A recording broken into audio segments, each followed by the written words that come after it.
At the beginning of the story, we see a woman asking a wounded young man to tell her where something is. Instead of answering the question, the man did his best to catch his breath. The woman raised her sword and asked the man to answer her question. While staring at the woman, the young man wondered about how no one expected this woman, who is the direct bloodline disciple of the Sword Supreme, to be so powerful. No one expected that the young woman would be powerful enough to slaughter hundreds of demonic humans in one strike. The young woman is known as the Divine Blade. Her name is Siola. Siola is the one who killed the heavenly demon who had caused the Great Orthodox Demon War. The Divine Blade grabbed the young man and asked him to tell her where the rest of the demonic humans went to. Siola asked the man to help her if he has an inkling of guilt. While looking at the woman with eyes filled with sadness, the man told himself that he definitely knows the location she is searching for. Unfortunately, our protagonist could not speak because his vocal cords have been destroyed.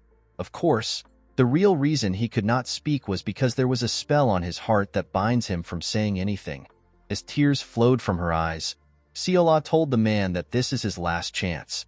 She revealed to him that all her comrades want to kill him right now.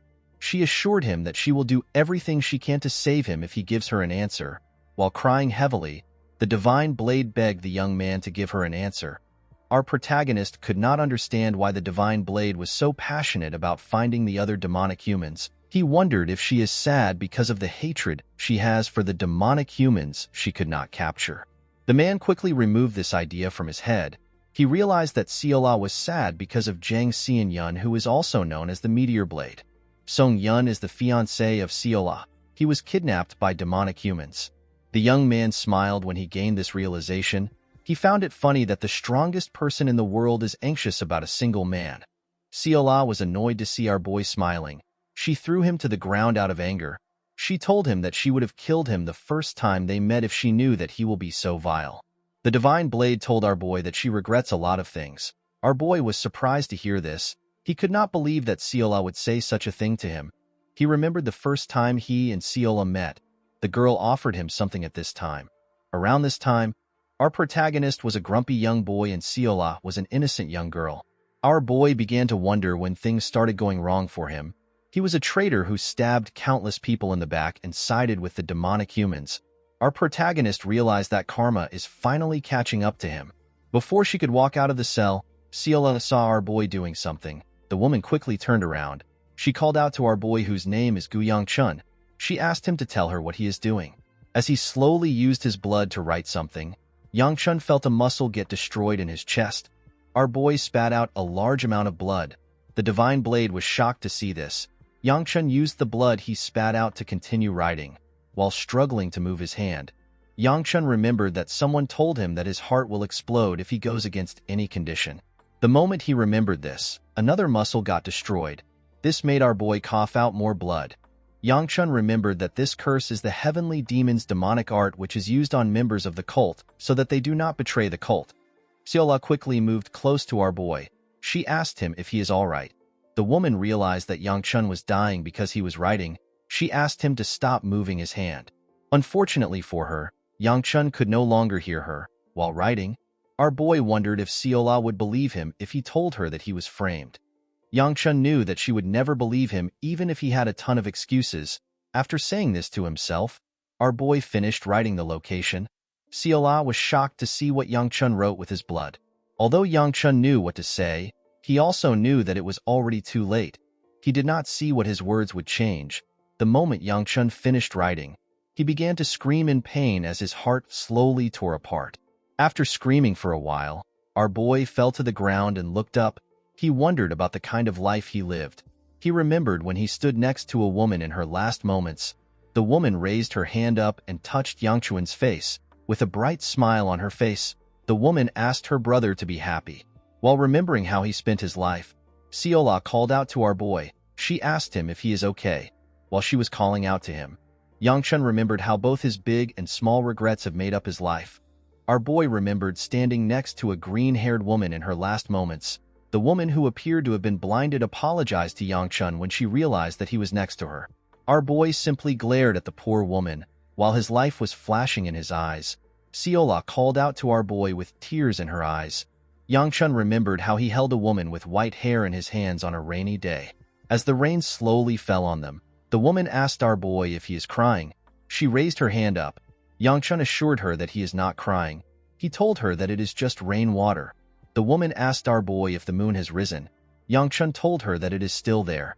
The woman told our boy that it is good that both him and the moon are next to her. The moment she said this, she dropped her hand and died. The moment he remembered this, Yangchun realized that his life was pathetic. He was born into the Shangshigu clan. It is a renowned clan of the Orthodox faction.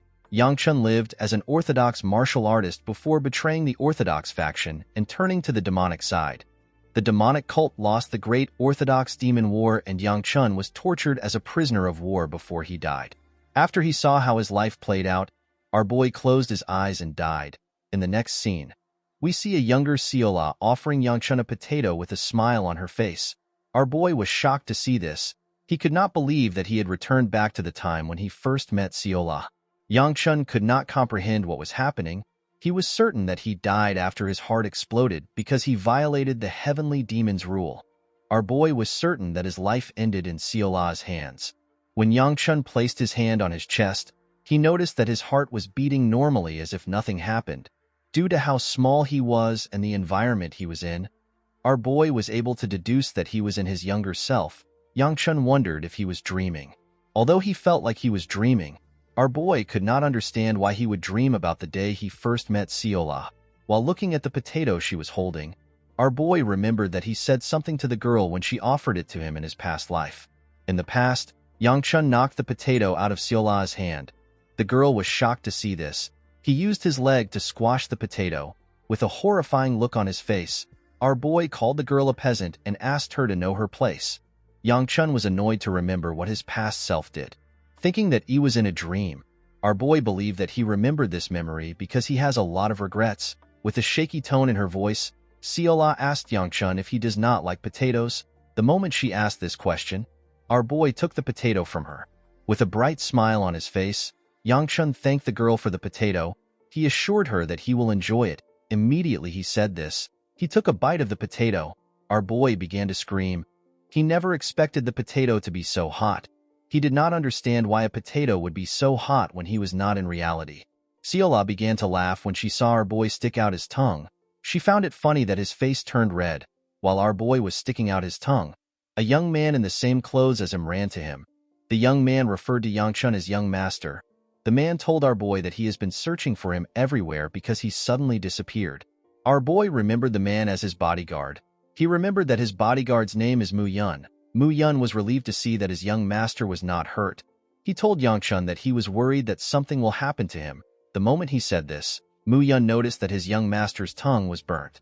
He noticed that Yangchun ate the potato that Seola gave him. The man quickly placed his hand on his sword. He asked Seola if she wants to die. Our boy told Mu Yun that everything is fine. He asked the man to give him something. Mu Yun did not know what his young master was talking about. Yangchun asked the man to give him the honey cookie that is with him. The bodyguard was surprised to hear this. He put his hand into his pocket and took out the cookie. He told Yangchun that this is his last one. Our boy took the cookie from the man and offered it to Seola. The girl was surprised to see this. She asked our boy if he is really going to give it to her.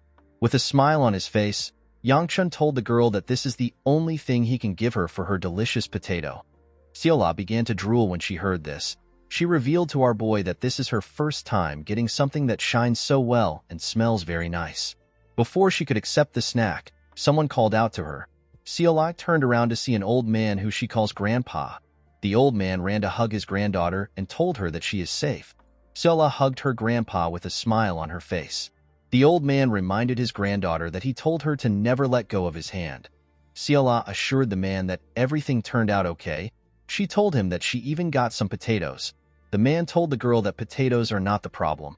He asked her if she is fine. Seola assured her grandfather that she is fine. Yangchun became nervous when he recognized the old man that was standing in front of him. Seola pointed at our boy and told her grandpa that she gave one potato to him. The old man dragged his granddaughter's hand and moved close to Yangchun. He bowed his head and told our boy that his granddaughter does not understand the ways of the world, so she committed a serious offense to him. Yangchun assured the man that everything is fine. He told him that he is actually thankful to Seola. He put his hand together and explained to the old man that he was actually hungry. He told him that he is thankful that the girl offered him a potato. He explained to the man that he can only repay the favor with a honey cookie. He asked the old man if he is willing to accept the cookie. The man was surprised to hear what Yangchun said. Before he could reply, his granddaughter told Yangchun that she wants it. She stretched her hand and tried to grab the cookie. Before she could get the cookie, her grandpa picked her up and began to run. He told Yangchun that they cannot accept something so precious. He assured our boy that they will never bother him again. Our boy asked the old man to wait. Siola's grandpa was shocked to hear this. He turned around and told Yangchun that he can take his anger out on him. To the old man's surprise, Yangchun put the cookie in his granddaughter's hand. He told the man that this is his answer. Siola was extremely happy to receive the cookie. She offered our boy another potato. The old man smiled when he noticed something. He realized that Siola has found the person she is searching for. After receiving the cookie, Siola waved to Yangchun. Her grandpa bowed to our boy. When the two turned around, Yangchun stopped smiling. He let out a huge sigh. Mu Yun was surprised to see this. He asked his young master if he is feeling sick. The reason why our boy was nervous was because Siola's grandpa was the person who held the position of the Murim Alliance leader until a while ago. He is also one of the three Supremes. They are hailed as the strongest people in the Murim. They spread fear and terror amongst the unorthodox martial artists. The old man is known as Hyagun. He is also called the Sword Supreme. While watching Hyagun scold his granddaughter from afar, Yangchun wondered about why the old man came to his town. He could not believe that he was almost killed in a dream. After her grandpa was done scolding her, Siola turned around and smiled at our boy. Mu Yun told his master that they need to go back. Our boy told him that they can leave. Yangchun believed that he is ready to die peacefully now that he no longer has any regrets. To our boy's surprise, he did not wake up from anything. He walked to the doorstep of his manor. Our boy became confused. He did not understand why he was not waking up. He was certain that he would have already woken up if he was dreaming. While thinking, Yangchun wondered if this had something to do with the heavenly demon's curse. While he was lost in thought, someone calls him a fascinating person. Our boy immediately recognized this voice. He saw a young girl in front of him when he raised his head up. The girl walked up to him and told him that it is interesting that he has the guts to come to a place the clan head is coming to. Yangchun remembered the girl as Gu Yanxiu. She is also known as the Flame Sword.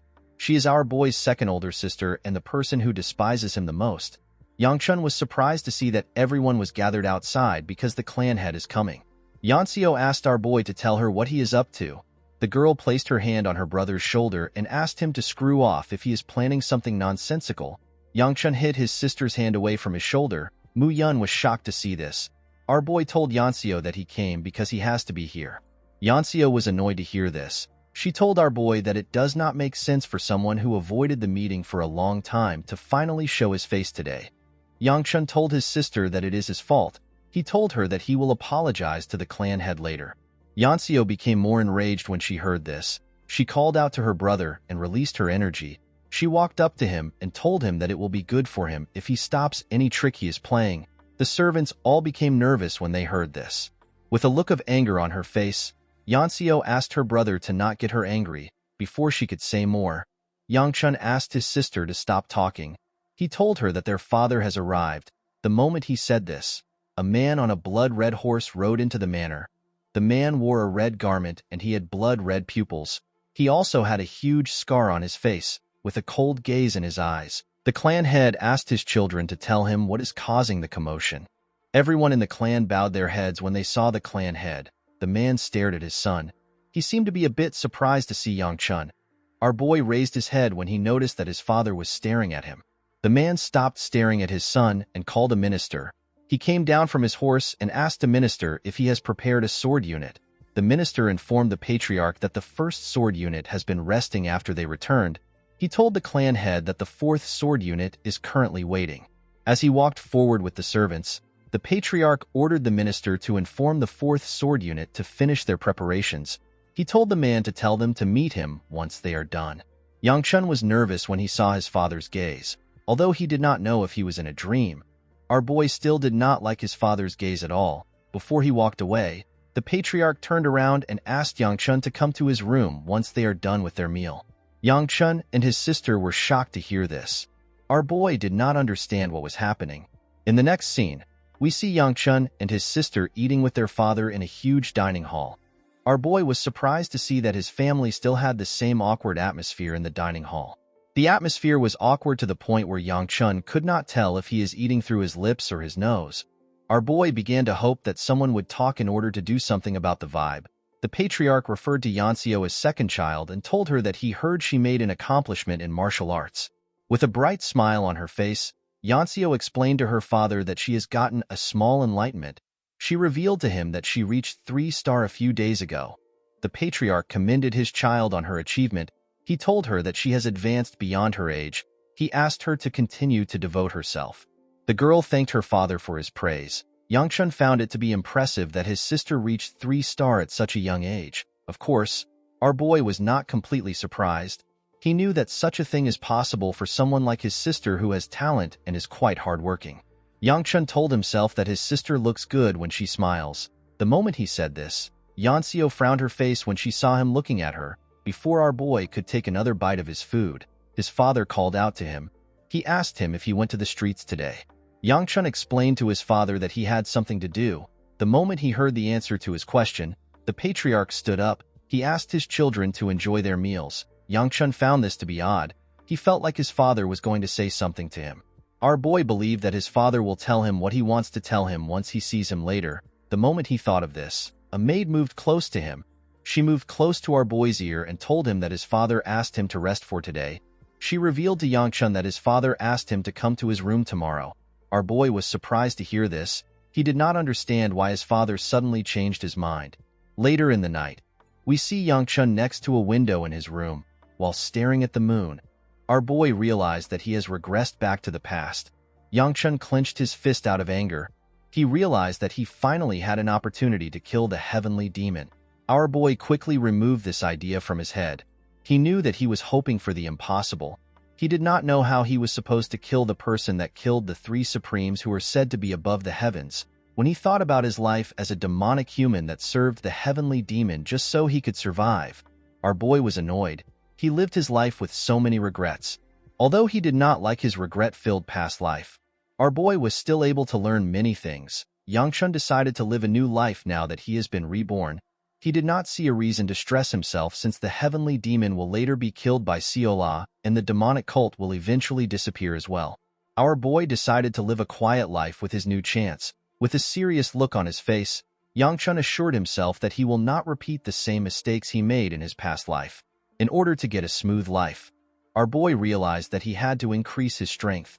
He sat in a lotus position and sensed the energy in him. Yangchun was shocked to see the tiny amount of internal energy he had. After seeing how pathetic his internal energy was, our boy understood how impressive it is for his sister to be at 3-star when she is just a year older than him. Of course, our boy had a way of helping himself. Yangchun decided to train with the cultivation technique that is only passed down to the blood relatives of the Gu clan. The moment he activated the technique, his internal energy began to spin. The technique is known as the Gu flame wheel art. Once a person reaches 4-star, they will be able to emit the flaming inner energy. When a person reaches 7-star, they will be able to wrap their body in flames. Unfortunately for our boy, he was merely at 1-star. Yangchun knew that he had to gather internal energy as quickly as he could in order to polish it until he reaches 2-star. In order to live a smooth life, Yangchun assured himself that he will not borrow the power of demonic humans. He decided to focus on increasing his own power.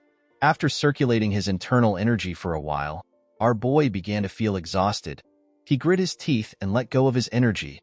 While breathing heavily, Yangchun fell on his bed. He stopped circulating his energy because he might die if he pushes his body too hard.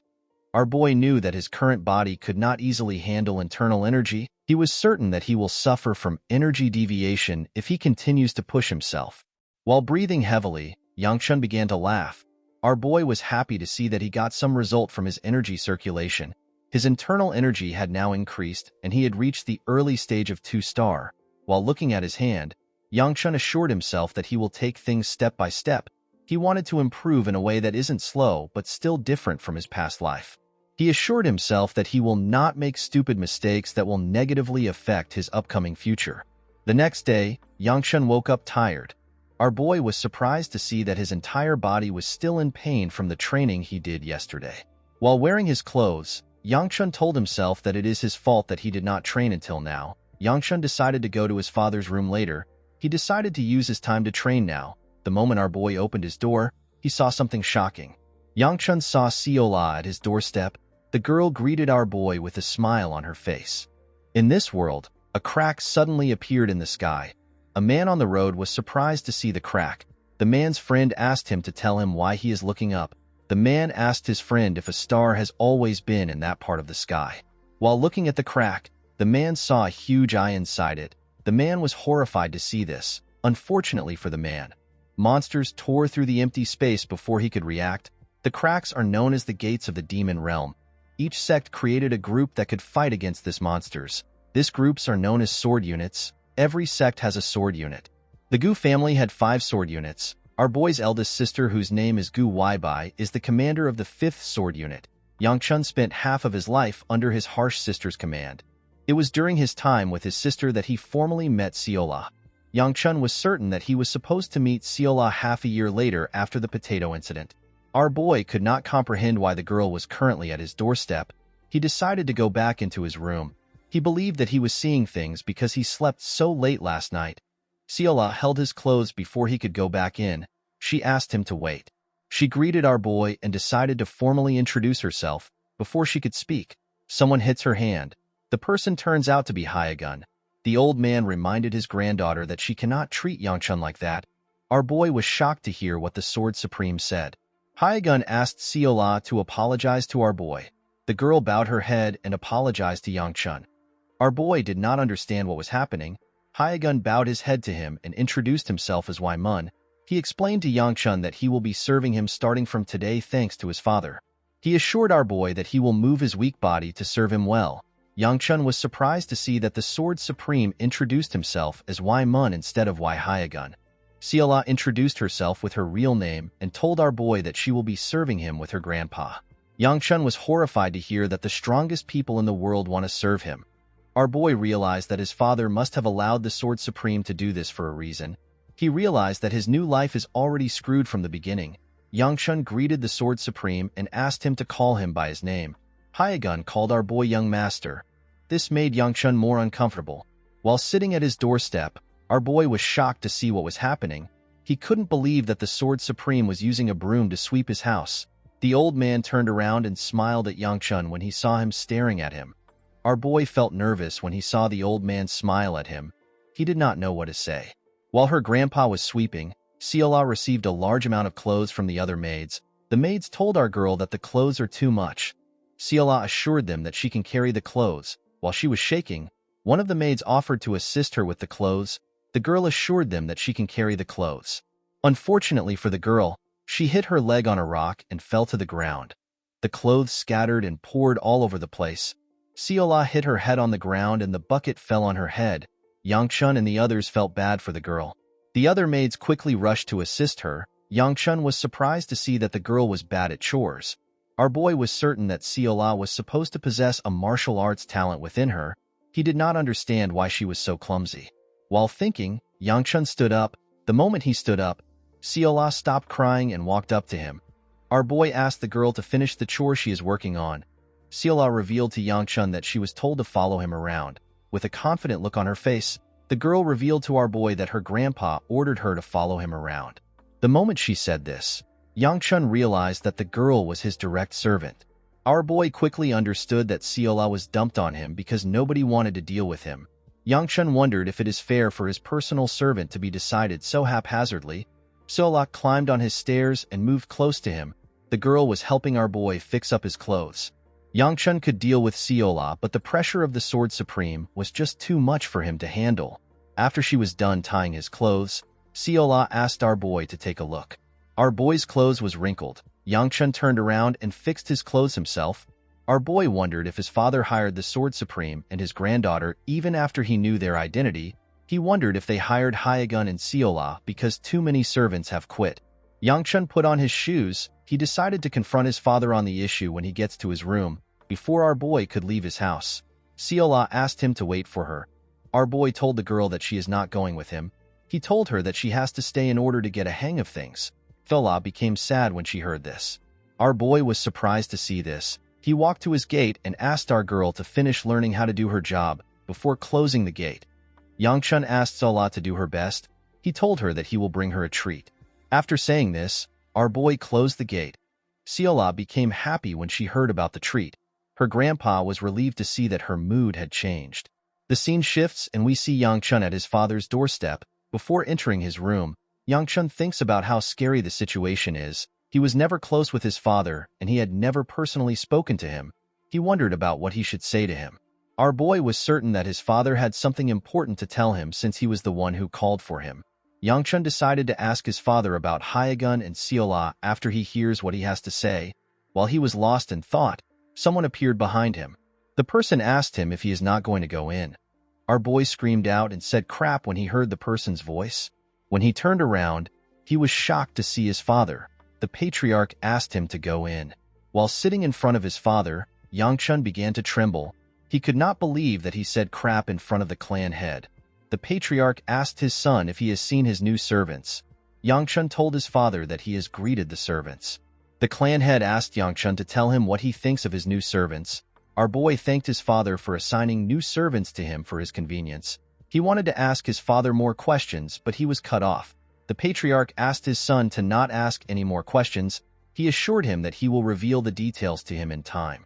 Yangchun accepted his father's order. Upon seeing how his father shut him down, our boy realized that his father hired Hyegun and Seola even when he knew their true identity.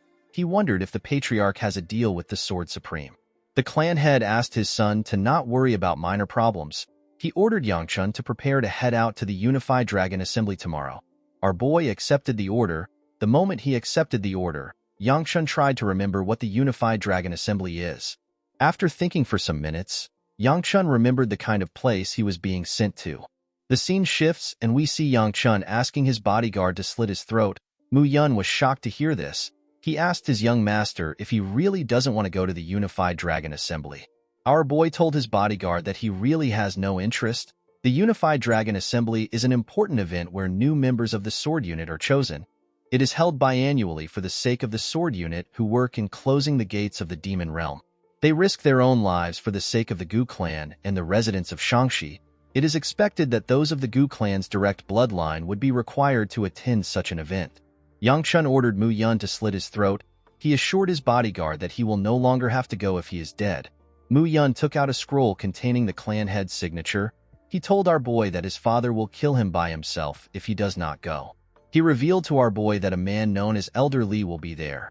Yangchun was shocked to hear this. Mu Yun revealed to his master that Elder Li promised to beat him up if he does not go to the Unified Dragon Assembly.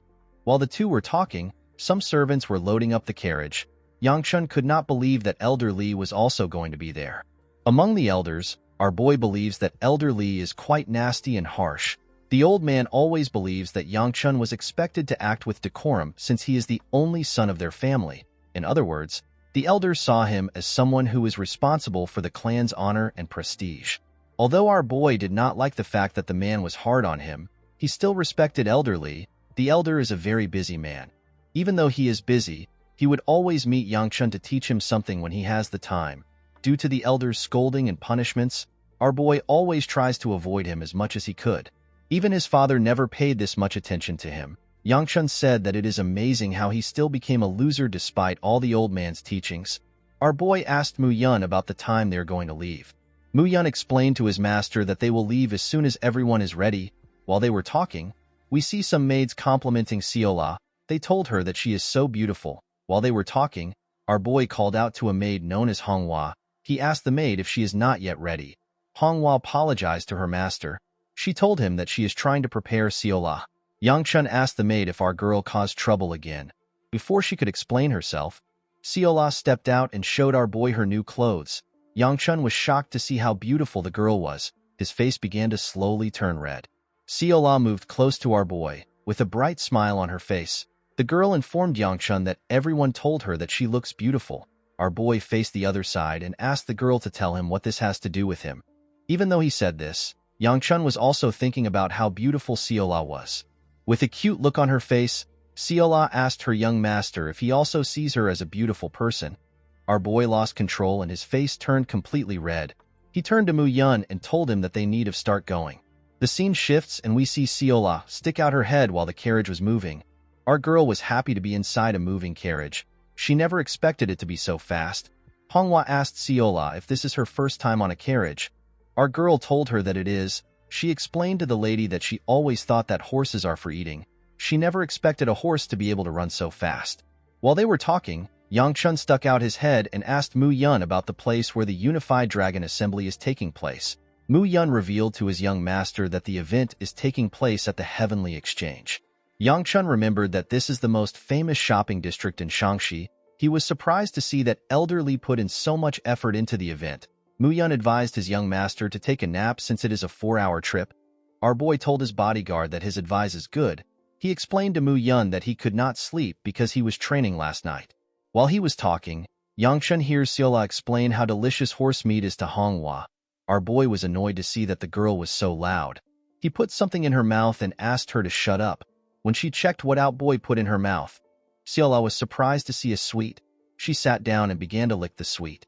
After giving the girl the sweet, Yangchun decided to get some rest. In the next scene, we see Seola wake up our boy to ask him for more sweets. The girl soon realized that Yangchun no longer had any sweets. Manhwa asked our girl if she has told our boy that they have arrived at their destination. The moment he heard this, Yangchun raised his head up. When he stepped out of the carriage, our boy saw a beautiful, vibrant city filled with lanterns. Yangchun realized that the city was filled because the event is a big festival in Shaanxi. While our boy was stretching his body, someone comes to meet him. The man greeted our boy and asked him if he is tired from his journey. The man introduced himself as Chun Ishil. He told our boy that he is the vice merchant head of the Heavenly Exchange. With a smile on his face, Chun told Yangchun that it is his honor to meet the rising star of the Gu clan. Our boy put his hand together and also introduced himself to the man. Chun revealed to Yangchun that the first day of the event went by smoothly because of Elder Li and his sister. Chun offered to guide our boy to his room in order for him to rest. Our boy remembered his sister's face when the man mentioned her. He hoped that he wouldn't come across her during his time here. Unfortunately for him, his worry became a reality. Yangchun saw his sister on his way to his room. The girl glared at her brother when she saw him. Our boy greeted Yanxio. The girl asked him not to greet her because she does not want to hear his voice. With a smile on her face, Yanxio asked her brother to not cause trouble at the Unified Dragon Assembly. She told him that there is nothing more hideous than shaming their family's name. Yangchun assured the girl that he will be as quiet as a mouse. He asked her not to worry about him. Yanxio became angry when she heard this. She told her brother that she is not worried about him. The moment she said this, she noticed that Seola hid behind our boy when their eyes met. Yanxio was annoyed to see our girl. She told her brother that old habits never die. She asked him if he is going to behave the way he usually does at the event. Yangchun did not understand what his sister was talking about. He asked her to explain what she means. With a look of disappointment on her face, Yanxio told her brother that people don't change. The moment she said this, she went inside her room and slammed the door. Our boy could not understand why his sister was acting weird. He apologized to Chun for causing a small commotion.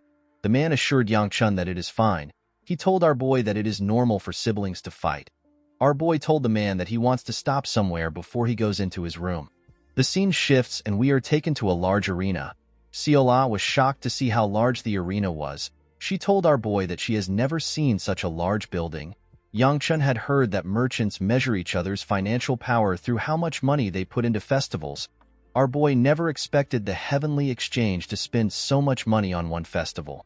The event that took place today was to celebrate the sword unit and their incredible efforts. The duels will be held to pick new sword unit members tomorrow. Yangchun was happy to see that those of the Gu clan's bloodline do not have to participate in the event. All he has to do is to watch the duels. Our boy assured himself that nothing will happen because all he has to do is watch.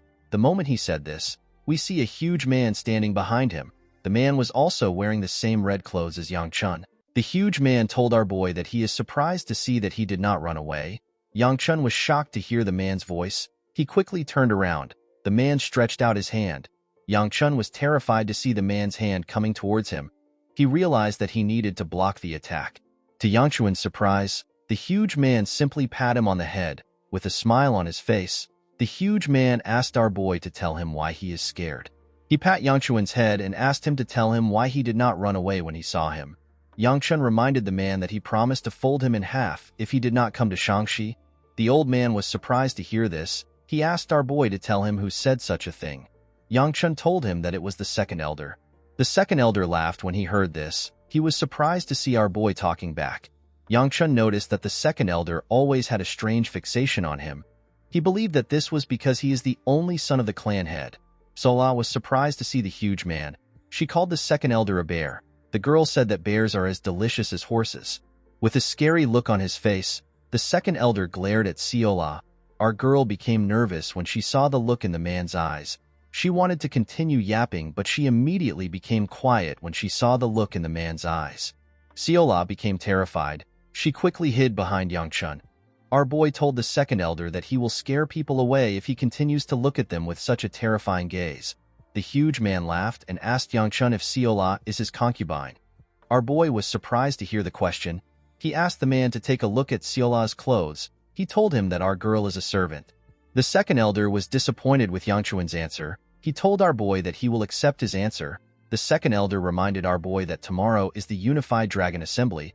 He asked Yangchun to go to bed immediately. He explained to our boy that he will still need to take part of the event even if he is a spectator. Siola quickly ran to the exit when she heard this. She asked Yangchun to leave with her before the second elder eats them. Our boy accepted the second elder's order. Before he could leave, the second elder called out to him. With a smile on his face, the old man swiped his hand on his neck and told Yangchun that he will do this to him if he tries to run away. Our boy immediately understood the man's threat. After hearing what the man said, Yangchun moved closer to Siola. Our girl asked Yangchun if the bear is going to eat them. Our boy told her that the man will strangle her first. Siola screamed when she heard this. While walking away, the second elder realized something. He noticed that there was something different about Yangchun. The next day, we see a large amount of people gathered for the Unified Dragon Assembly. While looking at the people lined up for the event, Yangchun explained to his bodyguard that he thought the event would start in the morning. He told Mu Yun that the event will definitely start in the afternoon. According to Mu Yun, people from the numerous clans in Shangxi, or anyone who can prove their identity, is allowed to participate. The bodyguard told his master that he never expected so many people to show up. Yangchun reminded the man that it is a big deal to be a member of a sword unit. While our boy was talking, Siola hid behind him. With a shaky tone in her voice, she asked Yangchun if the bear grandpa is going to take off her head. She asked our boy if they cannot ask the second elder to hibernate. Yangchun was annoyed to hear this. He told our girl that she should have stayed in the room if she was so scared. Siola reminded our boy that her grandpa asked her to stick with him. Yangchun knew that he could not ask our girl to disobey the Sword Supreme. Our boy assured Siola that everything is fine. He told her that Mu Yun can defeat the bear grandpa. Siola was happy to hear this. Mu Yun asked his master to tell him who bear grandpa is.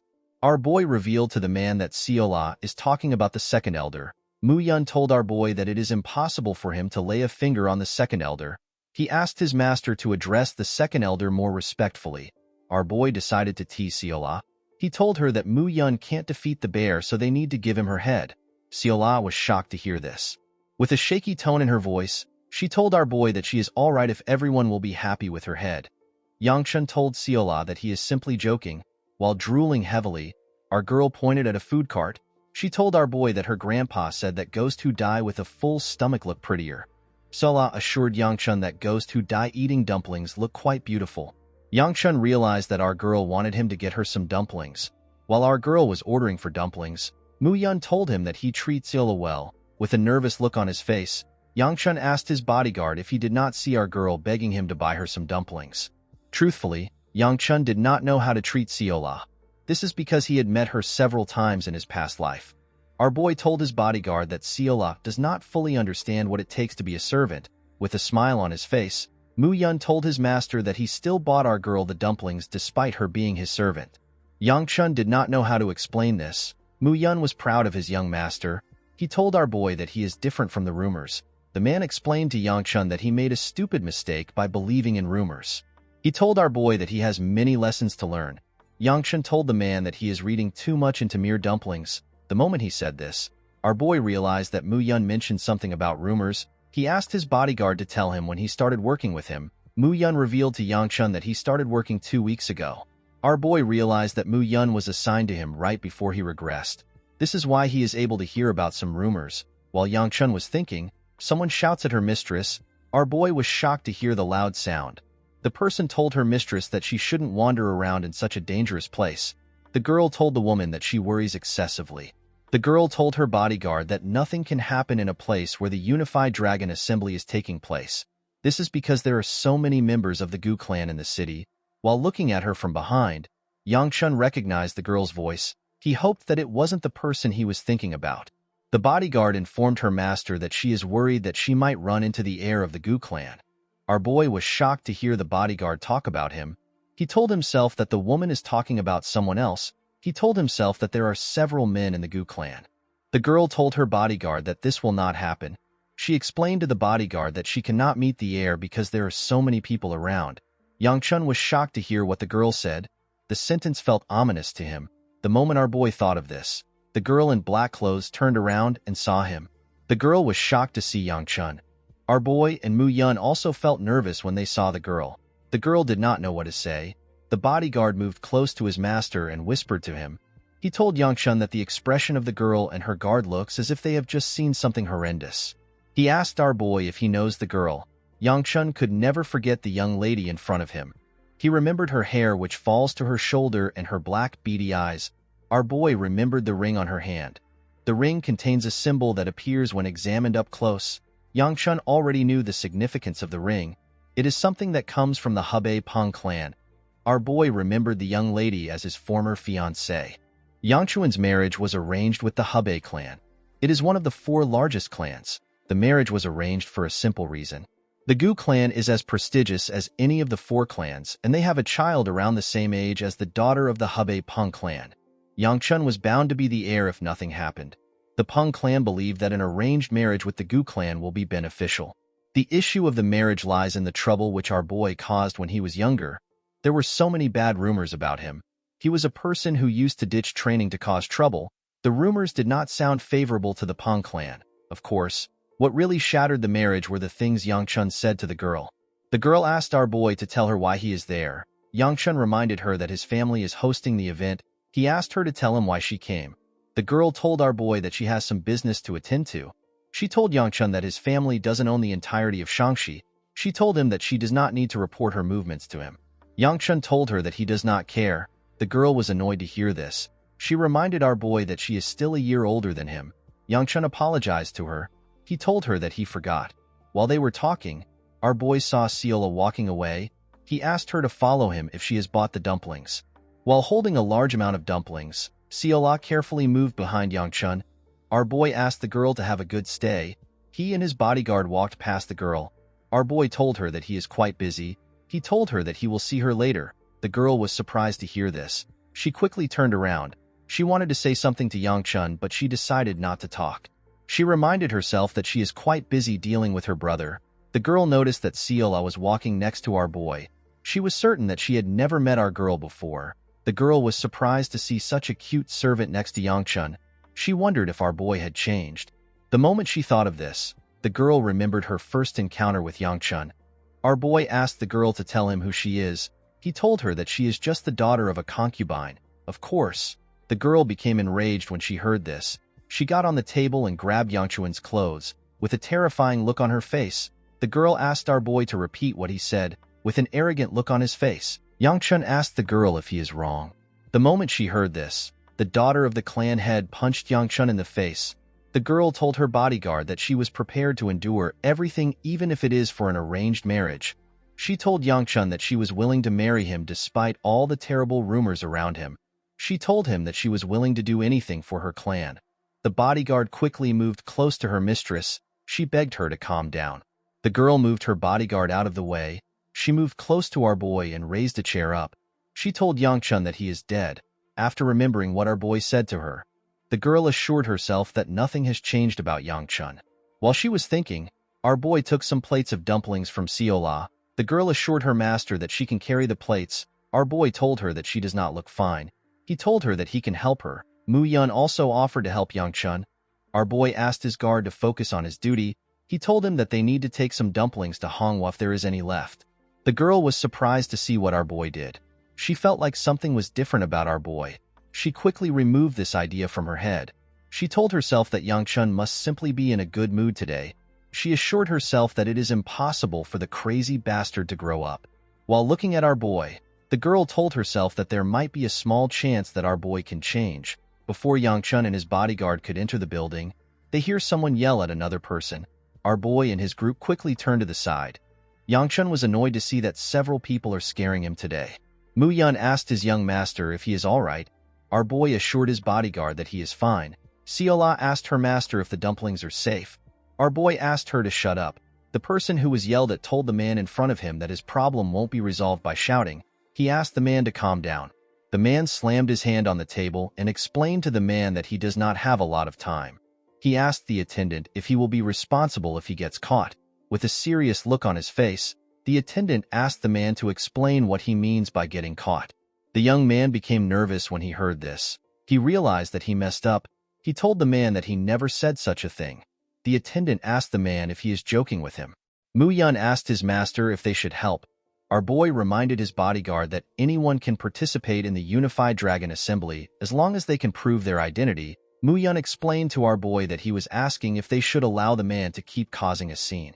Yangchun explained to his bodyguard that it is nothing new to see someone squabbling over the Unified Dragon Assembly entry. He assured Mu Yun that the martial artists of the Gu clan that are on standby will take care of the issue. One of the martial artists moved close to the man and placed his hand on his shoulder. He asked the man to stop his act here. The moment the martial artist touched his shoulder, the man held his hand and slammed him to the ground. The attendant was shocked to see this. He asked the man to tell him what he is doing. With a cold gaze in his eyes, the man told the attendant that he has proved his skill. He asked the attendant if he can participate now.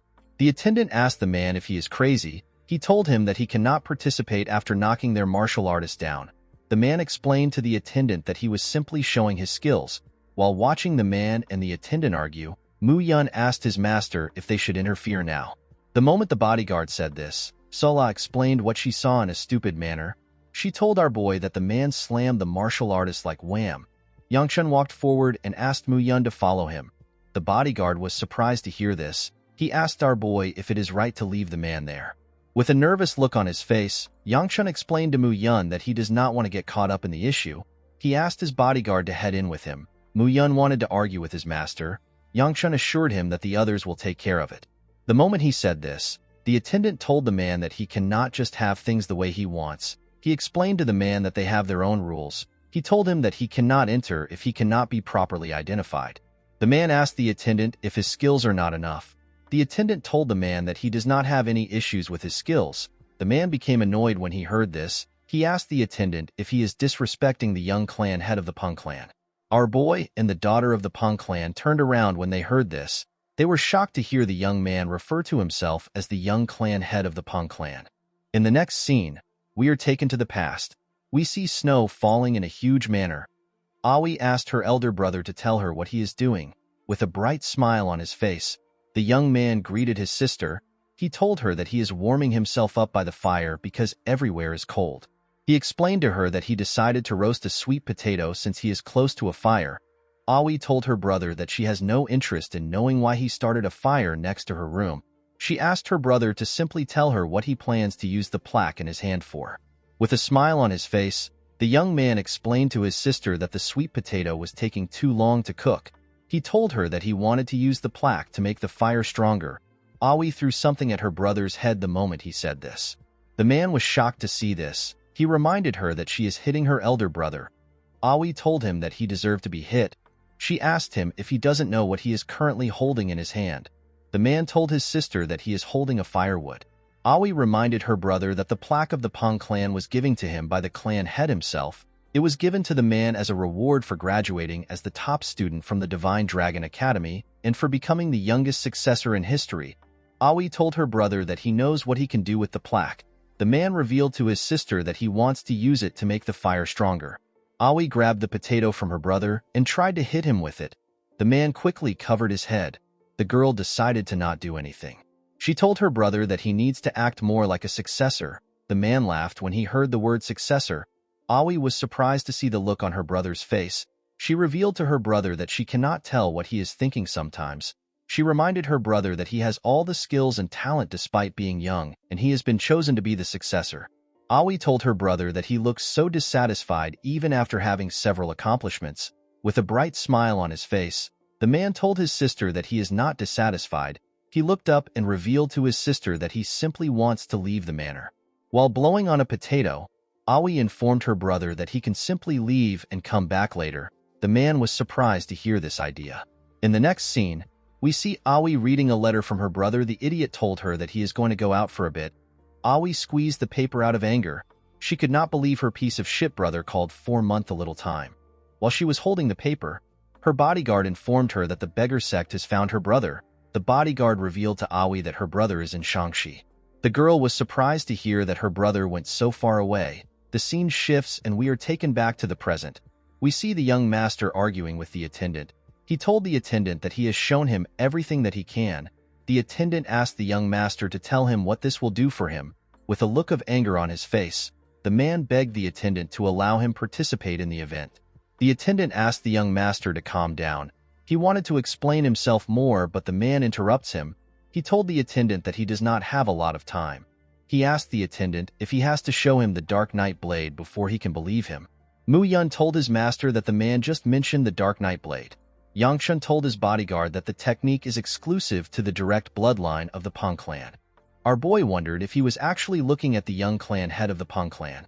Yangchun decided to quickly leave. He did not want to accidentally get involved in something that does not concern him. The moment our boy turned around, the second elder appeared in front of him. The man grabbed Yangchun's head. The second elder told the man that he must be the young clan head if he knows about the Dark Knight blade. Immediately the elder grabbed his head. Yangchun realized that he is screwed. The second elder asked the attendant to let the young master participate since he is skilled enough. The young master put his hand together and bowed his head when he saw the second elder. He introduced himself to the man as Peng Wujin. He referred to the second elder as the Grandmaster Pure Flame Fist of the renowned Gu clan. He told the second elder that it is an honor to meet him.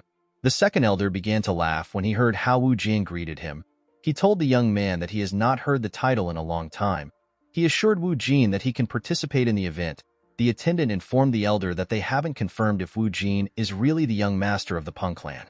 The second elder assured the man that Wu Jin is truly the young clan head. The attendant was surprised to hear this. The elder informed the man that Wu Jin looks exactly like his father. He told him that the young man has a physique of a Peng. According to the second elder, the black ring on Wu Jin's hand is enough to confirm his identity. Yangchun noticed that this is the same ring that Aoi wears. He could not believe that this dumbass is actually the young clan head of the Peng clan. With a smile on his face, the second elder asked Wu Jin to tell him the reason why the successor of the Peng clan wants to participate in an event when its purpose is to choose new members for the Gu clan sword unit. With a confident look on his face, Wu Jin told the man that it is not fun at the Peng clan. The second elder began to laugh when he heard this. He told Wu Jin that his reason is not bad. Our boy wondered if Wu Jin had lost his mind. The second elder asked the man if he got permission from his family. Wu Jin informed the elder that he ran away from home because he did not think that his family would allow him to come. The elder laughed harder when he heard this. He asked our boy if he heard what the man said. Our boy wondered if Wu Jin is stupid. The elder noticed that Wu Jin was well trained. He asked the man for his age. Wu Jin told the elder that he will be 23 this year. The elder was surprised to hear this. He realized that the Peng clan has been raising an overpowered monster. While looking at Yangchun, the man told Wu Jin that he wishes their little idiot was like him. Our boy did not know what to say to the elder. Mu Yun moved close to his master and assured him that the elder is not talking about him. Siola asked our boy to tell her why the old man would call him an idiot. Yangchun asked the two to shut up. He told them that they are hurting him more than the elder. Our boy did not really care about what the elder said.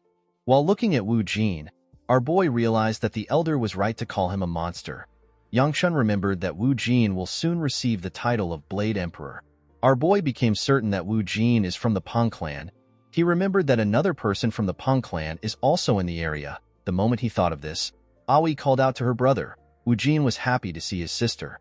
The moment the girl got close to him, she used her leg to kick his face in.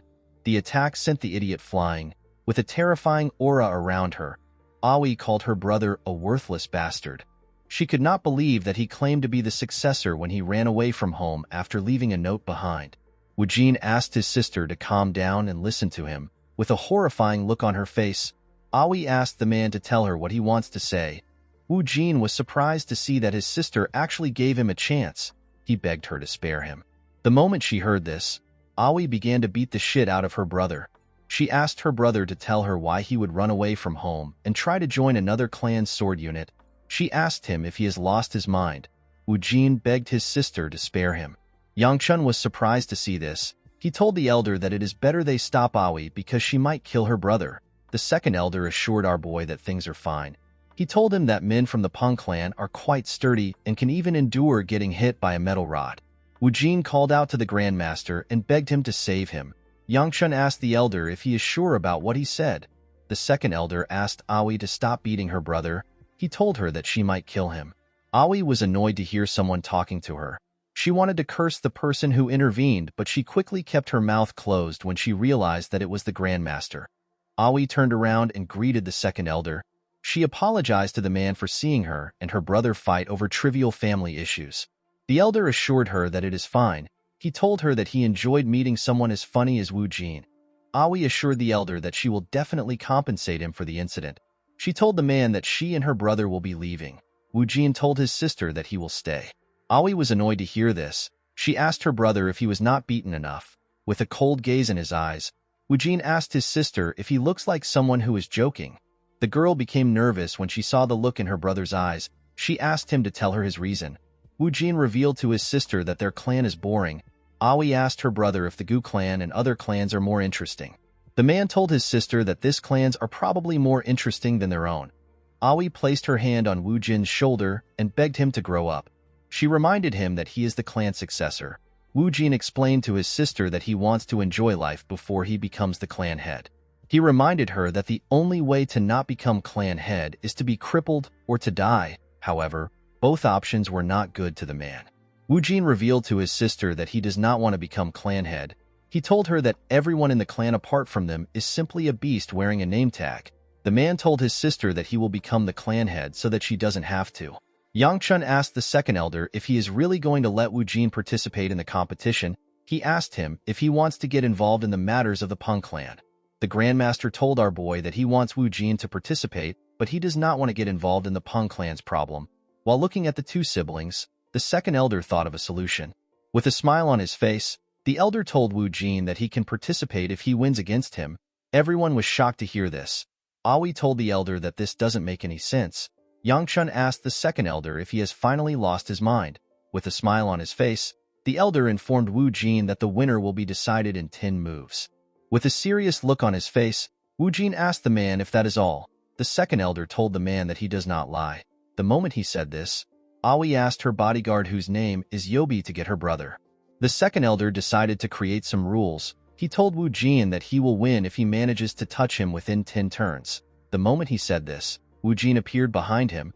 He grabbed Yobi's sword and was about to strike the elder. Before his attack could touch the man, he began to laugh. The second elder told Wu Jin that he is too impatient. The moment he said this, the man turned around and clenched his fist. The scene shifts and we are taken to the arena. An announcer informs the audience that they are going to see a fight between the two stars who will lead the Gu clan in future. He refers to Yanxiu as the Flame Sword. The girl smiled when she heard this. The person who Yanxiu is fighting is Yang Chun. While staring at his sister, our boy wondered about why he is currently about to fight his sister. The scene shifts and we are taken back to the past. We see the second elder land a heavy punch on Wu Jin's face. The attack sent the young man flying. The old man took a deep breath. With a smile on his face, he told Yang Chun and Aoi that he won. Our boy and Aoi were surprised to hear this. Yang Chun reminded the Grandmaster that he was supposed to dodge the attack. The second elder asked our boy if he ever created such a rule. He told Yang Chun that they both agreed to the sparring match. He assured him that Wu Jin will soon wake up since he controlled his strength. Our boy informed the man that he will not do anything if the Peng clan comes to meet them. The second elder reminded Yang Chun that he is the pure flame fist. He assured him that he will not die alone. Yang Chun told the man that he hopes he dies a lonesome death. Immediately he said this, he called out to Aoi. He informed her that the second elder did everything on his own accord. Aoi informed him that it is fine. She told our boy that she is relieved to see her brother unconscious. She explained to him that she does not know the kind of trouble her brother could have caused. She told our boy that it made sense for the second elder to suggest the spar. The Grandmaster laughed when he heard this. He never had such an intention. He revealed to Aoi that he suggested the spar because he believed that it was funny. Yangchun could not believe that a man like this became an elder in their clan. While our boy was thinking, Seola tapped him. Yangchun told her that they can leave now. To his surprise, Seola was impressed by the elder. She told our boy that the bear grandpa was so cool. She even tried to describe how he fought. Yangchun was surprised to hear this. Our girl's expression were so honest. Yangchun wondered about how such a nice kid saved the world. The second elder was happy to hear Seola praising him. He told her that she has a better eye than the gloomy kid next to her. The man decided to give Seola a present. He put his hand into his clothes and brought out a red cookie. Seola was shocked to see the cookie. She told the old man that she has always liked him from the start. The second elder asked Yangchun if he is disappointed because only Seola received a gift. He told our boy that he has something to give him. Yangchun told the elder that he does not like sweets. To his surprise, the Grandmaster revealed to him that he is going to participate in an exhibition match after the Unified Dragon Assembly. The scene shifts and we are taken back to the present. Yanseo asked her brother if he is not using a sword. Yangchun was surprised to hear this. He wondered if he used a sword in the past. The Gu Flame Wheel art can be utilized with a variety of weapons, and it is known to be especially effective with the sword or the fist. Eventually, Yangchun realized that using his fist worked best for him. He decided to quit the sword. Our boy wondered if it looks weird for him to suddenly stop using a sword. Yanseo told her brother that she does not really care if he uses a sword. Our boy was happy to hear this. He was happy to see that his sister would overlook this thanks to her nasty personality. With a smile on her face, Yanseo told our boy that she is happy and grateful to have this opportunity. Yangchun was surprised to hear his sister call the situation an opportunity. With a creepy smile on her face, Yanseo told our boy that she finally has a legitimate reason to beat him up in front of everyone. Yangchun became nervous when he heard this. Our boy remembered how he argued with the second elder. He asked the man to tell him why he has to fight with his sister. With a weird look on his face, the Grandmaster revealed to our boy that he does not want people to go home thinking that the Gu clan is boring. Yangchun could easily see through the old man's intentions. He knew that the second elder simply thought that the situation would be funny. Our boy did not care. He decided to surrender while he is fighting. Almost like he knew what Yangchun was thinking, with a smile on his face, the second elder pointed at Wu Jin and informed our boy that the same thing will happen to him if he surrenders. Yangchun could not understand why the elder was causing him so much trouble. He asked the man if he really wants to see him get beaten up badly in front of many people. The Grandmaster asked our boy if he is really planning to lose. While staring at his sister, Yangchun reminded himself that he cannot waste his regression. He did not see a reason to waste his energy on a fight that never happened in his past life. While he was thinking, Yanseo called out to him. She referred to him as the boy who will become the next clan head simply because he is a man. She took a stance and told her brother that she despises him to death. Immediately she said this, the announcer asked her to begin. Yanseo rushed to attack her brother. Our boy managed to dodge her attack. The girl swung her sword at his neck. Yangchun managed to dodge it by going low. He quickly moved back. Yanseo moved close to him and attacked his head. Our boy easily dodged this attack too. His sister was surprised to see this. She did not know how a 2-star was dodging the attacks of a 3-star. Yangchun could easily see through his sister's thoughts. Our boy was able to dodge her attacks by moving half a beat earlier than her. Even though he was doing this, Yangchun was still short of breath. He realized that he really lacks training. He quickly put a gap between himself and his sister. He wondered about how he wanted to end the fight. He wondered if he should let himself get hit. Yangchun was not sure if he will make it out in one piece when he receives his sister's strike. While he was thinking, his sister told him that he is still used to dodging. Immediately she said this. Yanseo appeared next to our boy. She grabbed his clothes and took out her sword. She tried to hit him with her wooden sword. Fortunately, Yangchun managed to take off the clothes. Yanseo's sword tore through our boy's clothes. Yangchun informed his sister that it is easier to dodge when she swings with such obvious intent. He asked his sister to stop acting like this. Our boy wondered about the amount of murderous intent his sister must have for her to tear through his clothes. Yanseo revealed to her brother that she forced herself to accept that she could never be the clan head even though she worked herself to death. The girl could not comprehend why someone like her brother who has been wasting his life like a scum gets to become the clan head because he is a man. She asked Yangchun if he can understand her pain. The moment she said this, Yanseo covered her sword with her energy. Our boy was shocked to see this. He was certain that this technique is far beyond 3-star. While her sword was spinning at a crazy speed, Yanxiu began to attack her brother more aggressively. Yangchun barely managed to dodge the attacks. The girl clenched her fist out of anger. She told her brother that he always runs away. Immediately she said this, she tried to punch our boy. Yangchun also dodged this attack.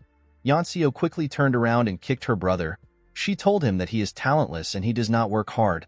Our boy blocked her kicks with his hand. The girl stepped back when she saw this, with a look of anger on her face. Yanxiu asked her brother to simply disappear if he is going to live a worthless life. The moment she said this, she rushed to attack him.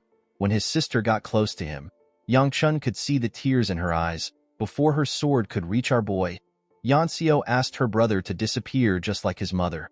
Immediately she said this, our boy grabbed her hand. Yanxiu was shocked to see this. Her energy left the sword. With a horrifying look on his face, Yangchun asked his sister to repeat what she said. Yanxiu has always known her sister as the coolest person. At only 15, she received the title of Sword Phoenix. At age 20, she graduated at the top of her class at the Divine Dragon Academy, and she was appointed as the 5th sword unit leader of the Gu clan. Everyone in the clan acknowledged her. Unfortunately, she wasn't able to become the clan head of the Gu clan. Instead, the one who will become the clan head is the concubine's child Gu Yangchun. Yanxiu did not hate her brother for this. Although they were half-siblings, Yangchun's mother was kind to her. The girl liked the woman, so she was fine with our boy's existence. One day, the woman suddenly disappeared. Their father ordered everyone to not look for her. Due to this, no one made an effort to search for her. It was at this time that Yangchun's attitude changed. He spoke and acted rudely to everyone. Rumors that he touched his maid surfaced. However, there was still no change to him being the clan head. This is because the clan head always has to be a man. Yanxiu and her outstanding sister were ignored. The girl resented her brother who was so privileged, and yet he did not know what he had. Yanxiu did not simply resent her brother, she loathed him. The scene shifts and we are taken back to the present. We see our boy asking his sister to repeat herself. The moment she saw the look on Yangchun's face, Yanxiu knew that she was in danger. She quickly jumped back before her leg could land on the ground. Our boy appeared behind her. When Yanxiu turned around, she saw our boy's fist coming close to her. The scene shifts and we are taken back some minutes earlier. At the top of the arena, we see Aoi and her bodyguard sitting next to each other. The girl told her bodyguard that Yanxiu is actually the same age as her. She never expected Yanxiu to be so talented. She told her bodyguard that she cannot continue to say that she is from the Peng family. Yobi assured her mistress that she is doing fine. Aoi informed Yobi that our boy and his sister are saying something but she cannot hear them. She asked her bodyguard if she can hear them. Yobi told her mistress that she won't be able to hear them. Aoi asked the woman to tell her the reason. Before she could answer, Wu Jian placed his hand on his sister's head and explained to her that the second elder has covered the stage with his internal energy. He told her that it is impossible to hear Yangchun and his sister. While looking at her brother's swollen face, Aoi asked him to not tell people that he is from their clan with his face. Wu Jin asked her if she is embarrassed of him. The girl believed that this was a stupid question. She asked her brother to stay at the assembly until his swelling goes down. Yobi handed the man an ice pouch. Wu Jin asked his sister if the person fighting is the Sword Phoenix sibling. Aoi informed her brother that Yanxiu is already at 3-star and her swordsmanship is very smooth. While eating ice, Wu Jin told his little sister that he is asking if the person who is dodging is the younger sibling of the Sword Phoenix. Yobi revealed to her young master that both Yangchun and Yanxiu are siblings of the Sword Phoenix. Wu Jin smiled when he heard this. He could not believe that the Gu clan had another genius other than the Sword Phoenix. While he was watching the fight, Aoi stared at her brother. She remembered what he told her about having fun before becoming the clan head. The girl realized that her brother will not be able to have this look in his eyes after he becomes clan head. While she was staring at him, Wu Jin said that the fight is over. At the stage, we see our boy trying to punch his sister. Yanxiu was certain that she would get an opportunity if she dodges this attack. Fortunately for her, she managed to dodge the attack. The girl covered her sword with her energy and aimed her sword at Yangchun's head. Before the sword could touch him, Yangchun told his sister that he understands her. He understood why his sister would hate him for the way he has lived his life. Our boy raised his hand and asked Yanxiu to also understand what he is about to do. Immediately he said this. Yangchun used his hand to hit her sword away. Yanxiu was shocked to see this. Our boy covered his hand with his energy and used it to hit her on the head. The girl lost consciousness and fell to the ground. Immediately, she fell to the ground. The announcer said that our boy has won the match. In the next scene, we see Yang-chun sitting on a table at the gate of the arena. Our boy wondered about what he just did. He never planned to win. He did not expect the energy of a two-star to make his sister lose consciousness. Yang-chun hoped that nothing happened to his sister. Our boy became sad when he remembered how his sister asked him to disappear. While he was thinking, Mu-yun and Seola came to meet him. The bodyguard asked his master if he is hurt. Our boy told him that he is. He asked Mu-yun about the situation inside the arena. Mu-yun revealed to his master that the entire atmosphere is abuzz because of him. He explained to Yang-chun that no one expected him to win. Our boy was not surprised to hear this. He knew that people would be shocked when the scoundrel defeated an upcoming prospect. Mu-yun revealed to his master that the atmosphere became a bit calm because the second elder immediately began to conclude things at the assembly. Yang-chun was relieved to hear this. He told his bodyguard that they need to leave before the second elder bumps into them, before our boy could take a step. Sola informed him that he is bleeding. Yang-chun explained to our girl that it is proof that he cannot yet handle his internal energy properly. Seola grabbed his hand and slowly wrapped a bandage around it. While blushing, Yang-chun told our girl that it is not a big deal. To our boy's surprise, Seola struggled to wrap his hand with the bandage. With tears in her eyes, Seola asked Yang-chun to forgive her. She told him that she cannot do it properly. She begged our boy to not get hurt again. While Yang-chun was staring at her, Woo-jin came close to him. With a smile on his face, the man told our boy that he also doesn't want him to get hurt. Yang-chun called him a bastard and asked him to read the room. Woo-jin was surprised to hear this. He wanted to question our boy, but he did not give him the chance to. Yang-chun greeted the man. The moment Woo-jin greeted our boy, Aoi asked her brother to leave with her. The girl hid behind her bodyguard. She seemed to be embarrassed. With a smile on his face, Woo-jin asked his sister if she feels awkward because she was once engaged to Yang-chun. He told Aoi that this is the best time to reconcile with our boy. Yang-chun also felt awkward. He asked Woo-jin to tell him why he came to see him. The man asked our boy to call him Brother Peng from now on. Yang-chun explained to the man that he will not get anything from being close to someone like him. Woo-jin laughed when he heard this. He revealed to our boy that he thought the Gu clan only had the Sword Phoenix whose name is Gu Wibi. He told Yang-chun that he never expected their clan to have a hidden talent like him. Due to the fact that Woo-jin mentioned his sister's name, our boy asked Woo-jin if he knows her.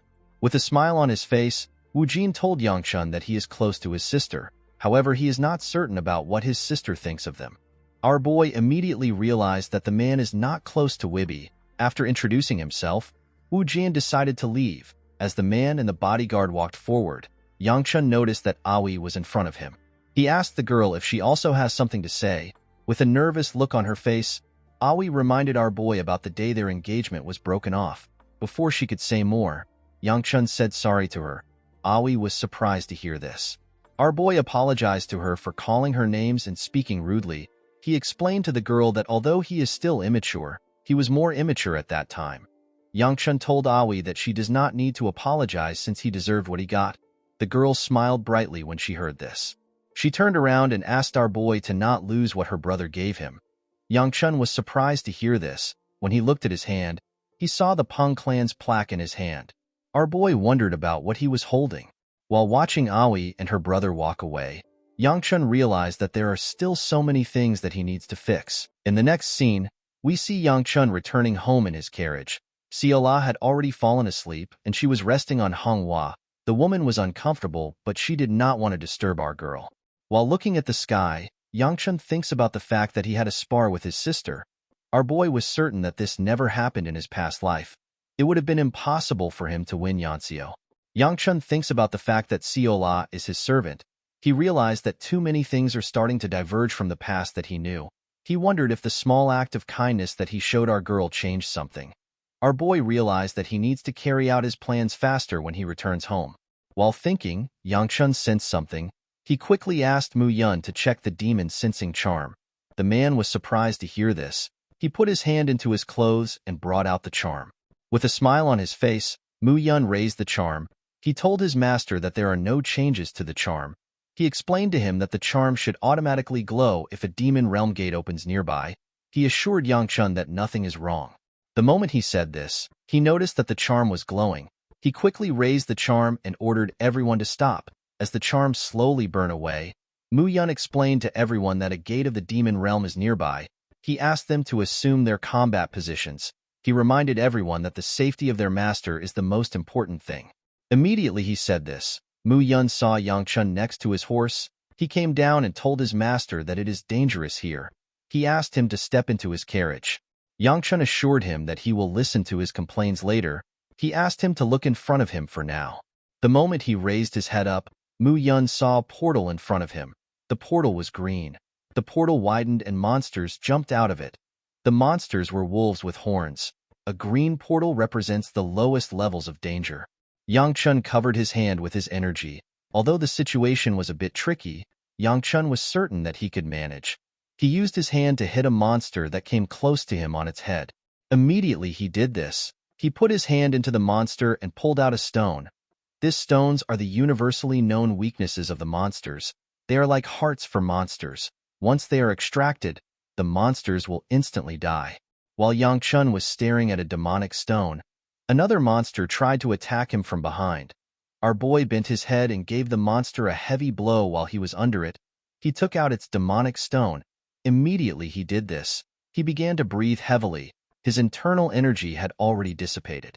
Our boy knew that it will be quite difficult for him to continue using the Gu Flame Wheel arts. Unfortunately for him, he did not have a lot of choices. Yang Chun needed to use the Gu Flame Wheel arts if he wanted to survive. While he was struggling to get up, the monsters rushed to attack him. Before our boy could do anything, Mu Yun appeared in front of him. The bodyguard used his sword to tear the monsters in front of him apart. Yang Chun was surprised to see how skilled his bodyguard was. He did not remember Mu Yun as a strong martial artist. Mu Yun turned around and asked his master if he is all right. Yang Chun was startled when he heard the question. He thanked his bodyguard for saving him. Our boy looked around. He asked Mu Yun if he is already done. The man told his master that there were not a lot of monsters to begin with. He reminded Yang Chun that the monsters were of the lowest class. Mu Yun asked his master to tell him why he fought. He told him that things would have been bad if he got injured. Our boy asked his guard to not worry about it. The moment he said this, Yang Chun's hand began to glow. Our boy was shocked to see this. While Mu Yun was looking around, he fell to his knees and used his body to cover his hand. He screamed out in pain. Mu Yun and the other warriors were shocked to see this. They quickly moved close to our boy. While he was on his knees, Yang Chun began to curse. He did not understand why he was getting this nasty feeling right now. Our boy was certain that this is the heavenly demon's art that absorbs demonic energy. The technique is known as the demon well absorption arts. Yang Chun could not believe that he was absorbing the energy of the demonic stone in his hand. The scene shifts and we are taken to the past. We see an injured man in white clothing. The man was on his knees. He looked around him and saw his fellow comrades on the floor. His sect was burning in purple flames. The man screamed at the person in front of him. He asked the person to tell him what his sect did to him. He asked the person to tell him why he is punishing them. The person the man was talking to was Yang Chun. Our boy asked the man who he calls the blossom-splitting blade if this are his last words. Before the man could reply, someone head rolled next to him. The blossom-splitting blade was shocked to see who it was. He called out to his sect leader. While he was screaming, a huge shadow covered him. When he looked up, he saw a portal in the sky. A huge dragon came out of this portal. There was someone standing on this dragon. The person said that the blossom wasn't bad. Yang Chun went on his knees and bowed his head when he saw this person. The woman jumped down from the dragon's head. She told our boy that it was nowhere near enough to satisfy her. She said that she was only able to get some shallow joy from it. With a smile on her face, the woman asked Yang Chun to raise his head. The scene shifts and we are taken back to the present. Our boy noticed something strange about the energy he was absorbing. He realized that the Gu Flame Wheel art is consuming the demonic energy. Yang Chun could not comprehend what was happening. He was certain that this never happened in his past life. While he was thinking, Siola and Mu Yun moved close to him. They both called out to him at the same time. Our boy raised his head up. Mu Yun asked him if he is all right. Yang Chun assured him that he is fine. He told him that he was more hurt from sparring than he expected. The bodyguard told his master that he will search for a doctor nearby. Yang Chun assured him that he is fine. He told him that he no longer needs to worry. Our boy believed that it will be best for him to hide the truth. He knew that it will not be good if people found out that he absorbed demonic energy. Siola grabbed her master's face. With a worried look on her face, She told Yangchun that his face looks bad. She asked him if he is in a lot of pain. Our boy assured her that he is fine. Our girl asked him if he is certain. She told him that his face looks bad. Yangchun was annoyed to hear this. He asked her to stop talking. Manhwa grabbed Seola's head. She told her that she is supposed to help their master instead of annoying him. Muyun explained to his master that they can visit a nearby apothecary if he is not feeling well. Our boy told him that he will be fine after a good night's sleep. He asked Muyun to get ready to continue the journey. Muyun accepted his master's order. He asked the other warriors to take care of things and take the useful carcass. While he was talking, Yangchun looked at his body. He noticed that he could no longer feel the demonic energy in his body. He wondered if the Gu Flame Wheel Arts really did something, due to the fact that the color of the demonic stone had faded. Our boy could tell that the energy within it has been properly absorbed. Yangchun crushed the stone with his hand. He decided to continue his journey. In the next scene, we see Yangchun and Seola at a stall. With a look of excitement on her face, Seola pointed at the honey cookies. Our boy walked past her and told her that he does not care. Seola was shocked to hear this. She asked our boy to tell her why he brought her out if he does not plan to buy any honey cookies for her. Our boy was surprised to hear this. He reminded Seola that he simply told her that he has some business in the market. Our girl latched onto Yangchuan's leg and used her grandpa as an excuse to follow him. Muyun asked his master to tell him why he came to the market. He reminded him that he has not recovered from his ordeal. He told Yangchun that there is no reason for him to come to the market the day after the Unified Dragon Assembly. He advised him to return home. He asked our boy if there is something he is looking for. He assured him that he can help him search for it. Yangchun understood that his bodyguard was worried. He told him that he cannot help him now. Our boy stopped walking when he arrived at an alleyway. He looked around to confirm if he is in the right place. Muyun asked his master if something is on the alleyway. Yangchun asked Seola to go home. He ordered his bodyguard to follow him. Seola asked our boy to tell her the reason why she has to leave. Yangchun asked her to return to the clan and to tell the other servants that he will be back in the afternoon. With a nervous look on her face, Seola mentioned her grandpa to our boy. Immediately he heard this. Yangchun told her that he will give her 10 honey cookies if she goes home now. Our girl stretched out her hand and asked our boy to add some dumplings to the deal. Yangchun accepted this offer and shook her hand to close the deal. Muyun asked his master to tell him where they are going. Our boy told him that he will soon find out. While walking in the alleyway, Yangchun looked at the buildings around. Muyun told his master that their current location is dangerous. Yangchun told him that he knows. Immediately he said this. He found the building he was looking for. The two of them moved to the entrance. Our boy told his bodyguard that he was worried that he won't find this place. Muyun asked him to tell him why he came here.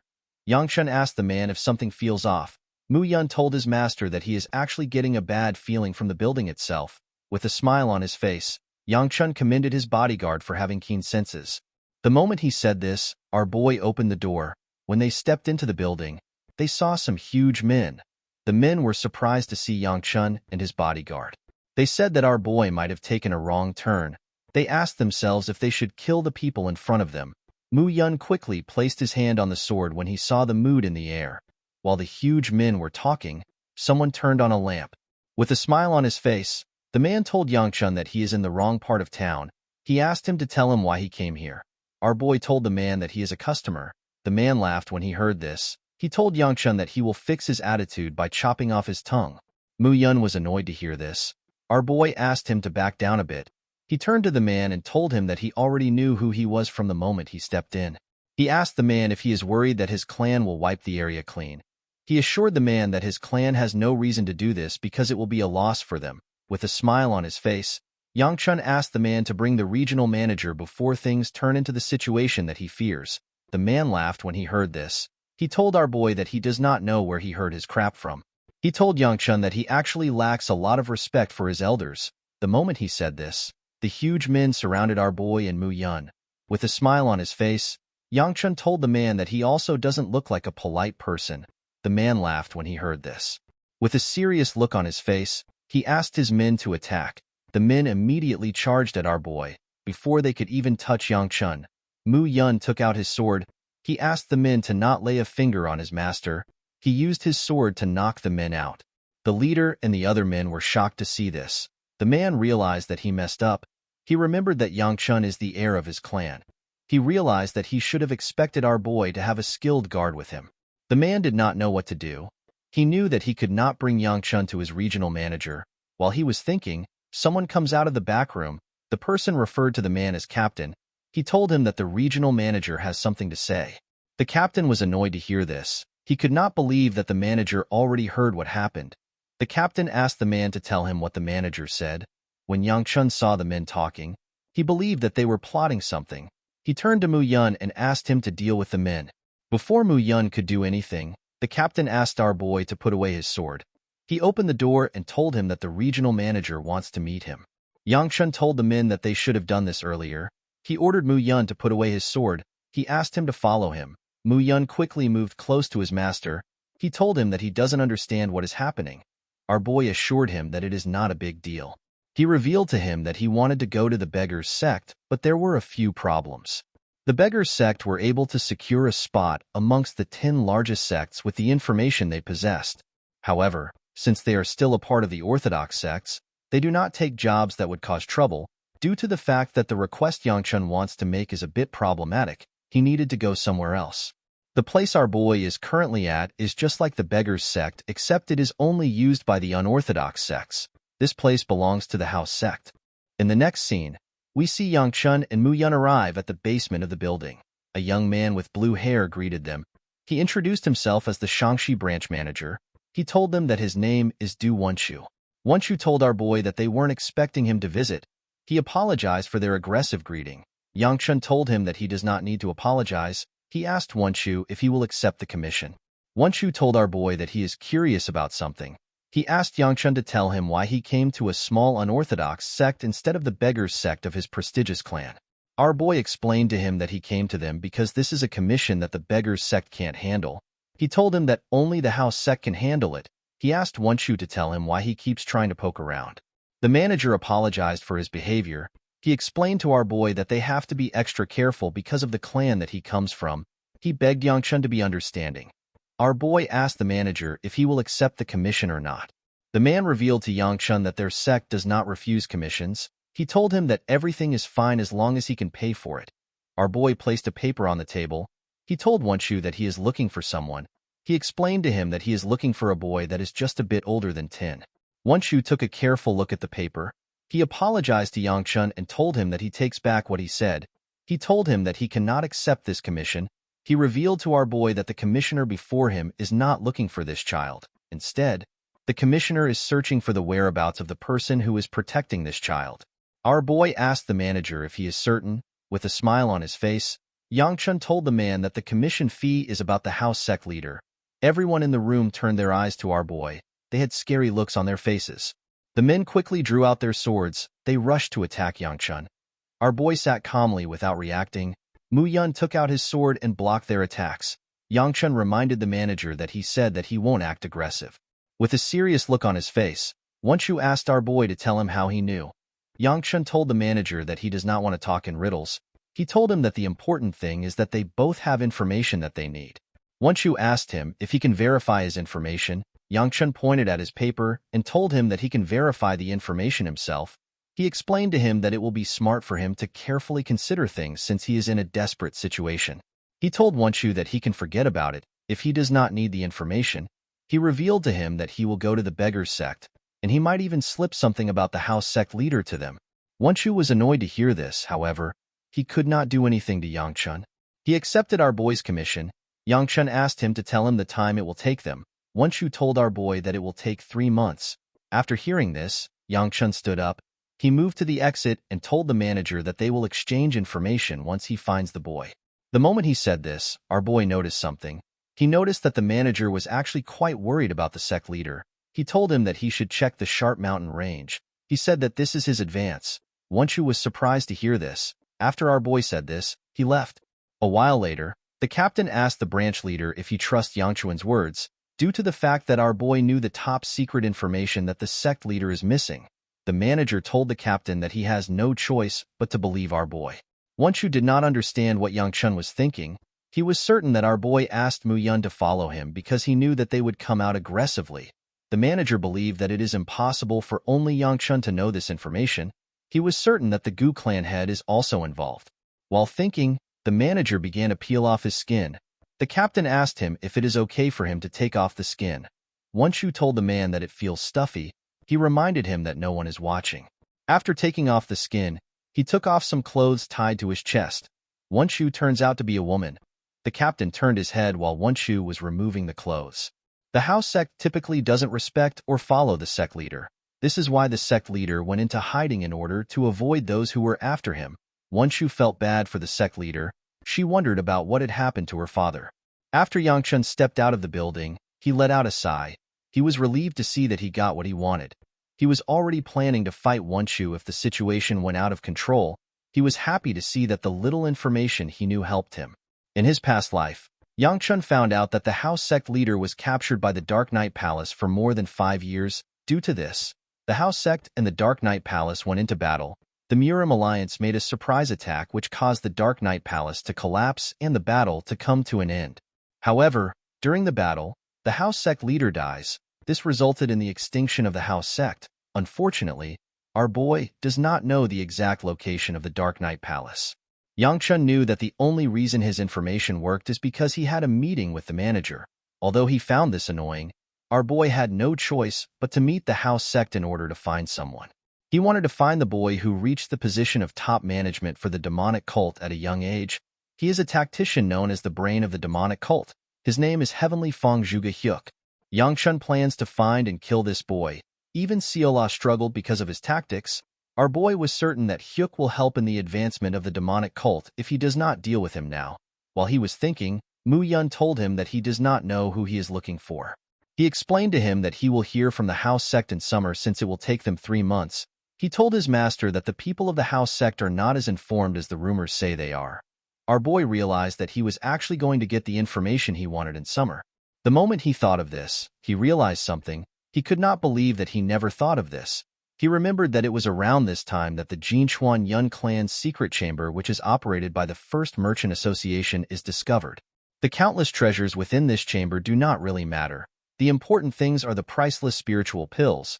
Yangchun remembered someone who rose to a high stage through the power of spiritual pills. The person would later become a demonic human and will become a huge source of strength for the heavenly demon. Although Hyuk was a big issue, the secret chamber was also important. Yangchun wondered about how he was going to get to the secret chamber because it was in Sichuan. After thinking for a while, our boy decided to give up on the chamber. He could not think of a way for him to go to Sichuan, and he did not know how he would find the chamber that is well hidden. Fortunately for Yangchun, a method to get what he want came rolling to his doorstep. The scene shifts and we see Seola talking to someone. The person asked her to tell him what she thinks of him. The boy assured Seola that he can make her happier. In the next scene, we see the second elder telling a servant that he missed a spot. The servant turns out to be the Sword Supreme. With a smile on his face, the elder informed Hyagun that he came here because he heard that Yangchun is causing trouble. He said that he never expected an old geezer to be the root of the problem. Hyagun laughed when he heard this. The second elder asked him to stop laughing. He ordered him to continue working. Hyagun crushed his broomstick out of anger. He referred to the second elder as Gu Ryan. He asked him to tell him why he is acting weird. The second elder became scared when he heard this. He explained to the Sword Supreme that he was simply assisting him in his disguise as a servant. Hyagun asked Ryan to help him sweep the floor if he wants to assist. The second elder told him that he just broke the last broom. The Sword Supreme asked him to pluck out his hair and use it as a broom.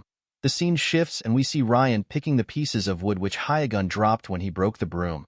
The Sword Supreme sat down and was drinking tea while the second elder was working. Hyagun asked Ryan if he really came to meet Yangchun. The elder asked Hyagun if he has also sensed it. Ryan revealed to him that a boy who refused to train his footwork and ran away for 6 months has bested his sister. He told the Sword Supreme that our boy has also managed to stabilize the flow of his flame wheel art. With a smile on his face, Ryan said that Yangchun has an incredible talent. He told him that they cannot just leave him alone. Hyagun explained to him that he is not certain if this is talent. He said that he has never seen anyone improve so quickly in his life.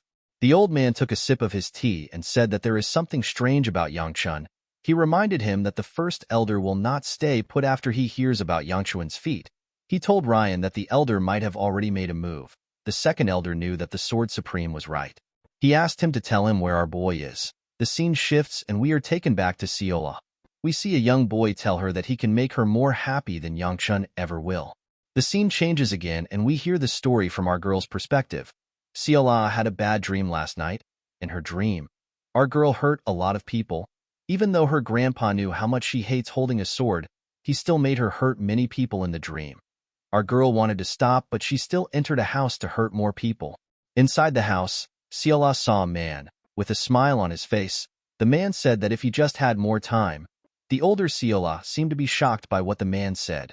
The man was pointing his broken sword at our girl. Seola closed her eyes and apologized to someone known as Chun. The dream looked like something that had happened in our boy's past life. Our girl woke up after having the nightmare. She wanted to see Yang Chun because she was so scared. For some reason, Manhwa asked her to go to the courtyard quickly. Our girl arrived at the courtyard earlier than our boy. She saw someone else at the courtyard. The boy told Seola that he will make her happy. Our girl did not know what to say because she was already happy by Yang Chun's side. While the boy was begging Seola, our boy arrived and made a scary face. Yang Chun told the boy that Seola is his servant. He asked the boy for his identity. Our boy could not believe that this kid was asking for Seola. He noticed that the boy was heavily blushing. He could not believe that the boy had the guts to do this in front of him. The boy apologized to Yang Chun for offending him. Our boy was surprised to hear this. He asked the boy if he knows him. The young man bowed his head and introduced himself as Gu Juliap. He told Yang Chun that he would like to request a spar with someone from the main bloodline of the family. With a bright smile on his face, Yang Chun refused the request. The boy was surprised to hear this. Yang Chun told him that he is not fighting him. Juliap asked our boy if he is scared. Yang Chun told him that he is. Juliap was annoyed to hear this. He tried to taunt our boy by telling him that only a feeble person would run away from something like this. Yang Chun commended him for having a good eye. He told him that he is extremely feeble. Our boy already caused a mess with the spar he had with his sister. He did not think it would be smart for him to make the same mistake by sparring with some random loser. He turned around and told him that he will be leaving. Immediately he turned around. He saw the second elder in front of him. With a smile on his face, the old man told Yang Chun that he is not leaving. He explained to him that Juliap came from a long distance for this duel. He asked our boy to accept the spar. Yang Chun asked the man to tell him why he came. Juliap greeted the second elder. Ryan responded to the boy's greeting. Our boy asked the elder if he knows Juliap. Ryan could not believe that Yang Chun had forgotten who the boy was. He revealed to him that Juliap is the first elder's grandson. Upon hearing this, our boy noticed that Juliap had the same face as the first elder. The second elder grabbed Yang Chun's head and asked Juliap if he wants to spar with him. The boy told him that he does. He said that our boy is too scared of the spar. Yang Chun told Ryan that Juliap is simply here to hit on girls. The second elder asked the boy if he received the order from the first elder. Yang Chun finally understood what was happening. He assumed that Juliap wanted to spar because he had martial arts-related reasons. Our boy realized that it was simply politics. It is a well-known fact that the first elder is an ambitious man. He is waiting for someone as useless as Yang Chun to become the head of the clan. However, after seeing the person who he believed is useless defeat Yanseo, his plan got messed up. Our boy realized that the first elder is probably trying to use his grandson to stomp on him again.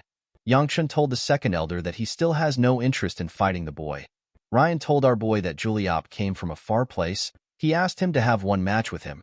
Yang Chun explained to Ryan that there is no point to the match. He told him that he will lose. With a smile on his face, Ryan told him that he has a hunch that he won't lose. Yang Chun grabbed Seola. He told the elder that he can tell that Juliap is stronger than his sister just by taking a single look at him. He said that he does not want to fight a losing battle or get involved in politics. Before our boy could leave, Juliap grabbed our girl's hand and asked her to wait. The boy told her that Yang Chun does not deserve her. He asked her to follow him instead of a cowardly freak. Our boy turned around when he heard this. With a horrifying look on his face, Yang Chun asked Juliap to remove his hand and follow him. He told him that he will accept his request.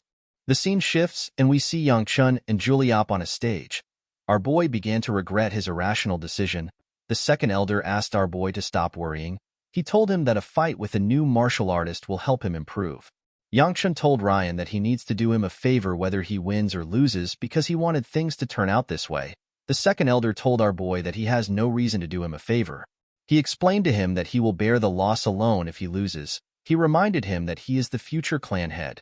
Yang Chun told the elder that he is mistaken. While stretching, our boy revealed to him that he has no plan of becoming the clan head. Ryan was shocked to hear this. He asked our boy to tell him who will become the clan head other than him. Yangchun had already gave up all hopes of becoming the clan head in his past life. However, most people still think that he wants to be the head. With a smile on his face, our boy told the old man that he is going to roll on the ground and surrender if he does not do him the favor. Ryan realized that Yangchun was not joking. He told our boy that he has a single condition. Our boy asked him to tell him.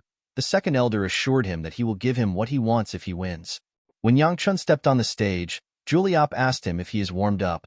Our boy told him that he is all right. While pointing his sword at Yangchun, Juliop apologized to him for what is about to happen. Our boy did not understand what Juliop was talking about. He asked him to explain himself. With a cocky smile on his face, the arrogant bastard reminded Yangchun that he did too much against him in last year's duel. He told our boy that he never expected him to be bedridden for a month after the duel. Our boy was actually not annoyed. This duel happened a long time ago to him, so he did not even remember the event. Juliop told him that he believed he was weak back then. He told our boy that it was probably a coincidence that he won Yanxio. Unfortunately, the first elder does not think so. Juliop explained to Yangchun that he does not like harassing the weak. He covered his sword with his energy and told our boy that he will really hate it if a weak man becomes the clan head. Yangchun did not respond to the boy. Juliop called out to the second elder and told him that he also has something he wants for winning the duel. The second elder believed that this was fair. He asked the young man to tell him what he wants. Juliop told the second elder that he wants Yol. Yangchun became enraged when he heard this. With a scary smile on his face, our boy referred to the boy as an arrogant bastard. Ryan laughed when he heard this. He accepted Juliop's request. He asked the boys to start the duel. Yangchun released his energy when he heard this. Juliop noticed something when he saw our boy's energy. Yangchun asked the boy to start. Juliop told him that the polite thing to do is to allow the weaker opponent attack first. Our boy asked him to tell him why he is afraid if he is weaker. Juliop was certain that he was better than Yangchun in speed, inner energy, and strength. Although he knew this, Juliop could not still attack our boy. He wondered if it is because of our boy's aura. The boy quickly removed this thought from his head. He was certain that Yangchun was full of flaws from top to bottom. He told himself that our boy is probably doing his best to deal with the inner energy he is exuding. The moment he thought of this, Yangchun stopped releasing his energy. Juliop smiled when he saw this. He believed that our boy ran out of inner energy faster because his energy is lesser.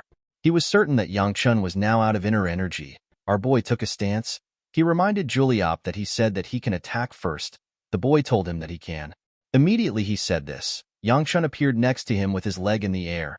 Juliop actually managed to see our boy's movement. He dodged Yangchun's kick. With a smile on his face, the boy told Yangchun that his attack was good, but he was too slow. Yangchun clenched his fist and gave the boy a quick punch on his face. Before he could react, our boy jumped up and landed a heavy kick on Juliop's face. The arrogant idiot got slammed to the ground. The attack caused a huge explosion. When Juliop raised his head, he spat out some blood. Yangchun asked the idiot to get up right now. He told him that he does not want to hear him cry that he won the duel with an ambush. He asked Juliop if he is already done. Juliop stood up and apologized to our boy for underestimating him. He told Yangchun that he was lacking. Our boy asked him if the fight is now over. Juliop took a stance and covered his sword with his energy. He told our boy that he is not yet attacked. Yangchun was annoyed to see that the fight won't end as fast as he wanted. Our boy knew that he did not have a lot of time left. Usually, Yangchun would utilize his inner energy by exuding it the same way Juliop is. However, in order to fight someone stronger, our boy needs to embody the inner energy within himself to reinforce his body. Unfortunately for him, his body cannot handle this level of inner energy yet. Our boy knew that he might experience energy deviation if he pushes himself too hard. Yangchun realized that he needs to finish this fight in 7 minutes because of the energy he had left. Our boy remembered that the sword technique Juliop uses starts and ends with the utilization of friction of force between the sword and sheath. He believed that he will be able to dodge his attack if he focuses on him. The moment our boy thought of this, Juliop launched his attack. The boy's attack was ridiculously fast. Yangchun barely managed to dodge it. It was as if Juliop was cutting the wind. The boy quickly turned around.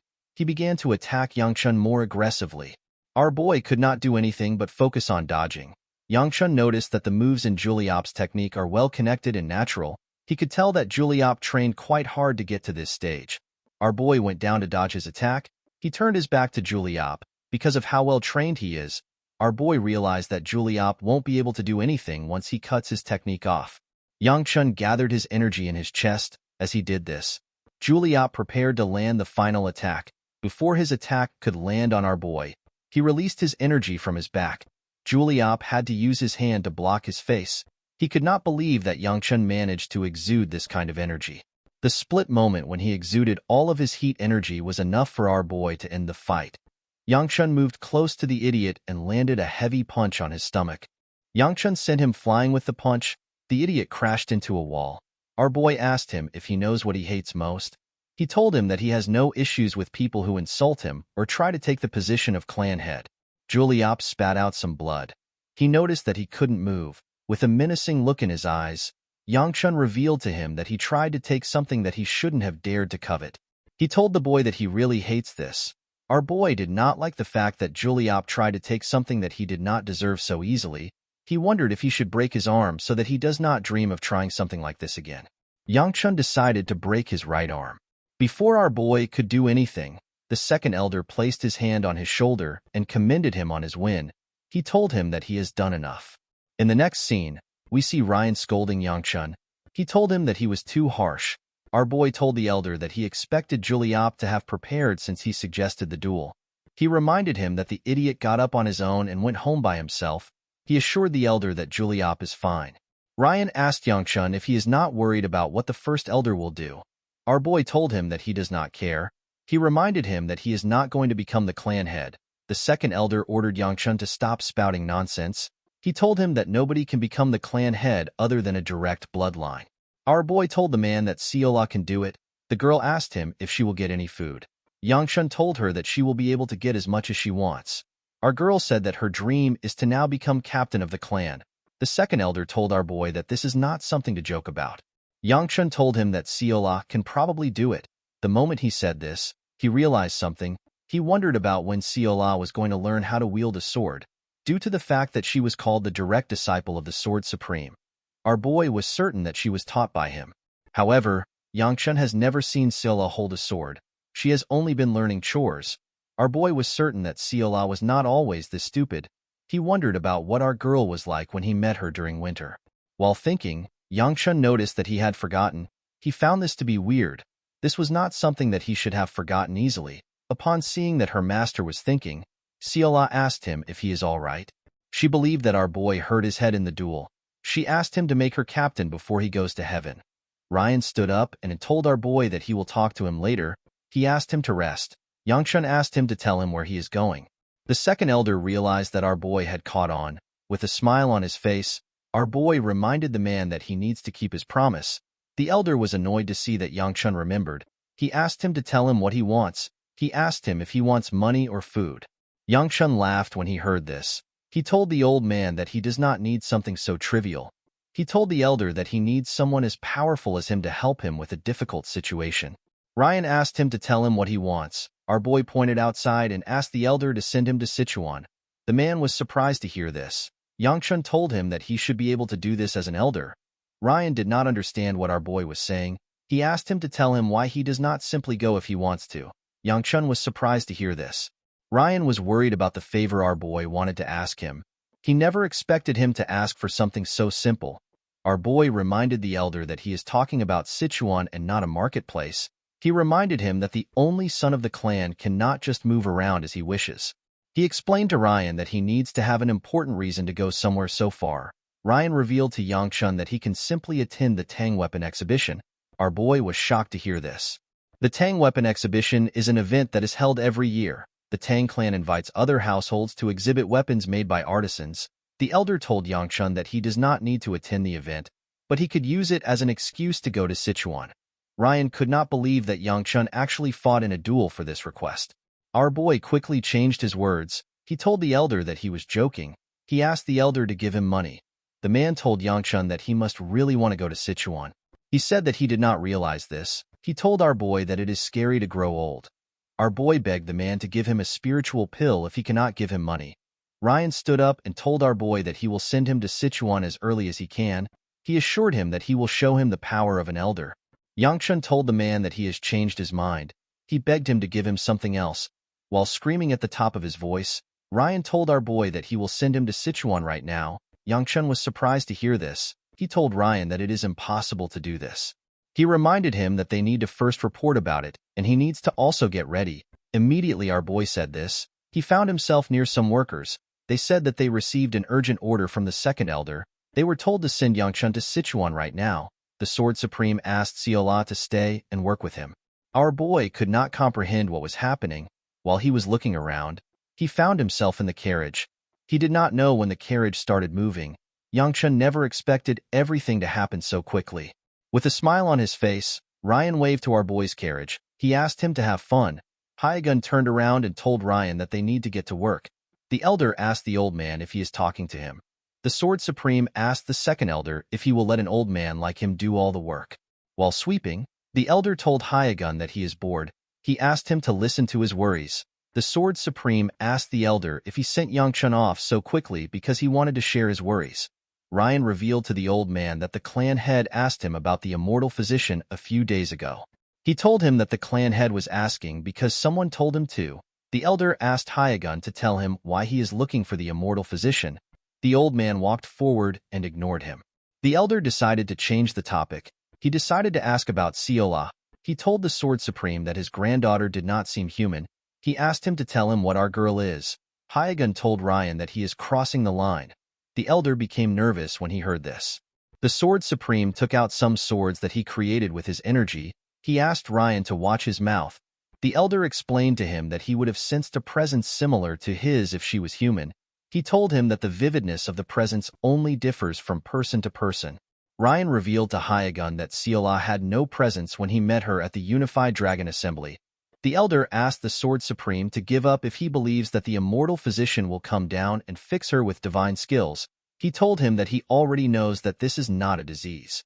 Before the elder could say more, Hyagun asked him to shut up. He created a large amount of swords with his energy. He told Ryan that Siola is human. Ryan realized that he was not getting through to the Sword Supreme. He turned around and dropped the broom. He told Hyagun that what he wants is not important. As his sword slowly faded away, the Sword Supreme told himself that it does not matter if our girl is not human. He said that he will help her make up what she lacks in humanity. The old man clenched his fist out of anger. He said that he is willing to give up his life as long as Siola grows up safe and sound. A few hours after this, the Sword Supreme found out that Siola had disappeared. The scene shifts and we see Mu Yun and Hongwa next to a fire. The bodyguard told the maid that they simply need to prepare food. Hongwa explained to him that they still have a few days until they get to Sichuan. She told him that they need to ration their food. Mu Yun asked Hongwa to tell him where their master went. The woman revealed to him that Yangchun said that he wants to train while they prepare. The bodyguard told her that their master must be bored. Hongwa smiled and told him that they should have brought Siola. Inside the forest, we see our boy training. After using a few moves, Yangchun was exhausted. He fell to the ground and began to breathe heavily. Our boy could not believe that he was already out of inner energy after only using a few moves. It had been almost 10 days since they left. Despite his consistent training, our boy had not seen any progress. The biggest problem Yangchun faced during his fight against Juliop is the amount of inner energy that he has. Inner energy is the basis of all martial arts. Our boy knew that he had to raise his energy quickly. While thinking, Yangchun remembered the time he absorbed the energy of the demonic stone. He remembered that the demon well absorption arts is a way to absorb demonic energy from a spiritual pill or a demonic stone. However, the user of the technique also ends up taking in demonic energy into the body. This energy will corrupt the user. For unknown reasons, the Gu Flame Wheel art purified the demonic energy which our boy absorbed. After the energy was purified, Yangchun could no longer sense any demonic energy. Our boy felt like he could raise his inner energy with this method without any side effects. Although he wanted to do this, Yangchun believed that it will not be smart to use the technique. This is because the demon well absorption arts is the heavenly demon's martial arts. Our boy did not want to return to the demonic path when he barely managed to escape. While he was thinking, he hears someone scream. The guards quickly raised their torches. Our boy wondered about what was happening. He came out of the forest and walked up to Mu Yun. He asked him to tell him what happened. The man told his master that something is inside the carriage. Yangchun saw Manhwa shaking on the floor. Our boy decided to check inside the carriage. He saw something shocking. He saw Seola coming out of a box. The girl was happy to see Yangchun. With a smile on her face, she told him that she ended up coming. The scene shifts and we are taken back to the past. We see some servants loading up the carriage. Seola told her grandpa that she also wants to follow our boy. She reminded him that he let her travel last time. The man realized that she was referring to the Unified Dragon Assembly. While looking at Ryan, he explained to his granddaughter that he allowed her to leave because there was someone who could prevent her from making mistakes. He told our girl that there isn't anyone that can do this for her in Sichuan. He asked her to help him move some stuff if she understands. While carrying some clothes to the carriage, our girl thinks about the fact that Yangchun won't be back for a month. She realized that it will be better for her to stay because she is bad at chores and Yangchun hates unhelpful people. While she was putting his clothes into his box, someone asked her to wait. When our girl turned around, she did not see anyone. She decided to look into a box containing food to check for the voice she heard. While she was looking into the box, a hand pushed her inside. Seola did not understand what was happening. She believed that someone was playing a prank on her. Our girl said that she is scared. Before she could get up, the hand appeared again next to her head. It gently moved and made Seola feel sleepy. Our girl fell into the box and slept off. A mysterious voice apologized to Seola for what it did. It told her that it is leaving everything to her. After the voice said this, the servants told Yangchun that they are ready to move. With a confident smile on her face, Seola told Yangchun and the others that this was what happened. The three of them did not know how to react. They assumed that our girl was bullshitting them. Seola was surprised to see that they were not shocked. With a smile on her face, she told them that is what happened again. They assured her that they heard her the first time. They could not believe that she was saying she was possessed by a ghost. Our boy believed that Seola should have just left when she heard the voice. While they were traveling, Seola saw an owl. She told Yangchun that she has tasted an owl before. She told him that they are really chewy. On the same road, our girl saw a squirrel. Yangchun asked her if she has also eaten a squirrel. She told him that she has. Our boy told her that she won't get any cookies for eating a squirrel. Originally, Yangchun would have had a bodyguard take Seola home, but she has already come too far. Also, he does not have enough food to give her and the bodyguard. Our boy decided that it is best Seola travels with them. Seola picked up a worm. She asked Yangchun to trade the cookie for the worm. Our boy threw the cookie away when he heard this. Seola screamed when she saw this. Yangchun realized that he should have just sent her back home. While he was looking at the sky, our boy sensed the energy of 4 monsters coming towards them. He called out to Mu Yun. The bodyguard took out the charm and told his master that he already knows. He ordered everyone to stop. Yangchun grabbed Seola. He told himself that everything was too peaceful as he got ready to fight. Our boy noticed that there were now 3 monsters coming towards them. Immediately he noticed this. Another monster was killed. The last monster jumped out of the forest and rushed to attack Yangchun's carriage. Our boy clenched his fist and covered it with his energy. Someone in the air asked him and his crew to fall back. The girl used her sword to tear the monster into 2. After finishing off the monster, she told Mu Yun that she was not able to take care of them quickly because she was alone. Seola asked our boy if he knows her. Yangchun told her that he does not recognize her. Our girl called out to the young lady and asked her to look at them. Immediately Yangchun saw her face. He realized that he met the wrong person. Our boy remembered how this girl with white hair stood in a pool of blood. While standing in the pool of blood, the girl with an humongous set of boobs said that no one is there. Presently, the girl asked them if they are heading to Sichuan. She asked Yangchun if she can follow them. The beautiful girl introduced herself as Namgung Baya. Yangchun could not believe that he met her. He wondered about what the crazy bitch was doing in this place. The scene shifts and we see crows eating human flesh. The area was filled with dead bodies. The older Yangchun asked someone if they killed everyone. The person turns out to be the older Baya. The woman asked him to tell her what their cult leader said. Yangchun revealed to her that the cult leader asked him to bring her here and allow her to rampage like a crazy bitch. Baya asked him if he was the one who added the last words. Our boy was surprised to see that she had enough sense to figure this out. Baya asked our boy to leave with her. The woman was about to walk forward. Yangchun stopped her. He told her that she is looking the wrong way. He asked her to turn left.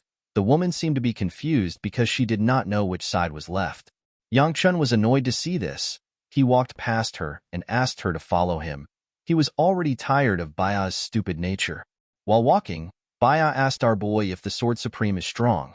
Yangchun turned around and reminded the woman that their cult leader will take care of the Sword Supreme. She ignored our boy's words. She asked him to tell her the type of swordsmanship he uses. She asked him if Hyagun's swordsmanship is stronger than hers. She turned to the side after asking her questions. Yangchun called her a crazy bitch. He gathered his demonic energy and fired it at her. When the attack got close to her, it split apart. It destroyed some rocks behind her. With a scary look on her face, Baya asked our boy if he wants to fight. Yangchun did not know what she was talking about. He pointed at her and told her that she is going the wrong way. He asked her to simply shut up and follow him. While they were walking, the woman told him that she has another thing to say. Yangchun turned around and warned her that he will tear her apart if she mentions anything about the three Supremes. Baya pointed to her right. She said that it looks like a shortcut. Our boy did not understand what she was saying. He slowly gathered his energy. Before he could stop her, Baya disappeared. Yangchun called her an insane bitch. Our boy arrived at their destination in a day, while it took Baya 4 times as long. In the next scene, we are taken back to the present. The girl realized that Yangchun's group is heading to Sichuan. She asked him if she can accompany them. Yangchun told her that they are not going to Sichuan. Our boy did not want to get involved with this crazy bitch in his current life. Although he was aware of her identity, Yangchun told Baya that they cannot just trust that she is a member of the Namgung clan.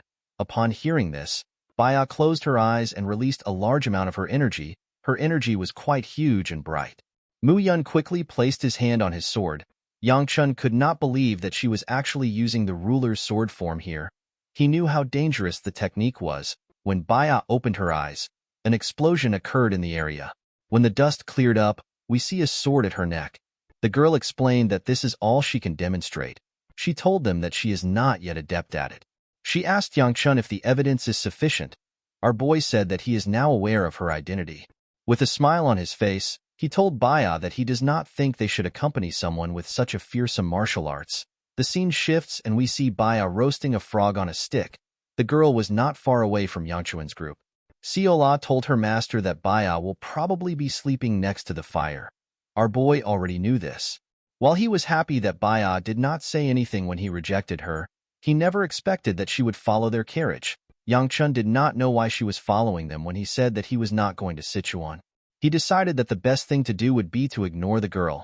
He asked Siola to stay away from her. Immediately he said this, he noticed that our girl was no longer sitting next to him. When he raised his head, he saw Siola teaching Baya how to peel a frog's skin. Yangchun walked up to her and pulled her back. He asked her to tell him what she is doing. Siola revealed to her master that she wanted to help Baya because she was about to eat a frog the wrong way. While talking, he noticed that the crazy girl was staring at him. Yangchun asked her to tell him why the daughter of a prestigious clan is traveling to a far land alone. Baya became shy when she heard this. She revealed to our boy that she actually left with her clan members, but she got lost on the way. Yangchun already knew that this was going to be the reason. The girl had zero sense of direction in her previous life. Our boy did not know why he expected it to be different in this life. Yangchun reminded her that they are going to Sichuan. He asked her to tell him why she is following them. Baya told him that she had a hunch that they were heading there. She could not believe that they were not going to Sichuan. Sola was surprised to hear this. She rose her head up to look at Yangchun. Our boy nodded his head to ask her to go with the lie. Unfortunately for him, Sola is not that smart. With a look of shock on her face, our girl asked Yangchun if they are not going to Sichuan anymore. Our boy could not believe what he was hearing. He realized that he should have sent the idiot home. Yangchun told Baya that he cannot stop her from heading in the same direction as them. He told her that he is not going to do anything for her. Baya reintroduced herself. She asked our boy to tell her his name. Yangchun introduced himself as Gu Juliop. He did not want this crazy girl to know anything about him. 2 days later, we see Siola showing the girl the forest. Our girl got off the carriage and went to chat with Baya. Thanks to this, their pace naturally slowed down. Yangchun asked Siola to get on the carriage. Our girl asked him if he will also let Baya join them. Our boy told her that he will never allow it. She said that she will not step into the carriage if he does not do this. Yangchun was surprised to hear this. He turned to Mu Yun and asked him about the time they will get there. The bodyguard explained to him that they would have gotten there in a day if they had their original pace. Our boy asked him to tell him how long it will take at their current pace. The man said that it will probably take them 3 days. Mu Yun did not know why his master was so wary of Baya. He asked him if he cannot just allow her to ride with him. Our boy realized that he did not have a choice. He told his bodyguard that they will reconsider their options at a nearby village.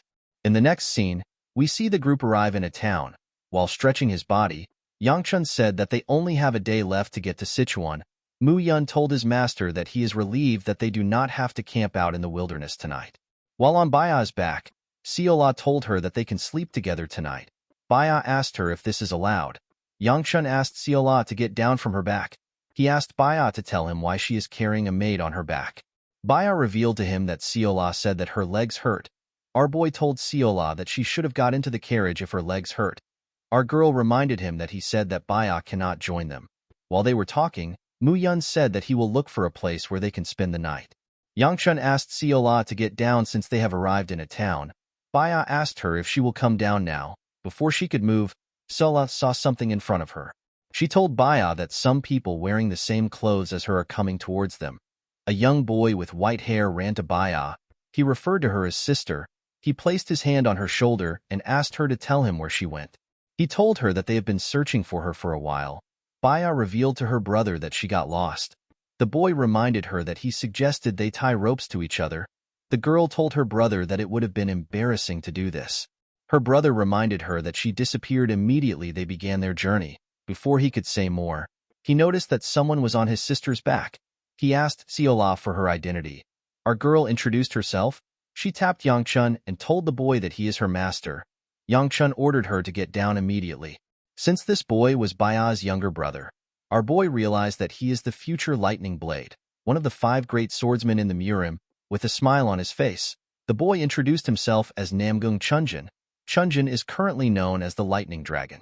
Yangchun introduced himself as Juliop. He told Chunjin that he is honored to meet him. The boy began to blush. With a weird smile on his face, Chunjin asked our boy to tell him why he is with his sister. Yangchun told the Lightning Dragon that they coincidentally came across each other on their way to Sichuan. He told him that they got here together. Baya was surprised to hear this. She reminded him that she walked here. While they were talking, Siola seemed to notice something strange about Chunjin. Chunjin apologized to our boy for his sister's intrusion. He explained to him that they have booked a lot of rooms for the night. He asked him to use one of the rooms. Yangchun declined the offer. He told him that he only helped because it was the right thing to do. Our boy did not want to get more involved with Baya. He was certain that they could find another room on their own. While he was thinking, Mu Yun moved close to him. He revealed to his master that there are no more rooms available. Yangchun asked him to prepare to camp out.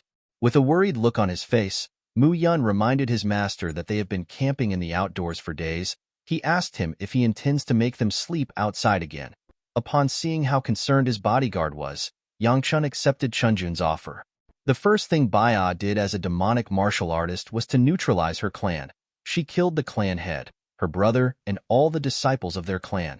After this event, she achieved the title of Demonic Blade Empress and began her rise to fame. Yangchun wondered about how much Baya hated her clan for her to do something so cruel. Our boy believed that Baya did not have any problems with her brother. He assumed that they were going to be like him in Yansio. What he was most curious about was the ruler's sword form, which is the Namgung clan's secret technique. Yangchun could tell that Baya was much stronger than her brother, yet she did not have any title or fame at this point. Our boy believed that Chunjin was normal. He wondered if he is not seeing something. When Yangchun came out of the room, he saw Chunjin walking towards him. He bowed his head and thanked him for giving them a nice room. The Lightning Dragon walked past our boy and used his shoulder to brush him aside. With a look of anger on his face, Chunjin asked Yangchun to know his place. Our boy was shocked to hear this. Chunjin explained to him that he tried to be nice yesterday. He said that he never expected Yangchun to not know his place. He told him that he does not deserve to talk to his sister.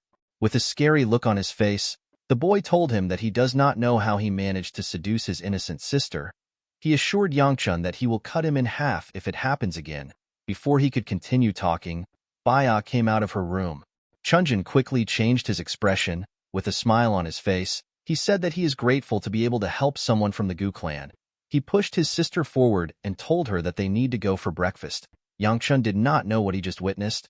He realized that everyone in the Namgung clan has lost their minds. The scene shifts and we see Mu Yun bowing to our boy. He asked him if he slept well. He wanted to tell him something about the Namgung clan. Yangchun asked him not to say it. He asked his bodyguard to tell him when they are going to leave. Muyun explained to his master that they have already finished preparing. He told him that they can leave after breakfast. Our boy told him that they need to hurry. Yangchun wanted to leave quickly in order to get away from this crazy people. When he stepped into the diner, he saw Baya and Siola eating together. Baya apologized to him for not greeting him when she saw him. The girls told him that the dumplings are very good. Yangchun asked Baya if they have to eat together. He sat down and told her that she shouldn't be sitting there. He told her that she should be eating with her brother. The moment he said this, we see Chunjin glaring at Yangchun. The boy was extremely angry. Baya told Yangchun that she simply sat there because it was close. Our boy revealed to her that her younger brother is glaring at him like he wants to kill him. Baya was surprised to hear this. She quickly turned around. She saw her brother smiling brightly at her. Yangchun could not believe that the boy quickly changed his emotion. He wondered if Chunjin was all right. Yangchun hoped that this is the last time he sees them until the Tang weapon exhibition. He ate 2 dumplings and stood up. Siola was surprised to see this. She asked him if he is done. Our boy told her that he is full. He moved to the door and asked Baya to enjoy her food. Siola followed him from behind. Baya was surprised to see Yangchun leaving. While she was staring at him, she smelled something foul. She used her hand to cover her nose. Chunjin walked up to her. He asked his sister to tell him why she did not join them when they were sitting close. When Baya turned to her brother, she noticed that he was the one releasing this foul energy. Chunjin asked his sister to sit with him next time. Baya assured him that she will do that. While looking at Yangchuan's group, the girl stood up. Her brother reminded her that she is not yet done eating. He asked her to tell him where she is going. Baya told him that she is going to rest in the carriage. Chunjin watched his sister as she walked up to Yangchuan's group, with a scary look on his face. The boy said that he hates it when people interfere in their relationship. This is a really creepy thing to say. I hope this guy gets killed soon. In the next scene, we see our boy in his carriage. He asked Baya to tell him why she is still following them. The girl told him that she is simply accompanying them. Yangchun pointed at Chunjin's carriage, which was next to theirs. He asked Baya to tell him why she joined them when her brother is close to them. With a smile on her face, Siola said that she was the one who brought her. With a look of anger on his face, Yangchun asked Mu Yun to get them both outside. The man told his master that they will both get down by themselves. He told him that they have arrived at Sichuan. The Sichuan Tang clan is an extremely prestigious Orthodox clan that has had their roots in the Sichuan region for centuries. The Namgung family's sharpness, the Hebei Peng clan's vigor, the Moyong clan's precision. The Tang clan may seem lacking compared to the other clans, but they are known as the best handlers of poison and steel. The Tang weapon exhibition is the result of their confidence. The scene shifts, and we see Yangchun thinking at the top of a building. Our boy was thinking about the fact that he needed to find the hidden treasury within 3 days after the exhibition comes to an end. All he knows is that the treasury is in Sichuan. While he was thinking, Siola was jumping around. She seemed to be quite excited. While looking at the city, Yangchun wondered about how he was going to find the treasure in this large place. Our boy decided to leak the information to the beggar sect if he cannot find the treasury. This was his last resort. He hoped to find the treasury before this happens. While he was thinking, Siola moved close to the edge to see the beautiful city. She screamed when she saw how it looked. Yangchun was shocked to hear her voice. He wondered why she was there. Our girl said that this is the first time she has been somewhere so high. She liked the wind she was feeling. She turned to her master. With a smile on her face, she told Yangchun that fireflies are dancing under the moonlight. Our boy did not seem impressed. Siola told her master that Baya talked about a pretty lake. She grabbed Yangchuan's hand and asked him to follow her there. In the next scene, we see the two at the lake. Our boy said that it is actually massive. Siola could not respond because she was still feeling pain from the hits our boy gave her on her head.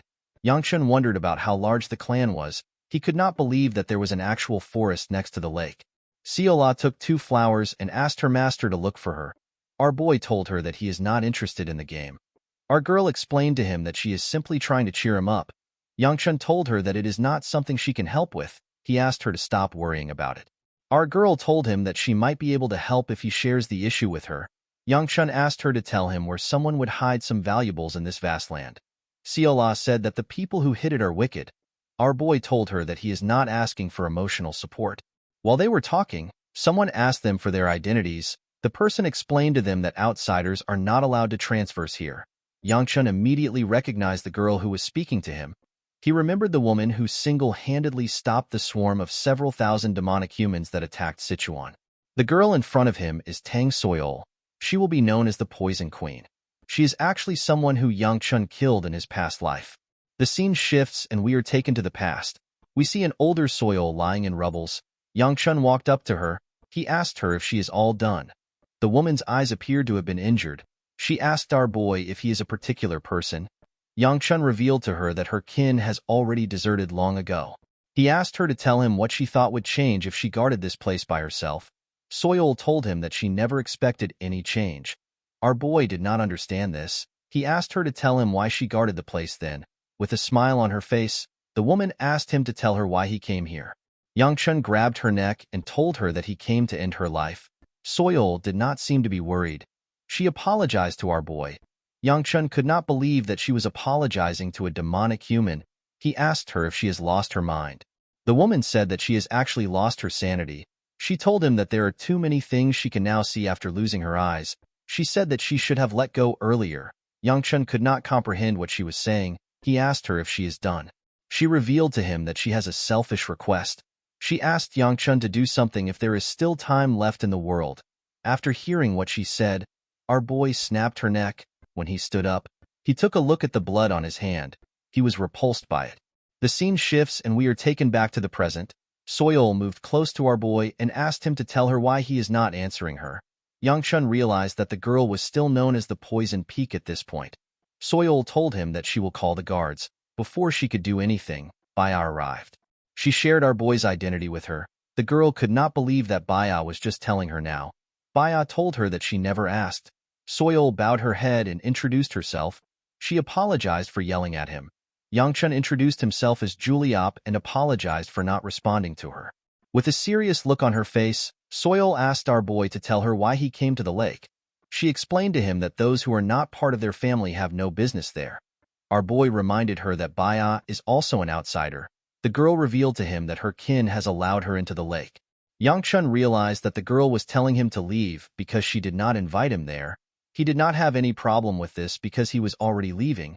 He told her that he will take his leave. After he left with Siola, Soyol told her friend that Yang Chun is unbelievably rude. Baya asked her about why she glared at our boy so harshly. The girl explained to her that she did not like the fact that Yang Chun didn't apologize even after she pointed out his mistake. While blushing, Soyol said that good looks are not everything. She told her friend that she hates guys who act rude just because they are a little handsome. The girl realized that she just called Yang Chun handsome. She quickly tried to explain herself, but she wasn't making any sense. Baya could not believe that her friend thought our boy was handsome. She had only seen him with an angry face. Soyol walked forward and said that she prefers guys who are homely even if they are a little ugly. In the next scene, we see Yang Chun step out of his room. He thinks about the fact that the Tang weapon exhibition is tomorrow. He decided to train with his free time. When our boy turned around, he saw Baya and her brother. Yang Chun was not happy to see them. He asked them about why they came to see him. Baya told him that she came for food. Our boy did not understand what she was talking about. He asked her to explain herself. Chunjin revealed to him that the Tang clan has invited them for a meal. He told Yang Chun that his sister suggested inviting him as well. Our boy thanked her for the offer. He told her that he is quite shy. He told her that the place will not be comfortable for him. Yang Chun hoped that the two of them understood his message. He wanted them to leave. Baya did not understand what our boy was trying to say. Chunjin grabbed Yang Chun's hand. With a forced smile on his face, he asked our boy to join them. Yang Chun was annoyed to see this. He could not believe that Chunjin was threatening to bring him to the dining hall. Out of anger, Yang Chun released his murderous energy. Chunjin became terrified when he felt this energy. Our boy quickly took away his energy when he noticed that the boy was scared. He decided to go to the hall. With a smile on his face, he told Baya that he cannot reject her thoughtful invitation. He told her that he will follow her. Our boy grabbed Chunjin and moved him close. With a smile on his face, he asked the idiot to keep smiling. He reminded him that his lovely sister is watching. The idiot grit his teeth out of anger. He was forced to thank Yang Chun for accepting the invitation. Our boy assured him that it is fine. In the next scene, we see Yang Chun at the dining hall. Our boy was shocked to see the food placed in front of him. He already knew that Sichuan is known for having spicy food, but he did not expect every dish to be spicy. He did not know what to eat. Tang Jiak, who is the son of the Tang clan head, asked our boy to enjoy. Yang Chun decided to eat some dumplings. It looked a little less red than the other dishes. Before he could place the food into his mouth, he noticed that Soil was staring at him. The girl was breathing heavily as she stared at him. Yang Chun did not understand what was going on. He remembered that the girl always gave him this weird look whenever he met her in his previous life. He could not believe that he had to endure this same look in this life. While thinking, our boy took a bite out of the dumpling. Unfortunately for him, the dumpling was quite spicy. Yang Chun began to panic. He wanted to spit out the food. Soil's breathing got heavier as she watched our boy panic. While trying to blow some air into his mouth, someone offered him some water. Our boy quickly accepted it. The person placed a slice of meat on a plate. The person turns out to be Baya. The girl told him that the meat is not spicy. Yang Chun was surprised to see this. He asked Baya to stop acting casual. The girl apologized to him. Someone was annoyed to see them talking, as expected. The person turns out to be the weirdest motherfucker in the room. Chunjin broke his chopsticks out of anger. Jiak was surprised to see that his chopsticks broke. He apologized to him for giving him something defective. Chunjin told the boy that he tends to use chopsticks a little forcefully. While he was drinking his water, Yang Chun noticed that Soil sat next to him. The girl had a flushed look on her face. Our boy did not understand why she was acting weird. He asked her if she has anything to say to him. The girl panicked when she heard this. She told him that she has nothing to say. Yang Chun asked her if she is certain. He told her that she can ask him anything. Before Soil could finish her sentence, Chunjin asked Jiak if the training ground is downstairs. Jiak reminded him that he showed him last time. He explained to him that the place is their clan's exclusive training ground. He told Chunjin that they actually don't use the place even though they maintain it. This is because everyone has their own personal training area. While looking down at the training ground, Chunjin said that he wants to see the place. Due to the fact that everyone was done eating, Jiak asked them to go together. Yang Chun could tell that the weird bastard was planning something. He just didn't know his plan. When they arrived at the training ground, Chunjin told his friend that it is quite spacious. Even Yang Chun was surprised to see how big it was. Jiak revealed to him that their ancestors believe that a place is better if it is larger. The boy did not really get it. While looking at the wooden swords there, Chunjin told his friend that there might be a deeper meaning to the size of the training ground. Jiak revealed to everyone that his sister used to train here because she was always trying to beat him up. He said that his sister has now changed because she is older.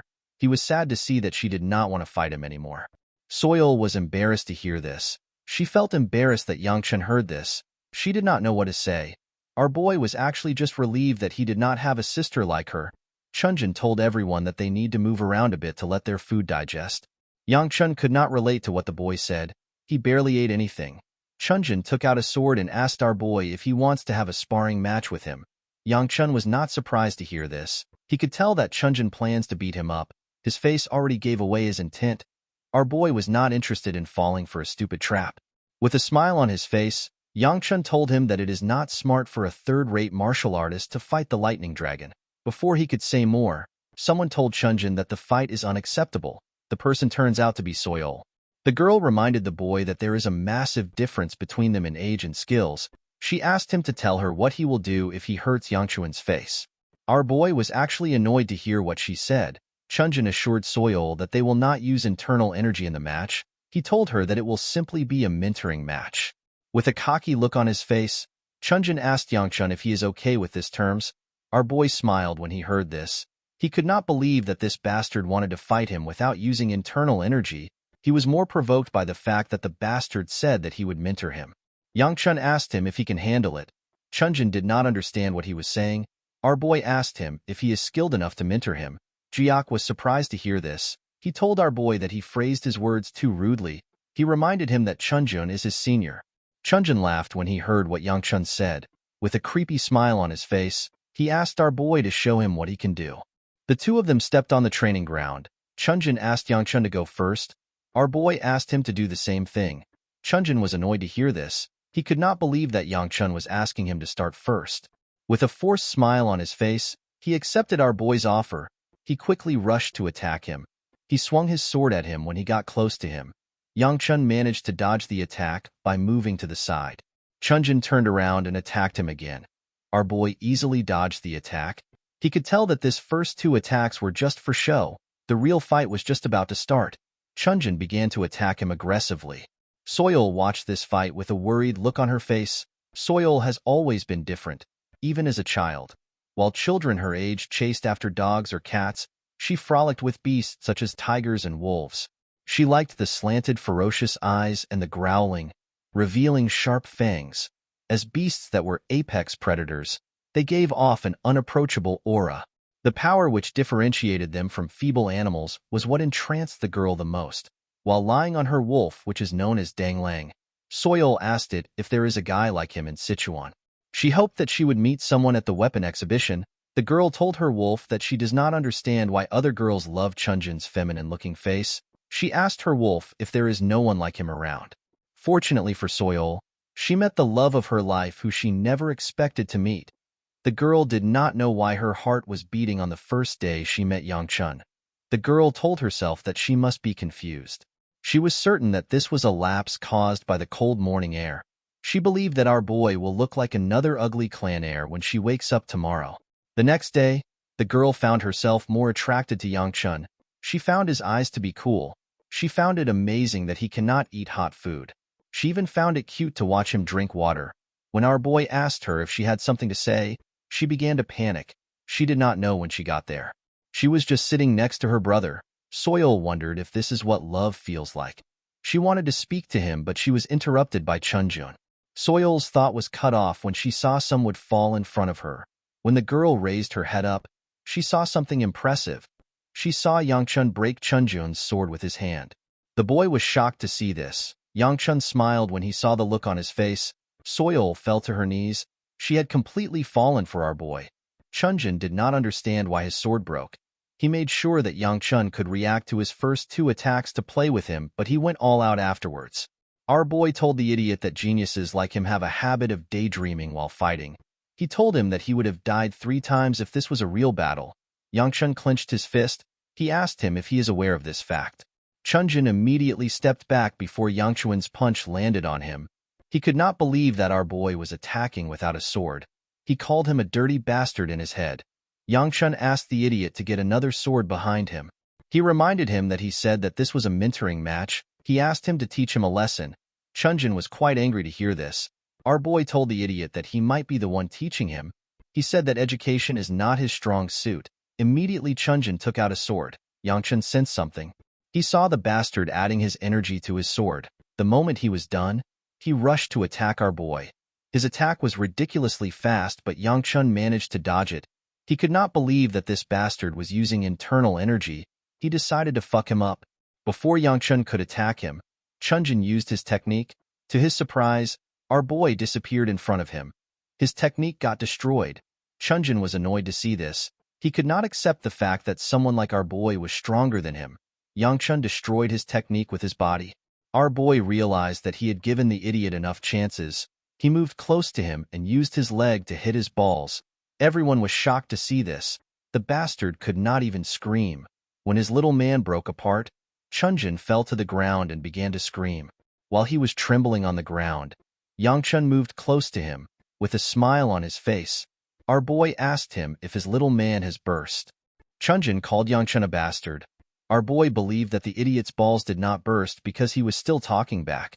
Chunjun called him a coward. He told him that he does not deserve to call himself a martial artist. He explained to him that he will have to lower his head while walking when all the clans hear about what happened. Yangchun asked the boy to tell him the amount of people he has killed. Chunjun was shocked to hear this. He stopped looking at him and said that he does not know what he is talking about. Yangchun told the boy that he must have killed at least 10 people. Our boy raised the idiot's hand up. He began to scream when this happened. Before Yangchun could do anything, Jiak begged him to stop. Our boy reminded him that Chunjun infused his sword with his energy, and he even released a heavy bloodlust which everyone felt. He asked Jiak if he believes that Chunjun made this mistake because he was immature. He reminded the boy that the asshole in front of him is older than him. Jiak told Yangchun that the idiot is from the Namgung clan. He asked him if he knows what will happen if Chunjun is seriously hurt.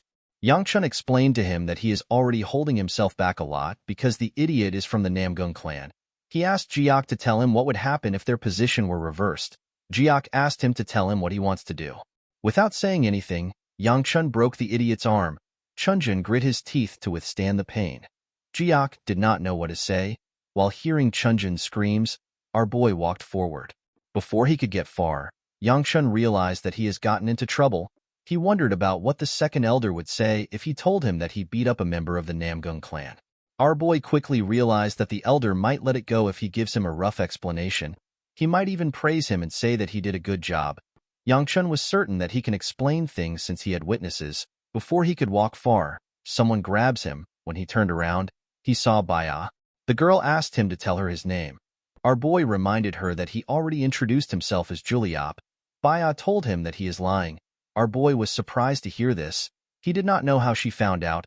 He asked her if she wants to know his name in order to get revenge for her brother. When Yangchun looked into her eyes, he could tell that she did not care about that. He could not believe that her expression is still the same even after he beat up her brother. Baya moved closer to our boy and asked him to tell her his real name.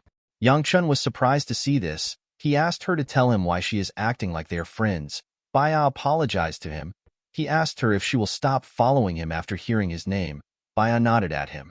Upon seeing this, Yangchun revealed his true name to her. Baya was surprised to hear his name. She gently smiled as she repeated it to herself. The scene shifts and we see Yangchun walking somewhere. Our boy realized that he cannot attend the Tang weapon exhibition after hurting Chunjun. This was not actually a bad thing. He had now earned himself an extra day to look for the secret chamber. Yangchun decided to start his search after resting a bit. He was tired from the fight. Before he could take another step, our boy wondered about what Mu Yun would say. He realized that his bodyguard can tell him that he will follow him around to make sure that he does not cause any trouble. Yangchun realized that he cannot go into his room. In the next scene, we see Seola looking at the city from a balcony. While she was looking around, Mu Yun barged into the room. He called out to his master. He asked Seola if she has seen their master. He did not know why she was in Yangchuan's room. Our girl told him that she has not seen him. Mu Yun began to panic when he heard this. Seola asked him if something happened. Mu Yun revealed to her that Yangchun has not returned after going for a meal appointment with the other clans this morning. Seola became excited when she heard about food. Mu Yun told her that our boy also beat up a Namgung clan member. The man did not know how he was going to report everything. When he stepped out of the room, our girl turned around. Her eyes began to glow. It looked as if she sensed something. The Yun clan of Jinchuan is a martial arts clan that was the best merchant clan in the Central Plains several centuries ago. They were a clan that had the strongest martial artist and also a tight rein on the flow of cash. Even this powerful clan that seemed like nothing could bring it down disappeared after a bloodshed. No one knows the reason behind the Yun clan's sudden disappearance, but based on the records left behind, all the secrets of the Yun clan are hidden under a white maple tree. At night, we see Yangchun searching the forest for the maple tree. Unfortunately, he could not find anything. Yangchun did not know how he was going to find a maple tree when it was not yet autumn. He believed that the tree is probably dead already. He found it weird that the treasure was supposed to be under the tree. He believed that someone spread the rumor as a prank. Yangchun sat on the ground to catch his breath. Unfortunately for him, he didn't eat anything the whole day and he had used up all his energy in the fight. Additionally, he was climbing a mountain in the middle of the night. While he was talking to himself, someone carrying a huge green sack walked up to him. The person turns out to be Seola. Our girl offered her master a cookie. Yangchun happily accepted it.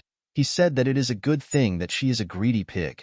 Our girl was annoyed to hear this. She asked him not to call her a pig. Yangchun asked her if the huge sack is full of food. Seola told him that it is. Our boy was relieved to hear this. He revealed to Seola that he was going to return because he was feeling hungry. Seola asked her master if she was of help. Our boy told her that she was. Immediately he said this, he realized that he forgot something important. With a look of anger on his face, he asked Seola to tell him why she is there. Our girl smiled brightly when she heard this. After dishing out the food, Seola explained to her master that people started searching for him after finding out he was missing. She told him that she came there to find him. Yangchun asked her to tell him how she knew he was in the mountain. Our girl told him that it was simply a gut feeling. Seola stood up and told her master that he can be at ease now that she is there. Yangchun asked her to sit down. He told her that she can get sand into the food. Although his hunger problem was solved, it did not change the fact that he still couldn't find the white maple tree. Yangchun realized that he might not find the tree even if they search this place for 3 days with the remaining rations they have. He wondered if he should just give up. While eating, Yangchun said that it is impossible to find a white maple tree in summer. He said that the story is a blatant lie. Seola told him that it is not a lie. She revealed to him that the tree looked really pretty when she saw it earlier. Our boy agreed that the tree would be pretty. The moment he said this, he understood what Seola said. He quickly stood up and asked her if she saw the tree. Our girl revealed to him that she saw the tree together with him. Yangchun was shocked to hear this. He asked her if she is certain. With a bright smile on her face, Seola told him that she is. The scene shifts and we see Seola direct Yangchun to a tree. The tree was at the edge of a cliff. It had completely withered away. Our boy asked Seola if he is looking at the white maple tree. He asked our girl to head back first. He told her that she needs to get her eyes checked. He could not believe that she was calling this withered tree a white maple tree. Seola was surprised to hear this. She asked her master if something is wrong with his eyes. She told him that they are looking at a white maple tree. Yangchun walked past her. He told her that it is his fault for believing her. Seola was surprised to hear this. She assured her master that she is not lying. A voice told her that she is correct. Seola was happy to hear this. She moved close to the tree when she heard this voice. Yangchun came to look at this tree because he had no other clues. He wondered if he will be able to find the tree in this large forest within the time he has. Our boy realized that it would be better for him to head back and receive training from the second elder than to waste his time here. The only problem he had was that he did not know if the elder will train him properly. While he was thinking, Yangchun hears some noise behind him. He quickly turned around. He saw a spatial crack in front of Seola. Our boy did not know what it was, but it looked dangerous to him. He asked Seola to get away from the crack. Unfortunately, our girl did not listen. She stretched out her hand towards the crack. Yangchun was shocked to see this. He quickly began to run. Before he could reach Seola, her hand had touched the crack. The crack widened and released a bright light. Yangchun used his hand to cover his eyes. When he opened his eyes, he saw something shocking in front of him. He saw the white maple tree. The tree was quite beautiful. Seola turned around. With a smile on her face, she told her master that it is real. Yangchun did not understand what just happened. He was certain that this tree was dying earlier. He noticed that Seola did something that led to the tree changing. He wondered if this was the mechanism that was created to hide the chamber. He did not understand how Seola was able to understand the mechanism. He asked her to tell him how she did it. Our girl asked her master about what he is talking about. Yangchun reminded her that she did something to make the tree appear. Seola asked him to tell her what she did. Our boy told her that she walked up to the tree and touched something. Seola was surprised to hear this. She told her master that she does not know what he is talking about. Yangchun became annoyed when he heard this. He walked past her and told her that she did not do anything. He decided to question her later. He looked around the tree for the chamber. The treasure was not hidden on the surface. While he was looking around, Yangchun saw a light coming from the edge of the cliff. When he moved close to the edge, he saw a portal below. Yangchun now understood why they said that the treasure is hidden under the white maple tree. Seola said that this is the entrance. She jumped down from the cliff. Yangchun was shocked to see this. With a smile on her face, our girl said that she is going in first. As she entered into the portal, she asked our boy to join her. Yangchun was annoyed to see this. Unfortunately, he did not have any other choice. He also jumped into the portal. Immediately our boy went in. A man comes out of hiding. The man was wearing the uniform of the Namgung clan. With a smile on his face, the man referred to our boy and Seola as bastards. There was a cave on the other side of the portal. Yangchun was relieved to see that he landed safely. He moved close to Seola and told her that it is dangerous. Inside the cave, there were two paths. Yangchun became certain that he was in the treasury because of the two paths. He wondered about the path they should choose. Seola grabbed her head and carefully thought about the best path. After thinking for a while, our girl pointed at the tunnel on the left. Yangchun wanted to question her, but he remembered how she found the tree. He decided to go with her decision. Our girl was shocked to see that her master has been agreeing with her throughout the day. Yangchun decided to not say anything for now. After they walked into the tunnel, the man landed on the ground. While they were walking, Yangchun became annoyed. He asked Seola if she is certain about this path. He reminded her that they have been walking for a while. He told her that he does not see an end. Our boy also noticed that the glow stones were getting sparser and the path was getting darker. He asked our girl if she is certain about the path. Seola asked him to trust her. This just made Yangchun angrier. Before our boy could complain again, Seola told him that they have arrived. The place was completely dark. Yangchun smacked her on the head and asked her to stop being annoying. When he looked around, he noticed that the glow stones in this place have lost their light. Yangchun could not find anything in the room. He asked Siola if this is truly the treasury. Before he could say more, she placed her hand on his shoulder. With a nervous look on her face, she said that something is here. Immediately she said this, something passed by her side. This thing wasn't visible to Yangchun until it began to glow. Our boy was shocked to see what was in front of him. He saw a huge white snake. He could not believe that he was looking at a demonic beast. Siola called out to him. Yangchun asked her to keep quiet. He could not believe that a demonic beast was in a place like this. The room was just empty seconds ago. Our boy did not understand how the beast got into the room. He found it weird that something so big would not be noticed. Yangchun could tell that this demonic beast was at least a blue-rank demonic beast. Fortunately for them, the snake was asleep. Yangchun turned to the exit. He believed that they can make it out if they move quietly. Before he could do anything, the demonic beast woke up. Our boy was shocked to see this. He wondered if he needed to fight. While he was thinking, Xiola's eyes were glowing when she looked into the snake's eyes. Yangchun realized that he cannot take on this snake. He did not know what to do. Xiola noticed that her master was shaking. Yangchun told himself that he cannot let his chance at a quiet life end so helplessly. He clenched his fist and released some of his energy. He decided to die fighting. The snake referred to him as a child and asked him to relax himself. Yangchun was shocked to hear a demonic beast speaking. The snake assured him that he has no intention of harming him. Our boy asked the beast about how it is able to speak in human tongue. The snake laughed when he heard Yangchun call him a demonic beast. He revealed to our boy that he is curious about how someone that is not of the Yun bloodline found himself in this place. Yangchun told the snake that he was simply looking around. The snake seemed to have noticed something. He accepted our boy's explanation. He asked Yangchun to tell him his purpose for coming there. Our boy knew that he cannot reveal the reason why he came because the snake might be related to the Yun clan. He referred to the snake as Mr. and told him that he came in there by coincidence. Immediately he said this. He realized that he called a snake Mr. The snake laughed when he heard what our boy said. He revealed to him that there are no items left in this place. The snake told our boy that he has a question for him. He asked Yangchun to tell him what he thinks fate is. Our boy found this question to be weird. He asked the snake to tell him why he is asking a stupid question. The white snake felt silly when it heard this. It began to laugh like a crazy person. Yangchun became nervous when he saw this. He wondered if the snake had gone senile. The snake apologized to him for asking a silly question. He told Yangchun that he should have already known that something was wrong when the person in front of him is not from the Yun clan. He realized that the Yun clan has passed away.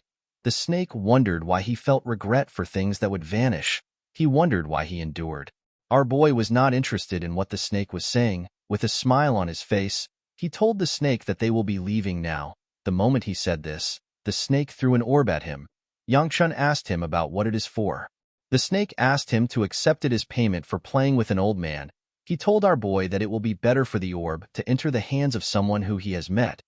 Yangchun realized that it was not a demonic stone. Before he picked it up, the snake said that someone like him will be able to hold this thing within himself better than others. Our boy picked up the orb. He asked the snake to explain what he means. Immediately he said this.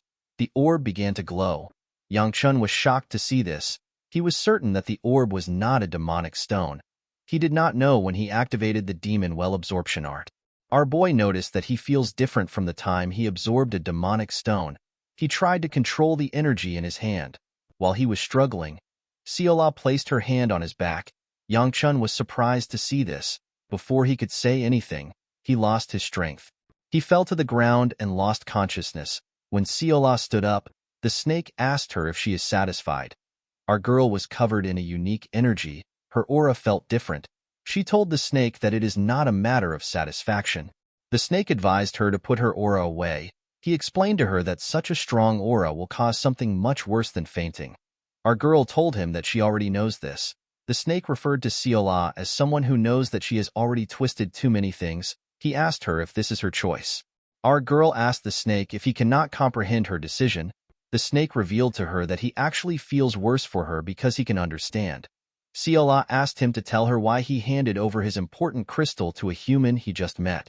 As his body slowly faded away, the snake told our girl that it was simply a swing of mood.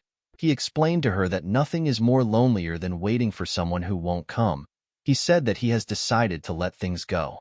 Seola felt bad as she watched the snake fade away. She referred to it as the emptiness of fate. Seola placed her hand on Yang Chuan's head. She said that looking at him makes her forget things like the emptiness of fate. She referred to him as a regretful man.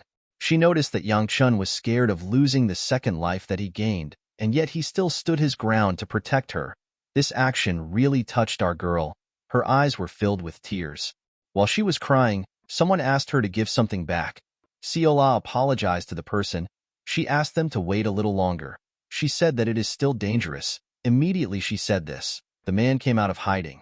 He realized that Seola already sensed his presence. He asked her about when she figured it out.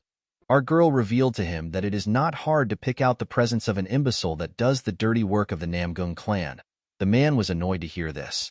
He could not believe that Seola and Yang Chun came into the mountain and crawled into weird places like this.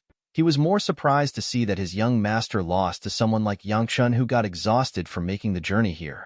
The man revealed to Seola that he has been ordered to take care of things quietly. He assured her that he will let her go if she gives him our boy. The moment he said this, he placed his sword next to her neck. Seola did not seem surprised. She asked the man if this is the will of the Namgung clan or the idiot he serves.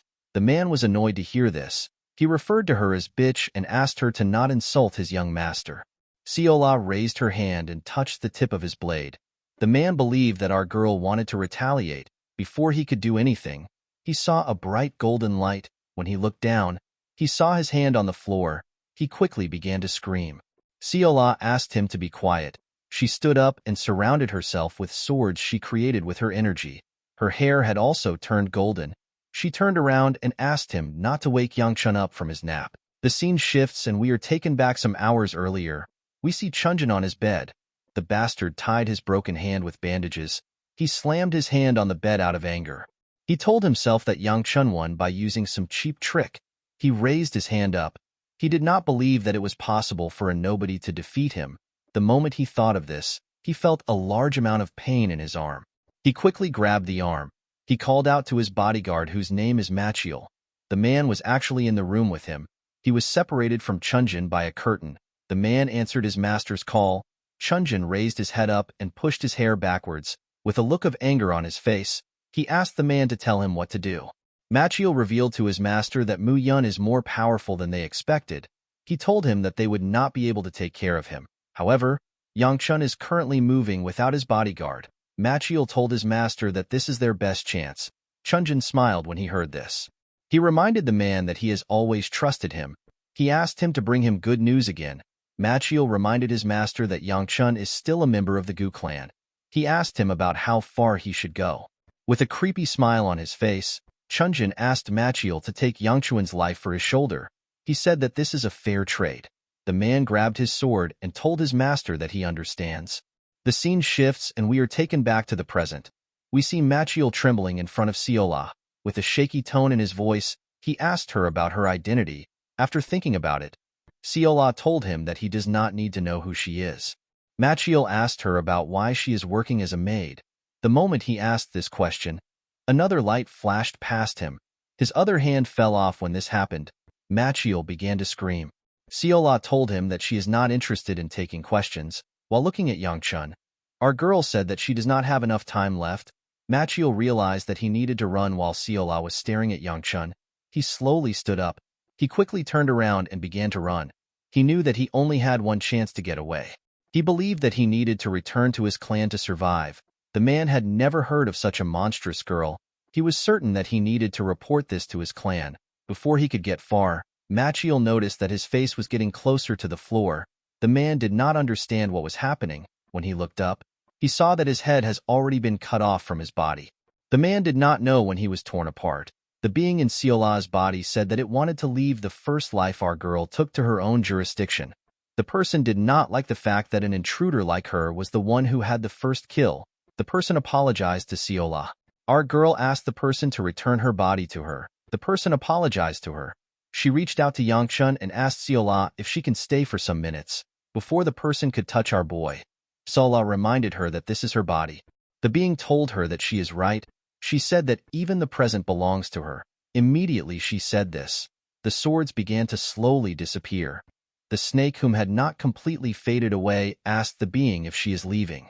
The person said that she needs to rest. She said that she did too much in a child's body. The snake asked the entity if she knows the kind of thing that she is. The entity said that she knows some things. The snake told her that it will be a hard journey. The being said that she is aware. The snake prayed that the being will receive a blessing in her path. After praying, the snake completely faded away. This entity is clearly someone who knew Yang Chun from his past life. With a smile on her face, she told our boy that they should meet again if they have the opportunity. After saying this, the being left Seola's body. Her hair returned back to normal. In the next scene, we see Yang Chun wake up. Our boy found himself outside. Seola was happy to see her master awake. Yang Chun quickly raised his head up. He looked around. He did not know how they returned to the edge of the cliff. He asked Seola about what happened. Yang Chun tried to recall what happened. He remembered that they found a white maple tree. The chamber was empty. A massive snake appeared out of nowhere. He touched a strange orb which the snake gave him. The energy of the orb got absorbed by him. He told Seola that these are the things that happened. Our girl became confused. She did not remember anything about an orb or a snake. Yang Chun could not believe that she did not remember anything. Our girl assured him that she has no memory of what he is talking about. Our boy begged her to not lie to him. Seola asked him to tell her how he expects her to believe that he found a white maple tree, a giant snake, and a strange orb. Yang Chun could not believe that our girl chose to be logical with her reasoning today. He looked around and asked Seola to tell him who brought them there. Our girl revealed to him that she found herself there when she woke up. The moment he heard this, he felt something in his chest. Seola asked him if he is all right. Yang Chun fell to the ground. He assured her that he is fine. He told her that his core is simply aching. The moment he said this, our boy realized something. He sat in a lotus position and began to circulate his energy. Our boy was able to confirm his suspicion. He noticed that there has been a change in the amount of energy flowing in his body ever since he absorbed the orb. The energy in his body is almost enough to take him to the 4th star. Due to the energy in his body, Yang Chun became certain that his memory is correct. He wondered if the snake moved them and wiped Seola's memory. Our boy believed that this was the most sensible explanation. Seola told her master that they can return if he is in pain. Yang Chun assured her that he is fine. He told her that they need to return in order to allow Mu Yun to stop worrying. He went down and asked Seola to get on his back. Our girl was surprised to hear this. She asked him about why he wants to carry her.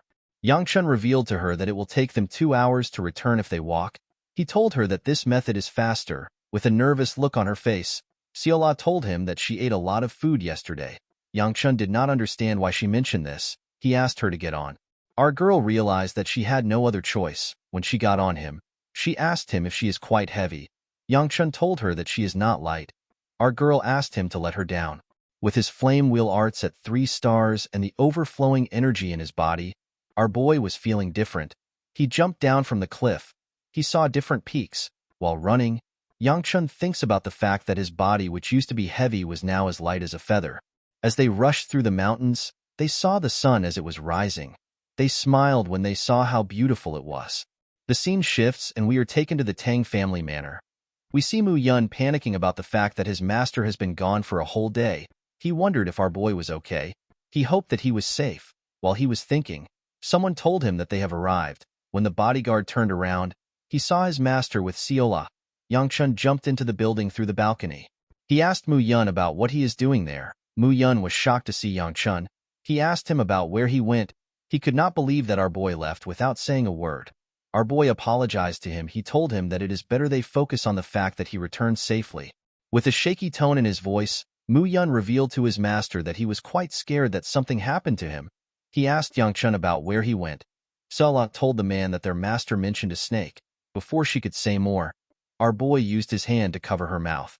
With a smile on his face, he told Mu Yun that Seola is spouting nonsense again. He said that they simply went for a walk. The bodyguard asked his master about what happened to him. Yang Chun told him that it was simply a stroke of luck. He was surprised to see that his bodyguard noticed the change in his energy. He remembered that Mu Yun is actually on the edge of becoming a first-rate martial artist. Our boy turned around. He asked Mu Yun to tell him why he senses 2 more people in his room. The bodyguard did not know how to respond.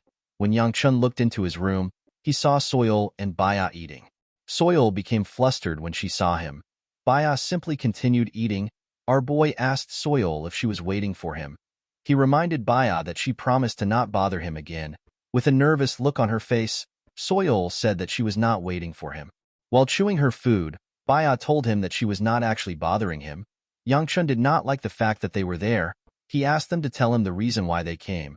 Baya told him that she came to say goodbye. Soil said the same thing. While they were talking, Seola rushed to their table and began to eat their food. Yangchun was surprised to hear their reason. He asked Baya if her brother is also there. Our boy did not want to get involved with the bastard. Baya told him that he did not come. According to the girl, her brother told her that Yangchun would not be back when she told him that she wanted to visit our boy. Yangchun did not understand why Chunjin would say this. He was not aware of what happened to Machiel. Baya pointed her chopsticks at our boy and asked him about what happened to him. Yangchun was surprised to see that she noticed. He told her that something simply happened. Immediately she heard this. Baya released her energy. She asked Yangchun to have a duel with her. Our boy placed his hand on his bodyguard and said that he feels like fainting from training too much. Mu Yun was surprised to see this. He did not know what his master was doing. When Yangchun looked him in the eyes, he understood his intentions. The man pushed the two girls outside. He told them that his master needs to have his rest. Before leaving, Soil took out a paper. She told him that it is the invitation to next year's Tang weapon exhibition. She told Yangchun that he can choose to come if he wishes. Yangchun accepted the invitation. With a smile on his face, he said that he will see her next year. Our boy actually prayed that he would not come here again. With a flustered look on her face, Soil asked Yangchun to not take things the wrong way. She said that she simply wants their families to be on good terms. While walking with her friend, Soil revealed to her that she was actually worried about Yangchun. She said that she never expected him to be fine. Baya began to blush when she heard this. Soil noticed the look on her friend's face. She became a bit worried. With a nervous look on her face, the girl asked Baya if she likes Yangchun. Baya asked her friend to explain what she means by like. Soil became startled when she heard this. She began to spout nonsense. She quickly regained her composure and asked her friend to not worry about it. Baya asked her friend about her own invitation. Soil revealed to her that she actually gave our boy the invitation that was meant for her. She apologized to the girl for what she did. She realized that she should have prepared 2 invitations. Baya pat her head and assured her that it is fine. This action cheered Soil up. She thanked Baya and told her that she is the best. The girl walked forward and told her friend that she will get her some delicious poison to make up for her mistake. Baya did not understand why she would get her some poison. Before the girl could walk up to her friend, a dark energy appeared in front of her. Baya was not surprised to see this energy. Instead, she put her hands together and told herself that she can endure it. With a smile on her face, the girl said that she and Yangchun will meet each other very soon. In the next scene, we are taken to a huge building. We see Chunjin kneeling in front of a man that appears to be his father. The man reminded his son that he simply asked him to take care of his sister. He could not believe that Chunjin lost one of his guards. He told his son that he is quite immature. Chunjin was annoyed to hear this. He did not understand why Machiel did not return. He wondered if the man failed the mission. The boy did not want to believe that the man would fail because he was a top-rate warrior. He did not understand why the guard did not come back. The patriarch called out to his son. Chunjin raised his head up. The moment he did this, the man released his energy. His energy was ridiculously powerful. Chunjin could barely stay conscious. His father told him that he is not disappointed in him because he lost to some nameless child, or because he used killing strikes in a spar. He told him that he is disappointed because he couldn't clean up after himself properly. Chunjin could not say anything to his father. The man walked past him. He revealed to him that he will not hold him at fault. He told him that he should confine himself for solitary training in the Jade Gold Gallery. While breathing heavily, the boy assured his father that he understands. Immediately he said this, the patriarch took away his energy. While Chunjin was struggling to catch his breath, his father asked him to forget about the incident. The boy was shocked to hear this. He asked his father to explain what he means. The patriarch glared at his son with a cold gaze. Chunjin looked down when he saw the look on his father's face. The man explained to his son that he will understand when he becomes clan head. He asked him not to touch the Gu clan until that time comes. He revealed to Chunjin that they might actually end up becoming in-laws with the Gu clan. Chunjin told his father that he understands. Immediately he said this. He fully understood what his father was talking about. The scene shifts and we are taken to the Gu clan. Yangchun asked the second elder to repeat what he said. Ryan revealed to him that his marriage partner has been arranged. Our boy asked the elder if he is joking with him. He reminded him that they just broke their marriage agreement with the Peng clan. The second elder told him that he heard that the marriage was cancelled because he messed around. Yangchun asked the elder to tell him why the person who messed up is getting another fiancé. Ryan asked him if he intends to live alone his entire life. Yangchun did not understand why the conversation was going there. The second elder revealed to him that he was the one who made the connections. He asked Yangchun to simply accept it. After the second elder left, Siola asked her master if he is really getting a fiancé. Yangchun asked the girl if she really believes him. He assured her that the demented old man is messing with them. The weird thing was that Siola did not even know what a fiancé means. She was just worried for no reason. Mu Yun walked up to his master. He revealed to him that the second elder is telling the truth. Yangchun was shocked to hear this. Mu Yun explained to his master that he went to report on their travel to Sichuan, but the whole clan was already gossiping about his new fiancée. Yangchun couldn't believe that there was a rumor about him that he did not know about. Our boy was certain that most of the clans must have already heard about how he behaved to Peng Aoi. Despite the bad rumors, the clans still want their children to get engaged to him. Yangchun wondered about which crazy clan accepted the marriage arrangement.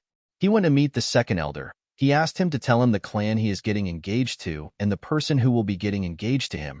Ryan smiled when he heard this. He asked our boy to not be surprised. The first word the man mentioned was Nam. Yangchun was shocked to hear this. He joined the elder to complete the word. They both said the Namgung clan at the same time. Ryan told our boy that he wanted to surprise him. Yangchun did not care about this. He asked the elder to tell him the reason why the Namgung clan would want him to be engaged to their children. Our boy knew that one of the daughters of the Namgung clan must have accepted the engagement for it to actually take place. While thinking, Yangchun realized something odd. He reminded the second elder that the Namgung clan only has one daughter. Ryan told him that he is correct. He told him that he would have met his fiancée at the Tang Weapon exhibition. Yangchun immediately knew who he was getting engaged to. Our boy did not even know how to react. Yangchun told the elder that he cannot marry the crazy bitch. Ryan asked him to not call his future fiancée a crazy bitch. He revealed to him that the clan head made the decision. He asked our boy to meet his father. He told him that he has something more important to tell him. Yangchun was surprised to hear that there is something more important than his marriage. With a smile on his face, Ryan revealed to Yangchun that his sister has returned. Our boy was horrified to hear this. In his past life, the Aura Supreme, who is one of the three Supremes, said that they are in the age of meteors, according to him. As stars pierce the sky and fall to the ground, more and more geniuses will appear every day. The Aura Supreme told Yangchun that he was born in the wrong era. He told him that although he has talent, it is worthless when compared to his sisters. Our boy's sister is known as the Sword Peak. Her name is Gu Wibi. She is the owner of the talent and skill that Yangchun could never hope to get. This was the reason why he hated her. Our boy looked around. He realized that he needed to hide. He decided to go somewhere far. Before he could move, the elder placed his hand on his shoulder. He asked him to tell him where he is going. Yangchun begged the elder to let him go for once. Ryan asked him to stop spouting nonsense. He reminded him that his sister is here. Our boy asked him to let him go. Ryan could not believe that Yangchun was going to ignore his sister when she is home. Yangchun explained to him that he cannot face Wibi because he does not know what she will do to him. He revealed to the elder that he will be gone for a few months. He asked him to not search for him. Ryan grabbed his head. He asked him if he caught something in Sichuan. He asked him about why he is acting immature. He told him that he will knock him out. Yangchun assured the elder that he will be fine if he knocks him out for a month. The moment he said this, our boy hears an explosion at his door. He quickly realized that his sister is coming. The girl burnt the things in her path. Yangchun quickly ordered Mu Yun to block the door. The man was surprised to hear this. He asked his master to tell him how he is supposed to block it. Yangchun asked him to use a plank. Mu Yun placed a broom on the handles. He asked his master if it is smart to do this when his sister is coming. The moment he said this, the man heard someone laughing. He turned to the door. Wibi placed her hand on the door and told her brother that he blocked the door even though she came to see him. She used her energy to slowly burn the door. Mu Yun was shocked to see this. He saw her eye in one of the holes she made. Wibi used her energy to blow the door away. Mu Yun was also sent flying. With a smile on her face, she told her brother that he is rude. Yangchun was shocked to see what she did. Ryan placed his hand on our boy's shoulder before he could do anything. Wibby told her brother that he needs to greet her. Our boy simply said hello. The girl told him that she is happy to see him doing well. She asked him about why his knees are upright. Our boy was surprised to hear this. He quickly went on his knees when she got close to him. She pat his head and called him a good boy. Ryan laughed when he saw this. Wibby bowed her head and greeted him. The elder said that he is always happy to see friendly siblings. Yangchun wondered if he was blind. Ryan told Wibby that he heard that she is doing a great job as the leader of the sword squad. She smiled and told him that he is praising her too much. She said that things are good because the squad members are hardworking. Yangchun did not care about what they were saying. He simply wanted to get up. This is the reason why he did not want to meet Wibby. The girl asked her little brother if he knows what he did wrong. Yangchun told her that he blocked the door and he tried to run away. Wibby asked him if he really tried to run. Our boy realized that he messed up. His sister was never aware of the fact that he tried to run. He asked Wibby if he is in trouble because he defeated Yanxio. Wibby was shocked to hear this. She could not believe that he defeated Yanxio. Yangchun noticed that his sister was surprised. He asked her if there is something that he did to upset her. The girl grabbed his head and told him that it is his engagement. With a terrifying look on her face, Wibby asked her brother to tell her why she was not the first to know about his engagement. She asked him to tell her why he is getting engaged without her permission. Yangchun revealed to her that he just heard about it today. He asked her to tell him why he would need her permission to get engaged. Wibby began to hit him on the head. She told him that he has grown for him to be talking back. The second elder laughed as he watched Yangchun get beaten. Our boy called out to Mu Yun for help. The bodyguard begged her to have mercy. Wibby stared at him with a horrifying look in her eyes. Mu Yun folded when he saw the look in her eyes. He asked her to do as she pleases. Wibby covered her hand with her energy. She told her brother that she is going to teach him some manners again. Yangchun begged her to wait.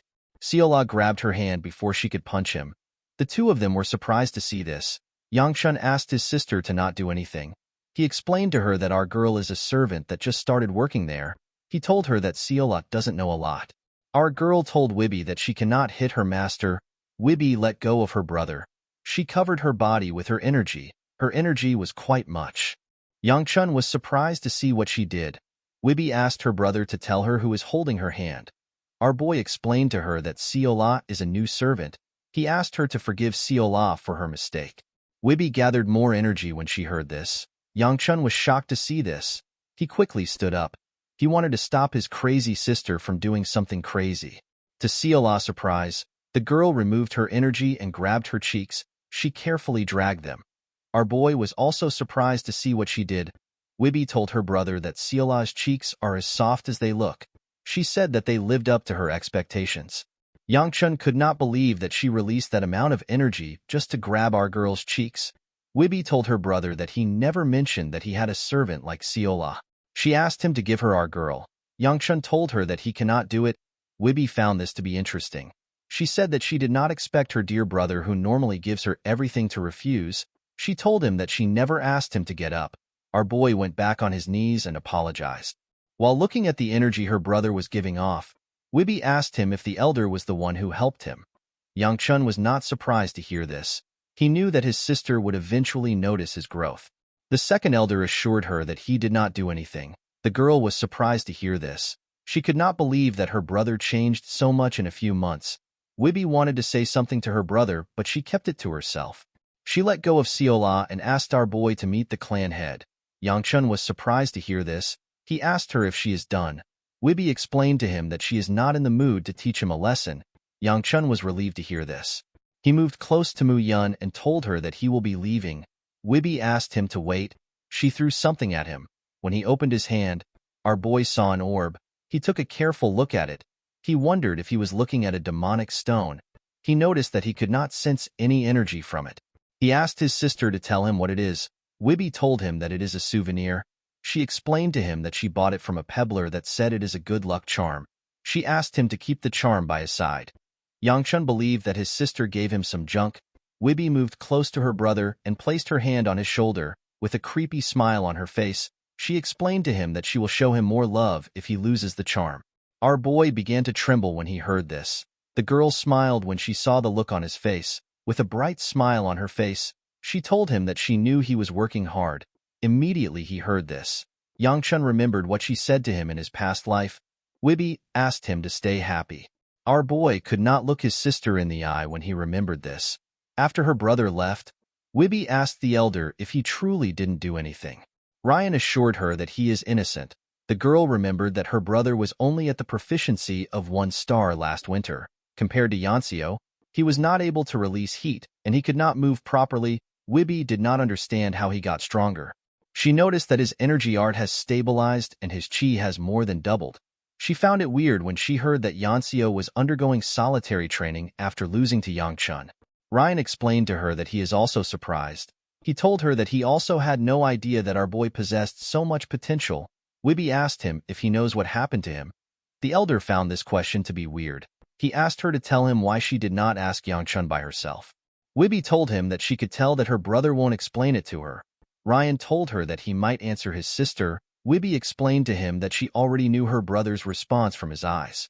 She decided to change the topic. She asked the elder if he noticed something about Seola. With a weird smile on his face, Ryan asked her about what she is talking about. Wibby told him that she asked the question because she noticed something off. She revealed to him that she inspected Seola because she was curious. She told him that our girl was only chubby. Ryan became more nervous when he heard this. He told her that she is too sensitive. He assured her that Seola is just a servant. Wibby decided to accept the elder's words. She placed her hand on her head and said that she might be overreacting because she has fought demonic beasts for months. Ryan smiled when he heard this. He could not believe that she actually sensed something off about our girl. He realized that both she and Yangchun have fearsome potentials. He patted the girl on her head. He told her that he is grateful to her. When those connected by blood turned their backs and the whole clan was set against Yangchun, only Wibby stayed with him. With a smile on his face, Ryan told the girl that he is grateful to her for taking care of our boy. He said that he has no worries with her around. Wibby told him that someone has to take care of her stupid brother. The elder advised the girl to be a little more kind to her brother. He believed that she overreacted by getting angry over an engagement. He told Wibby that someone might think she was actually angry at him for getting engaged. The girl released her energy when she heard this. She asked the elder to tell her the whore who dares to touch her brother. Ryan realized that this girl was not normal at all. The scene shifts and we are taken to the clan head's building. He told Yangchun that he heard about him breaking Chunjin's arm. With a nervous look on his face, our boy told his father that he simply tapped the boy's arm. The clan head asked him to tell him why he broke Chunjin's arm. Yangchun did not want his father to ask this question. He let out a sigh out of frustration. He explained to him that Chunjin suggested a spar and he used moves with intent to harm. He told his father that he had to retaliate. The clan head was surprised to hear that the lightning dragon had the intent to harm his son. He asked our boy if there were any witnesses. Yangchun assured him that people were watching. The clan head told his son that he has gained prowess in his skills. He told him that he is happy to see his improvement. He advised our boy to keep working hard. After saying this, he took a sip of his tea.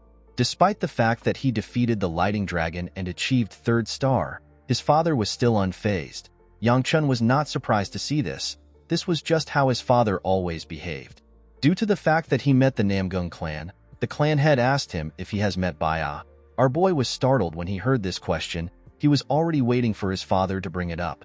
Yangchun told his father that he wants to know how the engagement was arranged. The clan head revealed to him that the decision was made by the elders. He told his son that the proposition is not bad for him. With a scary tone in his voice, the clan head explained to Yangchun that the issue with the Peng clan was inevitable. He asked him to not disrupt this engagement. Our boy understood that his father was telling him that there are no second chances. He knew that the issue with the Peng clan was his fault, so he could not defend himself. The clan head took out a paper. He told his son that it will soon be midsummer. Yangchun did not know what his father was planning. The clan head revealed to him that the Hua festival will take place at Mount Hua. The moment he heard this, Yangchun remembered what he and the heavenly demon did to the sect in his past life. He asked his father to tell him what the festival has to do with him. The clan head gave him the paper he was holding. After reading it, Yangchun asked his father about why he gave him. The clan head asked him to bring someone back. Our boy was surprised to hear this. His father explained to him that he will make preparations so that he can leave in 10 days. Yangchun reminded him that he just got back from Sichuan today. The clan head told him that he can decline the quest if he wants. Before our boy could decline, His father explained to him that he will open their treasury and give him a great sage pill if he accepts the quest. Outside the clan head's house, we see Mu Yun and Seola sitting together. Our girl asked the man to tell her when their master will be back. Mu Yun told her that Yangchun may come in the next 2 hours. The two of them ate honey cookies while they were talking. Seola told him that she is tired from the trip. Mu Yun revealed to her that he is also tired. He reminded her that they are our boy's personal guard and maid. He told her that they need to assist Yangchun wherever he goes. Seola asked him if it is wrong for them to be hiding and snacking. Mu Yun explained to her that it is fine as long as they don't get caught. Immediately he said this, our boy appeared. He asked him to stop sitting. Mu Yun was terrified to see his master. While they were walking, the man tried to explain himself to Yangchun. Before he could say anything, our boy revealed to him that they are going to the Mount Hua in 10 days. He asked him to get ready. Mu Yun was surprised to hear this. Seola could not believe that they had to go on a trip again. She told her master that she is tired. Yangchun revealed to her that the order came from the clan head. He asked her to confront his father if she has any issues. Mu Yun asked him for the reason for their trip. Yangchun revealed to him that his father wants him to bring Yanseo back. When he arrived at his gate, our boy carefully looked around. He was relieved to see that his sister and the second elder had left. As he stepped into his room, Yangchun contemplates about the things that are happening. The Namgungs were in Sichuan and his older sister is back home. He assumed that he was going to get a break, but now he has to go to Mount Hua. The stress was too much for him. He decided to skip dinner and sleep in. At night, we see Yangchun sleeping. Someone was standing next to him. The person was holding a bottle of wine and a dumpling. The person raised the dumpling up and said, "Dumplings." Our boy slowly opened his eyes when he heard this voice. Before he could do anything, the person grabs his head and tries to shove the dumpling in his mouth. Yangchun began to struggle. The person turns out to be his sister. Wibby told her little brother that he cannot skip dinner when he is still growing. While shoving the dumpling into his mouth, Wibby asked our boy to chew it. Yangchun managed to break free from her hold. He moved back and asked her about why she is in his room. Wibby asked her brother if she is not allowed in his room. Our boy told her that she is not. He reminded her that this is his room. With a smile on her face, she told him that this means that it is also her room. Yangchun asked her if she is drunk. Wibby showed him the bottle of wine and told him that she is about to be drunk. She explained to her brother that she was worried because he did not show up at dinner. She told him that she brought the dumpling for him. She asked him to stop treating her so coldly. She said that she already feels bad that he is marrying some Namgung skank. Yangchun was shocked to hear this. He asked her to tell him why she brought it up. Wibby was annoyed to hear this. She asked her brother if he likes Baya so much that he would choke when she mentions her. She asked him if he likes Baya more than her. Our boy asked her to save her nonsense for when she is drunk. The girl took a sip of her wine and said that she put in so much efforts into raising him. Yangchun asked her if she can get drunk outside. Wibby asked her brother to tell her what he is talking about. With a smile on her face, she asked him to sleep with her today. Yangchun turned around and told her that she can sleep inside. He told her that he will sleep outside. Wibby told him that he is so cold. Our boy reminded her that they are past the age where they can sleep together. Wibby told him that he is still a brat to her. She drank a large amount of wine in one go and said that it is a really good wine. Yangchun asked her to leave when she is done drinking. While looking at the moon, she called out to her little brother. She asked him if he wants to have a go at it. Yangchun asked his sister to come again. He told her that he misheard her. The girl repeated herself. Our boy realized that he was hearing the right thing. He realized that his sister was really drunk for her to be spouting such nonsense. He asked her to head back to her room. Wibby asked him if he is certain. Yangchun asked her to tell him what she is talking about. The girl pointed at him. She placed her hand on his chest. She told him that she is talking about his energy. Wibby explained to her brother that she does not know the method he uses when he is training. She revealed to him that the large amount of energy he put inside himself is not being absorbed. She told him that this energy can end up hurting him. Upon hearing this, Yangchun realized that the energy from the orb has not been fully absorbed. He understood that a body that has not fully matured cannot take in all that energy. Wibby explained to him that he needs to let this energy out immediately. Yangchun quickly understood that his sister was asking him if he wanted to have a spar to help him. Wibby came down from his bed and told him that this was not why she asked for the spar. With a smile on her face, she revealed to him that she simply wants to beat him up. Our boy was shocked to hear this. He did not know why his sisters were not normal.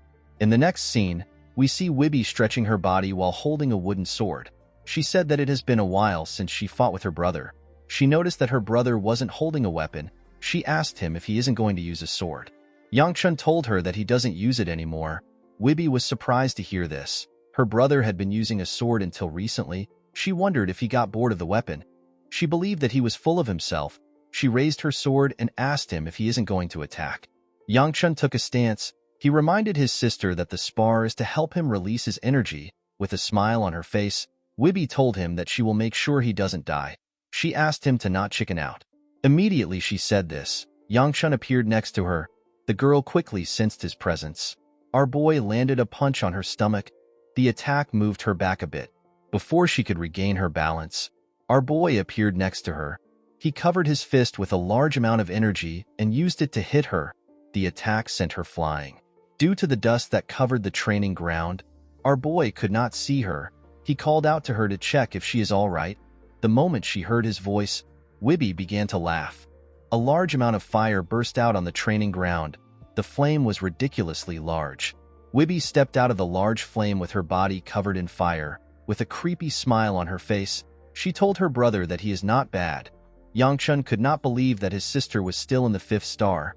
He was certain that this power exceeds that of a 5th star. He was more shocked to see that she was fine after he hit her with his all-out attack. Our boy became scared. He told his sister that they should end the spar here. Wibby asked her brother to stop spouting nonsense. She took a step forward and spread her flames on the stage. Yangchun had to use his hands to block her energy. While he was struggling, his sister appeared next to him. She told him that the fun is just about to start. She used her sword to hit his hands. The attack sent him flying. He was pushed off the stage. Our boy did not know what would have happened if he didn't block the attack. Before he could regain his balance, his sister threw her sword at him. Yangchun managed to dodge the attack by moving his head. The sword got stuck to a wall. The moment he raised his head up, he saw his insane sister coming towards him. The girl laughed like a mad person. Our boy was terrified to see her coming. Wibby covered her leg with her energy and used it to attack him. Yangchun barely blocked the attack, but Wibby did not give him the chance to rest. She began to attack more fiercely. Our boy barely managed to dodge the attacks. He avoided every hit out of fear. Wibby backed him up to the wall. She got close to her sword that was stuck there. She took out the sword and covered it with her energy. She rushed to attack Yangchun. She stopped her sword before it could touch her brother. Yangchun became nervous when he saw this. She grabbed his hair and tightened her grip on her sword. She asked him to keep his mouth closed if he does not want to lose his jaw. Our boy was terrified to hear this. The scene shifts and we see someone reading a letter saying a person is going to meet their fiancé. The clan head of the Namgung clan was the one reading the letter. With a nervous look on his face, a man tells the clan head that their young miss left the note and ran away from the manor. The clan head was annoyed to hear this. He put the note away and ordered the man to bring her back immediately. In the next scene, we see a farmer harvesting his crops. He threw away the first yam he took out of the ground. He said that the yam cannot be sold. While looking at his crops, the man wondered about when the season will end. Immediately he said this, he noticed that a shadow covered him. When he looked up, he saw a girl. The farmer was shocked to see the girl. The girl landed in front of him. When he got a clear look at her face, he believed that she was an angel. The girl turns out to be Baya. The crazy girl called out to the man. He was surprised to see that she could talk. She asked him for the direction which Shangxi is in. The man raised his hand and pointed at a direction. He told her that Shangxi is east from there. The moment she heard this, Baya thanked the man and began to run. Oddly enough, she ran in another direction. The farmer noticed that Baya left something on the ground. The girl left a silver ingot for him. The farmer could not believe his eyes. The silver ingot was enough to feed his family for months. He thanked the angel for gracing him with such kindness. He just didn't understand why she went west instead of east. The scene shifts and we see the elder talking to Hyagun. He told him that west is where the Mount Hua is at. He revealed to him that he heard that the divine doctor is at Mount Hua. He asked the Sword Supreme about what he is going to do. Hyagun was surprised to hear that the divine doctor left Anhui for Mount Hua already. He already knew that the divine doctor is a man who disappears with the wind, so he never stays in one place. He just never expected the divine doctor to go to the Mount Hua sect. Ryan did not know why the Sword Supreme was looking for the divine doctor. He revealed to him that the information is not yet confirmed. He asked him to follow Yangchun to check for himself. The elder explained to Hyagun that it is a bit hasty for him to reveal his identity after going through so much to hide it. The Sword Supreme realized that the elder was correct.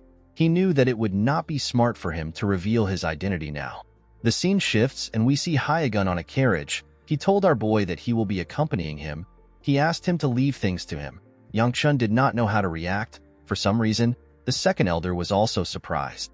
Yangchun found it weird that the driver took a sudden vacation and the Sword Supreme took his place. He found it odd that Seola and the Sword Supreme were going with him, especially since he worked hard to make sure that their names weren't on the list of people that would go with him.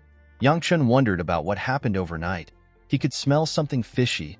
While he was thinking, the elder asked him about why he has such a worried expression.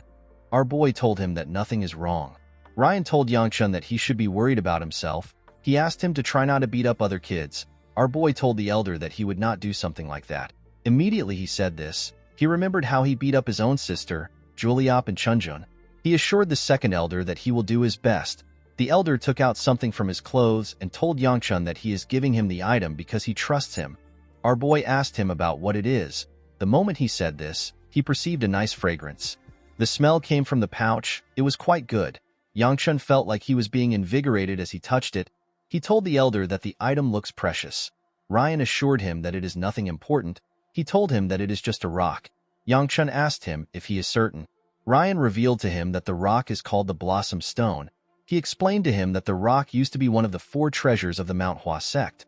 Yangchun was completely lost when he heard this. He stared at the second elder. The elder stared back at him. He gave Yangchun a thumbs up and told him that it is not a big deal. Our boy asked him about why he has the treasure and why he is giving the treasure to him. The elder revealed to him that he won the treasure through a bet over some drinks. He told Yangchun that he forgot to return it. Our boy could not believe that someone bet something so important over some drinks. He was more surprised to hear that the elder accepted it. He explained to Ryan that the treasure should be delivered more securely. Ryan told our boy that the treasure is already quite secure right now. Yangchun asked the elder about what he means. He noticed that Ryan was looking somewhere else. When he turned around, he saw the Sword Supreme.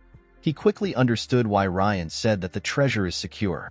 He realized that the elder knows about the Sword Supreme. Before he could say more, Mu Yun announced that the preparations are complete.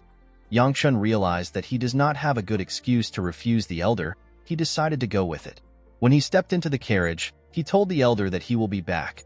Ryan assured him that he will tell his sister that he left safely. Yangchun noticed that he did not see Wibby. He asked the elder about where she went. Ryan said that his sister is probably crying in some corner because he is leaving. Our boy believed that the elder was messing with him.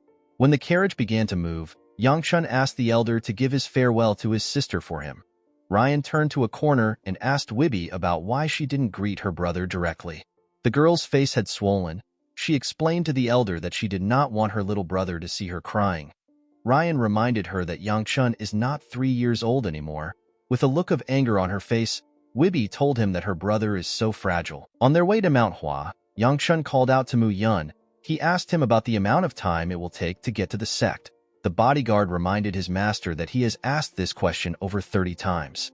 Yangchun realized that he was questioning the man too much. Mu Yun explained to him that they need to go several times the distance they have already traveled. Our boy told him that it sounds annoying every time he hears this. Hyagun laughed when he heard this. He asked Yangchun if he is feeling uncomfortable. Our boy became scared when he heard this. With a nervous look on his face, he said that he is fine. Hyagun was the most uncomfortable thing to him in this journey. He could not feel relaxed because he was traveling with the greatest sword in the land. Yangchun noticed that Seola was eating some cookies. He asked her to not hog them all to herself. He asked her to give him a cookie. He said that he needs to eat something to relax, like a greedy pig.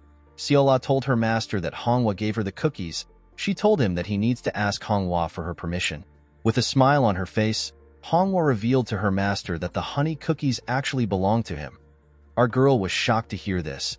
Yangchun took one cookie and left the rest for her. Seola was happy to see this. She assumed that he was going to take everything. Our boy did not care about the cookies. He just wanted to return to his house. The scene shifts and we are taken to the Gu clan. We see Wibby sitting with someone. She asked the person to introduce herself. The girl pushed her hair back and introduced herself as Namgung Baya. Surprisingly, Baya managed to make it to the clan after taking the wrong direction. The girl was covered in leaves and sticks.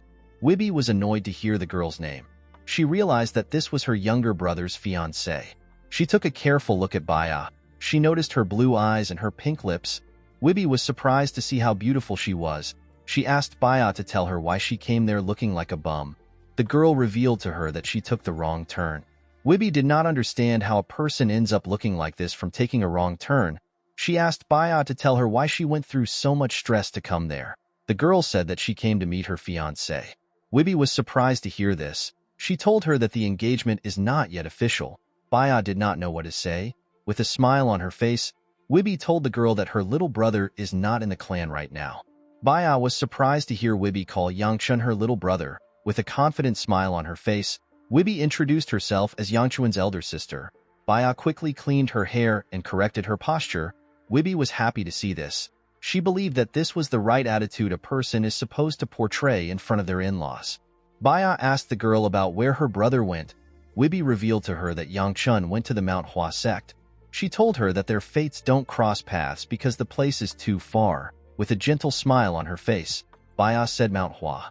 With a bright smile on her face, Wibby advised Baya to go back home. Immediately she said this, Baya jumped into the nearby forest. Wibby wondered if she was going home. She called her a bitch for leaving without a proper farewell. At night, we see Seola and Hongwa sleeping together. Our girl used her hand to hit the poor lady's face. Mu Yun was also asleep. Hyegun and Yangchun were the only ones awake. While staring at the fire, the Sword Supreme sensed something inside the forest. He turned to the side. Inside the forest, we see Yangchun let out some energy from his mouth. Due to the fact that his energy was mixed with his breath, our boy was able to tell that he will soon attain 4th star. While he was thinking, he got a bad headache. This was a problem he was facing. When he circulates over a certain amount of energy in his body, it flows against the direction he intends for it to flow in. Our boy needed to break this limit of the 3rd star. He could barely expel his energy, and yet his sister had no issue shooting it out explosively. Yangchun hated the difference in their talent. He found the importance of talent to be disgusting. He decided to stop creating excuses and train more. He began to circulate his energy again. While he was trying to circulate his energy, he caught a scent of something. Yangchun took out the blossom stone out of anger. He was annoyed to see that he couldn't throw it away. He wondered why the second elder wanted him to deliver it. He noticed that the scent is now stronger than the first time he received it. He couldn't concentrate because of the scent of the plum blossom. Yangchun decided to end his training for tonight. Before he could take a step, he saw petals in the air. The petals were quite beautiful. Yangchun did not understand why he was seeing plum blossoms in the middle of winter. He reached out his hand to catch one of the petals. Before he could get one, a spirit appeared behind him and said that he is not a child of the Manhwa. Our boy was shocked to hear this. He quickly turned around. To his surprise, there was no one around him. He was certain that he heard a voice. The spirit asked him to tell him how a child who is not from Manhwa is eating all the energy. Yangchun quickly turned around. He was certain that he was hearing an old man's voice. He did not still see anyone around him. The spirit asked him to tell him the bloodline he came from for him to be greedily eating such a large amount of energy. It told Yangchun that he will get sick. Our boy did not understand what the spirit was talking about. He asked it about what he is eating. The moment he said this, Yangchun noticed that the stone was releasing some energy. He quickly realized that he was absorbing the energy. He fainted before he could do anything. In the next scene, we see Seola and Mu Yun calling out to their master. Yangchun slowly opened his eyes. He was surprised to see himself on the ground. He quickly raised his head up. Seola rushed to hug him. He asked Mu Yun about what happened. The man revealed to him that Hyegun found him unconscious in the woods and brought him back. Yangchun thanked him for saving him. Hyegun told him that he was just doing his job as a servant. After saying this, his expression changed. Yangchun noticed the change in his expression. He pushed our girl away. Mu Yun moved close to him and asked him if something happened to him last night. Yangchun remembered that he was training and the stone emitted a light. He took the pouch out of his clothes. Although nothing seemed to have changed on the outside, the stone seemed to have lost its scent. Our boy realized that he absorbed the energy of the blossom stone with the demon well absorption art and got knocked out. He already assumed that the treasure of the Manhwa would contain something, but he never expected to absorb its energy. Yangchun immediately understood something. He placed his hand on his chest to check his energy. He noticed that the rings on his energy core had increased. Our boy was happy to see that he had reached the 4th star. On the road, Mu Yun and the Sword Supreme kept staring at Yang Chun in a discreet manner. Yang Chun turned away from them. He understood why they were staring at him. He knew that it was weird that he reached the 4th star overnight. He hoped that they would stop staring at him. While he was thinking, Siola sniffed his clothes. Our boy moved his hand away. He asked her about what she is doing. Siola told him that she smells something from him. Yang Chun found this odd. He also sniffed his clothes. He was certain that he changed his clothes. He told Siola that he even washes himself more often than she does. He asked her to tell him what she means. With a smile on her face, Siola explained to him that he has a really nice flowery smell. Our boy became nervous when he heard this. He told Siola that the smell must be coming from the window. Our girl found this odd. She was certain that he was the one giving off the smell. At the 3rd star, all Yang Chun could do was expel heat, but now that he is at the 4th star, he felt like he could shoot fire without any problems. He wondered if he could do it like Wibby does. Our boy was not certain about it. He believed that he needed to test it. He assumed that an opportunity to beat up someone will appear. Immediately he thought of this. He remembered the 2nd elder warning him to not beat up anyone. While he was thinking, the carriage stopped in a hurry. Our boy hit Siola when this happened. Manhwa asked him if he is all right. He told her that he is fine. He looked out the window and asked Mu Yun about what happened. He noticed that the man's hand was on his sword. He looked in front of the carriage and asked Mu Yun about why he is on guard. Yang Chun saw a young man in front of the carriage. He wondered about who he was. The man put his hand together and apologized for the intrusion. Our boy quickly recognized the emblem on the man's clothes. With a smile on his face, the young man introduced himself as Yang Feng. He said that he is a 3rd-generation disciple of the Manhwa sect.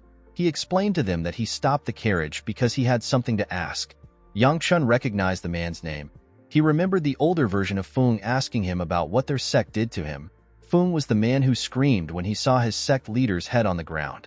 Yang Chun became uncomfortable. He could not believe that he was looking at a warrior of the Manhwa who he killed with his own hands in his past life. Mu Yun referred to the man as the Blossom Sword Dragon. He asked him about why someone as renowned as him would do something so irresponsible and risky. Feng apologized for what he did. He assured him that he did not intend to block their path.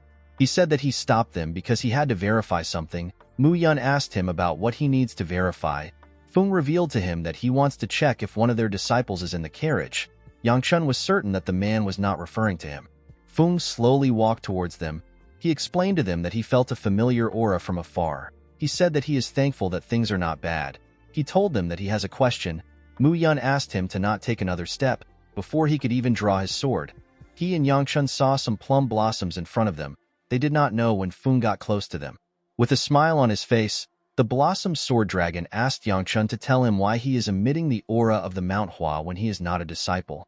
Yang Chun became nervous when he heard this. He realized that he was screwed. Before he could say anything, someone told him that he is screwed. Our boy turned to the side. He saw a tiny old man in a white robe next to him. The man was happy to see that Yang Chun could see him. Our boy could not comprehend what was happening. He believed that he was hallucinating. He cleaned his eyes and took a look at the old man again. The man asked him if he cannot greet his elders. Yang Chun did not know what to say. Feng did not understand why our boy did not give him a reply. He called out to him. Yang Chun ignored the old man. He wondered if he was hallucinating because he trained too hard. The old man was surprised to hear this. He assured Yang Chun that he is not seeing things. Our boy said that he is now hearing things. Feng asked him if something is wrong. Yang Chun was surprised to hear the question.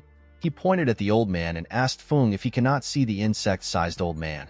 The Blossom Sword Dragon asked him about what he is talking about. He found Yang Chun to be weird. Our boy asked Mu Yun if he can see anything. The bodyguard was completely lost. He decided to try to understand his master. He told him that he can see it. Our boy was excited to hear this. Mu Yun told him that he can see the red-headed old man.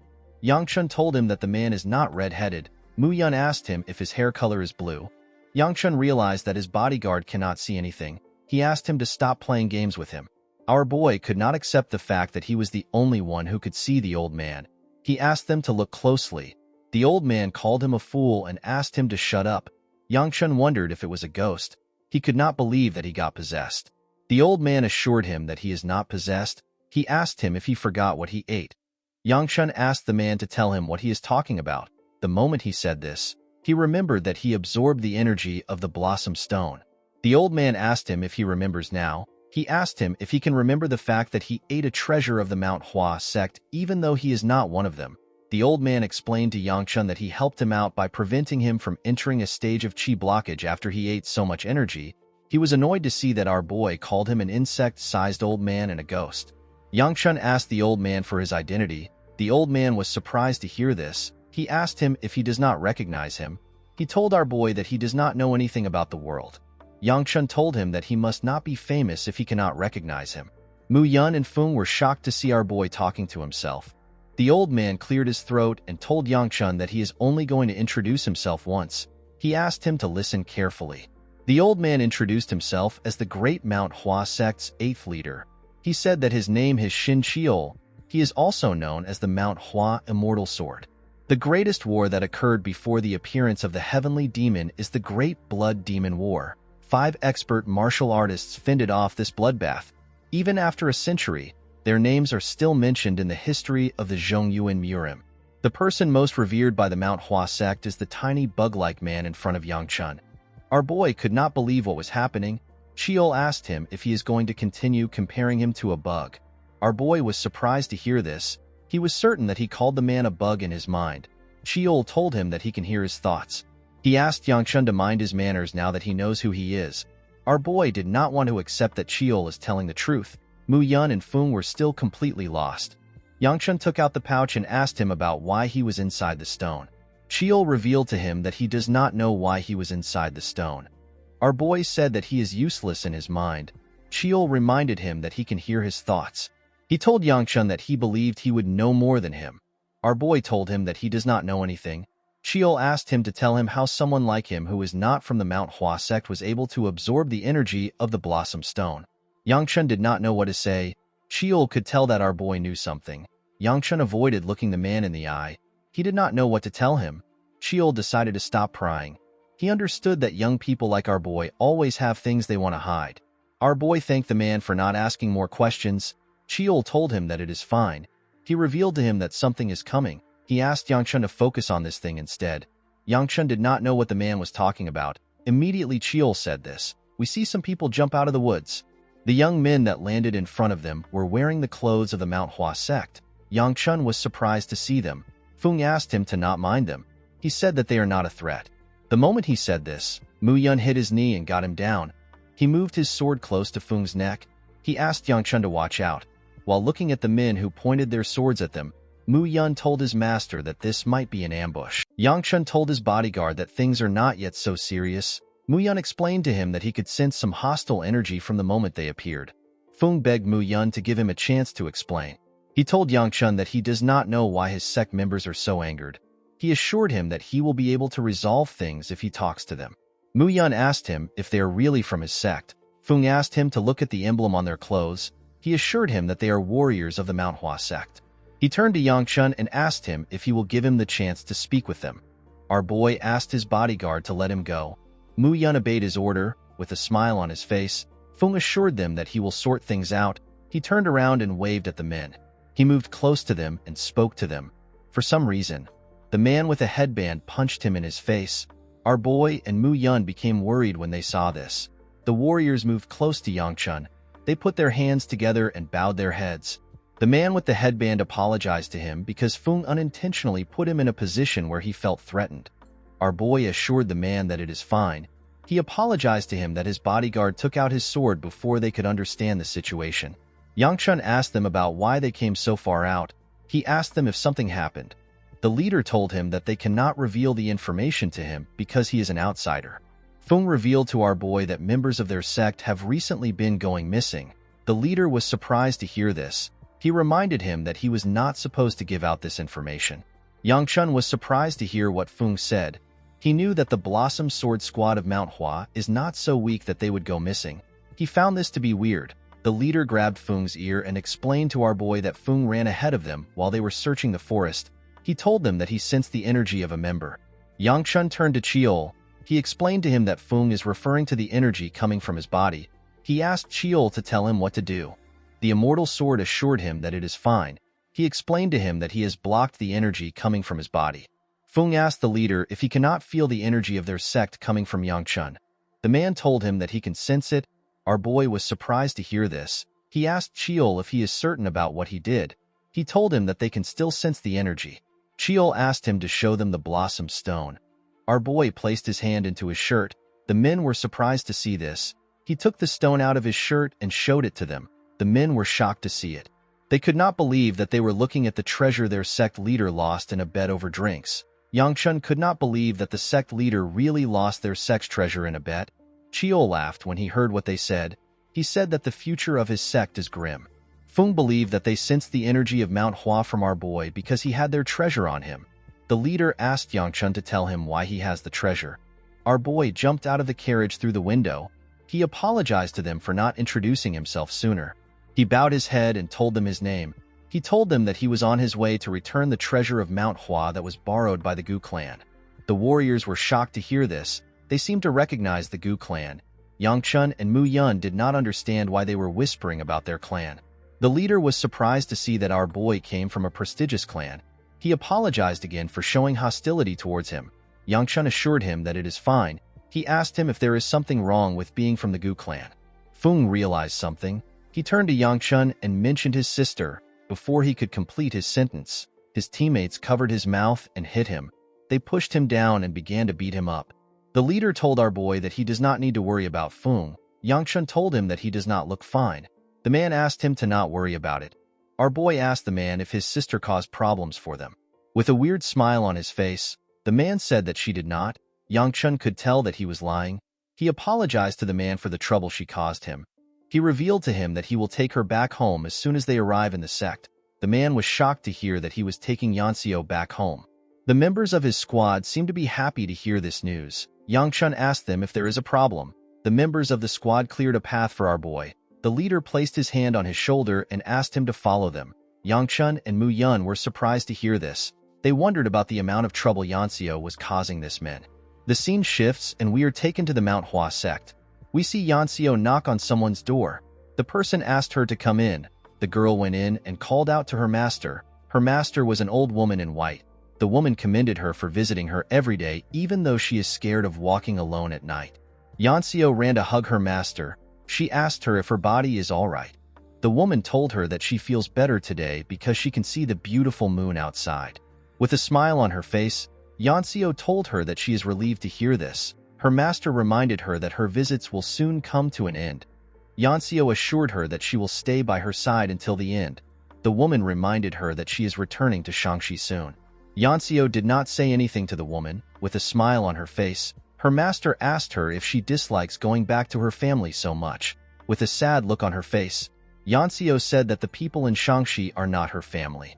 Her master was surprised to hear this. She decided not to pry too much. She said that it is not a sick woman's place to speak about someone else's family matters. Yanxiu asked her master to not say such things. She reminded her that she was known as the Blossom Sage before she got sick. The woman said that these are simply words of the past. She wondered about the amount of time she has left. In the next scene, we see someone tear through some demonic beasts. The person tore them apart. The person turns out to be Baya. The energy that surrounded the crazy girl was dark and eerie. Baya closed her eyes and tuned out everything. She was in pitch darkness. When she opened her eyes, she sensed a unique energy. The girl turned around and ran in the direction of the energy. The scene shifts, and we see the warriors of Mount Hua moving with Yangchuan's group. Honghua advised Siola to prepare a lot of food because the warriors are also going to join them. The leader ordered them to split into groups. He assigned the first group to guard duty and ordered the second group to prepare the camp for the night. Inside the woods, we see Yangchun talking to Chiol. He asked the old man to tell him what to do to make him leave his body. Chiol told him that he would not be attached to him if he knew a way. He told him that he would have gone with the children of the Mount Hua sect.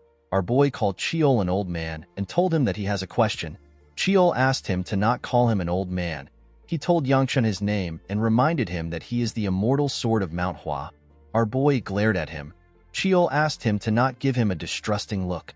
Yangchun told him that he will believe him for now. Before he could ask his question, Chiol stopped him. He asked him not to worry. He assured him that he has no interest in his festering body. Our boy reminded the man that his own body has already decomposed. Cheol told him that he speaks a lot for someone who carries such a nasty thing inside. Yangchun was surprised to hear this. He asked him about what he is carrying. The immortal sword was surprised to hear that our boy does not know what is inside his own body. Yangchun could not believe that there is something inside him. Cheol told our boy that he wants him to answer his question before he can tell him anything. He asked Yangchun to tell him what happened to the bloody demon. Our boy was shocked to hear this. He told himself that Cheol cannot be the immortal sword of Manhwa. Cheol was surprised to hear this. Yangchun revealed to him that the bloody demon was slain by the immortal sword. He asked Cheol to tell him why he would claim to be the immortal sword when he does not know the fate of the bloody demon. Cheol said that he has also asked himself the same question. He revealed to Yangchun that he cannot remember the final fight he had with the bloody demon for some strange reason. Our boy noticed that the immortal sword was being serious. He decided to not pry further. He asked him to tell him what he is carrying in his body. He asked him if he knows something. Cheol was annoyed to hear this. He asked Yangchun to tell him why he should answer him when he doesn't even believe in his identity. Our boy was surprised to see that such an old man was quite moody. The immortal sword cleared his throat and told our boy that he also doesn't know what it is. Yangchun was shocked to hear this. Cheol explained to him that he actually finds it strange that he cannot sense anything. He told him that he has a very violent thing inside him. He revealed to him that he is keeping the thing docile for now. He asked him not to worry. Yangchun could not believe what he was hearing. He asked Cheol if it is quite serious. The immortal sword clenched his fist and asked our boy if he wants to test it. Yangchun told him that he does not want to do anything. Cheol opened his fist. Immediately he did this. A large amount of dark energy covered our boy's shadow. When our boy turned to the side, he saw the energy close to him. It was about to swallow him. Cheol took the dark energy away before it could swallow him. He asked Yangchun if his demonstration is enough. Our boy had already tried to use his fist to defend himself. Yangchun could not respond to Cheol immediately. He was trying to catch his breath. He turned to the immortal sword and asked him about what it is. Cheol showed him his fist and told him that he is keeping the thing docile. Yangchun wondered why such a thing was inside him. Cheol said that he also doesn't know. He told our boy that they have to end things here now even though he has a lot of questions. Yangchun was surprised to hear this. He told the man that he just gave him so many new questions. Cheol asked our boy to look up. When Yangchun looked up, he did not see anything. He turned to the old man and asked him if something is wrong. The moment he said this, we see a bright pink light in the sky. Before our boy could ask more questions, the pink energy moved past him at a terrifying speed. Yangchun was shocked to see the energy so close to him. He quickly turned to the side. He saw someone covered in dust. With a look of anger on his face, he asked the person that moved past him to tell him what he is doing. The person turns out to be Feng. The Blossom Sword Dragon revealed to Yangchun that there is a saying that has been passed down in Manhwa since ancient times. Our boy did not understand what the man was talking about. With a bright smile on his face, Feng told our boy that they need to fight in order to become friends. Cheol said that the spirit of the Manhwa is still intact. Yangchun did not understand what Feng was saying. He asked him if this is how warriors of Manhwa ask others for a spar. Feng apologized to him for his sudden attack. He explained to him that he was excited because he has never seen a fellow martial artist in training. Yangchun was surprised to hear this. He asked him if his sect doesn't have a lot of martial artists in training. The Blossom Sword Dragon did not know how to respond to our boy. Cheol wanted to tell Yangchun something about Feng. Our boy told him that he already knows. He told the old man that Feng is the youngest elite martial artist in Manhwa. To the untalented people, he is like a towering wall. Even if he tried to get along with people his age, he will just make their feelings of inferiority worse. Cheol was surprised to see that Yangchun understood Feng. He believed that our boy must have also experienced something like this. Yangchun told Feng that he will spar with him. The man was so happy to hear this. He thanked our boy for the opportunity. Immediately he thanked him. We see some lightning energy next to him. Feng told our boy that he wants to start right away. Before he could say more, a large amount of lightning was fired at him. The attack was sent through a tree. It sent Feng flying. He was thrown into the lake next to them. Yangchun was shocked to see this. He turned around and looked at the large hole in the tree. He saw our favorite crazy girl with white hair. Baya was surprised to see him. With a bright smile on her face, the girl said that she has found him. The scene shifts and we are taken to the past. We see an older Yangchun kneeling under the rain. He had an injured person in his arms. The person turns out to be the older Baya. The woman reached out to Yangchuan's face. She asked him if he is crying. Our boy asked her to stop spouting nonsense. He told her that it is the rain. With a sad smile on her face, Baya said that this is unfortunate. Yangchun asked her about why she did something. He told her that she could have just ran away by herself. It turns out that Baya blocked an attack for Yangchun. She left herself open and received a second attack in her stomach. The attacks destroyed her hand and severely injured her stomach. Our boy asked her about why she did something like this. Baya stared at him. She said that she just felt like doing it. She asked him if the moon has come out. Yangchun told her that it is up. With a smile on her face, Baya said that both things are there. She said that this is good enough for her. The moment she said this, she died. Yangchun could only look at her. While he was looking at her body, someone walked up to him from behind. The person was a swordsman, with a smile on his face. The man said that he never knew that demonic humans had something called friendship. He asked our boy if it is actually love. Yangchun stood up when he heard this. The man asked him not to be sad. He told him that he will soon join Baya. Our boy referred to the man as Meteor Sword. He promised to do one thing for him.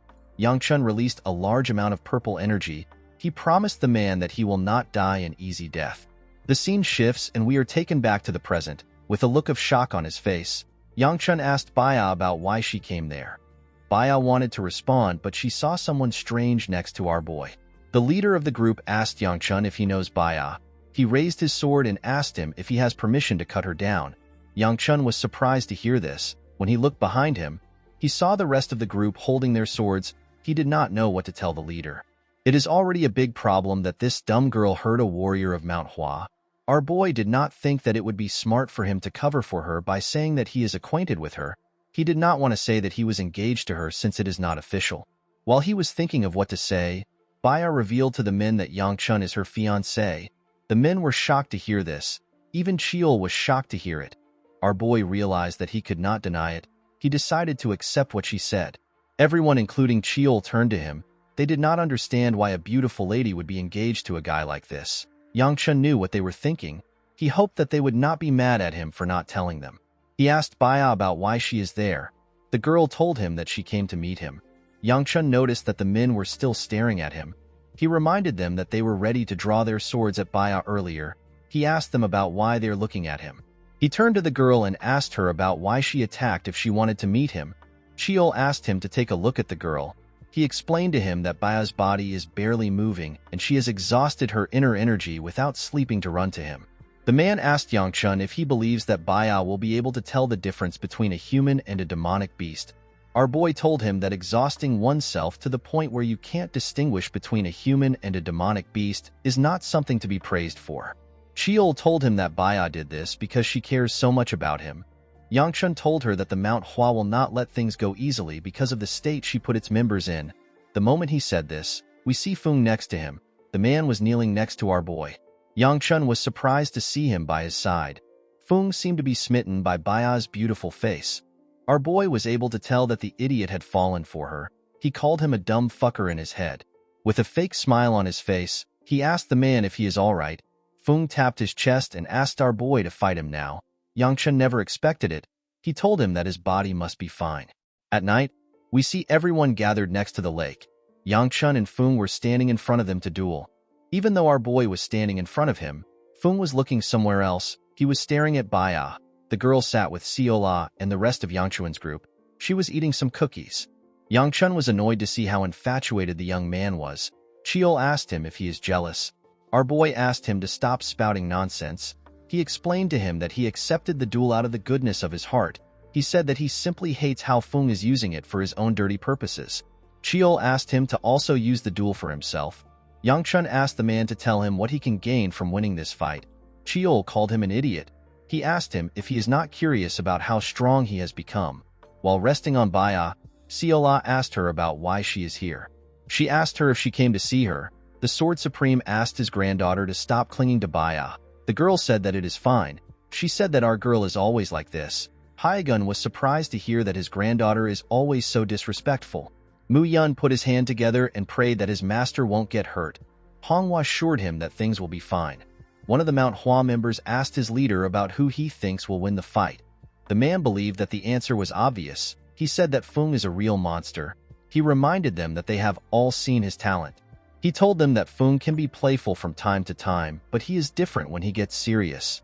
The man closed his eyes and concentrated on his energy. His sword released a pink energy when he opened his eyes. It was releasing plum blossoms. The Sword Supreme seemed to be impressed. Fung took a stance and said that he will be attacking. The moment he said this, his energy became darker and thicker. When some of the plum blossom moved close to Yangchun, they were burnt. Everyone was surprised to see what was in front of them. The Mount Hua Min did not know what they were looking at. Even the Sword Supreme was impressed with what he was looking at. Yangchuan's flame energy covered his body. Our boy noticed that he could not expel as much fire as his sister. Fung was shocked to see the flames our boy was exuding. Yangchun asked him to stop making such an expression. With a terrifying look on his face, he asked him if he is scared. Fung tightened his grip on his sword. With a smile on his face, he told our boy that he is fine. He said that he will begin.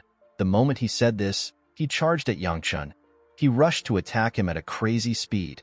He released a pink energy from his body as he ran. When he got close to Yangchun, he gathered his energy into his blade. He and our boy looked each other in the eyes. Before his sword could touch him, Yangchun used his hand to push Fung's hand up. Fung's body was completely open. Yangchun gave him a heavy blow in his stomach. Everything happened in an instant, so Fung did not even know when he got hit. Our boy's punch was covered in flames. It made the Blossom Dragon scream out in pain. Baya and Mu Yun were shocked to see what just happened.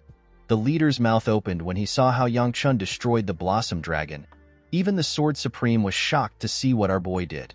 Fung knelt in front of our boy. He could not move his body. With a smile on his face, he said that he lost. Everyone was quite shocked to hear this. Baya stood up. She placed her hand on her sword and asked Yangchun to fight her too. Our boy wondered if she had lost her mind. He told her that he just finished fighting.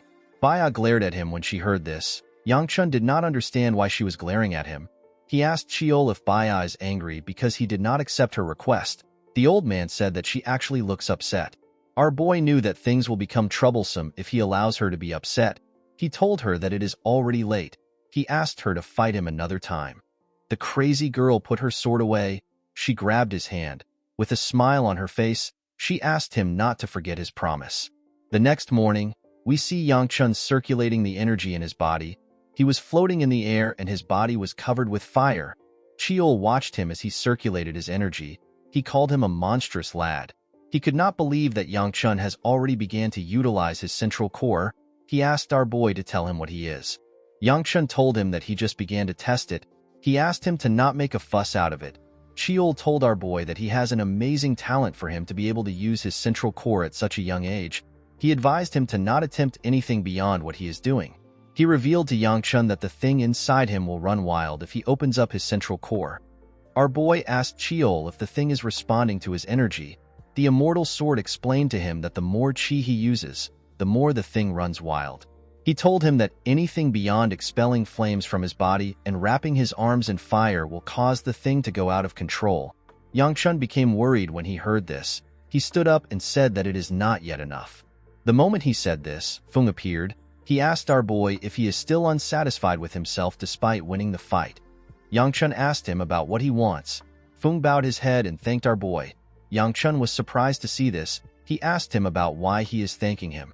Fung said that he does not know the lesson Yangchun was trying to teach him, but he can tell that he wanted to teach him something crucial. Chiol was surprised to hear this. He assumed that Fung would dwell in sorrow after losing helplessly. He did not expect him to actually clear his mind. Yangchun was annoyed to see that he had to risk his life to train, and yet Fung was talking trash after fighting for one night. Chiol told him that he is being too petty. Yangchun told the Blossom Dragon that he never planned to teach him anything. He told him that he is glad to see that he gained something. Fung explained to him that he always believed that he was the most talented person among his peers. He said that he has now realized that the entire world is beyond his grasp. With a smile on his face, he said that he is certain that Yangchun put in more effort than he can ever imagine. For some reason, our boy was annoyed to see that Fung was acknowledging his efforts. He told the immortal sword that he really hates him. Chiol asked him to shut up and listen. Yangchun said that he cannot shut his thoughts up. Fung put his hand together and bowed his head. He thanked our boy again. Yangchun remembered the older Fung and what he did to him. He told himself that he really hates Fung's guts. Cheol did not know why he disliked the nice boy. In another side of the forest, we see Seola talking to her grandpa. She asked him if he saw what their master did.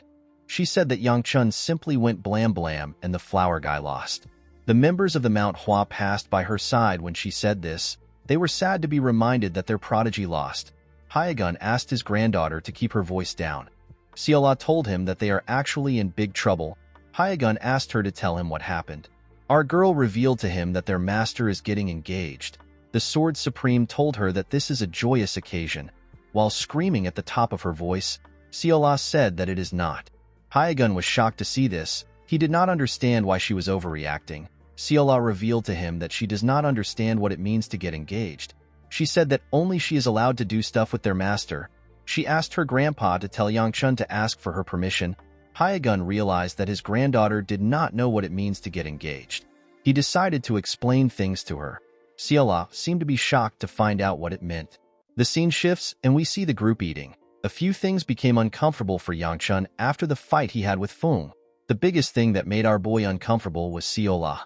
While they were eating, everyone noticed that our girl was quiet and was staring at her bowl. The Sword Supreme asked his granddaughter if she is feeling unwell. Seola shook her head to tell him that she is fine. Yangchun asked her to tell him why she is picking her food if she is not feeling sick. He told her that he will take away her treats if they are going to make her skip meals.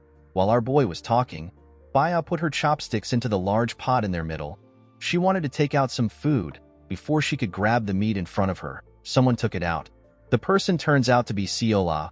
Baya did not understand why she took it. She decided to take another meat. Our girl grabbed the meat she wanted to take again. Baya did not know why Seola was behaving rude. Yangchun was annoyed to see what she did. Before he could say anything, Hyagun yelled at Seola. He asked her to tell him where she learnt such poor manners. Everyone was surprised to hear him raise his voice. Seola became sad when she heard her grandpa yell. She stood up and told him that he is stupid. She ran away from them. Hyagun was surprised to see this. Yangchun did not understand why she was behaving in such a weird manner. He asked Baya if she did something to our girl. The girl shook her head. Yangchun noticed that Seola has been upset over something ever since the day he fought Fung. In the next scene, we see Yangchun wake up. He commended Mu Yun for standing guard all night. Our boy was exhausted. They had to set up camp for several days. He felt like he had spent more days sleeping outside than in his own house. He moved close to a river and used the water to wash his face. There was a huge hunky man next to Yangchun. The person turned out to be Fung, with a smile on his face. The boy asked Yangchun if he would like to train with him. Our boy was annoyed to see his body. He wondered if it is illegal to wear shirts in the morning in their sect. Cheol explained to him that the body of a martial artist changes to reflect their mental state and their method of gathering chi. The more they become as sturdy as a tree, the more beautifully the blossoms will bloom. Our boy told him that he already knows this. Cheol advised him to also do some physical training. Yangchun thanked Fung for his offer. He told him that he has something more important to take care of today. He told him that they can train another time. Fung was surprised to hear about something important. He asked Yangchun if there is something special about today. Our boy asked him if he has forgotten what day it is. The scene shifts and we see Yangchun staring at a very long staircase. Cheol was happy to see the stairs. He believed that it always gives off a sense of steadfastness and elegance. Our boy did not agree with the man. In the next scene, we are taken to an inn. Yangchun asked Fung if members of his sect always climb those stairs. With a bright smile on his face, the boy said that it is part of their daily lives. Yangchun wondered about the kind of idiot that would build a sect on top of a mountain. Cheol revealed to him that he also had the same thought before. He said that it is nice that members of his sect are so understanding. The scene shifts and we are taken to the past. The leader of the group asked our boy to spend the night there. He told them that they can climb the mountain tomorrow. He said that they will prepare a place for him to stay. Yangchun reminded the man that he is in possession of their sect's treasure. He told him that it will be better for him to go up immediately. The man asked him if he will be able to actually climb the mountain. Yangchun took another look at the stairs. He told the leader that he cannot refuse his considerate offer. The man said that he and the rest of the group will ascend first and report that our boy is arriving tomorrow. He asked Fung to stay with Yangchun and accompany him tomorrow. Yangchun became nervous when he heard this. He told the leader that it will be better if Fung leaves with them. He said that his seniors will be awaiting his return. Fung smiled with a nervous look on his face. He seemed to be worried. In the present, Yangchun stared at the boy. He wondered if he was not on good terms with his seniors. Chiol said that things were not like this when he was around. While he was staring at him, someone told him that something is there. The person turns out to be Seola. With a bright smile on our girl's face, she presented the dumplings he ordered to him. Yangchun was very happy to see the dumplings. He referred to them as his joy. Seola sat next to him and offered him a cup of water. Our boy was surprised to see this. He asked her if she is fine. Seola gently smiled at him. She asked him if she did good. Yangchun did not understand why someone who was sad a few days ago suddenly became cheerful. He gently pat our girl on her head. Seola was surprised to see this. She was quite happy to see how Yangchun was treating her.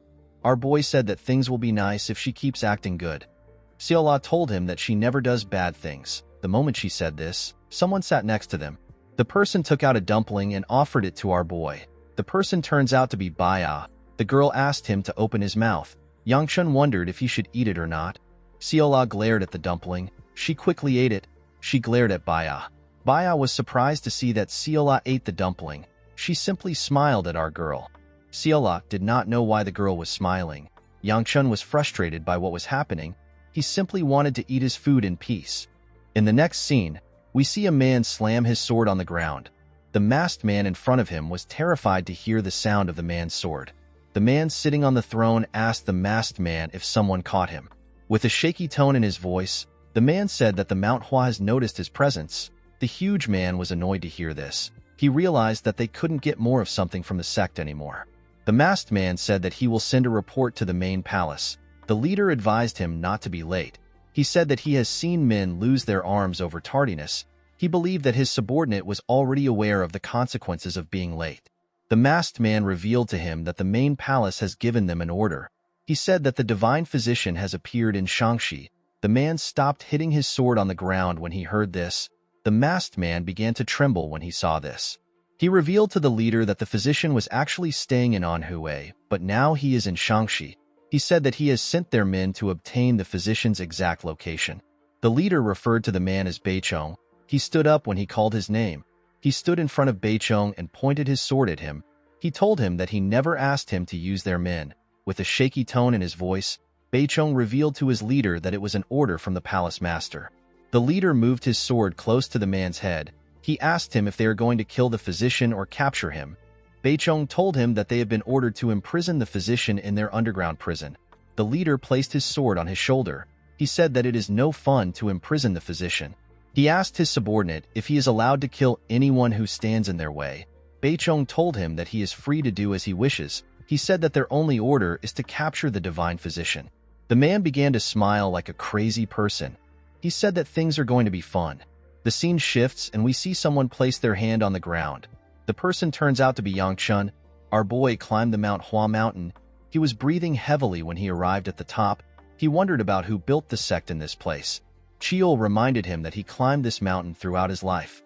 Yangchun told him that he should have moved the sect somewhere else when he was alive. With a smile on his face, Fung asked our boy if he cannot feel the great lesson that their elders want them to experience. He said that their elders are trying to tell them that nothing can be achieved without hard work. Yangchun asked Chiol if he actually intended on teaching this lesson. The old man said that he has never thought about this. He said that he always wanted to kill the person who put the sect there.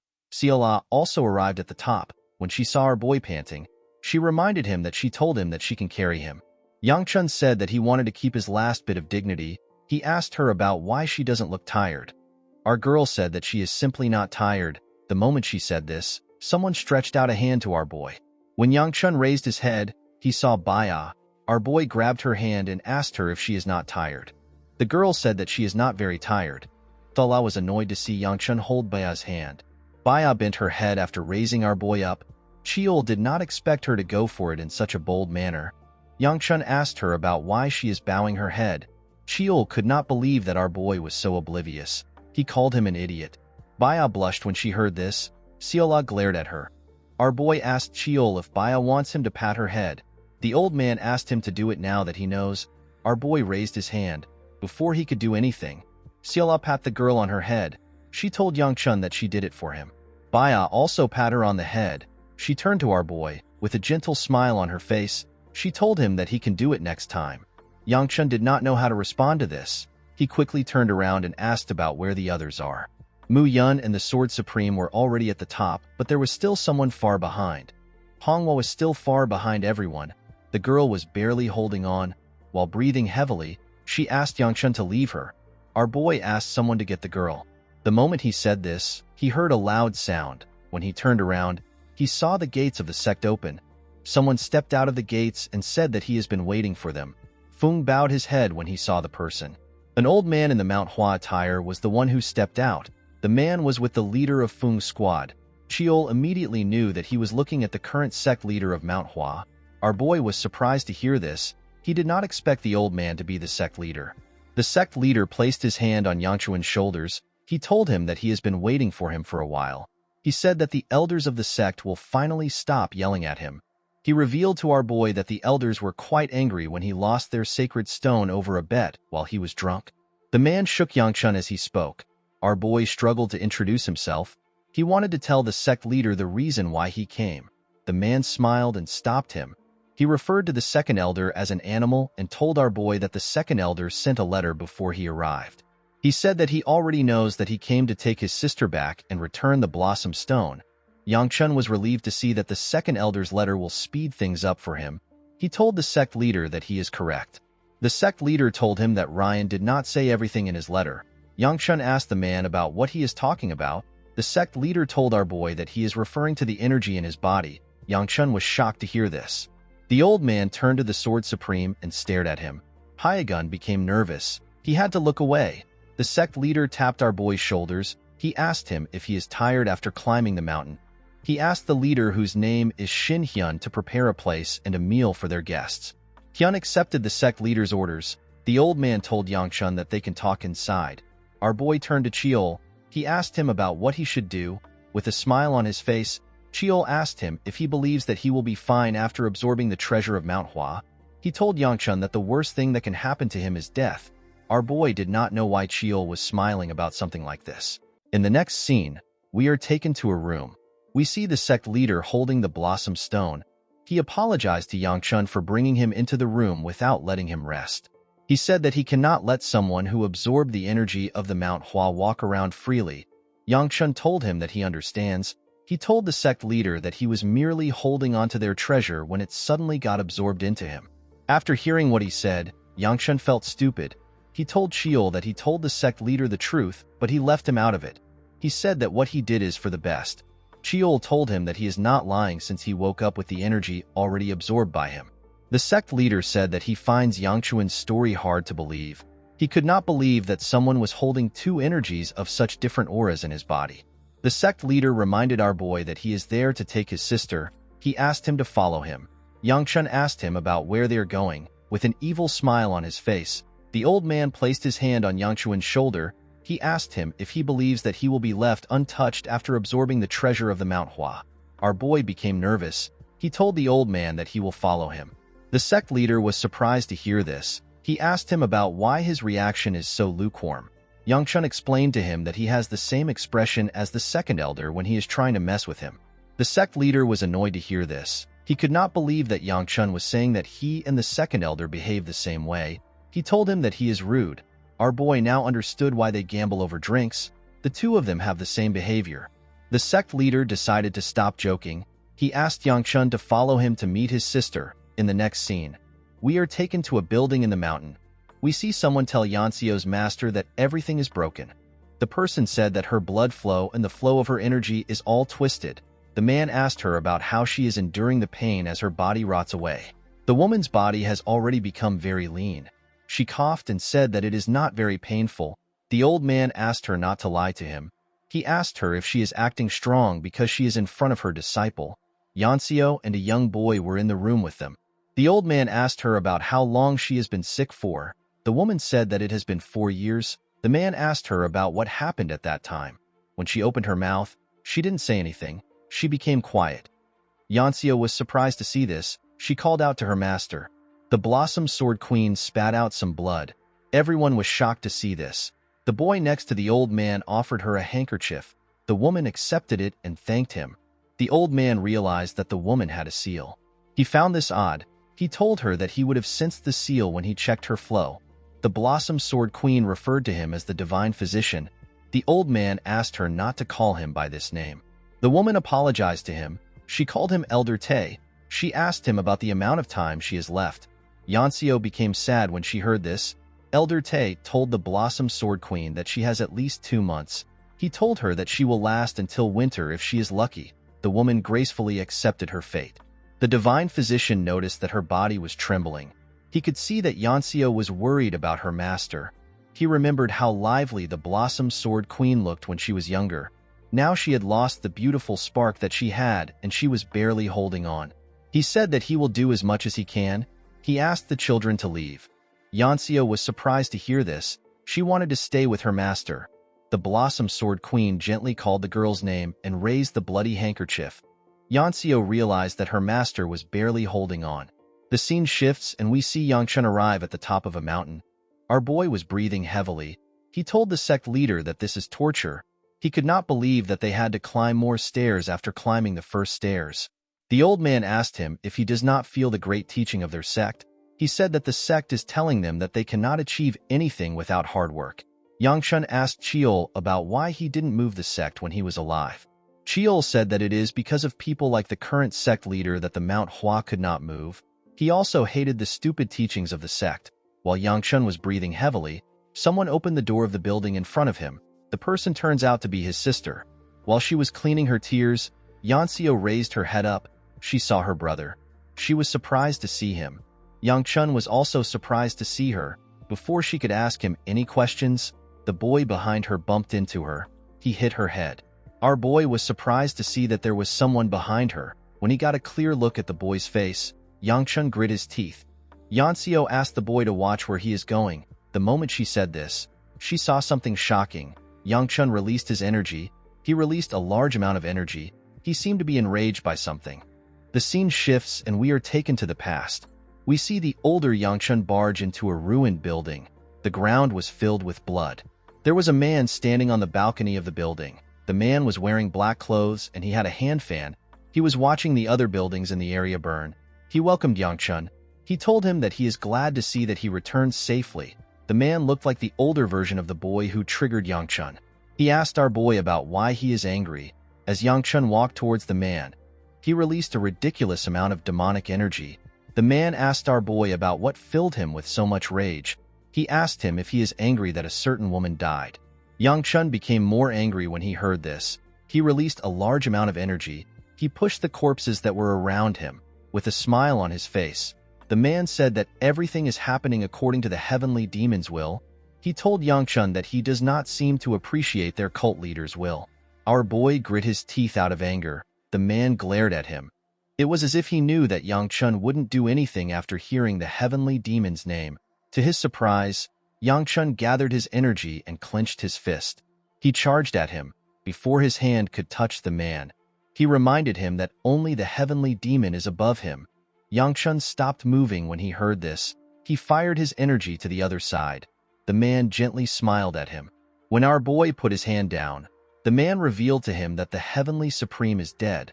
The Aura Supreme will die soon, and the Sword Supreme has lost his arm, so the Heavenly Demon will lose interest in him soon. The man asked Yangchun about who he thinks will manage the rest of the things. He begged our boy to reconsider.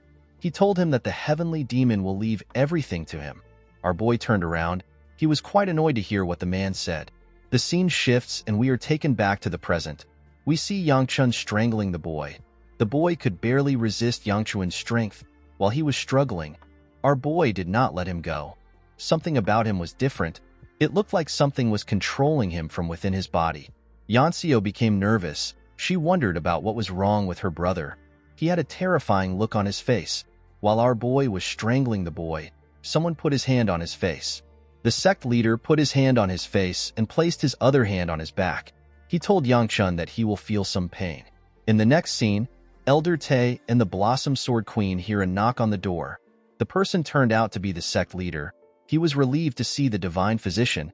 He told him that he has good timing. He held Yangchun up and told the divine physician that he has a patient for him. The scene shifts and we see the sect leader introducing everyone in the room. He introduced Elder Tae as the divine physician.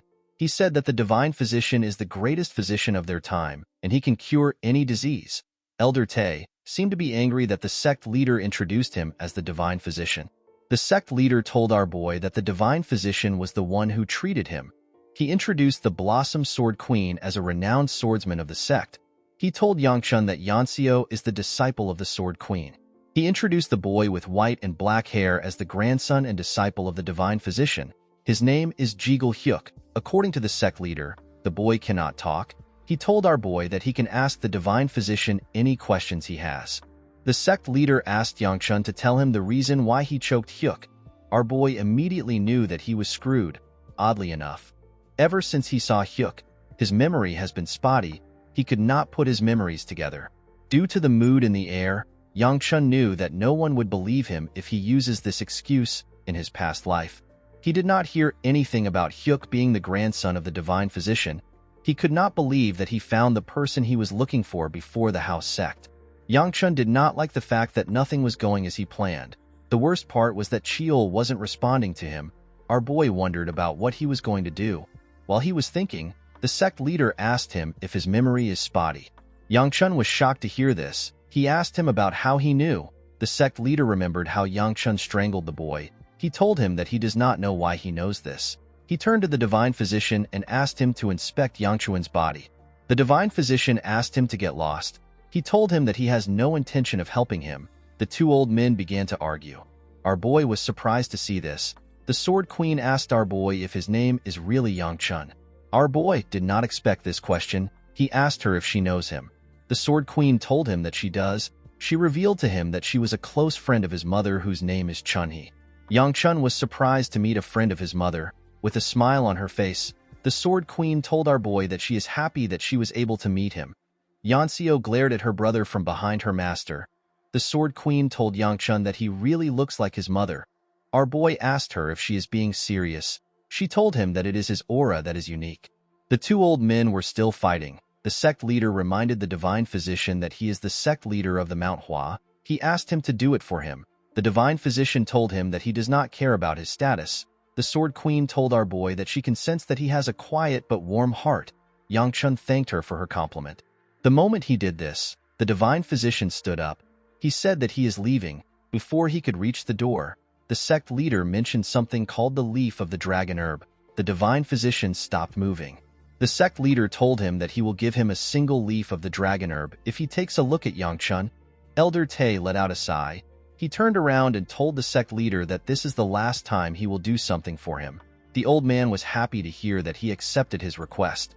The scene shifts, and we see the divine physician holding Yangchun's hand. Our boy seemed to be a bit nervous. The divine physician sensed the dark energy in Yangchun's body. He quickly let go of his hand. The sect leader asked the divine physician if Yangchun is all right. He asked him if our boy has any issues with his body.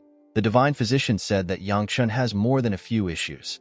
He revealed to the sect leader that our boy is a walking corpse. Yangchun was shocked to hear this. He asked Elder Tay to explain what he means. The divine physician explained to him that there are different energies circulating in his body. He asked Yangchun to tell him how he is able to walk around with the state of his body. Upon hearing this, our boy realized that he has absorbed a lot of things into his body. He did not think that this energies would be such a big problem. He thought that he was handling things well. He assumed that his problem might have been caused by the horrifying energy in his body. Cheol appeared and told him that he is wrong. Yangchun became angry when he saw him. He asked him about where he went to. Cheol explained to him that he lost his connection to him when he lost control of his body. He told him that it was caused by the dark energy. He revealed to Yangchun that he has actually had his suspicions about the energy. He said that the divine physician has helped him confirm his suspicions. Our boy asked him to tell him what he knows. Cheol revealed to him that the dark energy is what is keeping him alive. The energy is suppressing the other energies in Yangchun's body. It is stopping them from running wild. The only downside is that the energy can also run wild. Yangchun did not know how to react to this. He turned to the divine physician and asked him about what he should do with the energies in his body. Elder Tay laughed when he heard this. He told our boy that he can either remove all the energies, or he can continue living his life while praying that his body doesn't explode. He told Yangchun that it won't be weird if his body blows up right now. He said that he cannot do anything about it. The divine physician decided to be more blunt. He revealed to our boy that his body is so unstable that he could die during a bath or while eating. Yangchun simply accepted the man's explanation. Compared to him, the sect leader was quite worried. He did not expect things to be so terrible. With a nervous look on her face, Yanxiu asked her brother about why he is so calm. She told him that it is possible for him to die. Yangchun told his sister that he is not yet dead. Yanxiu reminded him that he can die at any moment. Everyone in the room understood why the girl was worried. They did not understand why our boy was acting normal. Yangchun asked his sister to not worry about him. He asked her to get ready to go back home. Yanxiu held her master's clothes. She said that she is not going back home. Our boy told her that he has no issues with this. The girl was shocked to hear this. She asked him if he is serious. Yangchun asked his sister to tell him what she thinks their father will say if he couldn't bring her back because she didn't want to follow him. He told her that their father wouldn't care. The girl grit her teeth out of anger when she heard this. The sect leader noticed how annoyed the girl was. He stood up and asked our boy to head back to his lodgings to rest. He believed that Yangchun was tired since it was his first day at the sect. Our boy accepted his order. The sect leader told the divine physician that he is also leaving. Elder Tay told him that he is going to leave the sect if he ever does something like this again. He asked him to not even think about it. After Yangchun left, the divine physician said that he is strange. The Blossom Sword Queen told him that she also noticed it. She found it weird that Yangchun did not react even though he was told that he is going to die. It is almost as if our boy has already given up on his life. Later in the night, we see Yangchun walking to his room. Chiol told him that he doesn't have any problem eating even after hearing that he might die. He asked our boy if he is going to eat as much as he can before he dies. Yangchun explained to Chiol that death doesn't really bother him. He said that he has committed too many sins in his life. He told Chiol that it is simply karma. Chiol did not understand why a boy was spouting such nonsense. He told him that he has barely lived. The moment he said this, our boy opened the door to his room. He found someone on his bed. He asked the person about what she is doing. The person turns out to be Baya. The girl told him that she is getting ready to sleep. Yangchun asked her if she is going to sleep in his room. Baya said that she is. She pointed at him and told him that she will be sleeping with him. Chiol told him that it won't be bad for him to have a child before he dies. Yangchun told Baya that the sect leader prepared 2 rooms for them. He asked her to go back to her own room. Baya said that it is only 1 room. Yangchun asked her if the sect leader really gave them only 1 room. The girl said that he did. Our boy realized that he should have never trusted the sect leader, especially after hearing that he used to hang out with the second elder. He told Baya that he will sleep with Mu Yun. He wished her good night. Before he could leave, Baya grabbed his hand. Yangchun quickly turned around. Baya told him that she will simply hold his hand in bed. Our boy was surprised to hear this. He began to laugh. He apologized to Baya for laughing. He told her that he found the statement to be funny. The girl was surprised to see that he actually laughed. She was very happy to see that Yangchun smiled at her. Our boy wished her good night and turned around. Baya still held on to him. He turned around again and asked her about what is wrong. Baya moved his hand close to her face. She gently touched it. With a smile on her face, she asked Yangchun to sleep with her. The scene shifts and we are taken to a different building. We see the sect leader and Hyagun at the same table. Hyagun apologized to the sect leader for disturbing him at this time. The sect leader assured him that it is fine. He told him that he was bored. He told the Sword Supreme that he heard he was looking for the divine physician. Hyagun told him that he is. The sect leader revealed to him that the Shaolin and the Wudong is looking for him. Hyagun did not know what to say. The sect leader asked him if he has already gotten the location of the divine physician. The Sword Supreme told him that he felt the large chi barrier he set up to hide the divine physician. The sect leader asked him about why he didn't just destroy the barrier. Hyagun told him that he needed his permission before he could see the divine physician. He asked the sect leader if he can be allowed to see the divine physician. The sect leader explained to him that the divine physician is currently treating someone else. He told Hyagun that what he is hoping for might not happen even if he went inside. He told him that things might change if he does a favor for him. The next day, we see Yangchun wake up tired. He looked as if he didn't sleep at all. He actually didn't even get a wink of sleep. Chiol told him that he is actually surprised that nothing happened between the two of them. Yangchun asked him not to spout nonsense at sunrise. He told him that he is tired. Chiol told him that he still slept with her in the end. Our boy reminded the man that Baya activated her inner energy. She seemed ready to throw a fit if our boy declined her offer. Yangchun told Chiol that he had no choice. Cheol told our boy that it is good that his servant didn't see this sight. Yangchun told him that something like this wouldn't matter to Seola. The moment he said this, he realized that Seola causes more trouble whenever he is with Baya. He knew that it will be bad if Seola sees them in their current positions. He decided to go out. Unfortunately for Yangchun, our girl was already inside the room. He turned around when he sensed someone's presence. He saw Seola. The girl had a terrifying look on her face. While he was looking at her, Baya woke up. The girl found it weird that Seola was in the room. Yangchun could only stare at her like an idiot. Baya asked our girl if she slept well. Seola told her that she is so selfish. She clenched her fist out of anger. With a sad look in her eyes, she said that she also wanted to sleep with Yangchun. Our boy did not understand what was going on. Baya told her that she can join them. Yangchun was shocked to hear this. With a smile on her face, she asked Seola to sleep with them. Seola was surprised to hear this. She asked the girl if she is serious. Baya nodded her head at her. Our girl jumped on the bed when she saw this. She was very happy to be there. She told them that she is glad to be able to join them.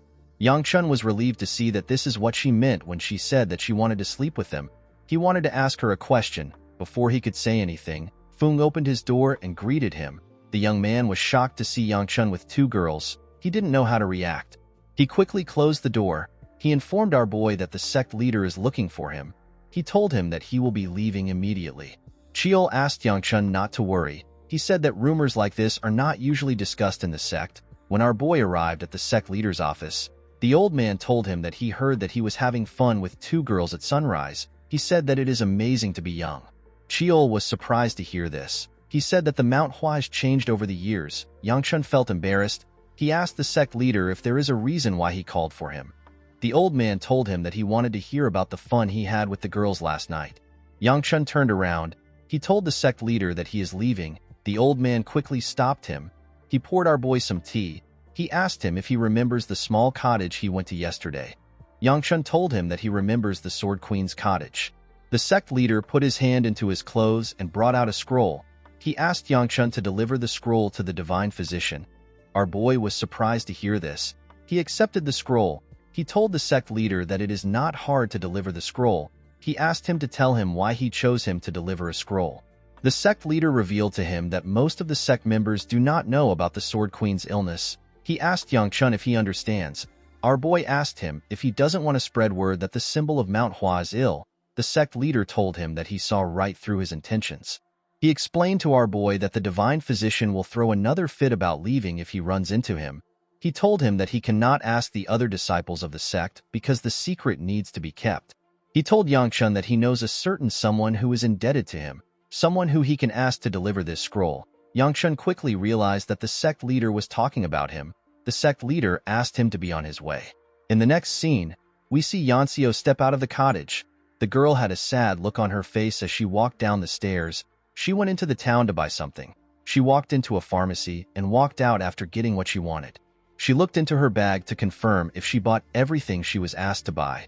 She returned to the sect and climbed the stairs leading to the cottage. While walking on the stairs, she hears a sound come from the forest. When she looked into the forest, she saw a deer family. This made the girl remember something that happened when she was younger. She remembered seeing a woman on her knees. The woman was begging someone. She saw a younger version of her father staring at the woman. A younger version of Yangchun was also in the room. He seemed to be terrified. Yanseo was watching everything from the door. When she remembered what happened in the past, she told herself that she is never going back home. After saying this, she passed through something. Someone who was watching her from a tree asked his colleague if he knows where Yanseo went to. His colleague said that Yanseo might have found out that they were following her. The man did not agree with this. He believed that it was impossible for a second-rate martial artist like Yanseo to sense their presence. The man stepped out of the forest. He went to the stairs. Before he could move up, he was blocked by a barrier. The man was annoyed to see the barrier. He immediately knew that it was set up by the sect leader. He did not expect him to set up such an immense chi barrier. Due to the fact that there was a large barrier blocking them, the man became certain that the divine physician is at the cottage. He told his subordinates that they need to return to the base. He said that the regional leader will take care of the rest. The scene shifts, and we are taken to Yanseo. We see the girl still walking on the stairs. While walking, she raises her head up. She saw something odd above her. She saw her brother on the stairs. Yangshun seemed to be resting. Yanxiu was not happy to see her brother. While breathing heavily, Yangshun turned around when he sensed her presence. He asked her to stop staring at him. Yanxiu asked him about why he is going to her master's place. Our boy told her that he is not there by his own choice. He revealed to her that he was sent on an errand to deliver something. Yanxiu walked past him. She asked him to hurry up. While trying to catch his breath, Yangshun told her that he would love to walk faster. The moment she heard this, Yanxiu remembered what the divine doctor said. She recalled that he said that Yangchuan's body is so unstable that he could die during a bath or while he is eating. As he watched his sister move up, Yangshun wondered about how she was not struggling at all. It looked as if the distance did not bother her. Immediately he thought of this. Yanxiu moved close to him and stretched out her hand. She asked him to hand over the package. She told him that she will deliver whatever he wants to deliver. Yangshun found this to be odd. He asked his sister if she is worried about him. The girl became flustered when she heard this. She told him that she simply wants to help him because he is too slow. Our boy walked past her. He asked her to stop being mean. He said that he will walk faster. With a worried look on her face, Yanxiu watched her brother move up. She silently asked him about his condition. Our boy didn't hear her. He asked her if the grandson of the divine physician has done anything weird. Yanxiu said that he hasn't. Upon hearing her answer, Yangshun turned around and continued walking. Chiol came out of his body and took a look at Yanxiu. The old man could tell that Yanxiu was worried about her brother. He told our boy that the girl is not a bad child. He asked him to tell him why they are always fighting. Yangshun said that he doesn't know the reason why they fight. Chiol found this odd. He asked our boy if it does not bother him. Yangshun said that it actually bothers him, but he cannot do anything since his body is the bigger problem right now. Chiol reminded our boy that Yanxiu is his family. Yangshun was surprised to hear this. He asked Chiol if he has been talking about his sister. The old man could not believe what he was hearing. He asked our boy to tell him who he was thinking of. Yangshun revealed to him that he thought he was talking about Hyuk. He said that he does not care about his sister at all. Chiol asked him if they are really siblings.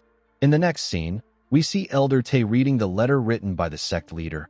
After he was done reading, he rolled the scroll together. He referred to the sect leader as a bastard and asked Yangshun if the sect leader asked a dying child like him to deliver such a shitty message.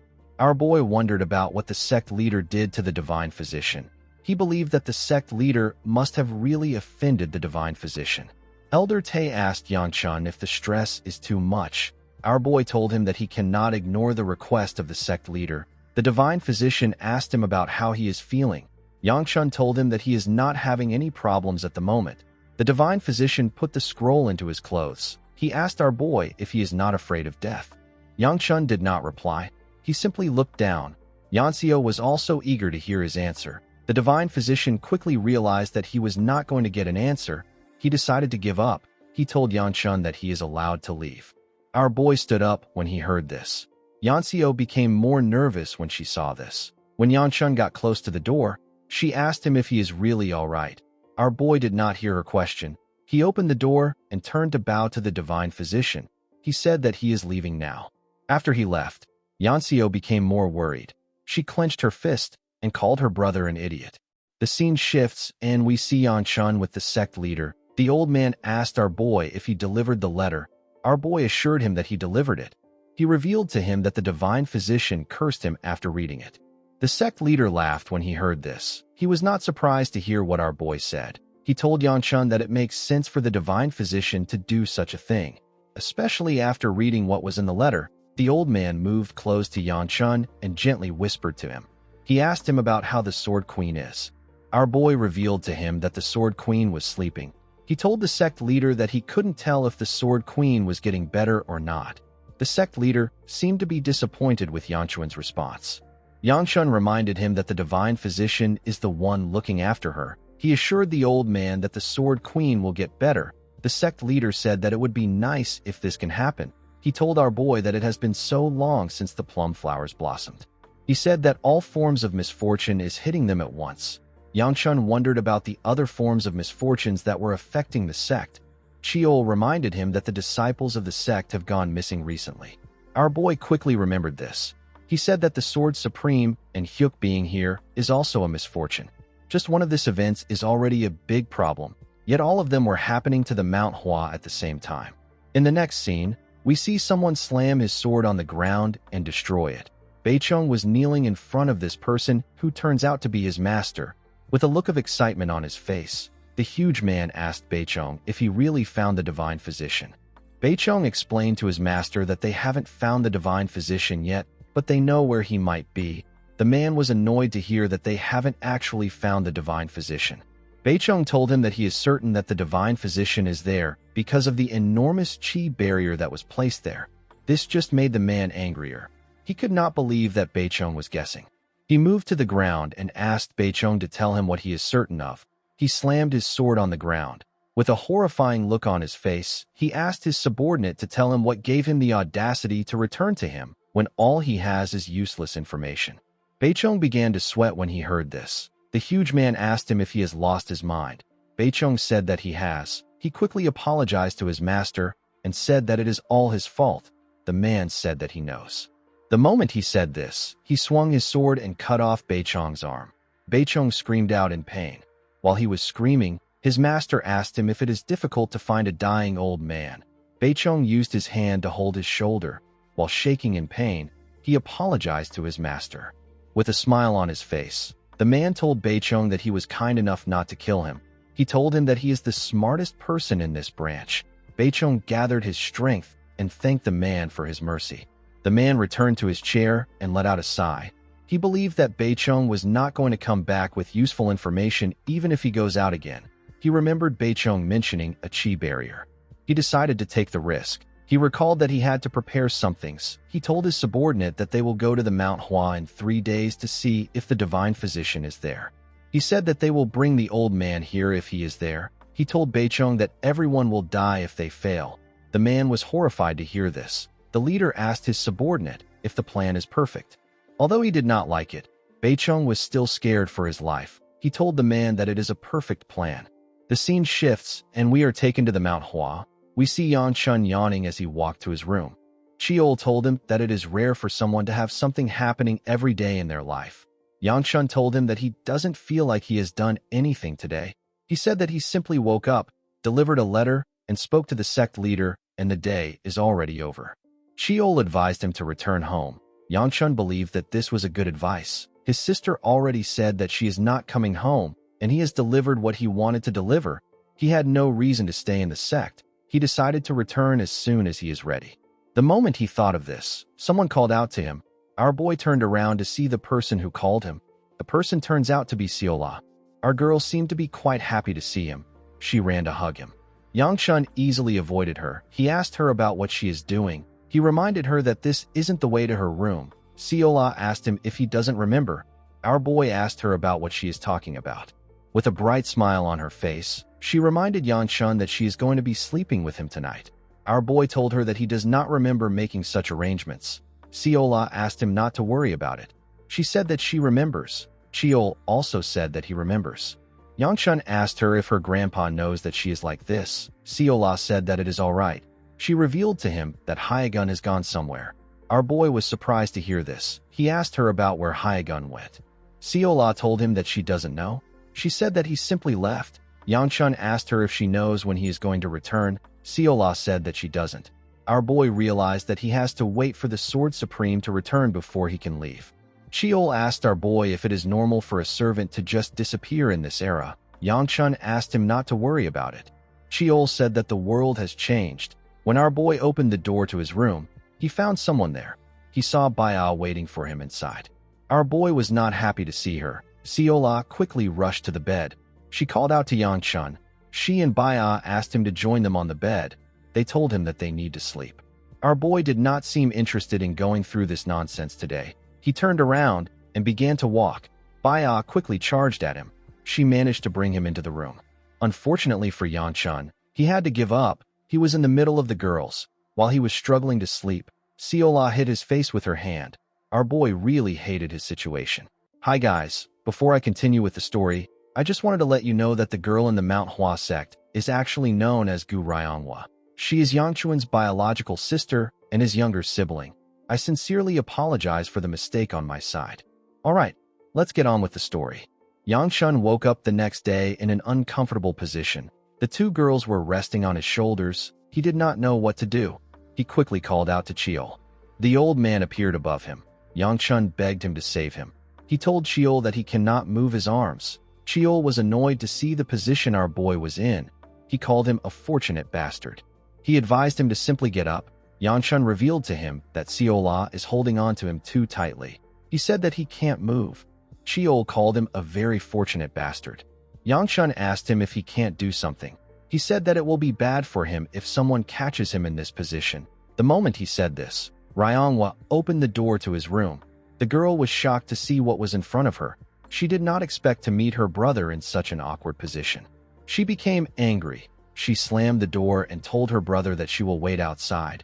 Yangchun wondered if it is a tradition to not knock before entering in the Manhwa sect. Cheol told him that people are not knocking because it is his room.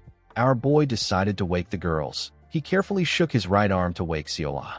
When our girl opened her eyes, Yangchun asked her to get up. He told her that there are bugs on her clothes. Seola quickly jumped out of bed. Since his right arm was free, he decided to use it to wake Baya. He moved his hand close to her head and flicked her on the head. The girl quickly woke up. She asked him about why he hit her. Seola asked him about where the bug is. Yangchun became more frustrated when he heard their voices. He did not know that waking up could be so annoying.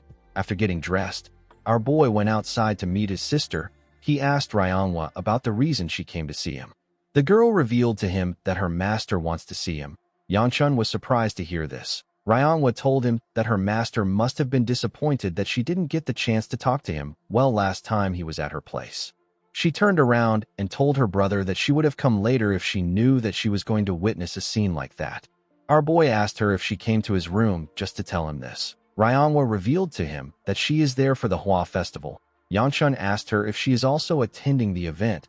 The girl reminded him that she is actually a Mount Hua disciple. She told him that it is natural for her to attend. She told her brother that she has relayed her master's message. She asked him to continue hanging out with his ugly girls. Our boy was surprised to hear that she called Baya and Seola ugly. With a smile on her face, Ryongwa told her brother that no pretty girl would spend time with him. The moment she said this, she saw something shocking.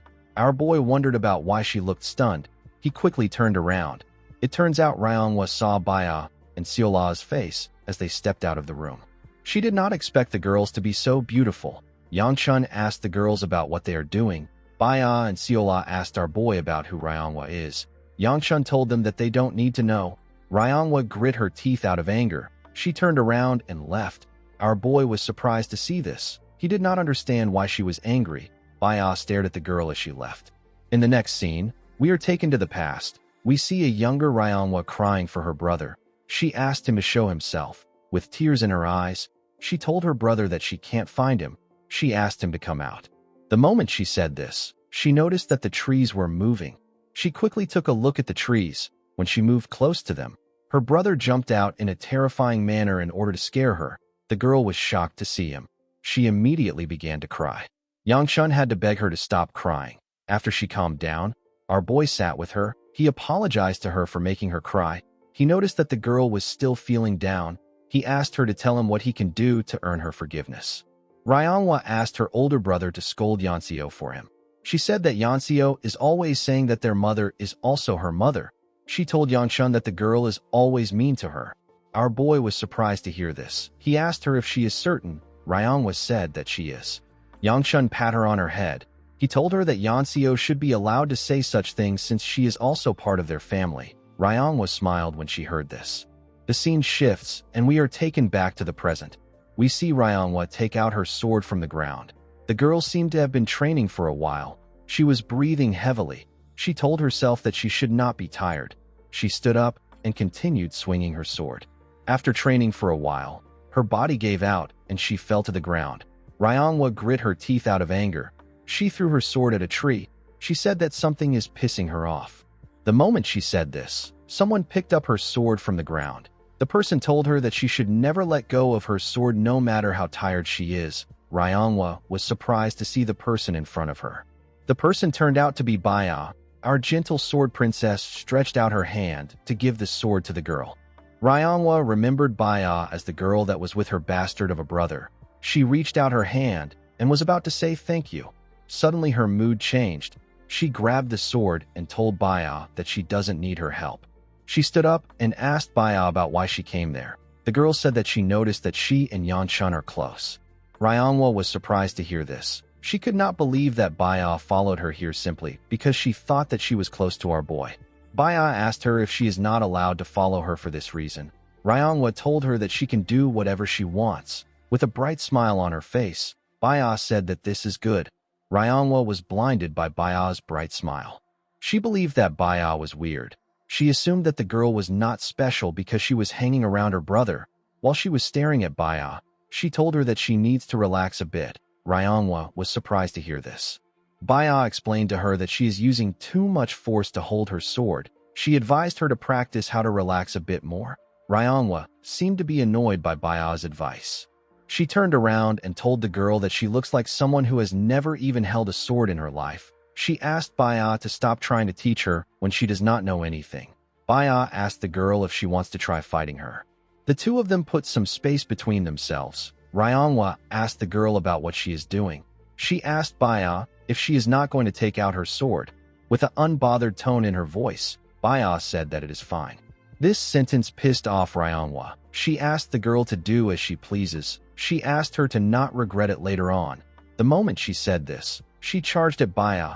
She swung her sword at her with a large amount of energy. Baya easily blocked her attack. She asked the girl to relax. Ryongwa quickly attacked her when she heard this. Baya easily blocked it again. Our boy's sister was surprised to see this. Baya pushed her sword back and advised her to relax. She decided to show Ryongwa what she means. She raised her sword sheath up and pointed it at her. The moment she did this, a small amount of lightning got wrapped around the sheath. Ryongwa was shocked to see it. Baya fired the energy at her. Without a lot of efforts, Baya subdued Ryongwa and managed to take away her sword. Ryongwa could not believe what she just witnessed. She referred to Yanchun as bastard and asked Baya to tell her the kind of relationship that she has with him. Before Baya could respond, Ryongwa stood up. She asked her about why someone as strong as her is hanging out with someone like Yanchun. She told the girl that she does not know her, but our boy does not deserve her. She told Baya that she is too good to be hanging around a lazy and ugly bastard who doesn't even work hard for anything. Baya became angry when she heard this. She covered her sword in lightning. She told Ryongwa that Yanchun is not ugly. The girl was surprised to hear this. Baya raised her sword. She told the girl that she is going to scold her for speaking so rudely. The moment she said this, she swung her sword. Ryongwa was shocked to see Baya's sword coming towards her. Fortunately, Yanchun arrived in time to block the attack with his arm. Ryongwa was shocked to see her brother. With a serious look on his face, our boy asked Baya about what she is doing. The girl took away her sword. She revealed to Yanchun that his sister said that he is ugly. Our boy asked her if this is important. Baya became angrier when she heard this. She asked Yanchun to tell her who Ryongwa is. Our boy asked her about what she means. Baya asked him to tell her who Ryongwa is for him to take her side. Ryongwa was annoyed to hear Baya's question. Before Yanchun could respond, she asked him to tell her why he took her side. She told him that she does not need his help. Our boy was annoyed to hear this. He could not believe that she was saying this after he saved her. Ryongwa thanked Baya for the training and left. Yanchun watched her as she walked away. He did not understand why his sister was so rude when she took etiquette lessons. Baya asked him for her identity again. She told him that Ryongwa was the one who was wrong. She asked him to tell her why she is the one getting scolded. Yanchun asked her to not overthink things. He revealed to her that Ryongwa is his younger sister. Baya asked him if she is his biological sister. Our boy told her that she is. He wanted to say something else, but Baya interrupted him by tapping him on his shoulder. When Yanchun looked at her, he noticed that she was shaking. Baya told him that she is done for. She could not believe that she attacked her sister-in-law. This was a huge mess up for her. After the incident with Ryongwa, Baya wandered around the sect in a daze. She kept saying that everything is over. The disciples of the sect thought that she had lost her mind. When Yanchun returned to his room, Siola welcomed him back with a smile. Our boy asked her about why she is alone. He asked her about where Baya is. Our girl said that she doesn't know. She said that she has not seen her throughout the day. Yanchun found this odd. What he found more shocking was that the Sword Supreme's absence was getting longer and longer. He asked Siola if she knows when her grandpa is coming back. Our girl said that she doesn't. Yangchun decided to do something else other than waiting for Hyegun. In the next scene, we are taken to the market. We see a man thank Yangchun for coming to his stall on a hot day. He asked him to take a look at his wares. He said that all the leather and bones of the demonic beast came straight from the Alliance. He asked our boy to pick out what he likes. Yangchun asked the man if he has any demonic stones. The man was surprised to hear this. Our boy told him that he wants demonic stones that were gotten yesterday. The man nervously scratched his head. He didn't know what to say. The scene shifts and we see Yangchun and Mu Yun leaving another store. Our boy told his bodyguard that this store also doesn't have any demonic stones. Mu Yun told him that they probably won't see anyone selling demonic stones around there. A demonic stone is the most important part of a demonic beast. It acts as its heart. However, the moment it drops, it is nothing more than a worthless rock.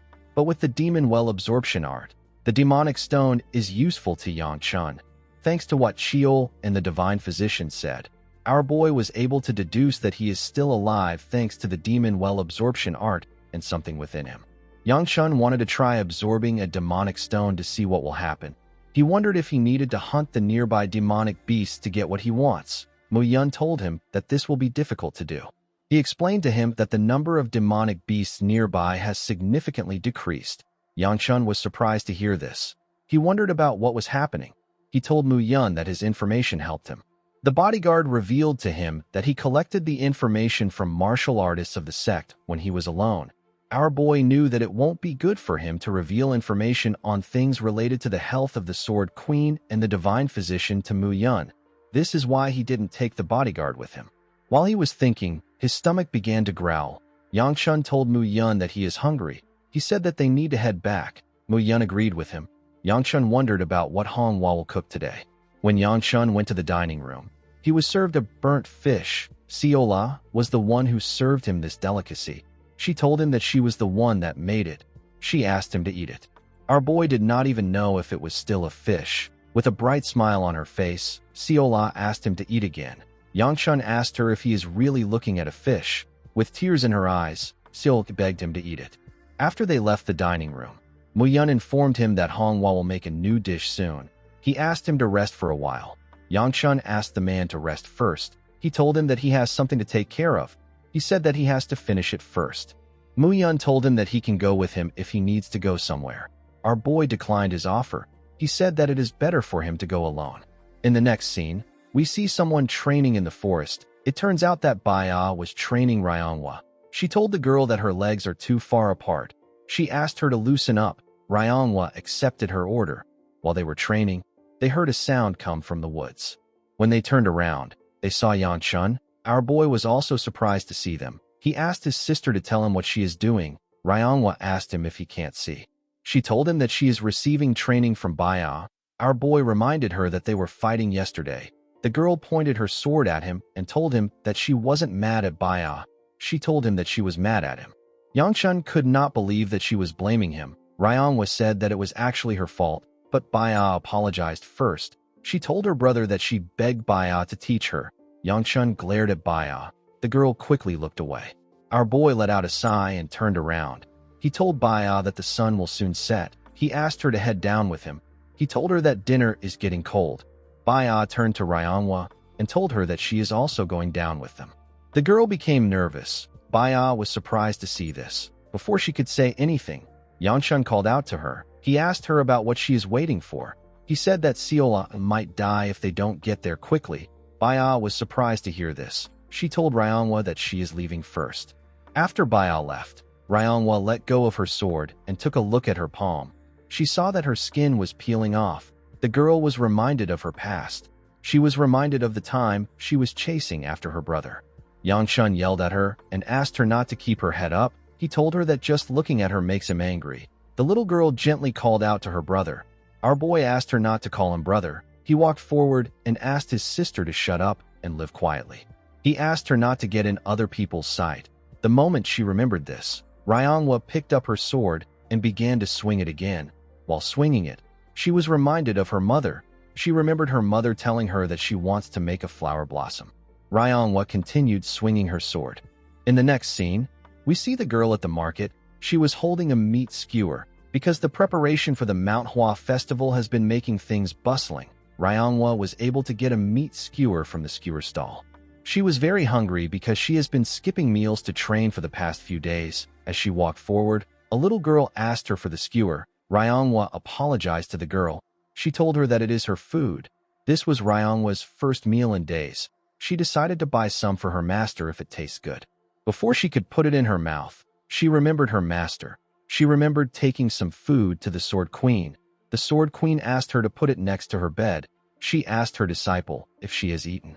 Ryongwa told her master that she is going to wait until she eats. The Sword Queen told the girl that a martial artist shouldn't skip meals. She asked her to go eat something outside.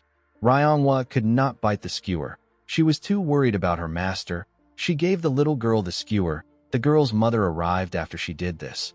She told the little girl that she has been searching for her for a while. As Ryongwa walked forward, the little girl waved to her and thanked her.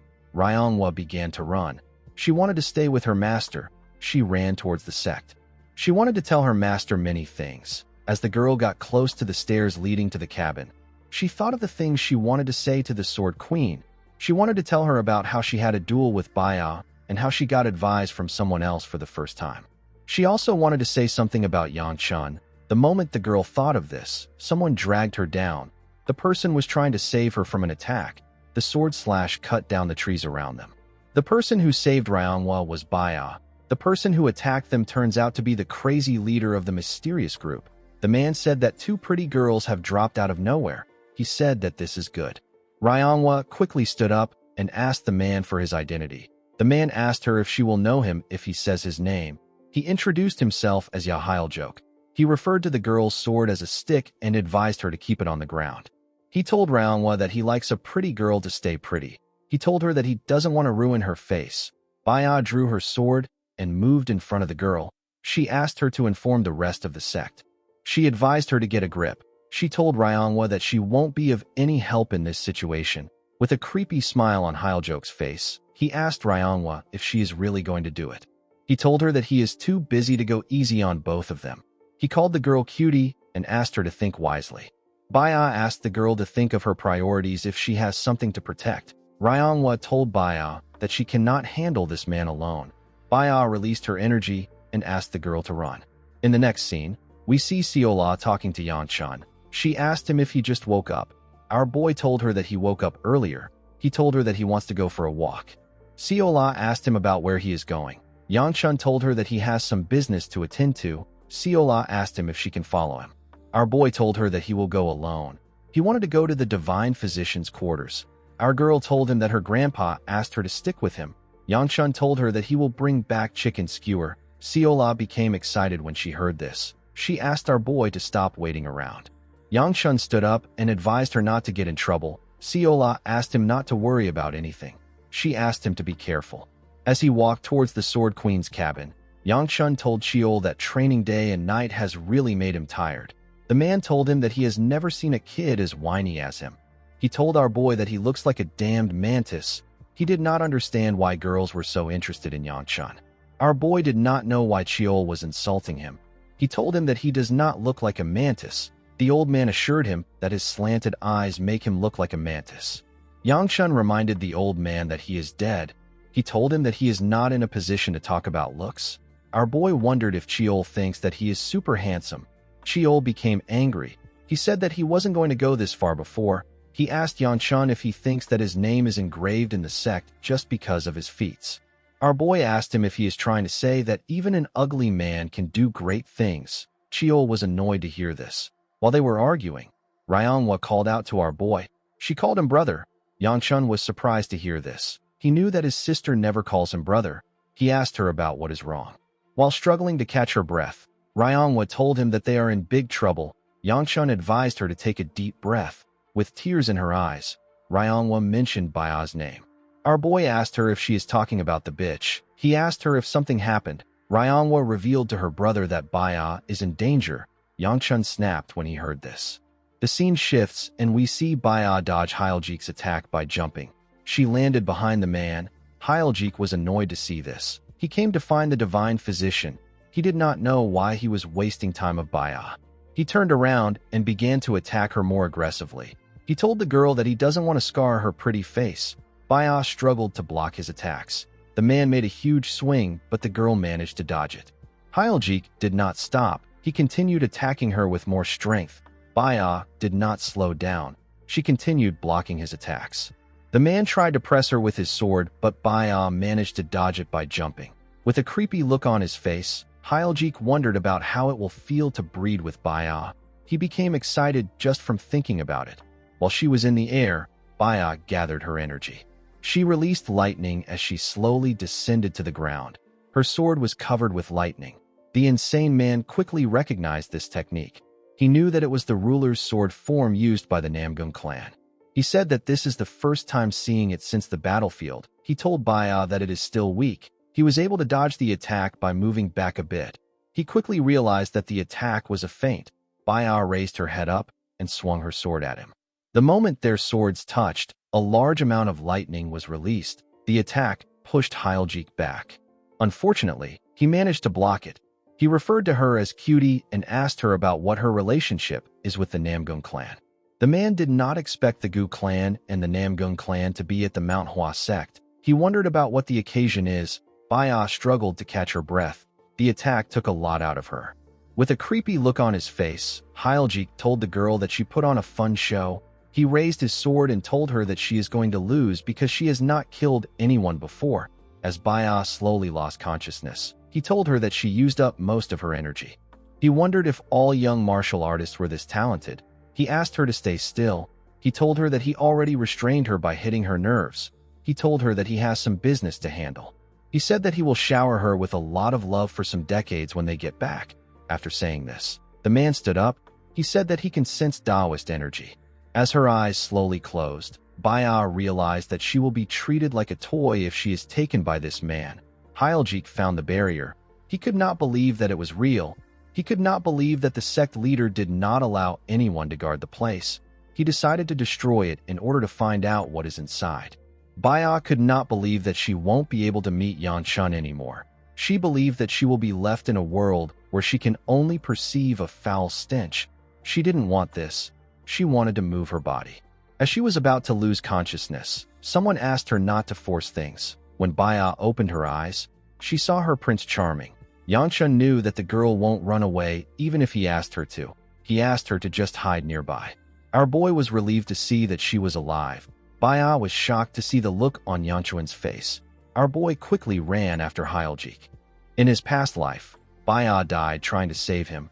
Our boy believed that she should have cared more for herself than anything else. He wondered why she sacrificed herself to save him.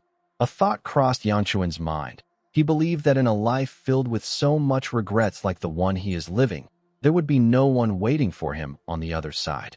Yanchun waited for retribution for his unforgivable life of sin. Whether it was fate or a stroke of luck, our boy gained a second chance at life. Due to this, hope appeared in front of him. This was something he didn't believe that he deserved. He was given hope that he might be able to fix everything. When he saw Bia on the ground, Yanchun wondered if he was really given hope. He realized that this life might not be an opportunity. It could be a punishment where he is forced to repeat the same hell over and over again. Yanchun remembered the heavenly demon. He wondered if his life is heading towards a destined failure. As he ran towards the insane man, our boy grit his teeth out of anger and released his energy. He didn't want to accept this kind of destiny. He said that he won't let it happen. The scene shifts, and we see Hyljik hitting his sword on the barrier. It was finally cracking after he had hit it several times. He wondered why the barrier didn't crack since. While he was thinking, he turned around. He saw something shocking. He saw Yanchun coming towards him. Our boy was covered in flames. He landed a heavy punch on the man's stomach. He released a large amount of fire.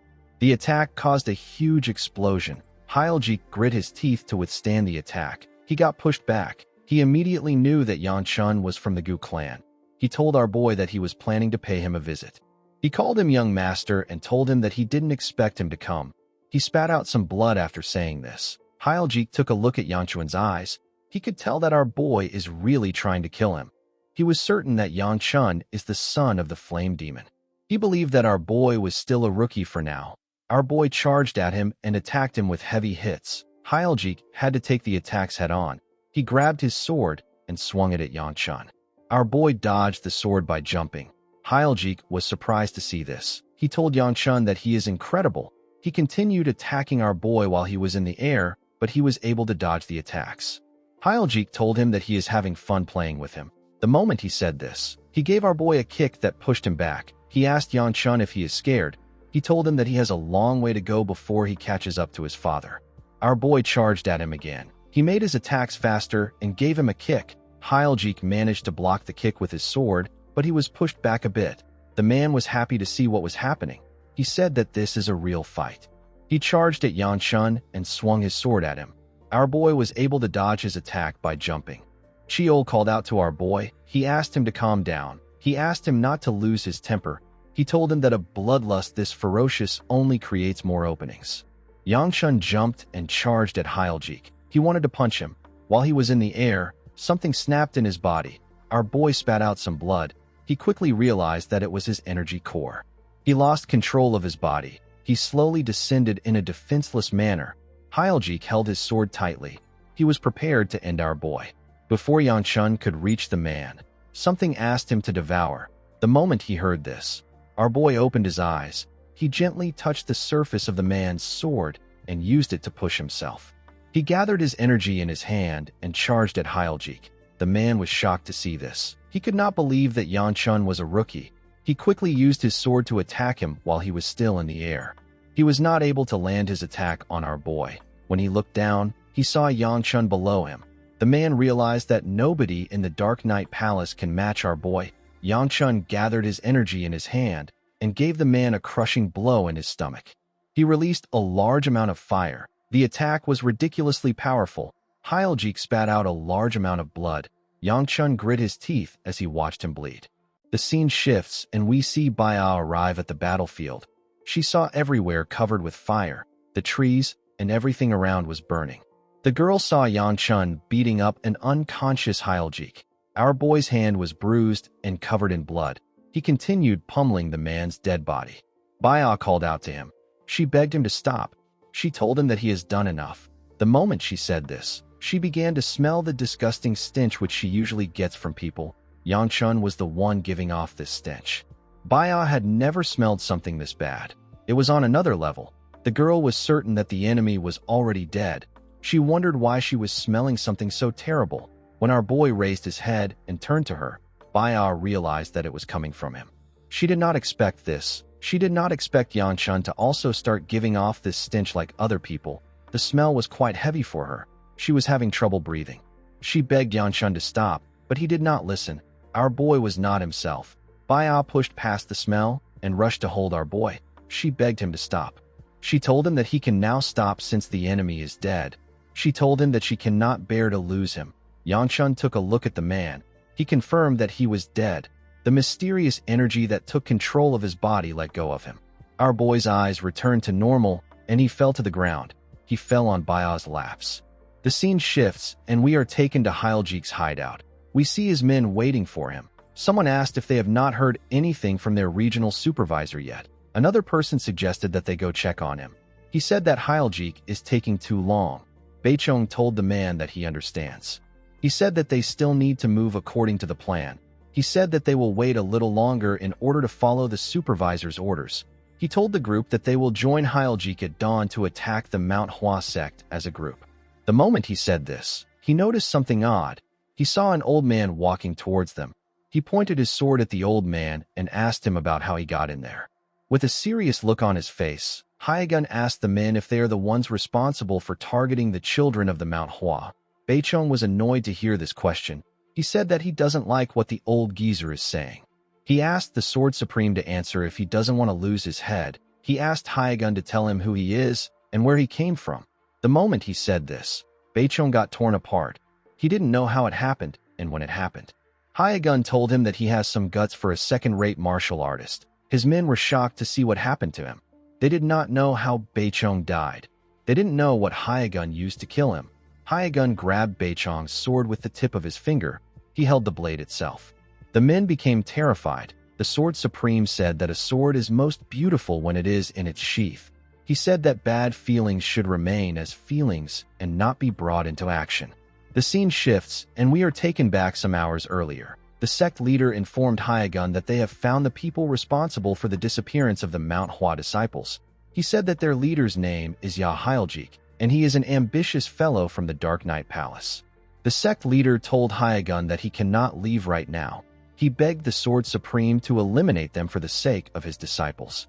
The scene shifts, and we are taken back to the present. The Sword Supreme asked anyone who feels guilty to drop their weapons while they still have the chance. The bloody idiots said that they need to kill Hyagun. They said that they cannot let him leave. They all charged at him at the same time. The Sword Supreme fired the sword in his hand at them. The sword passed by the men and hit a wall. Hyagun said that he expected this from unorthodox filth. The moment he said this, the men got torn apart. They didn't even stand a chance. More members of the Dark Knight Palace charged at the Sword Supreme from behind. Hyagun said that this is foolish. In the next scene, we see Yanchun wake up in a room. He had several needles on his body. Our boy gasped for air. He began to breathe heavily. Someone asked him to calm down. Yanchun did not listen. He was still breathing heavily. The person removed 2 different needles from his body and made him calm. The person turned out to be the divine physician. The old man told him that this is the first time he is waking up after 2 days. He asked our boy not to twitch. He told him that a single wrong needle could lead to chi deviation. Yanchun was surprised to hear that he was out for 2 days. He told the divine physician that he can see smoke coming out of his mouth. He asked him if he has reached the level of ascension. The divine physician called him an idiot and told him that he burned and absorbed an incense. He told Yanchun that he must have recovered since he is capable of making jokes. The moment he said this, he removed all his needles from our boy's body. He reminded Yanchun that he once called him a living corpse. He reminded him that he told him that he can die because of how his energies were intertwined in his body. He revealed to Yanchun that his energies have actually calmed down now, even though he used a large amount of inner energy. Our boy was surprised to hear this. He asked Elder Tay to tell him what happened to his sister and Baya. The old man asked him not to worry. He said that he saw them from afar. He assured him that they are fine. Yanchun was relieved to hear this. In the next scene, we see Siola, Baya, and Ryongwa sleeping next to each other. They all rested on each other. Mu Yun was also sleeping in the room. They were all in the cabin with Yanchun. While sleeping, Siola asked our boy if sweet treats will cure him. While they were sleeping, our boy was thinking about what happened.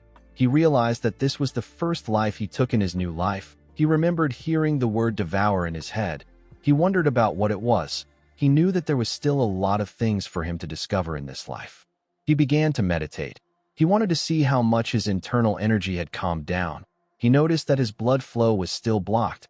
However, since he was still growing, he believed that it will recover soon. When Yanchun saw his energy, he quickly opened his eyes. He could not believe what he just saw. He recognized this energy. He did not know how it got into his body. Yanchun could not believe that he has demonic energy in his body. He could not accept this. The scene shifts, and we are taken to another place. We see a man holding a cup containing tea. He asked about who the supervisor of the eliminated branch in Xiangxi is. Someone told the man that it is Hyljik. The man sat on a throne that had a dragon statue behind it. There were several men who stood in front of the man. They all wore black robes. The leader knew that Hyljik had not yet reached the evolutionary realm, but he was a well-seasoned martial artist at the supreme peak. He knew that someone like Hyljik wouldn't lose so easily. He asked about who killed him. Someone informed him that the Mount Hua is hiding the person. He said that rumors say that it is a rookie. The man asked his subordinate to look into it quickly. He asked them to send Rakasha to the divine physician immediately. The subordinate accepted his orders. When the leader opened his eyes, we see that he has the same eye color as Yanchun when he lost his mind. The leader did not like the fact that there was a disturbance in his plans. He was almost close to completing his plans. He was close to creating his own heaven. The moment he thought of this, we are shown some symbols. We see a naked girl sitting in a dark place. The girl also had the same eye color as Yanchun and the man. The girl looked tired. In the next scene, we see Siola walk up to her grandpa while he was sweeping. Hyagun asked her about where Yanchun is. Our girl informed him that he is with Baya. She said that our boy is much better. Hyagun told her that youth brings fast recovery. Siola told her grandpa that she wants to ask him for something. Hyagun asked her to tell him what she wants. Siola picked up a sword. She told the Sword Supreme that she wants to learn martial arts. In the next scene, we see a woman's leg in the water at night. She was having a drink next to a spring. The woman looked at the beautiful houses and mountains that surrounded her. The older Yanchun was sitting next to a table inside the room. The heavenly demon said that the wine tastes amazing today. She said that it must be because of the moonlight. She referred to Yanchun as unit commander and told him that it will be nice if he could join her. Our boy turned to her when he heard this. He didn't say anything. He simply stared at her. He turned to the drink on the table. The heavenly demon glared at him. She kicked her leg in the water and made some of it splash on Yanchun's face. She told him that he has a strange look in his eyes. Yanchun cleaned the water on his face with his hand and apologized to her for causing her discomfort. The heavenly demon asked our boy not to apologize. She told him that it doesn't really bother her. She picked up the bottle of wine next to her and poured it into her cup. With a smile on her face, she told Yanchun that he sometimes reminisces about someone while observing her. Yanchun said that this is not true. The heavenly demon told him that she knows that he is reminiscing about the girl he holds dearly in his heart. She told our boy that his lies don't work on her. Yanchun didn't seem to be moved by her words. He apologized to her. The heavenly demon smiled and told our boy that someone will be bitter if she finds out about this. She told our boy that it will be sad if the demonic blade empress who died for him was to find out about this. Yanchun turned to her and told her that he will do his best to suppress his thoughts. The heavenly demon told our boy that she wants to know about the wench who managed to cloud his heart. With a creepy smile on her face, she asked Yanchun if his mind will be intact after she murders the woman with her own hands. Our boy did not say anything. He simply looked down. The heavenly demon took a sip of her drink and played in the water with her legs. The scene shifts, and we are taken back to the present. We see Yanchun climbing the stairs of the Manhwa sect, while breathing heavily. Our boy called the disciples of the Manhwa sect crazy bastards. He did not know why they liked their stairs so much. After struggling to get to the top, our boy went straight to the sect leader's office. The old man asked Yanchun if the divine physician has allowed him to move around. Our boy told him that he is fine. He said that he is not badly hurt. The sect leader apologized to our boy for getting him mixed up in such a dangerous incident. Yanchun assured him that he is fine. He asked the man if it isn't already time for the Manhwa ceremony. He told him that he is aware of how important it is to their sect. The sect leader informed him that it was supposed to have begun already. He said that they decided to delay it. Our boy asked him for the reason why they did this. The old man told him that the issue will be resolved soon. Yanchun was surprised to hear this. He could not believe that one of the Manhwa's most important festivals was delayed. He wondered if this was related to the disappearance of the sect's disciples. The sect leader stood up and told Yanchun that he doesn't know the best way to apologize to him. He asked our boy to rest well. He told him that he will visit soon. Yanchun asked him not to do this since he is busy. He told him that he will come to see him when he gets the chance to. Our boy was actually hoping to return home since he had already delivered the plum blossom stone. The sect leader recalled that someone wanted to meet our boy. He asked him to go outside. Yanchun wondered about who wanted to see him. He wondered if it was Baya, Siola, or Fum. He didn't feel like spending an afternoon with a guy. Yanchun stepped outside to see the beautiful plum blossom trees and the shining sun. He raised his hand and stretched it out in the air. He liked the air that was at the top of the mountain. He noticed that no one was waiting for him outside. The moment he thought of this, he sensed someone watching him from a door. He quickly turned around to see the person, but the person hid behind the door. Someone pushed the person out. The person turns out to be his sister. Yanchun did not understand what was happening. He asked his sister about what she is doing there. Ryongwa turned to Baya and asked her if she really needs to do it. Baya told her that she has to.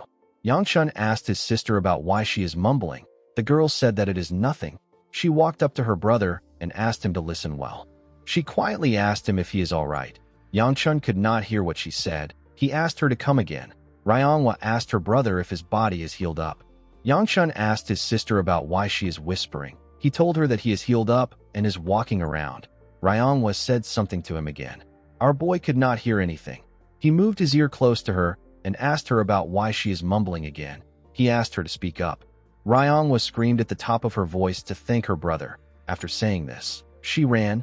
Yanchun asked her if she is crazy. He told her that she destroyed his ear. Ryongwa asked her brother to shut up.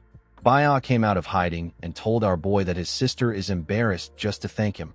Yanchun said that she would have followed him back home if she really felt thankful. he noticed that Baia's arm was wrapped in bandages. He asked the girl about why she is using the bandages. Baia informed him that she was asked to wear this when she is outside.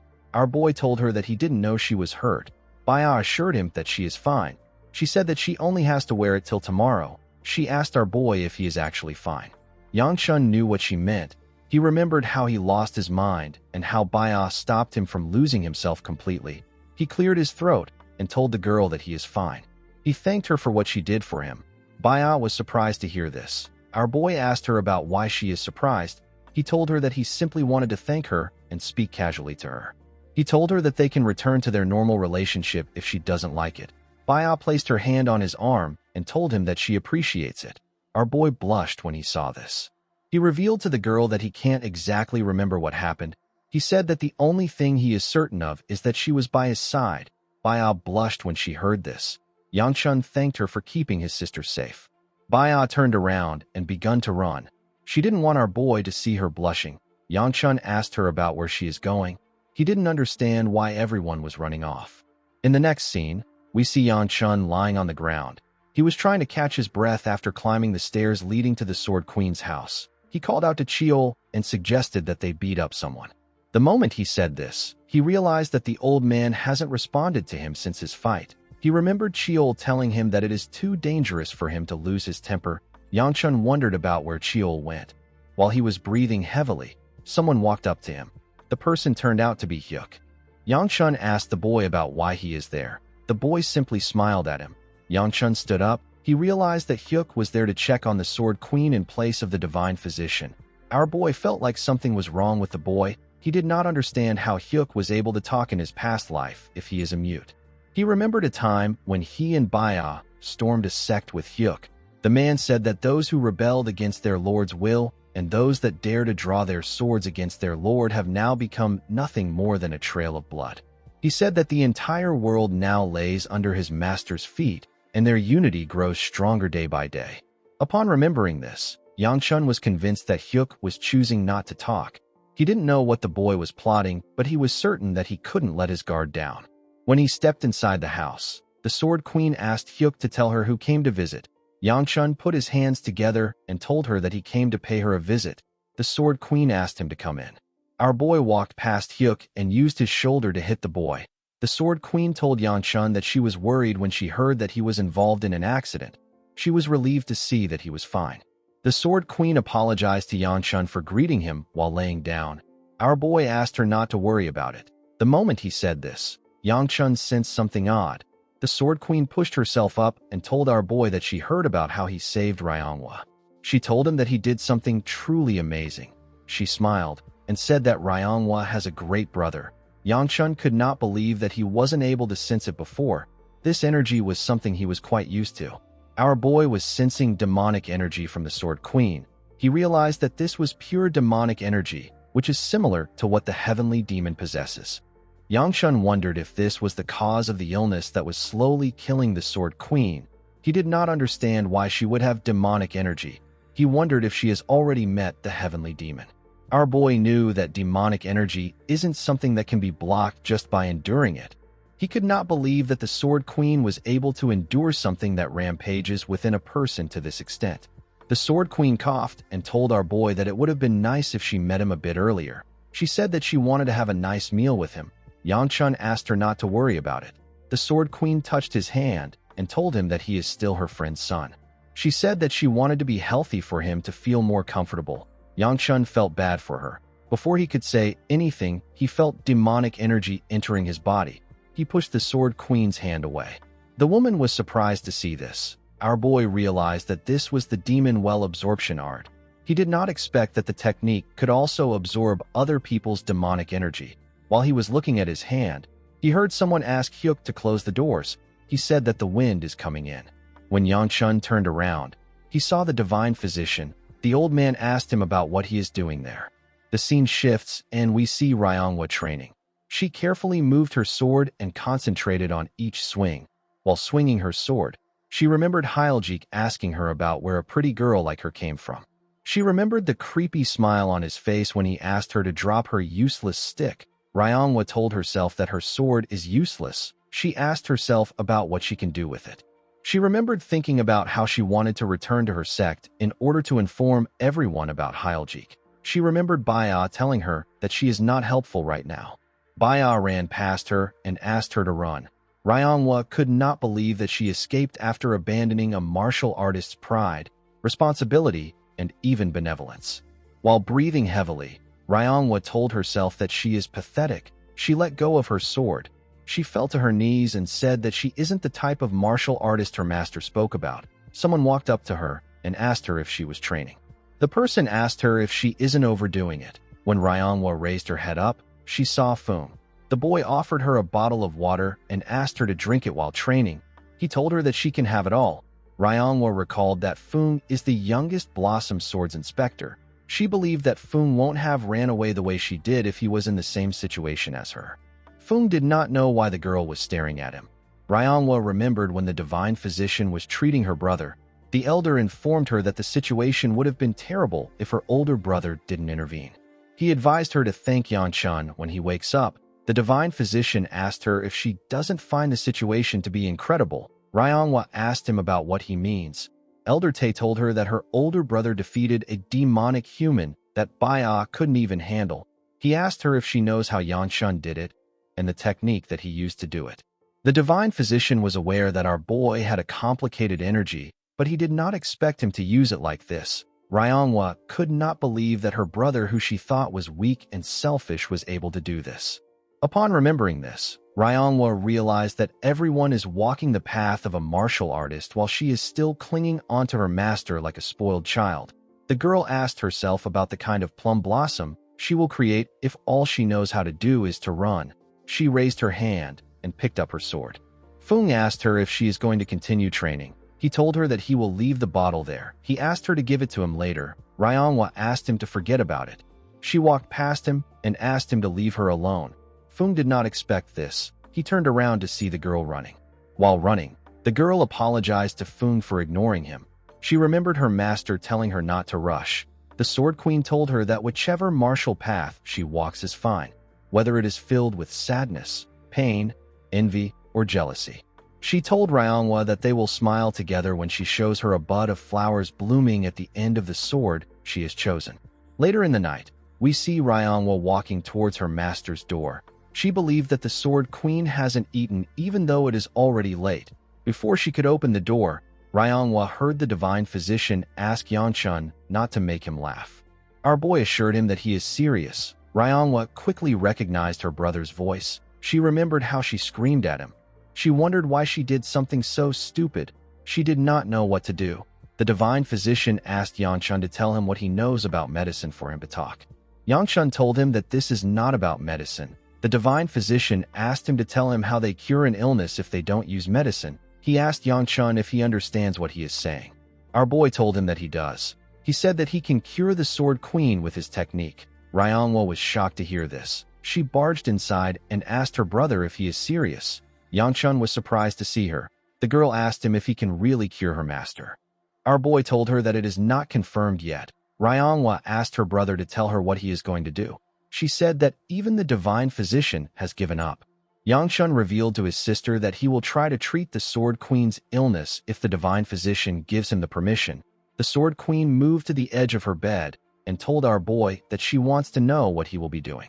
Yanchun told her that he will be using his family's secret technique. He explained to them that the technique uses heat to expel impure energy. He revealed to the divine physician that he can feel an impure energy eating away at the Sword Queen's life.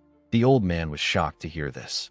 Yanchun said that he felt the energy when their hands touched. He told them that he felt his Gu flame wheel art pushing the energy away.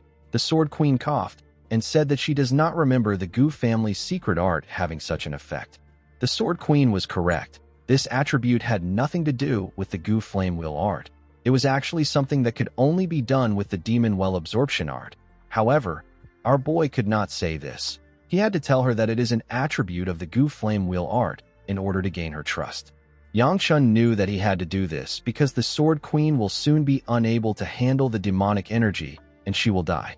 Even if she survives, she will turn her back on the world and disappear without a trace.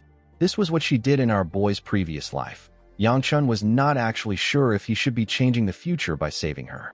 While he was thinking, his sister grabbed his clothes. She asked him if he can really save her master. With tears in her eyes, Ryongwa begged her brother to save her master. Yangchun was not fooled by the tears in her eyes. He knew that his sister only does this when she needs something. However, her tears helped him make his choice. He turned to the divine doctor and asked him to give him permission to treat her. Elder Tae said that he might actually be able to use the Gu family's secret art to drive out the energy. He reminded Yangchun that the technique was not created to save people. He asked our boy if he will take responsibility if the Sword Queen dies there. Yangchun asked the divine physician if they should just watch her as she dies. He said that they need to try everything. The divine physician stood up and screamed at the top of his voice. He asked Yangchun not to talk carelessly. He told him that what he intends to do is a gamble with the patient's life at stake. The Sword Queen told him that they should allow Yangchun try. The divine physician turned to her when he heard this. The woman said that she can't stand herself withering away like this. She reminded the elder that he has already tried everything he can. She said that she actually felt different when Yangchun touched her. She coughed and said that this is enough for her to try walking down this path. She turned to Yangchun and told him that it is not his fault if things go wrong. She explained to him that she doesn't have a lot of time left and she wants to try believing in him. Seeing that the Sword Queen was ready to try our boy's method, the divine physician decided to support her. He told Yangchun that he is going to interfere immediately if anything happens. The Sword Queen sat in a lotus position and Yangchun sat behind her. Our boy recalled that he took thousands of lives with his hands in his past life. He found it ironic that he was going to use this hands to save someone's lives. He realized that this new feeling of pressure is the responsibility that the divine physician was talking about. Yangchun knew that he still had to do his best, because if he doesn't do anything, he won't be able to protect anyone. Ryongwa and the divine physician focused their attention on our boy. He placed his hand on the Sword Queen's back. The moment he did this, he felt a large amount of demonic energy. His Gu flame will art got activated. Yangchun's consciousness got dragged into another world. He saw several veins filled with demonic energy. Our boy was shocked to see it. He could not believe that the Sword Queen had such an insane amount of demonic energy. He could not believe that she was able to survive until now. While he was looking at the demonic energy, he saw the Sword Queen's consciousness manifest in the world. A mysterious entity appeared above her. It touched her head and arm. It looked like it was holding her down. Yangchun carefully walked up to her. He realized that the situation was quite bad. He knew that everything will be over if he loses focus for a moment. Our boy asked himself if he will be able to handle absorbing this amount of demonic energy. He looked at the entities that the demonic energy created and told himself that enduring this is his karma. He placed his hands on the ground and began to absorb the demonic energy. He called the entities parasitic bastards. As he absorbed the demonic energy into his body, he activated the Gu flame wheel art and used it to burn the energy. The demonic energy was quite much, but Yangchun didn't back down. He used his fire to burn the veins of demonic energy. He burned the entities created by the demonic energy too. The monsters screamed as they slowly left the Sword Queen. The moment this happened, the Sword Queen opened her eyes. She unsheathed the sword in her hand.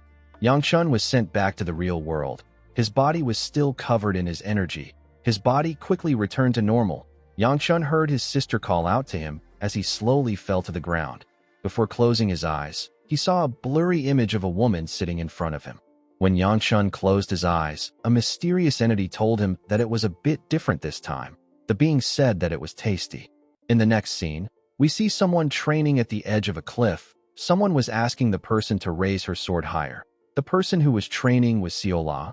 The girl was being trained by her older self. The older Seola told her younger self that she has improved a lot. Our girl told her older self that it is all thanks to her. After her grandfather got angry about her talking about martial arts, Seola became upset.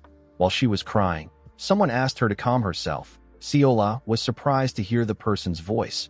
She quickly looked around and asked if anyone is next to her. The older Seola stretched out her hand and told our girl that she will teach her how to use a sword. With a smile on her face, Seola told her older self that she was scared to learn from her because she once took over her body. She told the woman that she now likes her more than her grandfather. The moment she said this, someone called out to her. The person turns out to be Hyagun. The Sword Supreme reminded the girl that he asked her not to lay her hands on a sword. Seola became nervous when she saw her grandfather. She quickly put the wooden sword behind her and tried to find an excuse for Hyagon. The Sword Supreme was not interested in hearing what she had to say. The scene shifts and we see Yanchun open his eyes. Our boy was drooling. He had 2 needles on his head.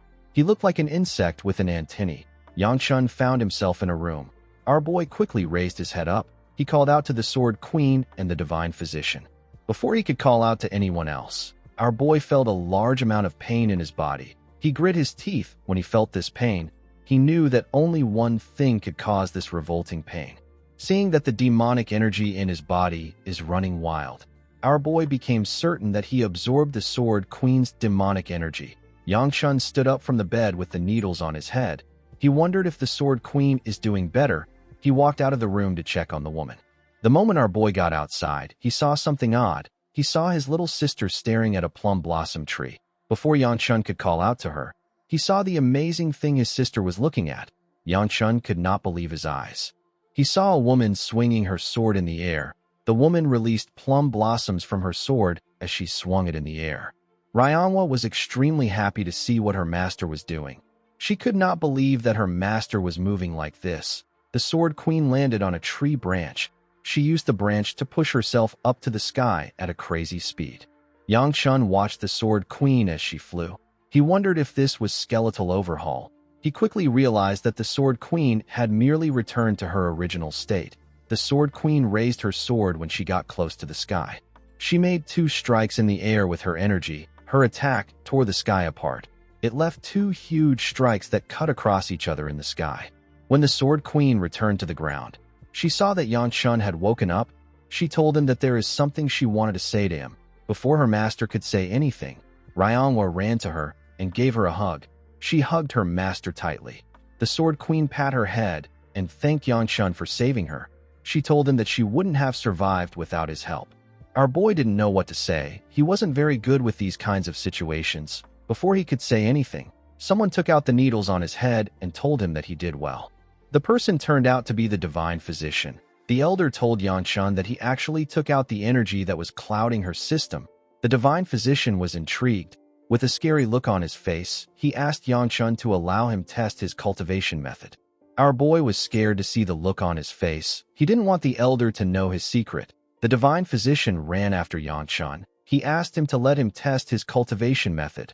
Our boy begged the old man to stay away from him.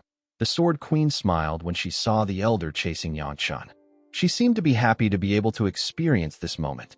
In the next scene, we see Yanshun eating noodles with Seola and Baya. With a scary look on her face, Baya asked our boy to tell her where he was last night. Yanshun choked on his food when he heard this. While he was choking, Baya asked him about where he slept last night. Yanshun drank some water to push his food down. He did not understand why he felt like he got caught cheating. Our boy realized that he is actually going to be getting married to her.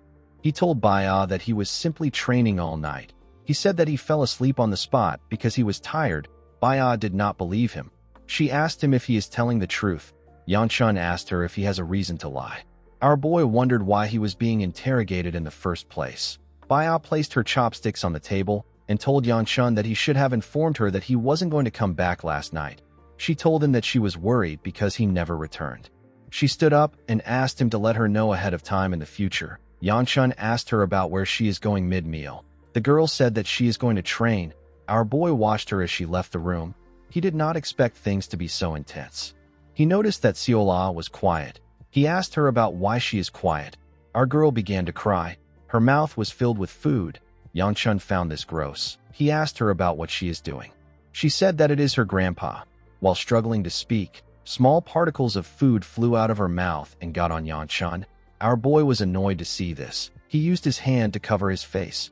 With tears in her eyes, Seola said that her grandpa told her that she can't do something. She said that he is so scary.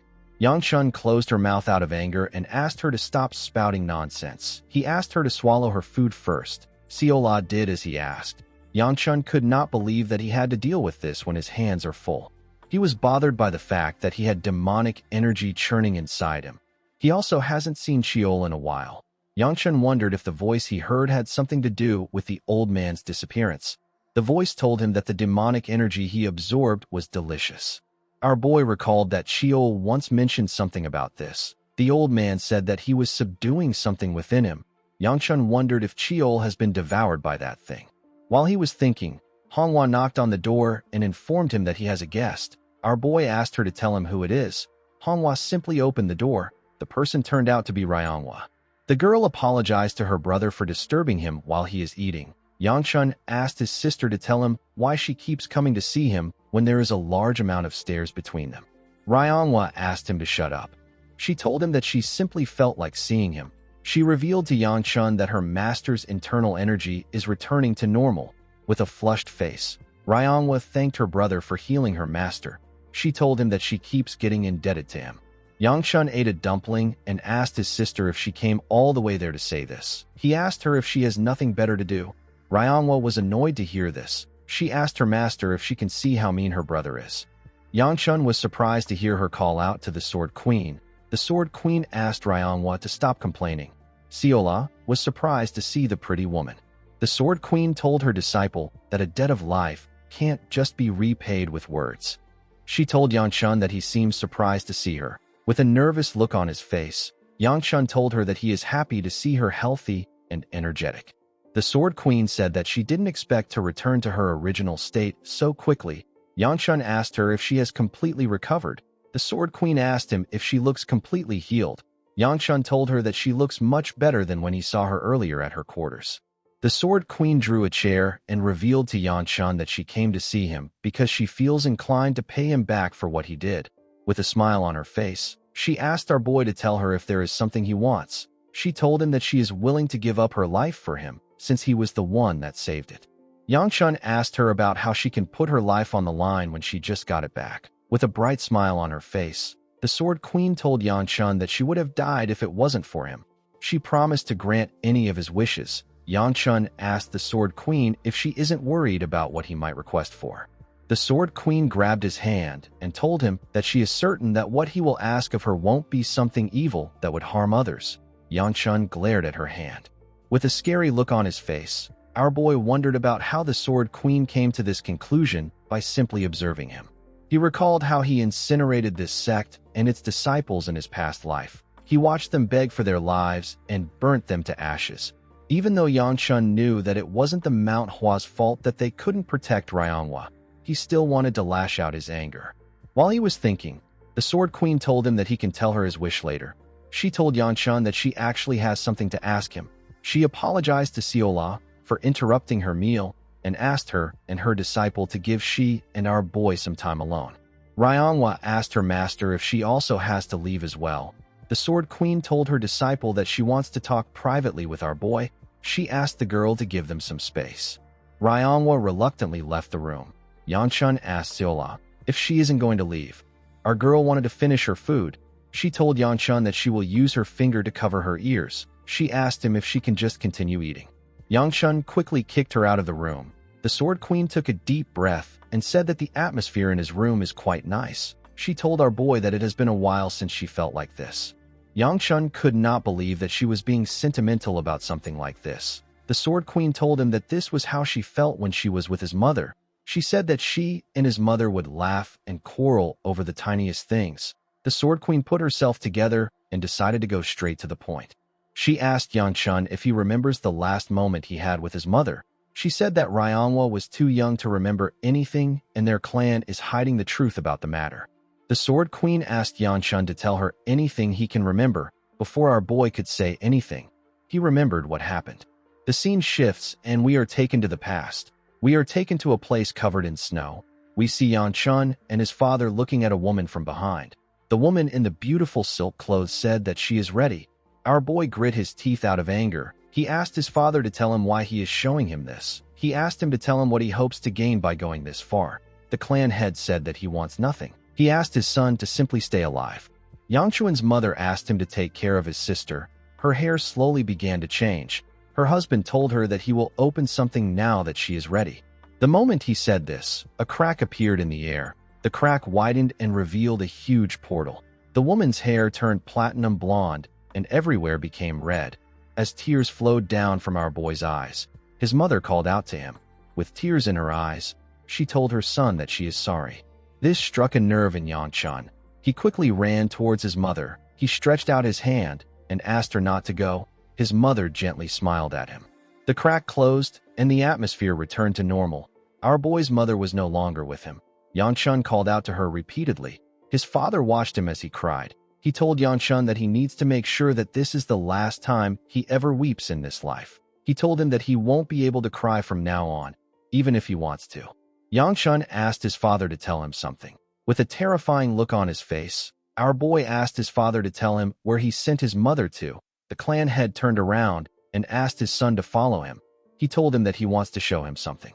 The clan head opened a door and asked his son to take a good look. He revealed to him that this is the reason for the Gu clan's existence. This reason was so shocking that Yangchun could only stare. He couldn't say anything. His father told him that this is his legacy and burden and what he will pass on to him. Upon remembering this time, Yangchun told the Sword Queen that he can't answer her question. The Sword Queen asked him if his mother is somewhere in the world. Our boy said that he also can't answer this question. He explained to her that he will always give her the same answer no matter what she asks him about.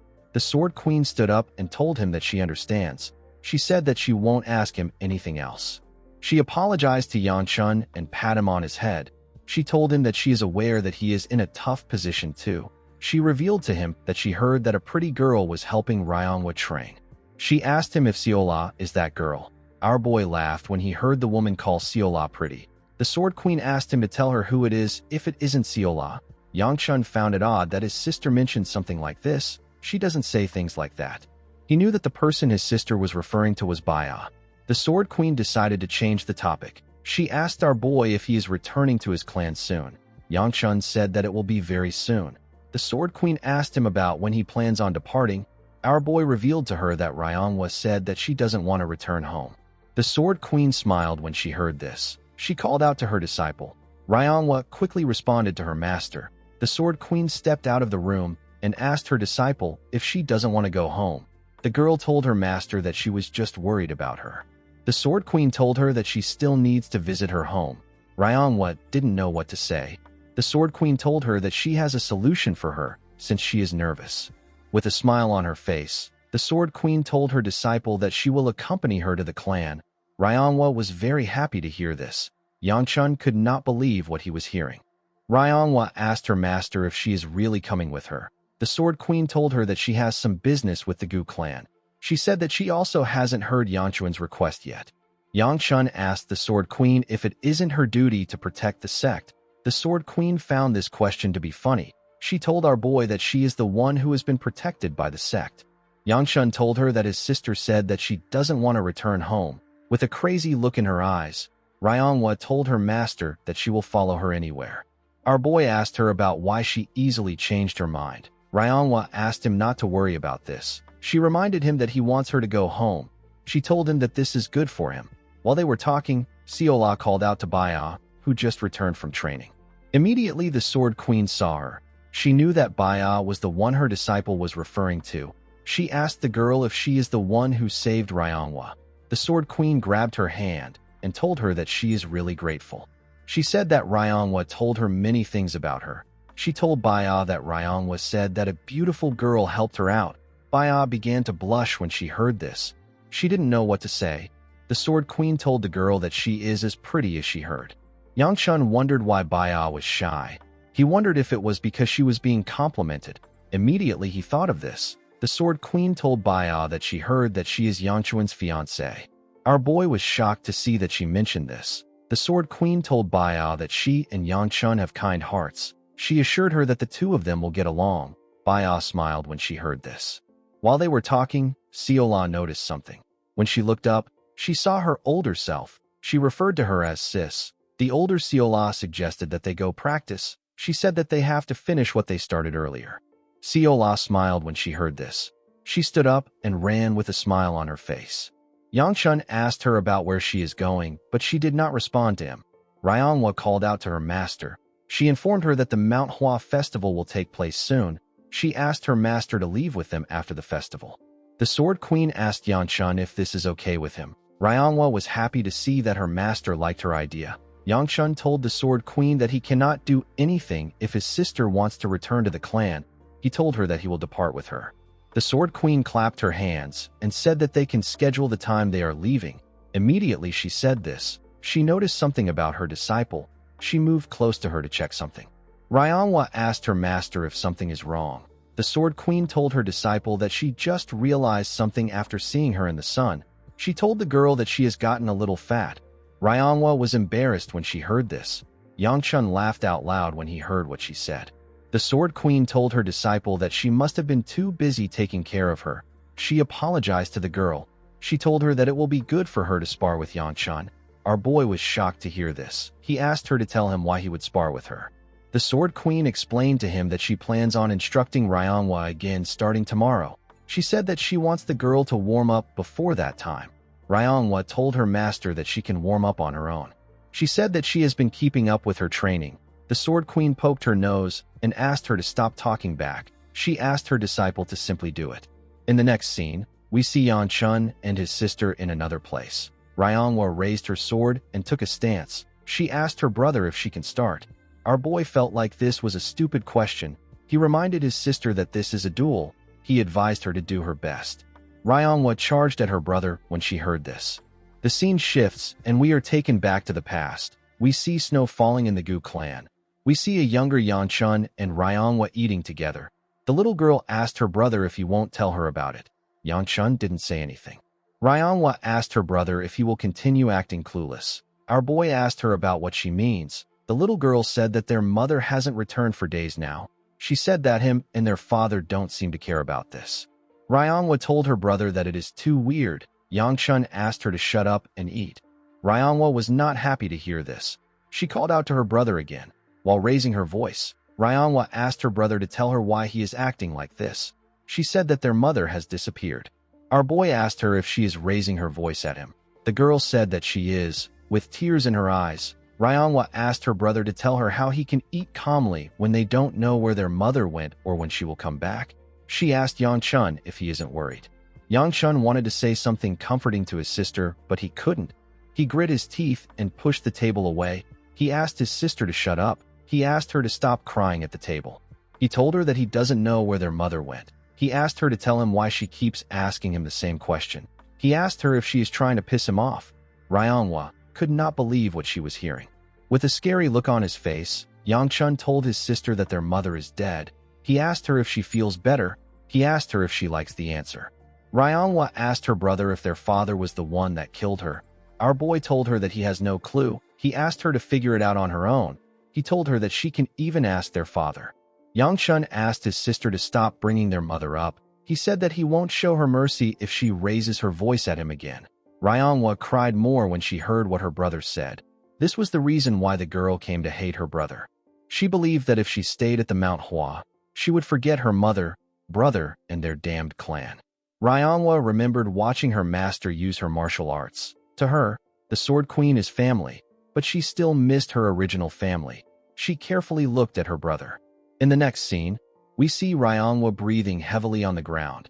As expected, she lost to Yangchun. Our boy told her that she has some power and her blade is quick. He said that the Sword Queen taught her well.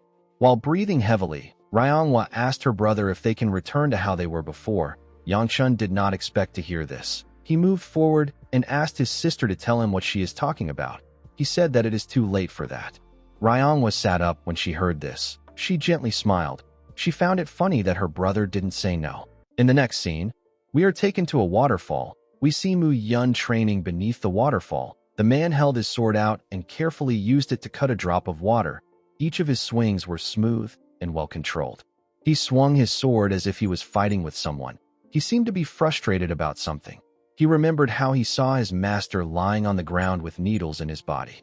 Mu Yun couldn't believe his eyes. He wondered why his master fought Hyljik by himself. He saw that Yangchuan's face was pale and his knuckles were heavily bruised. Mu Yun was quite sad to see his master in this state. He knew that Yangchun has been avoiding him since they arrived there. He was also aware of the fact that our boy had reached a stage where he no longer required his assistance.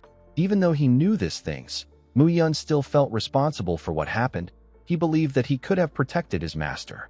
He told himself that he is the sword and shield of the Gu clan. He believed that the only time his master is supposed to be hurt is when he is dead. As he swung his sword, Mu Yun tried to remember something. He tried to remember what he was doing while his master was risking his own life to save everyone. He raised his sword out of anger and made a clean swing. His attack made the water rise. It splashed everywhere. While breathing heavily, Mu Yun called himself a worthless bastard. He didn't understand the purpose of training his blade when he can't even protect anyone with it. While he was fuming with anger, he heard someone ask if this is the right place. The guard recognized this person's voice. It was Siola. He quickly raised his head up to see where she was. He didn't see anyone at the top. He wondered if he misheard things. He was certain that Siola would never come to a place like this. Before he could continue his training, he heard our girl's voice again. She told someone that she will keep climbing. She told the person that her feet are wet. She asked the person about when she can open her eyes. The person who turns out to be her older self asked her to hold on a little longer. She advised Siola to concentrate until her body learns the step method. Our girl said that she is scared that she will fall because she is shaking too much. She did not want to get wet. Her older self assured her that she is doing a good job. She asked her to use the third form. Siola raised her sword and copied the step of her older self. Our girl was very happy to see what she did. She asked her older self if she got it. The woman told her that she did. She asked her to use the fourth form. Siola smiled proudly as she used the fourth form. Mu Yun couldn't believe his eyes. He wondered if he was dreaming. He wondered about who she was talking to. He felt like it was too dangerous for our girl to be standing so close to the waterfall. While he was watching, her older self asked her to start again from the first form. Immediately, she asked our girl to start. She began to swing her wooden sword with ease. Mu Yun couldn't believe his eyes. He watched Siola swing her sword like a true swordsman. Her older self asked her to use the fifth and final step. Siola let out a sigh and said that she will try it. She raised her sword and gently used her leg to touch the water. She pushed herself up with the light touch. When she landed on the ground, her older self commended her for doing a good job. Siola was happy to see that she got a compliment. Mu Yun could not believe what he just witnessed. He wondered if our girl has been training in secret. He always believed that Siola was just a girl who likes snacks a lot. Immediately, he thought about this. Mu Yun squeezed his sword hilt out of anger. He didn't understand why he had such thoughts. He knew that underestimating others won't improve his own skills. He told himself that he needs to focus on advancing in his own path. He believed that this is the responsibility he holds as the guard of the Gu clan. The moment he thought of this, we see Siola appear behind him. She told him that this is enough. Mu Yun quickly turned around when he heard her voice. He didn't know when she got behind him. Siola placed her hand on his chest and told him that he has already done enough by knowing what he needs to do. Mu Yun didn't understand what she was talking about. Before he could question her, our girl released a bright golden energy from her finger. It was as if she was trying to awaken something in the man. Mu Yun couldn't comprehend what was happening. With a smile on her face, our girl advised him not to be bound by the norms. She told him that he needs to break free from them sometimes. The golden energy became bigger and covered them. The moment the energy disappeared, Mu Yun struggled to catch his breath. He didn't understand what just happened. When he raised his head, he saw that Siola was no longer there. The scene shifts, and we see people smiling as they walked around the town. The town was well lit with multiple lanterns, and the market was quite busy. Fireworks brightened the sky. The fireworks took the shape of the Mount Hua sect logo. Yangshun sat outside with Baya and watched the fireworks with her. He had some dumplings with him. He told Baya that he never planned on staying there for the festival. He decided to just get some rest and enjoy himself since he is already there. Baya gently smiled at him. Yangshun told her that she needs to go home after they are done with the festival. He told her that her clan will throw a fit if she doesn't get home soon. While he was talking, Baya rested her head on his shoulder. Yangshun was surprised to see this. He decided to just let her be. He asked her to do whatever she wants. He continued watching the fireworks. It turns out that the fireworks weren't actual fireworks. They were created with the energy of the Mount Hua disciples. The disciples used their swords to fire their energies to the sky and made it take the shape of their logo. Some of the disciples complained about how painful it was for them to use their energy to create the fireworks. Feng asked them to enjoy the pain. The disciples were annoyed to hear this. While everyone in the town were watching the fireworks, Hyagun and the Divine Physician were having a meeting. The Divine Physician told the Sword Supreme that he understands what he wants. He asked him if he really believes that he is capable of doing it. The Sword Supreme asked him to tell him if he knows someone else who can do it. The Divine Physician told him that he is not a god. Hyagun asked him if it is really impossible. The Divine Physician didn't respond to him. Hyagun stared at him. He believed that it was possible since the Elder didn't dismiss him. Elder Tay told him that it is not so simple. He explained to him that it can be quite tricky to interfere with a person's energies, especially if it is a child like Seola. He told the Sword Supreme that our girl is not human. He said that she lacks the container that every human being has. He told Hyagun that her inner bowl is strange. Her bowl is so vast and tall that it almost seems as if there is nothing there. The Divine Physician said that he understands why her presence has been meager until now. He said that Seola doesn't have a bowl. He told Hyagun that it should be called something else. The Sword Supreme seemed to completely understand the man's words. He remembered how he asked our girl not to learn sword arts. He broke her wooden sword and told her that the world is not so dangerous that a servant girl like her needs to draw a sword. With a serious look on his face, Hyagun asked our girl to stick to her duties. He clenched his fist and begged the Divine Doctor to help him. He begged him to make Seola a normal child. The Divine Physician told him that it isn't a simple thing. He explained to him that this is no longer a medical issue. Hyagun told him that he came to him because it isn't a simple issue. The Divine Physician explained to him that he requires resources and sufficient time to uproot an entire clan. The Sword Supreme assured him that he is prepared to do whatever it takes. He told him that he can even get things that he needs for his personal troubles. The Elder asked him about what he means.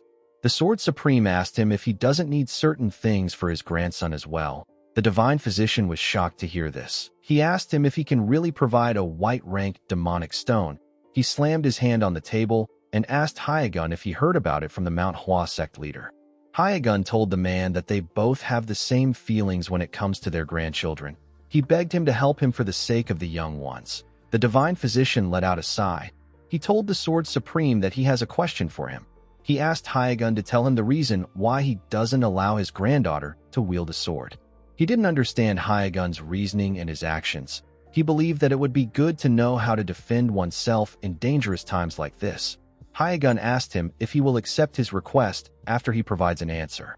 The Divine Physician told him that he will search for a way if he can tell him why he wants to shut down Seola's talent. He told him that he also needs to get him a white-rank demonic stone.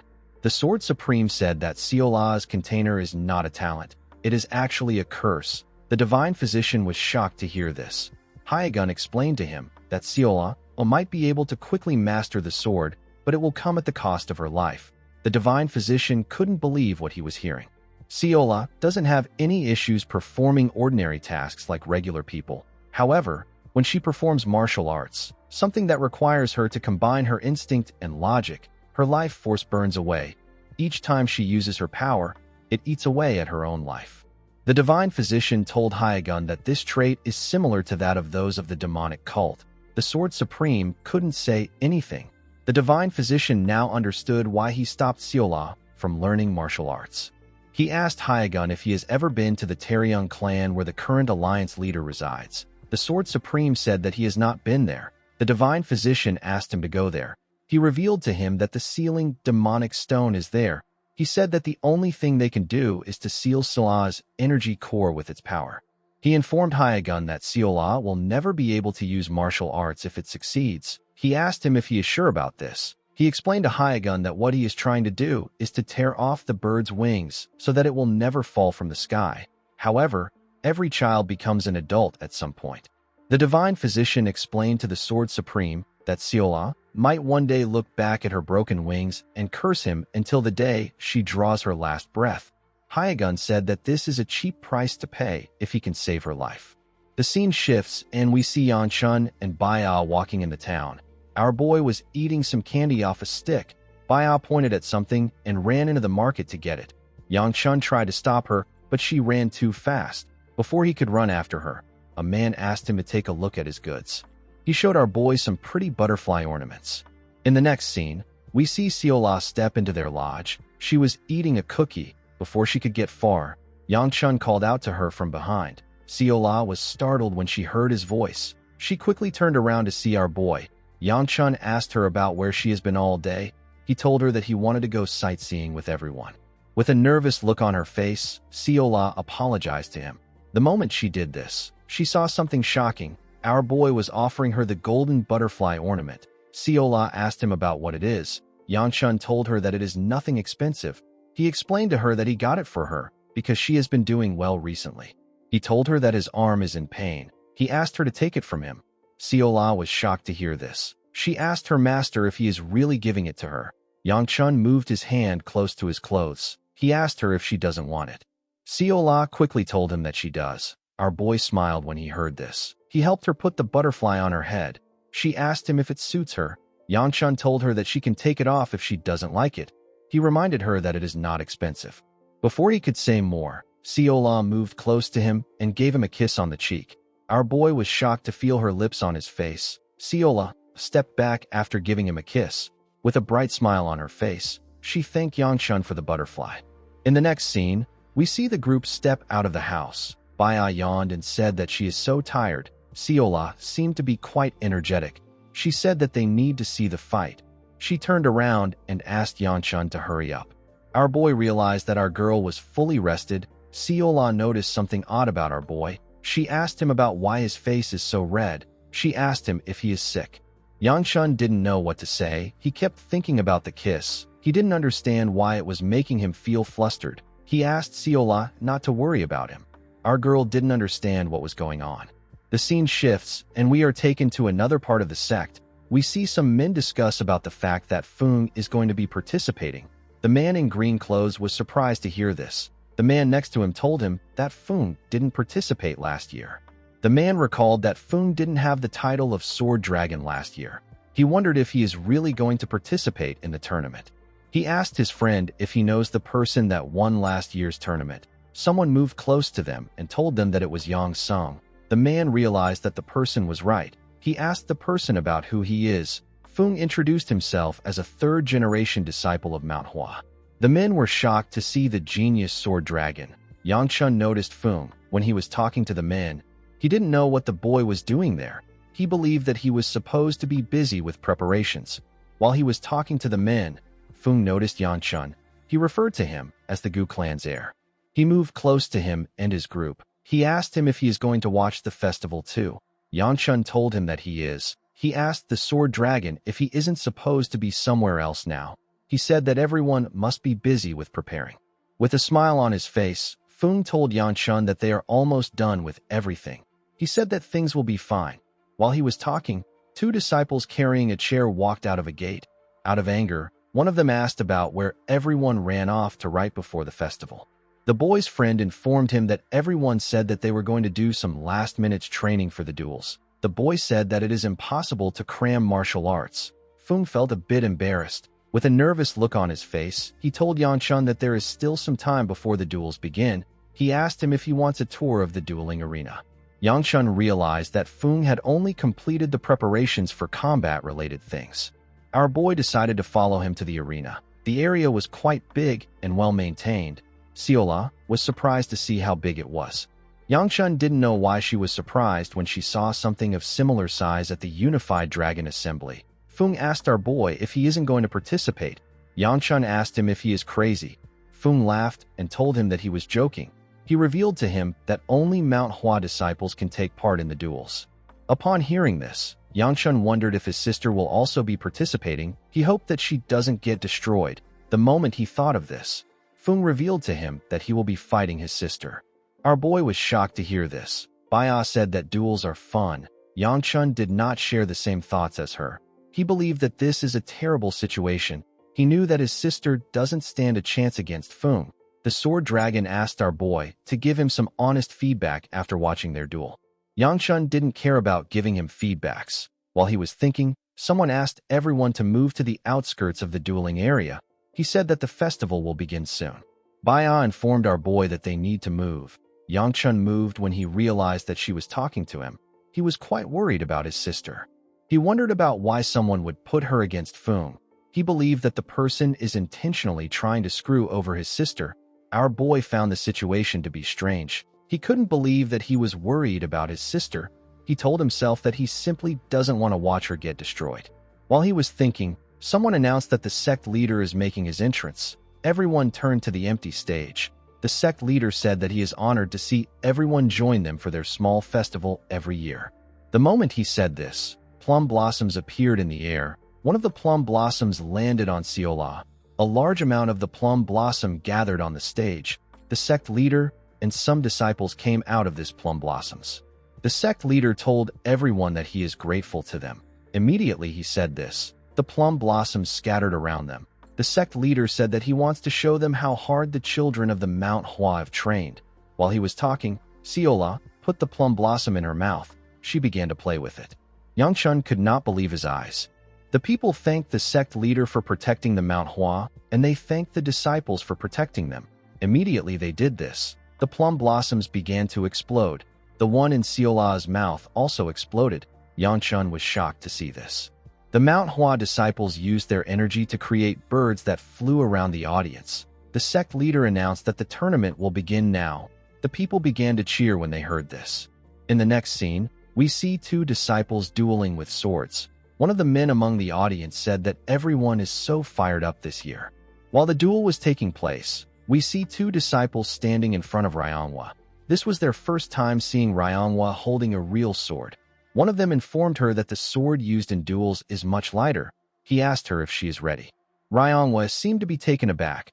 She told the boys that she is ready. She thanked them for their help. The boys were happy to see that Ryangwa thanked them from the bottom of her heart. One of them asked her if she is interested in learning his ultimate secret technique. While they were talking, someone called out to Ryangwa. With a terrifying look on their faces, the boys turned around and said that they want to know which damned brat called their fellow disciple by her name. They asked the person if he wants to die. The person turned out to be Yangchun. Our boy was annoyed to see that they were threatening him. He told them that he is her brother. After knocking them out, Yangchun moved close to his sister and told her that he heard about her duel. He asked her to cancel it if the Sword Queen was the one who asked her to do it. He assured her that he is not trying to dismiss her skills. The boys that he knocked out stood up and asked him not to decide for her. Yangchun reminded them that she is about to fight the Sword Dragon. He said that the outcome is obvious. Ryangwa revealed to him that she is the one who asked for the duel. She thanked her brother for looking out for her. She said that she cannot just keep running away when she is indebted to her master, her fellow disciples, Baya, and him. She told her brother that she has been receiving a lot of help even though she is not worthy. She said that she is going to try to pay everyone back with her efforts. Yangchun was surprised to hear this. The boys were touched by her words. With a smile on her face, Ryangwa said that she doesn't care if she wins or lose. She told her brother that this will be the first fight that she doesn't run from. Later in the night, we see a man step up to announce the next duel. The man said that the duel is a quite special one. He said that they have the greatest young martial artists and the future of the Manhwa on the gold team. This martial artist is known as the Sword Dragon. Fung stepped out when he heard his name. Everyone began to cheer when they saw him. Fung's opponent is someone from the silver team, a direct disciple of the Sword Queen and the second-generation disciple of the Manhwa. This is Gu Ryangwa. The girl got on stage and took a stance. While standing on stage, Ryangwa wondered about when her brother first got really mad at her. At first, she felt spiteful towards her brother. Later, she began to fear his constant rage and couldn't stop hating him. The fear that started with her brother continued to grow until she began to hate the entire world. She ran away from everyone. She eventually met her master, the only person who made her feel safe in the world. However, as she looked back at her still troubled self, a thought crossed her mind. She wondered if this was really a scar her brother left on her. She realized that she might have actually just known her weakness faster than other kids do. After understanding her problem, Ryangwa made up her mind. Even though she didn't like her brother and her family, she will no longer run from them. She charged at Fung. The Sword Dragon easily blocked her attacks. As she clashed swords with him, Ryangwa realized that he was strong. She now understood why he was the Sword Dragon. She covered her sword with her energy and swung it at Fung. Her attack caused a small explosion. Fung was able to block the attack, but he got pushed back. Ryangwa quickly closed the gap between them. She made her attacks faster. Each time she swung her sword, plum blossoms got scattered around them.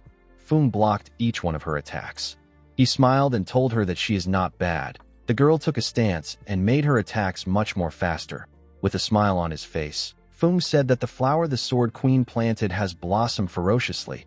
He charged at her and told her that her sword is predictable even though it is flashy. He dodged her attack and informed her that her movements are choreographed. The moment he said this, he got close to her waist. Ryanhwa was shocked to see him close to her. Fung told her that she died at this point. Instead of ending the fight, he pushed her with his shoulder and asked her not to waver. He covered his sword with his energy and told Ryanhwa that he is aware that she still has things to show him. He said that he wants to witness what lies beyond her full potential. He asked Ryanhwa to let everything bloom at this festival. The moment he said this, he swung his dazzling sword at her. The people were amazed by the skills they saw. They did not think that Ryanhwa would be this skilled. As Yangchun watched his sister, he realized that she has grown.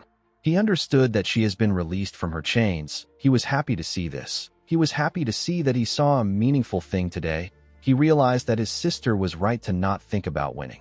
He turned around after seeing what he wanted to see. Baya asked him about where he is going.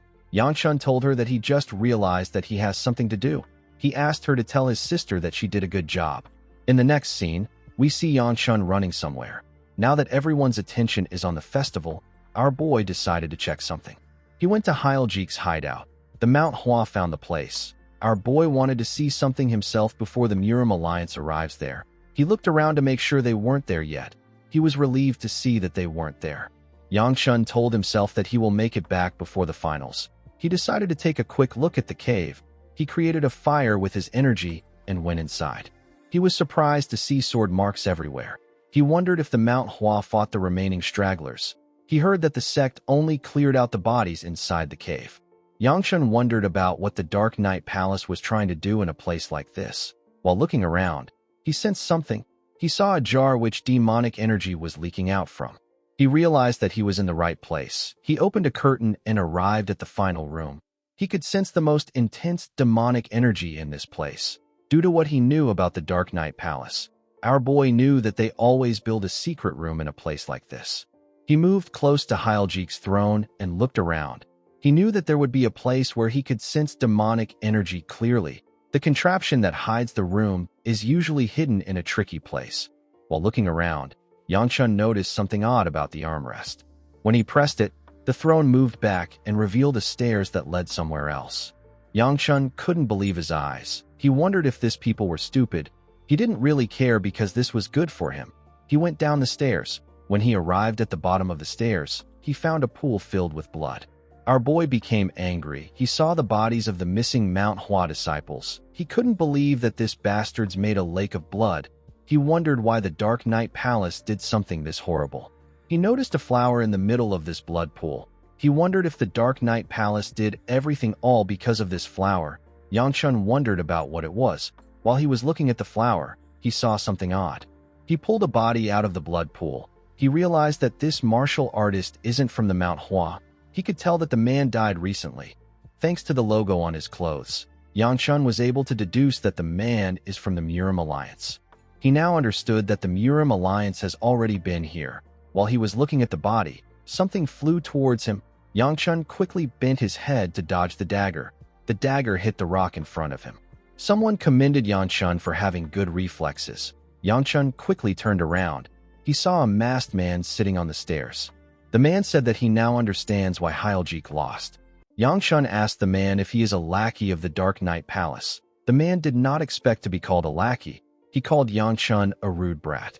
Thanks to our boy's red robe and small stature, the man was able to guess his identity. Yangchun did not expect the Dark Knight Palace to be aware of his identity. The masked man stood up and revealed to Yangchun that he was one of his targets. He did not expect our boy to deliver himself to him.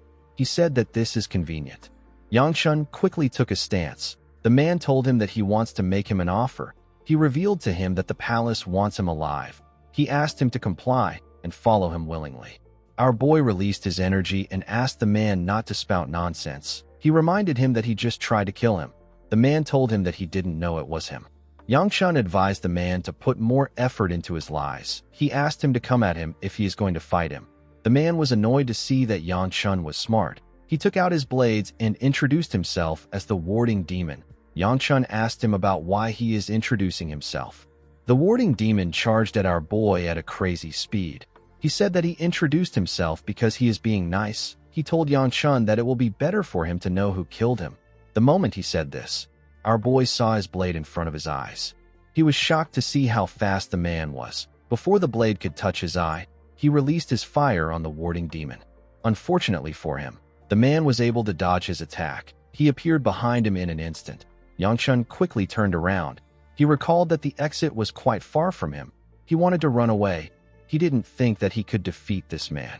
The warding demon appeared above him and closed the gap between them. He swung his blades at Yang Chun at a crazy speed. Our boy had to quickly bend his head to dodge the attack. The warding demon told him that his blades are smaller than Hyljik's own. He asked our boy about why he is running. Yang Chun grit his teeth out of anger. He knew that he could take this man if he had more internal energy. He quickly jumped to dodge the warding demon's blades. The man raised his head up. He said that he can't believe that Hyljik lost to a wuss like him. He said that Hyljik deserves to die. Immediately he said this, he swung his blades at our boy. Yang Chun used his arms to block the attack, but he got pushed back. He fell into the pool of blood. Before he could lose consciousness, someone told him that he woke up to see that he has already gotten himself into another mess again. Yang Chun was shocked to hear this voice. It was the voice of Cheol.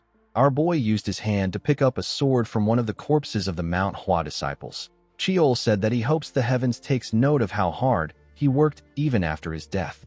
He asked Yang Chun to get up. He said that they need to try again. While Yang Chun was talking to Cheol, the warding demon looked around for him. He asked our boy to come out. He said that he needs to finish this in order to go home. He told Yang Chun that his skills are quite incredible. He didn't expect him to be able to block the attack. He said that he doesn't like to drag out an assassination for this long. The moment he said this, the warding demon noticed some bubbles forming in the blood pool. He believed that Yang Chun was there. He said that he will end things in a single strike. Before he could swing his sword, a powerful attack was fired at him. The warding demon was able to block the attack with his blade. The impact of the attack blew away the blood around him. The warding demon was shocked to see this. Yang Chun landed on the ground and struck a pose with a sword behind him. The blood that got blown away poured back down. With a different tone in his voice, our boy reminded the man that he told him that he needs to know who he is dying to. The warding demon was shocked to see Yang Chun holding a sword. He couldn't believe that our boy was able to use a sword. He didn't understand why he wasn't given this information. He was told that Yang Chun uses his fist. He asked our boy about how he was able to use the attack he just used. With a serious look on his face, our boy told the man that he is Shin Cheol. The moment he said this, he swung his sword at the warding demon. The attack tore his mask apart and revealed his face. The warding demon wasn't even able to react to the attack. Cheol turned around and called the man a child. It turns out that Cheol has taken over Yang Chun's body. The warding demon was enraged by Cheol's attack. He charged at him out of anger. Cheol easily blocked his attacks. The warding demon called him a bastard. He told him that he will tear his limbs apart and feed him to the animals. Cheol wasn't even moved by his words. The warding demon jumped and gathered his energy in the air. He began to spin really fast. His body and his blades were moving at a crazy speed. Cheol quickly took a stance. He said that a head full of anger clouds the heart, and this is reflected in one's blade. He pushed his leg forward and changed his stance. He asked Yang Chun to take a good look. He said that a true master can shake the heavens without using as much chi as him. He raised the sword and blocked the man's attack with a technique known as Plum Blossom First Sword. The moment their blades touched, Cheol's sword released a massive plum blossom energy. The warding demon was shocked to see this. Yang Chun couldn't believe his eyes. He watched the plum blossoms fall around him. Cheol's body materialized behind Yang Chun. He was holding our boy's hand to guide the movement of his sword. The old man told Yang Chun that the fist is not so different from the sword. He said that he thought he would have figured this out because he is quite talented. He didn't expect him to be stuck on it for so long. He told Yang Chun that he is slow for someone who has traveled back through time. Our boy was shocked to hear this. He asked him to repeat what he just said. While holding Yang Chun's hand, Cheol revealed to him that he was swallowed by the beast within him. He told our boy that he was able to see many things thanks to this. He even saw things that Yang Chun couldn't tell him about. Our boy did not know what to say. Sheol told him that he has many questions to ask him, but now is not the time. He told him that he needs to focus and feel it now. Immediately he said this. He used our boy's hand to send the man flying. Yangchun told Sheol that he is not a swordsman. The warding demon was able to stop himself before he hit anything. He became more angry. He asked our boy to tell him why he didn't do this from the start. He raised his blades and took a stance. He told Yangchun that the fight is more fun now. He told him that he doesn't care if he is a swordsman or not. He charged at him when he said this. Sheol asked our boy to tell him why the disciples of the Manhwa train their bodies to be so physically strong. He told him that they do it to complete their goal. Immediately he said this. The warding demon appeared in front of our boy. He swung his blades at Yangchun. Sheol told him that a complete bowl can easily produce the maximum result with the minimum chi. The moment he said this, he gave Yangchun back his body. Our boy blocked the warding demon's attack with the sword. He tightened his grip on the sword. He noticed that his body felt quite heavy. Sheol told him that this is because he is using muscles that he typically doesn't use. Immediately he said this. He took over his body again. He told Yangchun that he doesn't need to be desperate to make the plum petals bloom. He advised him to just let them come naturally with his prowess. The moment he said this, he swung his sword at the man's arm. His sword released some plum petals.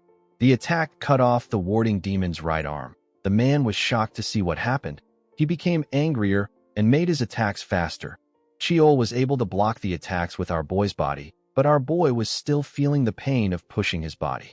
Sheol asked him if it feels terrible to defend without using chi. Yangchun asked the old man to give him his body back if he is going to drag out the fight. Sheol asked our boy not to act arrogant again. He used the sword to push the warding demon back. The warding demon quickly attacked him again. Sheol blocked his attacks easily, but Yangchun was still feeling the pain of taking them on. Sheol told our boy that he knows he acted big in his previous life. He told him that he was nothing without his chi. He said that the common issue with demonic martial arts users is that they lack fundamentals. Our boy told him that he understands. He asked Sheol to focus on the man for now. Sheol appeared behind him and asked him if he will train his body from now on. Yangchun said that he will. Sheol asked him if he will act big just because he has some chi. Our boy assured him that he will never overly rely on his chi again. Sheol smiled and said that this is good. He told Yangchun that the warding demon lost too much blood already because of his rampage. He assured our boy that he can defeat the tired man now. He asked him if he wants him to finish off the man. Yangchun was not interested in this offer. He reminded himself that he cannot use too much chi. He let go of the sword and took a stance. He asked Sheol to take a good look. He said that he doesn't know how much he saw in his past life, but he never ignored the fundamentals even when he didn't use demonic martial arts. Sheol asked him to show him what he can do. The warding demon raised his head up and screamed. He called Yangchun a brat. He told him that he will kill him. Immediately he said this. He swung his blade at Yangchun. Our boy dodged the attack by bending his head. The warding demon wasn't done with him. He made his attacks faster. Our boy was able to dodge them, but he got pushed back. As the man swung his blade, he got closer to our boy. Yangchun clenched his fist. Sheol reminded him that a foe who has lost his temper can be defeated with less power than before. Yangchun told himself that he can produce the maximum result with minimum chi. He concentrated his energy on his fist. He gave the man a heavy blow in his chest. His attack released some fire on the man's chest. He took a deep breath and told himself that minimum chi can produce the maximum effect. He gave the man a punch that sent him flying. His blade fell out of his hand. Yangchun instantly gathered his energy in his hand. The warding demon turned to him while he was in the air. He called him a brat. Before he could say anything else, Yangchun attacked him with the energy he gathered. His attack was swift and clean. His energy burned the warding demon in the air. Before Yangchun could land on the ground, something inside him got activated. The warding demon's internal energy came out of his body and moved to Yangchun. It entered his body through his back. Our boy grit his teeth to endure the pain. He realized that the demon well absorption art is acting up again. The warding demon's energy was getting transferred into his core. He got covered in a large amount of powerful chi. Yangchun felt like his energy core was going to explode. The pain was quite extreme, but Yangchun still struggled to push through it. He knew that he will lose consciousness if he loses focus right now. Sheol scoffed when he saw Yangchun struggling. He told him that he should be able to handle it with what he taught him. He asked him if he wants him to spoon-feed everything to him. Our boy was surprised to hear Cheol's voice. He clenched his fist and tried to remember the sensations from before. He controlled his breathing so that his chi wouldn't explode. He concentrated his quaking chi into a single point. He moved it close to his heart. He stabbed it into his central energy core. The moment he did this, the energy around him began to subside. Yang Chun forcefully gathered it and pushed it into his body. He began to breathe heavily when he was done. When he took a look at his hand, he saw that his energy was flowing smoothly. He couldn't believe that he actually succeeded. He realized that he has reached the martial pinnacle realm. He noticed that his energy was hot, but it wasn't painful. It was as if the energy was his own from the beginning. This was a moment of growth for Yang Chun. It was something that he didn't experience often in his past life. He always broke through his limit by using a ridiculous amount of demonic energy. He thought that he did it with his own skills. While he was thinking, Cheol called out to him and asked him about how long he plans on reminiscing for. He appeared next to him in his small self and asked Yang Chun to look ahead. He asked him if he is going to do something about the flower on the rock. Yang Chun wondered about why the Dark Knight Palace was growing a flower like this. He knew that the palace was plotting something big since they were willing to sacrifice so many martial artists.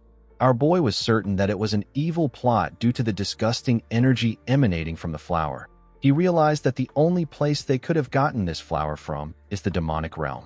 Cheol said that he can't sense any disgusting aura from the flower. Yang Chun found this odd. He told the old man that it is obvious. Cheol told him that not everyone can sense the aura he is talking about. Yang Chun asked him about what they should do. He asked him if they should take it back to the Mount Hua. Cheol explained to him that the Mount Hua will ask him about where he got the flower from. He said that the current sect leader might actually plant the flower in his garden. Yang Chun knew that Cheol was right. He asked him about what they should do with the flower. He said that it would be wasteful to burn it. Cheol advised our boy to eat it and turn it into his own power. Yang Chun was shocked to hear this. He asked him if he knows what he is saying. He asked him if he can't sense the chaotic energies within the flower. He said that he can't just take something so pertinent to the Mount Hua. Cheol called him a fool. He reminded him that he claimed to have made up his mind. He asked him about why he is worrying about things like this. He advised Yang Chun not to use his guilt or his paltry morals as an excuse to hesitate. He believed that Yang Chun was well aware of the best method of atoning for those who have fallen until now. He asked him to focus on growing his own power regardless of the method. Yang Chun couldn't argue with Cheol. He knew that he was right. He told him that he understands. He plucked the red glowing flower. He told himself that Cheol is right.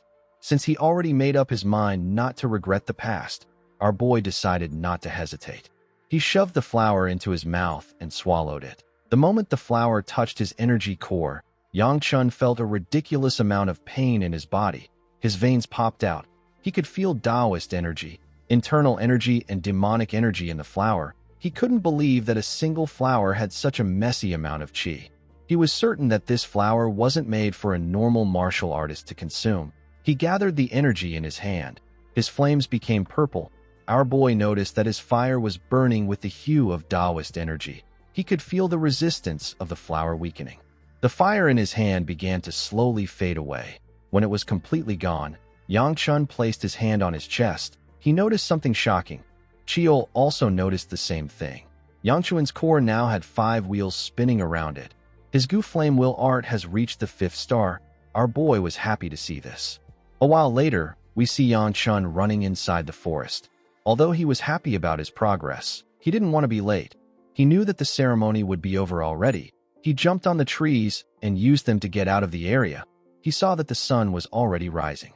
Before going inside, Yang Chun washed off the blood on his body and burned his dirty clothes. Our boy knew that the missing martial artist will eventually be discovered by the Murim Alliance or the Mount Hua sect.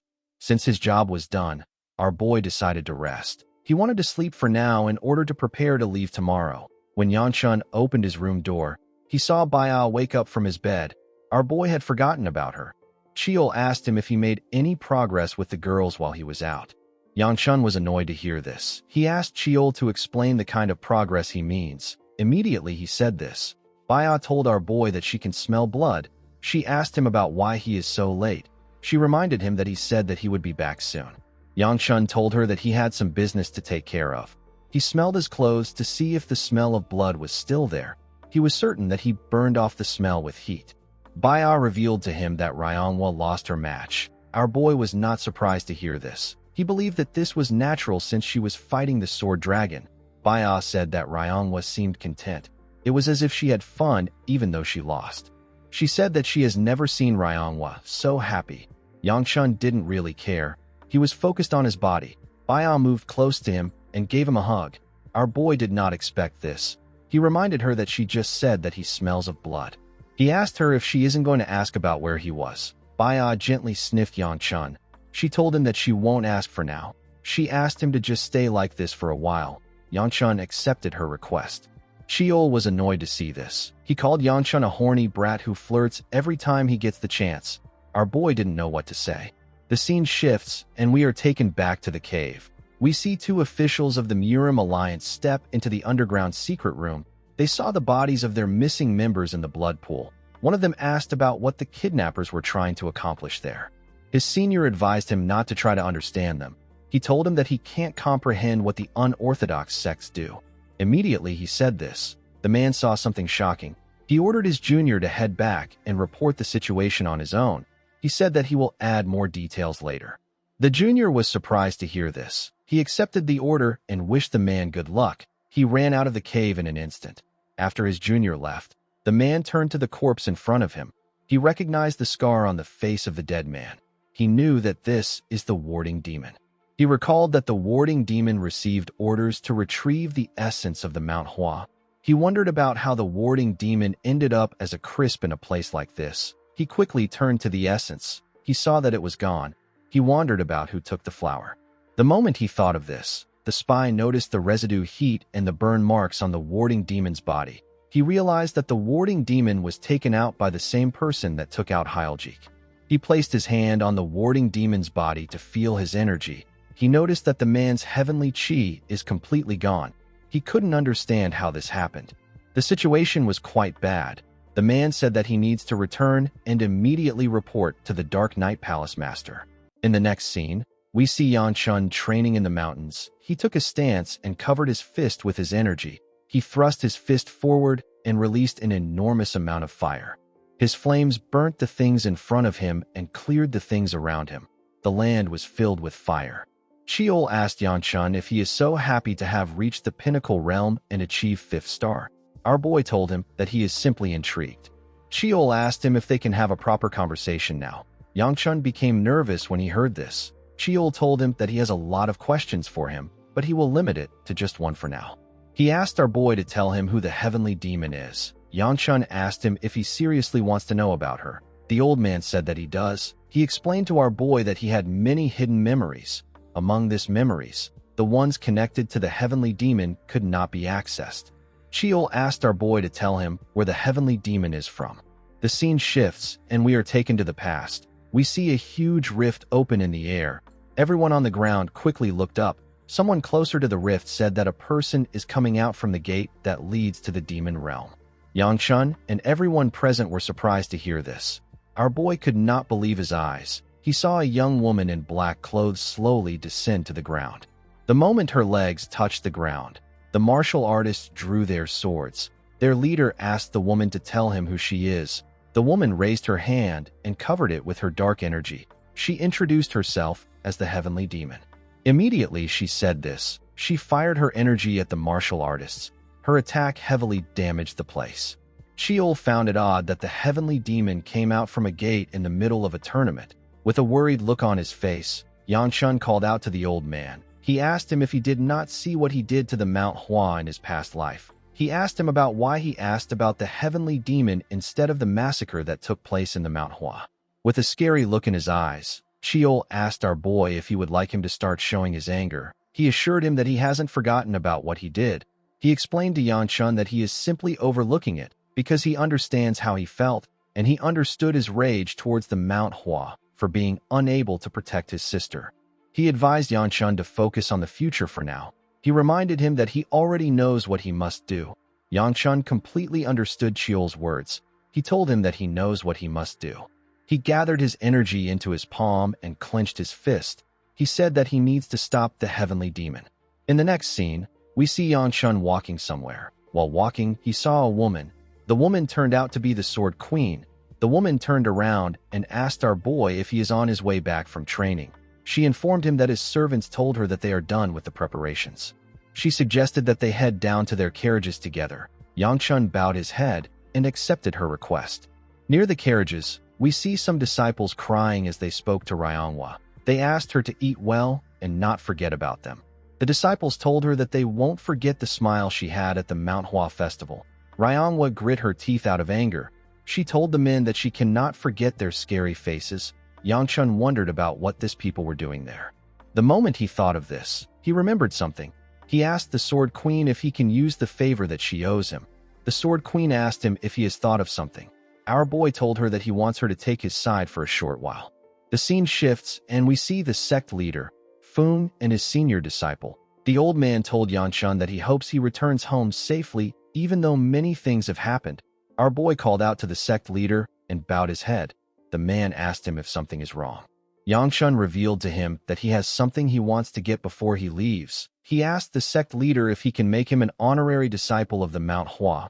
The old man did not expect to hear this. He asked our boy if it is because of the energy inside him. Yang told him that he is correct. He explained to him that he needs an excuse for having this kind of energy. The sect leader gently stroked his beard. He told our boy that it won't be difficult for him to grant him this title. He told him that he is worried because he cannot teach him how to use it. The Sword Queen placed her hand on Yang shoulder and told her sect leader that it will be fine. She said that she and the sect owe Yang many things. The old man couldn't argue with this fact. He told our boy that he can call himself an honorary disciple of the Manhwa. Yang thanked him for the title. The sect leader threw a bag in his hands and told him that he will give him what the second elder asked him to give him. He said that he would have kept it for himself if it was important, but he is giving it back because it isn't. After speaking to the sect leader, Yang and the rest of the group got into their carriages. The sect leader asked them to stay safe. Fung asked our boy to duel him again next time. Yang took a look at the bag in the carriage. He couldn't believe that he got another strange item again. While he was looking at the bag, Seola put her head outside the window and said that everywhere is so cool. Baya told her that summer has come to an end.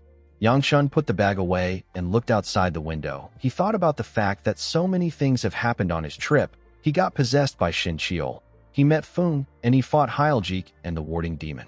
He didn't think that he would be the one to cure the Sword Queen. However, the most shocking thing that happened to him was meeting Jaegal Hyuk. He took a look at the boy and his grandpa. He wondered about what happened to the boy. He couldn't still believe that Hyuk was mute. He seemed completely different from how he knew him in his past life. The divine physician and his grandson joined Yang on his journey back home because he had something to do in the Gu clan. Our boy wondered if it is all right for him to bring them to his clan. He felt like things might actually be better this way. He couldn't do anything about Hyuk at the moment, so it was better for the boy to be by his side. Our boy will be able to easily take care of him if he is closer to him. He let out a sigh when he thought about how long their journey will be. The group arrived in Shangxi in autumn. When they arrived at the gate of the clan, they saw the clan head waiting for them outside. Ryongwa came down from the carriage and moved close to her father. She nervously looked her father in his eyes. She walked past him and didn't say anything. Before she could get far, the clan head welcomed her back. Ryongwa was shocked to hear this. She gently smiled and walked forward. After his daughter went inside, Yang and Baya came to greet him. The clan head told his son that he read his letter. He said that a lot of things have happened. He turned to Baya and asked Yang about the person next to him. Baya greeted the clan head. With a bright smile on her face, she introduced herself as Namgung Baya of the Namgung clan. She told the clan head that she accompanied his son thanks to his hospitality. Yang was shocked to see her acting so normal. He didn't know how to react. Cheol asked him if this is the same girl that was drooling in her sleep. Our boy told him that he has never seen her use her brain before. The clan head introduced himself as Gu Cheolan. He told the girl that he has heard about her. He revealed to her that the Namgung clan has been looking for her. He told her that he will contact them. Baya bowed her head and thanked him for his kindness. Before Yang left, the clan head informed him that a guest has been waiting for him. He said that the guest arrived 10 days ago. He asked his son to go to the guest chambers. Yang was surprised to hear that he had a guest. He wasn't expecting anyone. He wondered about who came to visit him. While he was thinking, Seola told Baya that she looked super cool earlier. The clan head walked forward and greeted the divine physician. He told him that it has been a long time since he last saw him. Elder Tae said that it has been years since he last saw him. Cheolun turned to the Sword Queen and greeted her. He told her that it has been a while. The woman glared at him. In the next scene, we see Yan Chun entering his room. He decided to change in his room before meeting the guest.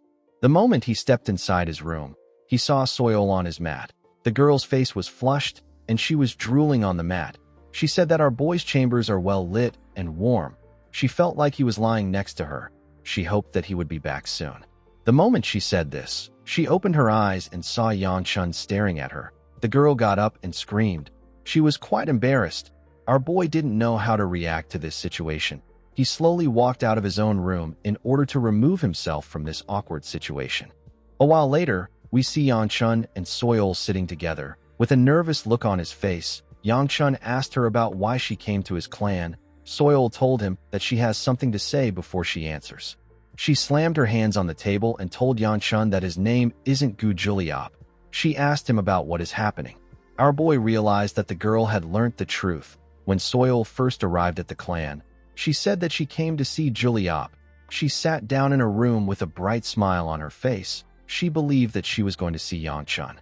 Juliop stepped into the room and greeted her with a bright smile on his face. He introduced himself to her and told her that he heard that she wanted to see him. Soyeol was shocked to see the boy. She didn't understand what was going on. She asked the boy to tell her who he is. Juliop was shocked to hear this. He believed that she already knew him. Soyeol couldn't believe that our boy had a completely different name. She asked him about why he didn't tell her his name. Yang Chun told her that he had his reasons. He apologized to her. He realized that he should have made up a fake name. He asked the girl about why she came to Shangxi. Soyeol realized that she had not yet told him her reason for coming. She told him that she obviously came there because she wanted to see him. Immediately she said this, the girl realized that she messed up. She shook her head and told Yang Chun that she has something different to tell him. Yang Chun nervously asked her to tell him what she wants to say. Soyeol put her hand into her clothes and took out a document. She explained to Yang Chun that the time for the Dragon and Phoenix Assembly is getting closer.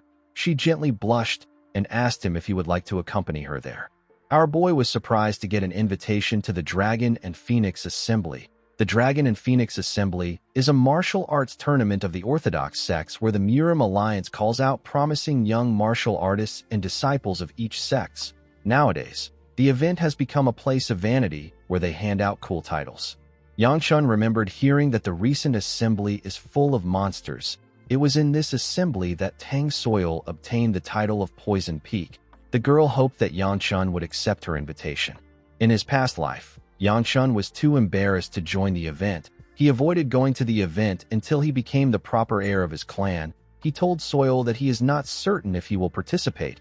He told her that he cannot give her an answer right now. The girl was sad to hear this. Yang Chun asked her if she has any other thing she wants to tell him. Soyeol told him that there is nothing else. Our boy could not believe that she came all the way from Sichuan to tell him this. He didn't understand why she would do this. Cheol appeared and asked him if he really doesn't understand. The old man hated the fact that Yang Chun was so clueless. He revealed to him that Soyeol came to see him because she likes him. Yang Chun was shocked to hear this. Cheol said that he doesn't understand why so many girls are falling for a boy that looks like a mantis. Yang Chun couldn't believe what he was hearing. He wondered about why she liked him. In this life and his previous life, he never really got involved with the girl. Yang Chun recalled the times he encountered the girl. He realized that she always blushed around him. He now knew that Soyeol had an unrequited love for him. Yang Chun decided to confront her about it. He called out to the girl. The girl quickly answered him. He told her that he is curious about something. Cheol asked him about what he is doing. He quickly realized that our boy wanted to get an answer from her. He asked him to stop. He called him a clueless idiot and begged him to stop. Yang Chun asked the girl if she likes him. Immediately, he asked the question. Baya opened the door and stepped into the room. The two of them quickly turned to her. Baya apologized to them.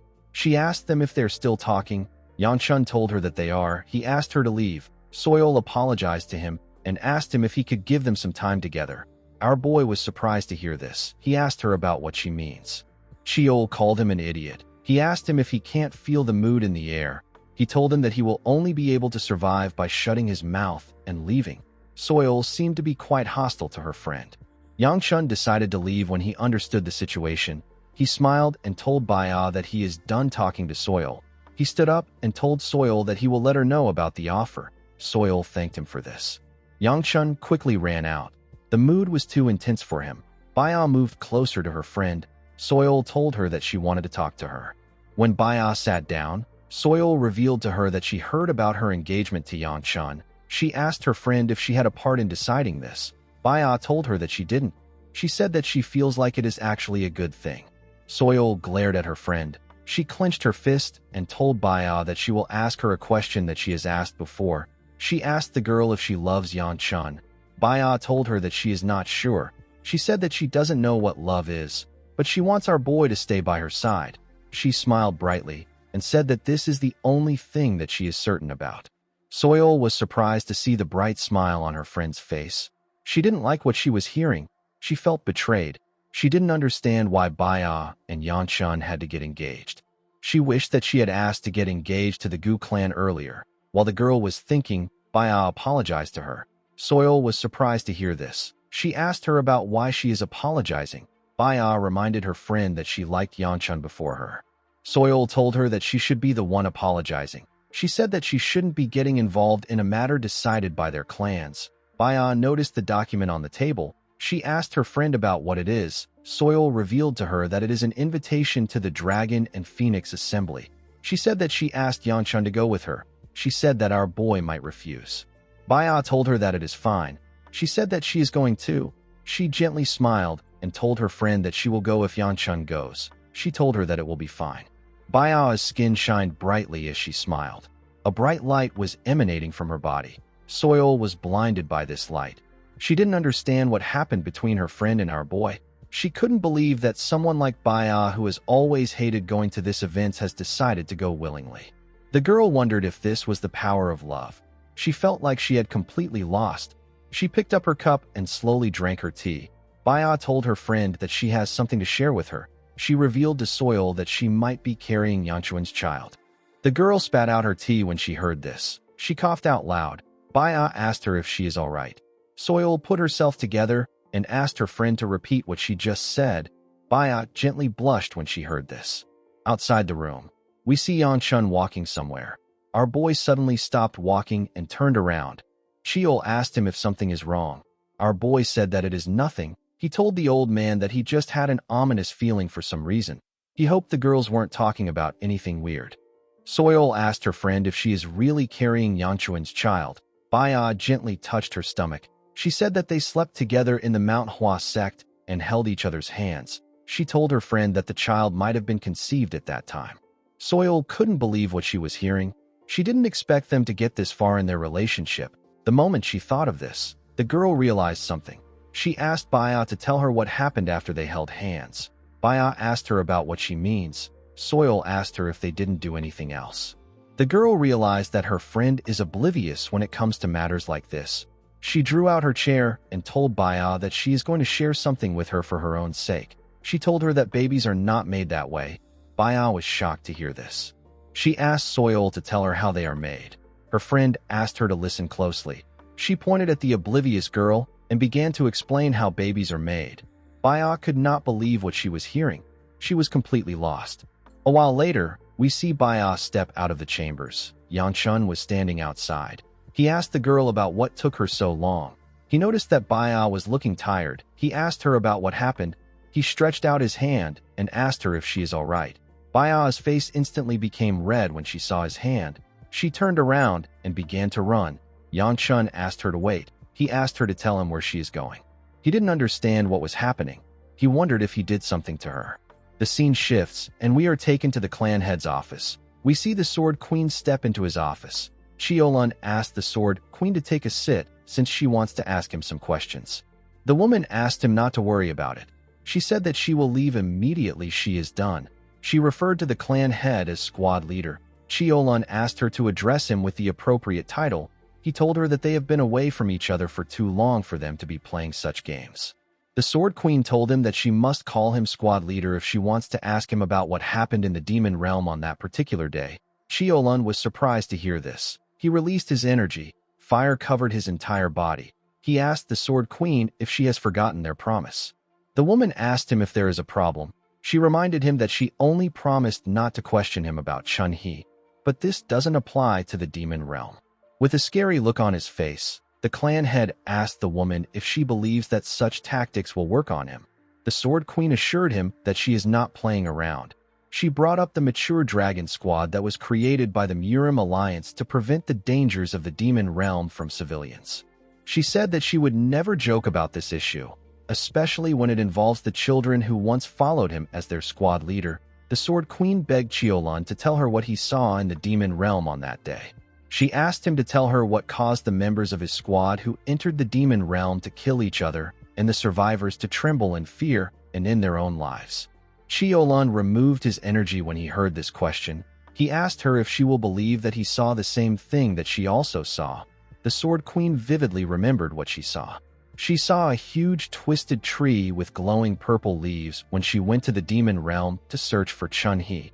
The Sword Queen remembered how chaotic energy entered her body from merely looking at the tree. The tree's aura and bindings doesn't even allow her to speak of its existence. The woman did not expect Cheolun to have also seen the same thing she saw. The clan head told the woman that he will no longer speak on the topic because she has also experienced the same danger as him. He revealed to her that everyone saw the thing and went mad. He explained to her that everyone entered the demon realm under the orders of the Sword Supreme, who was the alliance leader at that time. The Sword Queen was the only one who didn't go because she was sick at that time.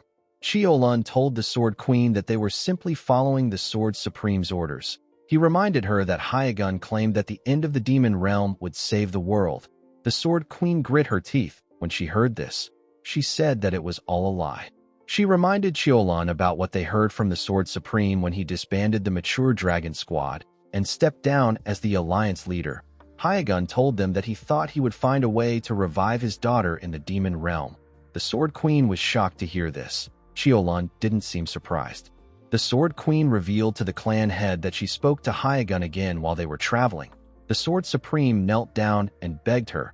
He told her that he did it all for his own personal interest. The Sword Queen couldn't believe that the great Sword Supreme knelt in front of her. She told Cheolun that it was a sorry sight. She wanted Hyagun to be unapologetic so that she could direct her anger at him. The woman told the clan head that their squad members did not lose their lives for the greater good, but for the Sword Supreme's greed and lies. Cheolun assured her that he is aware that Hyagun's actions cannot be understood or forgiven. The Sword Queen was surprised to hear this. She asked Cheolun to tell her why. The man told her that he did it because it had to be done. He asked the Sword Queen to leave for today. He told her that he has no more answers for her. The woman did not expect to hear this. She let out a sigh and put herself together. She turned around and told Cheolun that she will visit him again. After she left, the man thought back to the past. He remembered thinking that the Sword Supreme was not in the right state of mind. It was almost as if he was entranced by something.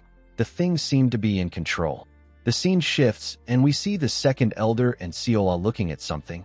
They were looking at Yang Chun. They watched him as he covered his body with his energy. Gu Ryan said that they have a dragon in their clan. He asked Yang Chun if he gained some enlightenment at the Mount Hua. Seola told him that he is amazing. Our boy took away his energy. He was surprised to see the second elder. Seola moved close to him and gave him a towel. Our boy told the elder that it is too corny to call someone a dragon. Ryan asked him if people his age don't like things like this. The moment he said this, Yang Chun remembered something. He took out the bag that the sect leader gave him and told the elder that the plum blossom sage said that it belongs to him. He asked him about what it is. The elder asked him to take a look inside. When Yang Chun opened the bag, he found a bracelet inside. The second elder said that it is nothing much. He asked him to keep it on him. Yang Chun said that he will give it to Seola if it is nothing much. Seola was very happy to be getting a present from our boy. Before our boy could give her the bracelet, the elder gave him a powerful punch on his head. He literally buried Yang Chun's head in the ground. He told our boy that he can't just give away a present in front of the person who gave it to him. Seola was shocked to see what the elder did. She moved close to our boy and told him that she doesn't want it anymore. When Yang Chun dragged his head out of the ground, the second elder remembered something. He told him that people from the Namgung clan are in their clan. Our boy was surprised to hear this. He couldn't believe that they arrived so quickly. The second elder revealed to him that they were waiting for his fiancée to arrive in a place not far from the clan. The elder could not believe that people from the Tang clan and the Namgung clan were both in their clan. Yangchun quickly stood up and began to run. He couldn't believe that Baya was finally going home. He told himself that it is normal for her to go back home. He remembered her smile, how she stopped him from losing his mind, how she risked her life to stop him, and how she gently rested on his shoulder. Yangchun wondered why he was feeling so anxious when Baya was returning home. He opened the door to her room. When he arrived at her doorstep, he saw something shocking.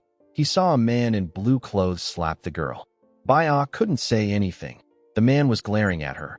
Yangchun lost his cool and released his energy out of anger. The scene shifts, and we are taken to the past. We see the older Yangchun pouring liquor on a grave that had a sword sheath on it. He stared at the grave and decided to sit down in front of it. He remembered telling the older Baya that she reminds him of the moon. The woman turned to him when she heard this. Yangchun said that it is nothing. He said that he made a mistake. Although he said this without thinking much, Baya began to stare into the moon from that day on. It seemed like she was trapped in her thought. Even before she drew her last breath, she asked Yangchun if the moon was up.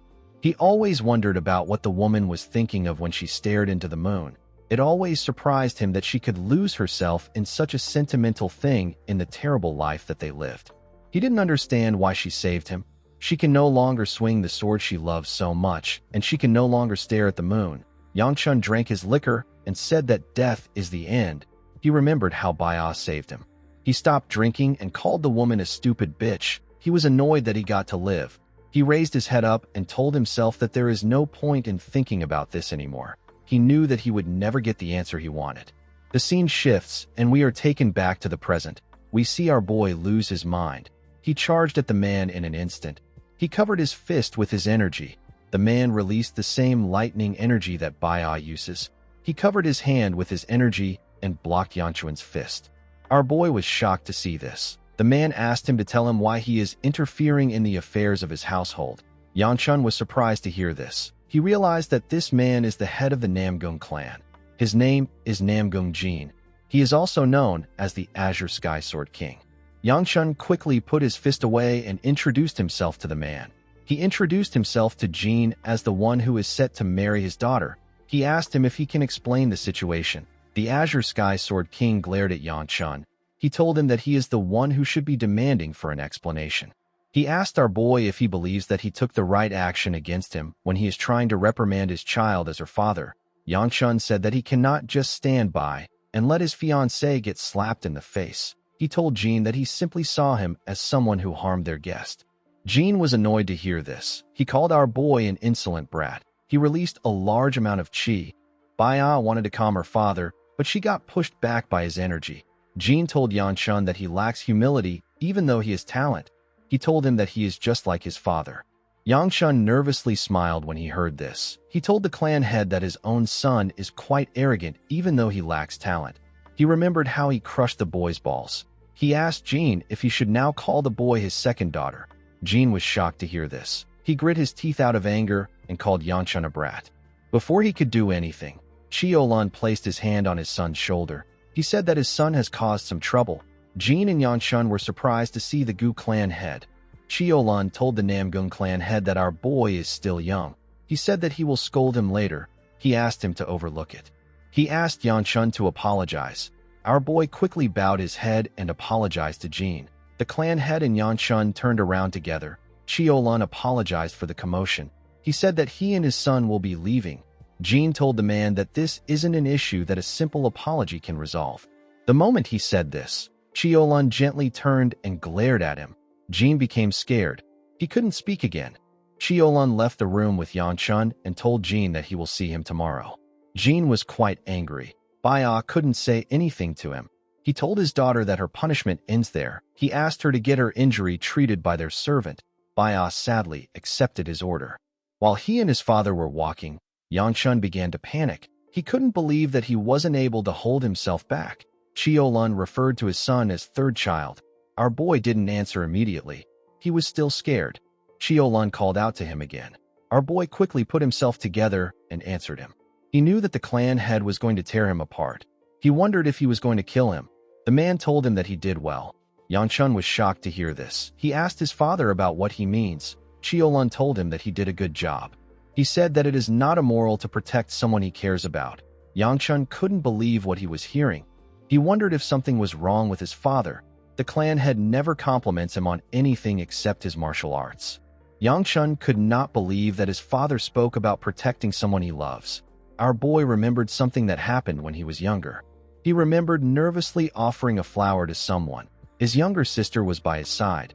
Yang Chun offered the flower to his father. Chiolun turned to his wife when he saw this. The woman smiled brightly at him. Chiolun accepted the flower and pat his son on his head. Manhwa ran to hug their mother. Yang Chun was quite happy that his father pat him on the head. It was a joyful day. Upon remembering this, our boy called out to his father. Chiolun turned around and asked his son to speak. Yang Chun reminded him about the great sage pill he promised to give him if he brought back Manhwa.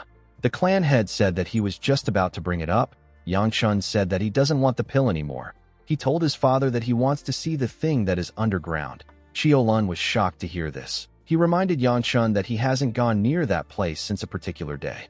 Yang Chun told his father that he must learn about it eventually as a member of the clan. He said that it would be bad if he continues to push the issue. Chiolun gently stroked his beard. He realized that his son was right.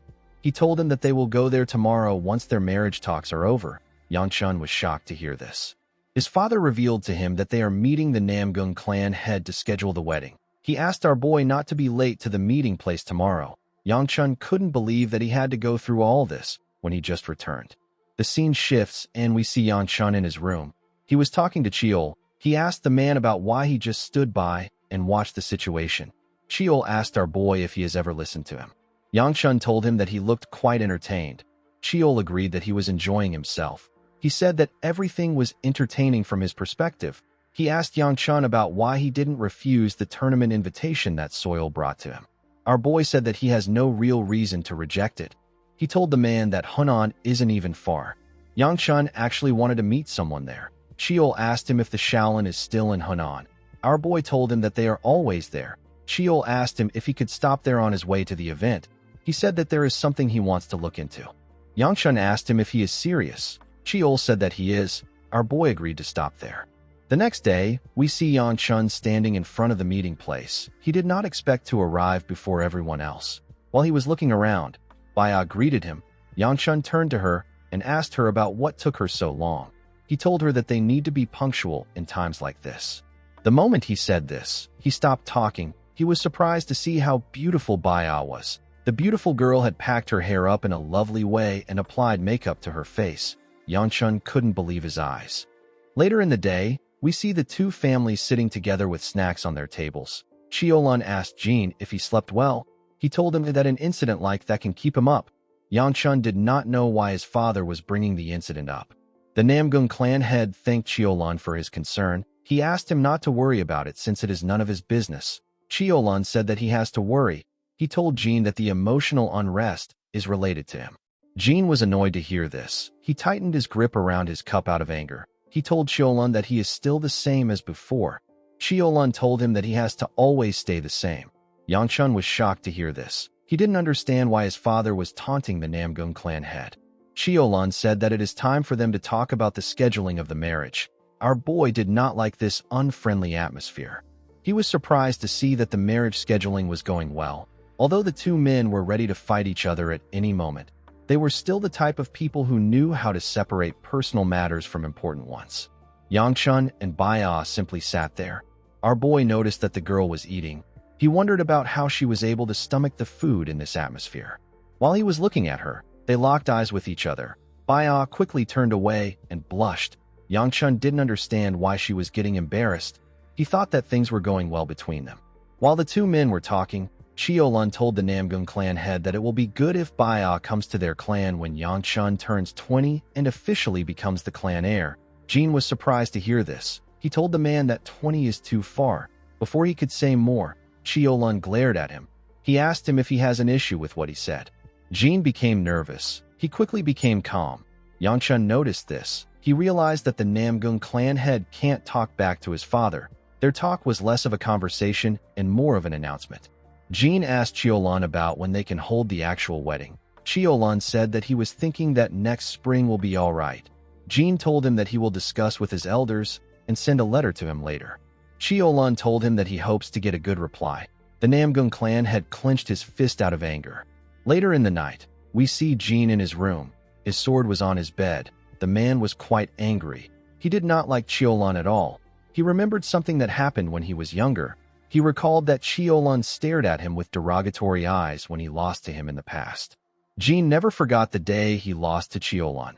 He remembered the flames that engulfed the sky, the heat that was so hot that he couldn't even breathe properly.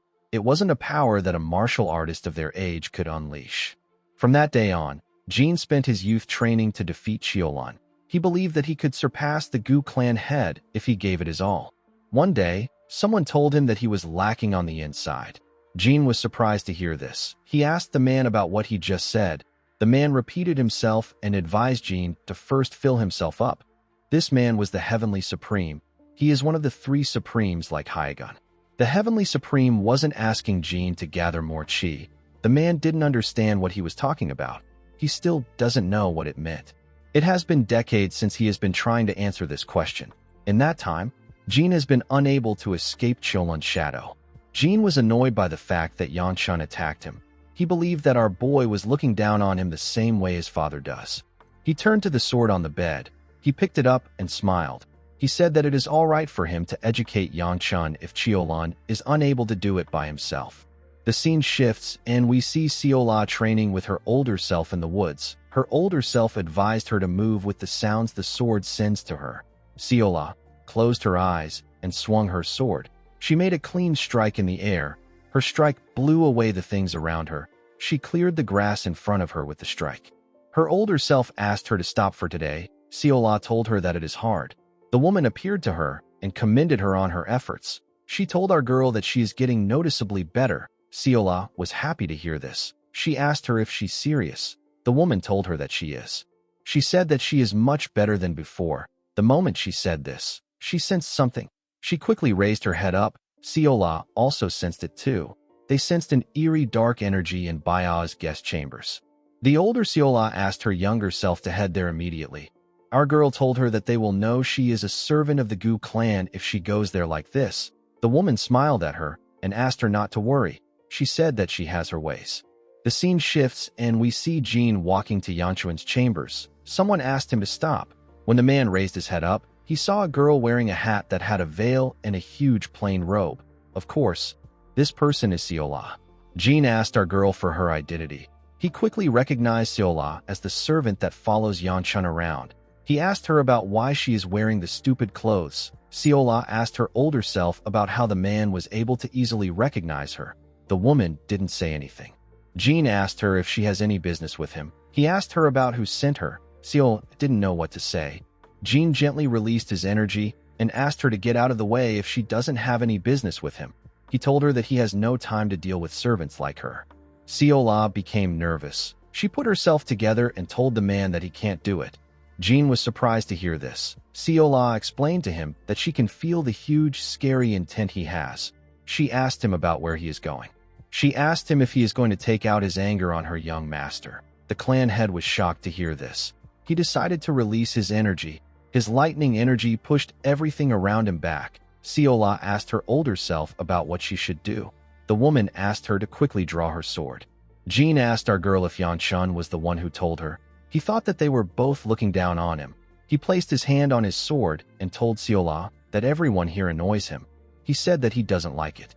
Immediately he said this. Jin drew his sword and fired his energy at her with a single swing. Seola's older self asked her to move the way she learned. Our girl drew her sword and tore the man's strike with a clean swing. Jin was surprised to see this. His energy hit the ground behind our girl. The clan head couldn't believe that she nullified his attack. With a serious look on his face, he asked Seola to tell him who she is. Seola took a stance and became serious. In the next scene, we are taken to an underground prison. We see someone walk to an old man's cell. He asked him if he called for him. The old man raised his head to see the man's face. He asked him if he has taken a liking to the family he is in since he is comfortably walking around in this state. The man placed his hand on his face and changed it into a different one. He changed it again to show the old man his real one. He said that he spent so much time in hiding that he got used to the new face. He asked the old man about why he called for him. The old man took out a letter and told the face changer that he needs to visit the Dark Knight Palace.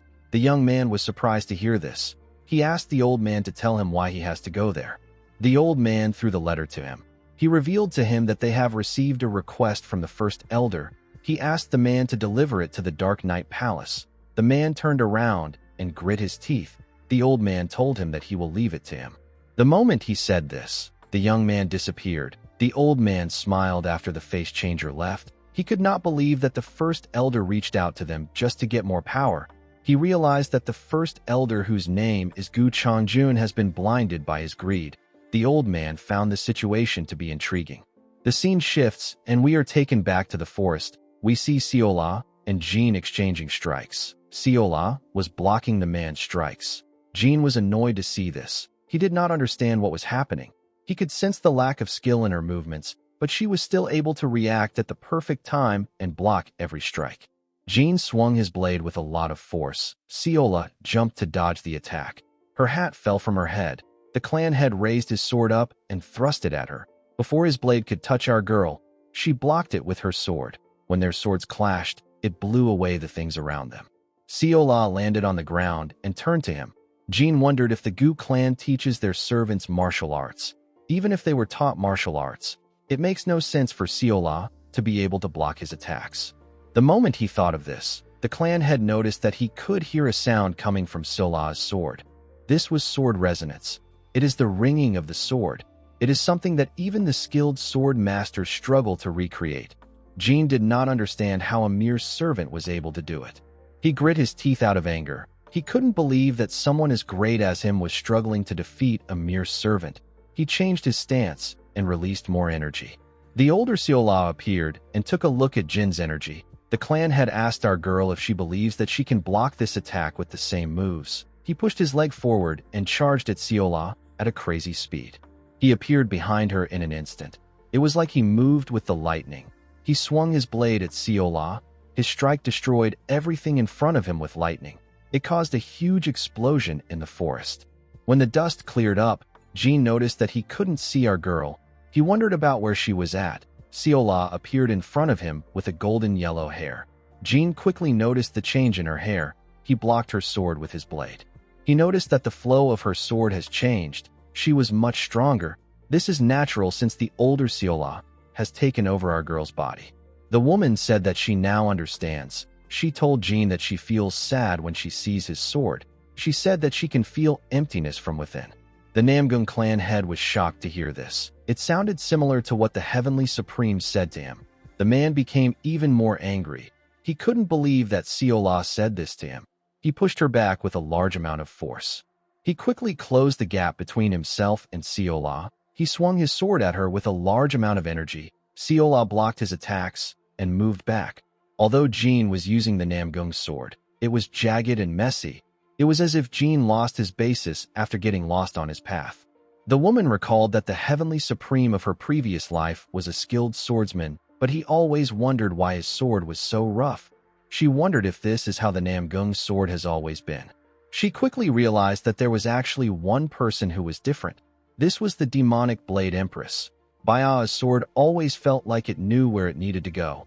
The woman wondered why Baia was the only one who was different among the martial artists of the Namgung clan. The moment she thought of this, Jean swung his sword at her. She blocked it and pushed him back. The clan head couldn't comprehend what was happening. He raised his sword and gathered his energy into it. He asked her to tell him why his sword isn't able to reach her. Immediately he said this, he fired a devastating strike at her. Siola quickly took a stance. She realized that she had to change her method if she wanted to calm him down. She knew that this was the only way. She charged at the attack. She changed her stance and copied Baia's stance. She used her sword to calmly tear through the attack. She moved past the strike and pointed her blade at him. Jean was frozen in shock. He couldn't believe that Siola's blade was pointed at his head. He fell to his knees when he understood the situation. He knew that Siola just used the sword of the Namgung clan. He asked her about how she was able to do it. Seola did not expect to hear this question. She couldn't believe that the clan head was asking her about how she used it when she is just a mere servant. She realized that Jin's curiosity as a martial artist is much greater than his ill intent. The clan head asked the woman about how she was able to learn his clan's sword. He begged her to teach him too. He said that he needs to advance to a higher level. The woman did not expect him to be so desperate. She asked Jin to get up. She told him that she is simply a servant of the Gu clan. She said that she learned this path by watching someone else. She told the man that she can't really explain it to him. Jin was surprised to hear that she watched someone perform his clan's martial art. He asked her about where she saw such a thing. The woman smiled when she heard this. She asked him if he will believe her if she said that it is related to her young master. Jin was surprised to hear this. He asked Seola to stop spouting nonsense. He asked her to tell him how Yanshun could be involved in this. The woman turned around and told him that Yanshun once told her that he had the opportunity to witness the lost sword of the Namgung up close. She told Jin that he is allowed to believe if he wants to. She smiled and asked him not to tell others about what happened today. She told him that he will need to resolve his rage if he wants to get her young master's teaching. After saying this, she jumped out of the area with a large amount of force. She left the clan head conflicted about what to do. While the woman was running, the younger Seola called out to her. The woman told her that she will give her body back now. Our girl asked her if it is all right for them to leave things like that. She said that Jin might try to attack Yanshun again. The woman said that they don't need to worry about that anymore. She smiled when she realized that she ended up dumping everything on our boy. She felt bad for him. The next day, we see Yanshun wake up on his bed. He noticed that his arm felt numb. When he turned to the side, he saw Baya sleeping next to him. Her head was on his arm. Our boy quickly raised his head up. He didn't understand why the girl came there when her father is around. The moment he thought of this, he saw a note by his side. He didn't know how it got there. He picked it up and opened it. It was a letter from Seola. Our girl wrote that she taught the Namgung clan head a lesson. She asked Yanshun not to worry anymore. Yanshun didn't understand what was written in the letter. He wondered about who left it there. Immediately he thought of this. Someone asked him if he is inside. Our boy realized that this was Jin's voice. He didn't understand why the man was there. He quickly asked him to wait. He moved to the door and opened it. He asked Jin about why he is there so early in the day. The clan head told him that he wants to ask him for something. The moment he said this, Baya got up from the bed and asked Yanshun about who is at the door. Our boy quickly became scared. Jin instantly released his energy. Yanshun didn't know why she woke up at the worst time. Jin glared at our boy with a face filled with anger. He quickly calmed himself and told Yanshun that he would like to speak to him privately. He asked him if he can come with him. Our boy was surprised to hear that the man wanted to talk to him. Jin took him to the training ground after he got dressed. Yanshun didn't know why he brought him there. He noticed that the man was holding a sword. He quickly gathered his energy in his hand. He told himself that his suspicions were correct. Jin drew his sword and swung it in the opposite direction with a swift movement. He turned to Yanshun and asked him about how it was. Our boy did not understand what he meant. Jin asked him to tell him what his sword is lacking. Yanshun didn't know what to say. He didn't know why Jin was suddenly speaking politely. He told the clan head that he doesn't know what he means. Jin asked him not to lie to him. He told Yanshun that he heard that he knows the proper way to use the Namgung sword. Our boy didn't know who said this to him. He wondered if this issue is related to the note from earlier. Jin moved close to him and begged him to show him the sword of his clan. He promised to give Yanshun anything he wants. Our boy became nervous. He asked the man to tell him what has gotten into him. He didn't understand how the man suddenly changed overnight. Cheol appeared and smiled. He called Jin a pitiful man. Yanshun was surprised to hear this. Cheol said that Jin is probably considered to be very skilled in his clan since he is the head of the clan. However, the swordsmanship he just demonstrated was off. Cheol explained to Yanshun that he observed all the swordsmanship of the Namgung clan martial artists in his memory. While the martial artists were well trained, their techniques were all different from the Namgung sword that Cheol is familiar with. It is not the proper Namgung sword. It focuses too much on being flashy. Cheol told our boy that only Baya was able to figure out the proper path later in her life. He said that the current sword of the Namgung clan has lost its way. Cheol said that someone named Myong is stupid. He told Yanshun that Myong always spoke about how he would pass on his sword to future generations. He said that he did not think that his sword would be forgotten. Yang instantly knew the man whose name is Myong. Sheol was talking about one of the heroes who saved the world from the terror of the blood demon. He was referring to the heavenly lightning sword whose name is Namgung Myong. Our boy asked Sheol about what he should do. He told the man that he doesn't really know how to wield a sword. Sheol told him that he really sucks at using a sword. He said that this is not actually a bad situation. He told Yanshun that he feels bad seeing Jin so troubled about his martial arts because he is also a swordsman. He said that he has a way of helping him. Immediately he said this, he went into Yanshun's body. He grabbed Jin's sword and told him that the Namgung clan's sword is originally like a wave. Because it uses lightning energy, it focuses on lightning-like movements. However, what is truly important is to ensure that it maintains a flow like that of the wave, a wave that never stops. The moment he said this, he drew the sword. He moved past Jin and took a stance. He swung the sword in a clean and smooth way. He told Jin that his sword should be precise even if it is slow. It should be done properly even if it isn't flashy. Jin was captivated by the technique. He quickly understood what Sheol was saying. He told him that it now makes sense. He thanked him and took the sword from him. He told him that this will really help him. Yangshun nervously told the man that he is happy to hear this. Jin jumped and ran forward. He said that he must engrave what he just saw into his body. Our boy said that the way he runs makes him remember a certain person. Sheol was relieved to see that the clan had gained something. Yangshun asked him about how he was able to perform the Namgung sword. The old man said that he merely mimicked what he saw before. He asked our boy if he knows the person that told Jin that he knew how to use a sword. Yangshun said that he has no clue. He smiled and said that it worked out for the best since the Namgung clan head will no longer be mad at him. He said that there is somewhere he needs to be right now. In the next scene, we see Yangshun arrive somewhere. His father was already there. Cheolun told his son that he is late. Our boy told him that he had something to take care of.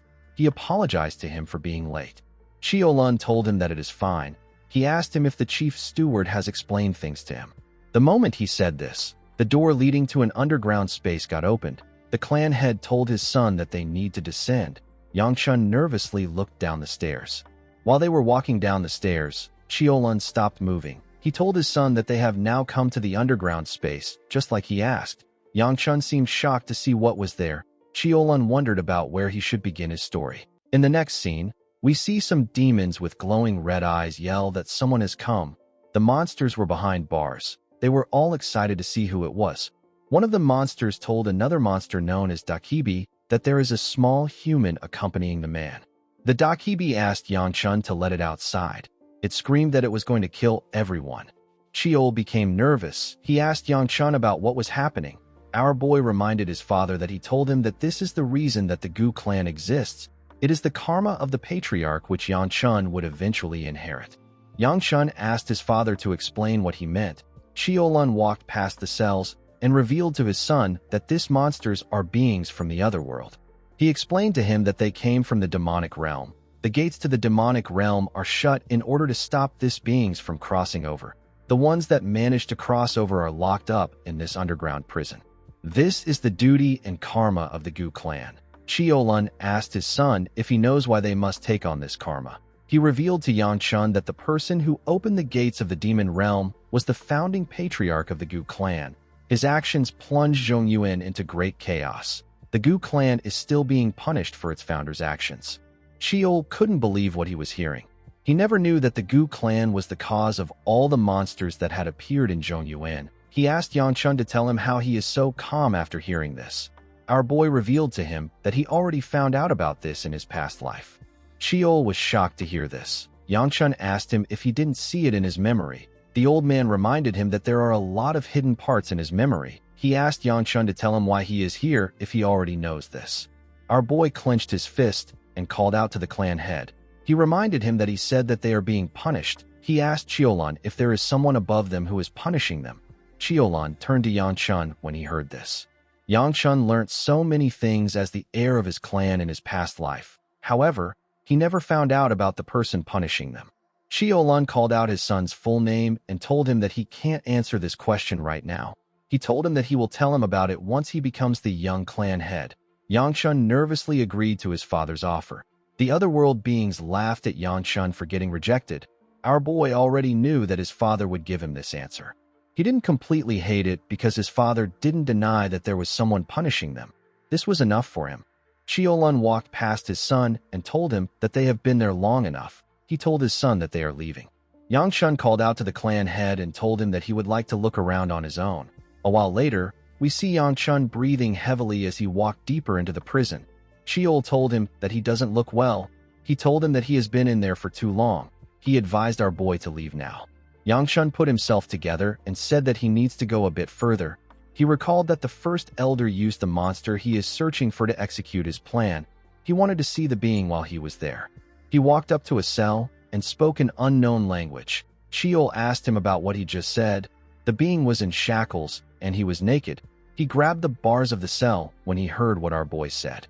The being transformed into Yangchun and smiled at him. He asked Yangchun to tell him why he said his name. He asked him to tell him how he knows his name. Cheol didn't understand what was happening. The Dakibi noticed that Yangchun wasn't shocked. He told him that he was trying to scare him. He transformed into the clan head and asked our boy if he is scared now. Yangchun simply glared at him.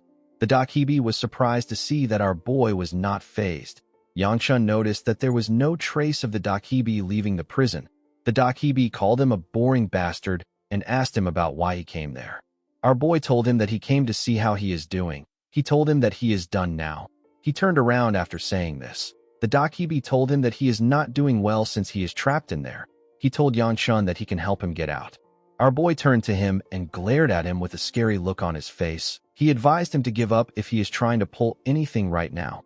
He told him that he will burn him to ashes if he catches him. After saying this, Yangchun walked away. After our boy left, the Dakibi began to release some steam from his body. He transformed into his true form. He turned out to be the old man who sent a letter to the leader of the Dark Knight Palace. He smiled and stroked his beard. He now understood why the first elder found Yangchun annoying. After Yangchun left the prison, we see him struggling to catch his breath. Cheol told him that he still can't believe what he just saw. He said that he never thought that they would be a secret like that underneath the Gu clan. Yangchun slowly pushed himself up and said that he didn't expect to stay there for so long. Immediately he said this, Seola called out to him. She asked him about where he was. She told him that she has been looking for him. She placed her hand on his face and told him that he doesn't look so well. With a worried look on her face, she asked him if something happened. She asked him if someone bullied him. Yangchun moved her hand away and told her that nothing happened. He asked her about why she was looking for him.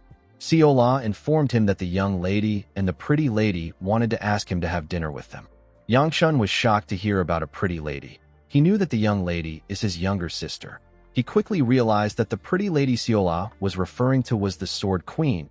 He grabbed our girl and asked her if she called the Sword Queen pretty lady to her face. Seola smiled and told him that the Sword Queen said that the name is nice, and she even asked her to keep calling her this. Yangchun told her that it is good if she doesn't mind. He realized that he hasn't eaten a single meal today. He decided to join them. He walked forward and asked Seola about where Baya is. Our girl informed him that Baya is talking to the lady of the Tang clan. Immediately she said this. She pointed at Soil and told her master that she is in front of them. When Yangchun turned, he saw Soil and Baya stepping out of a room. Soil asked him about why he is there. Yangchun reminded her that this is his room. He wondered why the two girls were there. He asked them about what they were doing inside. Baya turned away from him and told him that they did nothing inside. Yangchun revealed to the girl that the Sword Queen wants them to have a meal together. He asked them if they want to join them. Soil was extremely happy to hear this. She asked our boy if this is okay. She couldn't believe that she was going to have dinner with Yangchun. The moment she thought of this, she realized something. She asked Yangchun about who they will be having dinner with. Our boy told her that they will have dinner with the Sword Queen. He asked her if she doesn't know that the Sword Queen was staying here. Soil screamed and asked him to tell her how she was supposed to know this. The girl wondered about what she should do. She didn't expect to meet the Sword Queen. While she was talking, the Sword Queen arrived and waved at them. She noticed that she had never seen Soil before. She gently smiled and said that they have a cute new guest. Soil smiled like a crazy fangirl when she saw the Sword Queen. She nervously put her hands together and introduced herself as the Sichuan Tang clan's first daughter. The Sword Queen smiled brightly and welcomed her. She said that it is a bit odd to keep talking. She suggested that they all go to the dining hall. Yangchun didn't expect the girl to get this excited over seeing the Sword Queen. He wasn't really surprised because the Sword Queen is the most accomplished and renowned female martial artist in the Orthodox faction. It was natural that Soil respected her as a martial artist. Ryongwa moved close to her brother and asked him about why he has another woman. She asked him if Soil likes him too. Yangchun was annoyed to hear this. He raised his hand and told his sister that it is wrong. He was more annoyed by the fact that she was actually correct. Later in the night, we are taken to a different building. Yangchun was amazed to see the amount of dishes on the table. He said that this looks fancier than usual. The Sword Queen revealed to him that Hyuk and the attendants prepared this meal together. Yangchun was shocked to hear that Hyuk made this food.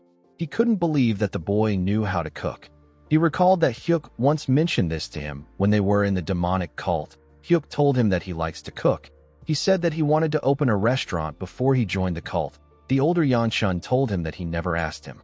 At the time, Yangchun thought that the man was lying because he always lied.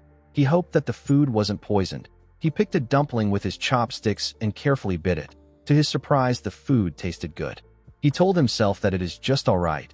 He quickly ate another dumpling. While he was eating, someone moved close to the Sword Queen to tell her something. The person turned out to be Soil. The girl nervously offered the Sword Queen a drink. She asked her to have it while she eats. The Sword Queen asked her about what it is. The girl revealed to her that it is a tea made from the silent flower herb. She told the woman that it is good for skincare. The Sword Queen nervously asked the girl if the silent flower herb isn't poisonous. Soil told her that it is. Yangchun spat out his food when he heard this. He spat it on his sister. Ryongwa couldn't believe what her brother did. Yangchun nervously told her that he is sorry. The girl didn't want his apology. She threw her chopsticks at his eyes. Our boy screamed out in pain and fell on his fiancé's laps. With a look of anger on her face, Ryongwa called her brother a crazy bastard and asked him about what he is doing. After they were done eating, Yangchun and the Sword Queen stepped out. Our boy apologized to her for showing such a poor behavior. The woman assured him that it is fine. She told him that she had fun. She asked him about how his eyes are. As tears gushed down from his eyes, Yangchun told the woman that he is fine. He said that his sister didn't hit hard. The Sword Queen was relieved to hear this. She gently smiled and told Yangchun that his sister resembles him when she gets angry. She told him that they are definitely siblings. Yangchun wondered about how the Sword Queen saw him. He wanted to explain Soil's behavior to her, but the Sword Queen told him that it is fine. She said that she knows that it was out of goodwill. Although Soil was from the Tang clan, the Sword Queen never expected her to drink poison for skincare. She found it impressive. She gently smiled and said that Soil will become an impressive martial artist. Yangchun noticed that something was off with the woman. He told her that she looks tired. He asked her if something happened. The woman stopped walking when she heard this. She forcefully smiled and asked our boy if he noticed. She thanked him for worrying about her. She placed her hand on his shoulder and told him that it is nothing much. She assured him that he doesn't need to worry. She walked forward and said that things will flow naturally. Yangchun carefully stared at her as she walked away. He couldn't understand her worry. While he was looking at her, Soil called out to him.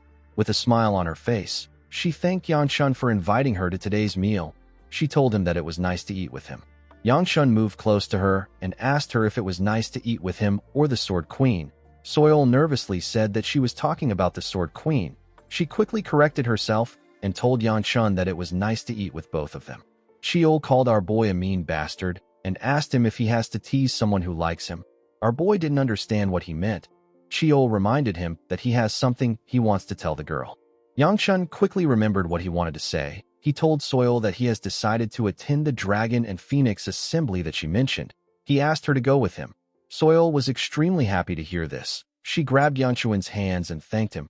She told him that she looks forward to the journey. She quickly let go of his hands and told him that she didn't realize that she was holding him. She apologized to him. Our boy assured her that it is fine. He told her that they will leave soon. He asked her to rest comfortably until that time.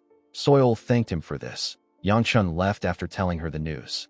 Soil watched him walk away. She looked at her hand and gently smiled. She was quite happy to touch our boy.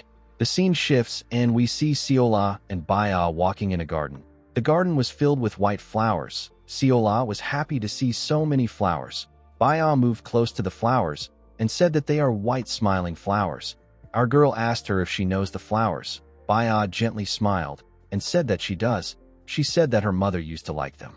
The scene shifts, and we are taken to the past. We see a younger Baya standing in front of her mother. The woman put the white smiling flower in her daughter's hair and asked her to be happy even if she is not around. While Baya was thinking about the past, someone said that he heard they went on a walk. The girls quickly turned to the person. The person turned out to be Yang Chun. Our boy said that the garden looks simple. He said that there were so many flowers there when his mother took care of it. Baya carefully looked at him. She asked him if she can take some of these flowers. Yang Chun asked her to go ahead. He said that it doesn't matter to him. Baya picked up a flower and put one in Seola's head. She told our girl that her mother used to always do this. Seola took out a flower and put it in Baya's hair. She told the girl that she also needs to wear it. Baya smiled when she heard this. The two girls turned to Yang Chun and called out to him. They asked him about how they looked. The white smiling flowers in the area made their beauty shine radiantly. Yang Chun didn't know what to say. Cheol appeared and tapped him on his head. He told our boy that seeing a flower wearing flower will make the night shine brightly. He asked Yang Chun to say this to them. Our boy was annoyed to hear this. He asked him to stop pushing thoughts into his head. Due to the look on his face, Seola assumed that they looked terrible. Yang Chun assured her that they don't look terrible. In the next scene, we see someone training. The person turned out to be the Namgung clan head. The man was training in the field with his shirt off. His muscles and veins popped out as he wielded his sword. While he was swinging his sword, someone told him that he heard he came to Shangxi. The person asked him if he obtained any enlightenment. Jean turned around when he heard the person's voice. The person greeted the clan head with a smile on his face. The person turned out to be Gu Changjun, the first elder of the Gu clan. He is also known as the Exchange Zero Burning Sword. In the next scene, we see the second elder informing Yang Chun that the first elder had a meeting with the Namgung clan head. Yang Chun and Seola turned to him when they heard this. Our boy told Ryan that he knows. The elder was surprised to hear this. He told Yang Chun that this isn't something that he can take lightly. He said that no one knows what the old man who is desperate to become clan head might do.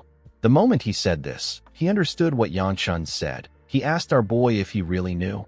Our boy smiled and told him that he has kind of become close to the Namgung clan head.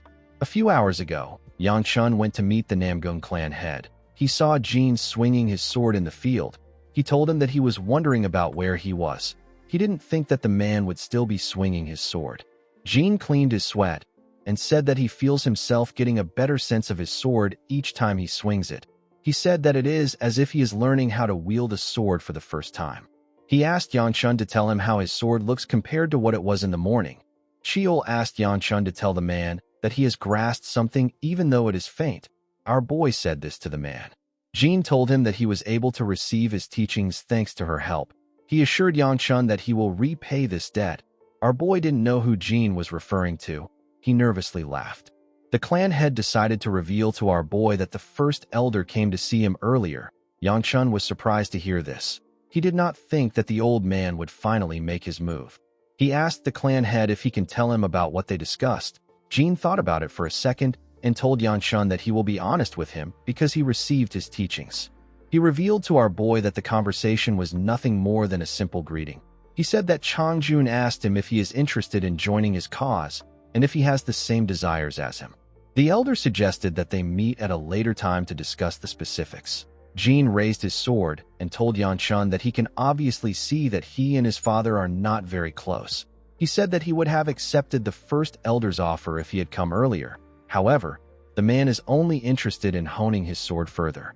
He said that he doesn't wish to trouble himself with anything else. He asked Yang Chun not to worry. He assured him that he will reject the elder's offer.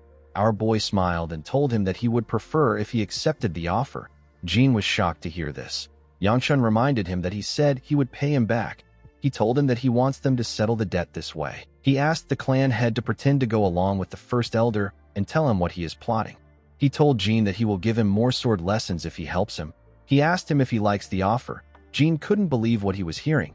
He asked Yang Chun if he is serious. The scene shifts, and we are taken back to the present. Yang Chun was relieved to see that the clan head was only interested in his sword right now. He was happy to see that he was able to turn a disaster into an opportunity. He told the second elder that he doesn't need to worry about the first elder for a while. Ryan told him that he is even more worried after hearing this. He asked our boy if he will soon be leaving since he is participating in the Dragon and Phoenix Assembly. Yangchun told him that he is correct. He said that an invitation should have come for him. He asked the elder if he has heard anything. The elder put his hand into his clothes. He told Yangchun that he wanted to give it to him as a present. He took out a cookie and gave it to Siola.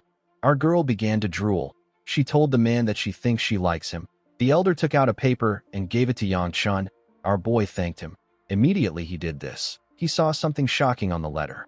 With a smile on his face, the elder told Yangchun that he got this 2 years ago, and he has been waiting for the chance to use it. He said that he is quite touched. Yangchun told the man that this isn't an invitation letter. The elder explained to him that the character written on the paper is the character for defeat. He told our boy that it is a recommendation letter from the Aura Supreme. The Aura Supreme is one of the 3 great Supremes. He survived numerous defeats and persevered. He ended up eliminating a large number of unorthodox sects with his fist alone. Yangchun wondered why the Aura Supreme would take interest in someone like him. He asked the second elder about where he got it. The old man told him that it is from the Aura Supreme. Our boy asked him about why it is from the Aura Supreme. Most recommendations are written by clans. The second elder pressed Yangchun's head and asked him to shut up. He told him that he should just accept anything an adult gives him. He turned around and asked Yangchun to tear his opponents to shreds. Our boy wondered about how the elder was this connected. He didn't like this situation at all. Worrying about the first elder was already enough for him. He knew that things would be bad if people at the assembly found out about this. Siola moved close to him and told him that he looks tired. Yangchun told her that he is actually very tired. He said that he is going for a walk. He turned to Siola and asked her if she wants to join him. Our girl was very happy to hear his offer. She quickly accepted it. They walked in the town. Siola ran freely in the town. It had been a while since she last came there. Yangchun advised her to slow down. He did not expect her to be so excited. Our girl quickly went to a stall and greeted the owners. The woman there told her that it has been so long. The man told her that she has gotten prettier. Siola smiled and thanked him. Yangchun recalled that our girl said that she used to like walking around here. The moment he thought of this, he wondered about what she meant when she said this. While he was thinking, Siola bought 2 candy sticks from the store owners. She took one to Yangchun and told him that it is her treat. Our boy was surprised to hear this. He asked Siola if she has money. Our girl revealed to him that she gets paid as a servant. Our boy couldn't believe that this was the same girl that begged for all those treats. Due to how she spoke with the merchants, Yangchun realized that our girl has changed. He believed that she will soon become her past self. Immediately he thought of this. Siola referred to him as Gu Clan Heir. Our boy was shocked to hear this. He asked her about what she just called him. Siola called him the Gu Clan Heir again. She told him that this is what everyone calls him. She smiled and said that she wanted to try calling him this, but it might not suit her. She told Yangchun that it seemed cool when other people said it. The moment he heard this, Yangchun remembered something. This thing happened long before the heavenly demon appeared. The scene shifts, and we are taken to the past. We see an older Yangchun sitting at the edge of a cliff in another world. Our boy had not yet joined the demonic cult at this point. Someone came to meet him. The person referred to him as Gu Clan Heir. Yangchun turned to the person and asked her if something is wrong. He told her that they still have some time before they switch. He asked her about why she is out. The person turned out to be the older Siola. Our girl asked him if he wouldn't like someone to talk to while standing guard. She asked him if she can sit next to him. Yangchun asked her to do something about her messy hair if she wants to sit beside him. Siola told him that she doesn't have anything that she can use to tie it back. Our boy did not like this. He tore a part of his clothes and offered it to her. Siola was surprised to see this. She gently smiled. She tied her hair and asked Yangchun about what he's going to do when he gets out of this world. Our boy did not expect this question. He didn't understand why she brought something like this up when they have been transported to the demonic realm for 3 years. He reminded her that half of the talented martial artists at the Dragon and Phoenix Assembly died to demonic beasts immediately after being transported here. He asked Siola if she doesn't find it weird to still have hope about them getting out. He said that he should have never participated in the stupid event. He got pushed into it because he is the heir of his clan. Siola asked him if he has some dreams that he wants to achieve. She told him that she wants to hear about them. Yangchun dismissively waved his hands and said that he has never thought about it. Siola seemed a bit disappointed. Our boy turned to her and asked her about what she wants to do when she gets out of there. Seola smiled and said that she wants to tour the world. She said that she wants to go to a place where many people live in. She wanted to explore their own world. The scene shifts, and we are taken back to the present. We see Seola staring at Yangchun. She wondered about what he was thinking about. She asked him if he is angry because she addressed him as Gu Clan Heir. She told him that she won't do it again. Yangchun dragged her cheek and asked her not to do it again. Seola told him that he is so mean. Our boy watched her run forward. He wished she could stay this innocent forever. 7 weeks passed, and it was finally time to head to Hunan. The second elder left to the battlefront because there was a problem with the 5th Sword Squad. Since Wibby is the squad leader of this group, something must be really wrong for her to call the elder. Before leaving, the second elder gave Yangchun some pocket money and asked him to spend it wisely. Our boy was surprised to get some money from the elder. The elder informed him that his sisters will be participating in the Unified Dragon Assembly this winter. He asked Yangchun not to worry about it. Our boy asked the man if he is really talking about his second sister and his younger sister. The second elder told him that he is. Yangchun's second sister was actually also in the clan. However, our boy wasn't able to meet her because she was in solitary training. He realized that Yanxio decided to participate in the Unified Dragon Assembly after hearing that he will be at the Dragon and Phoenix Assembly. In the end, Yangchun will be leaving the clan with Soil, Muyun, Seola, and Baya. Baya was able to get permission from her father to go to the event.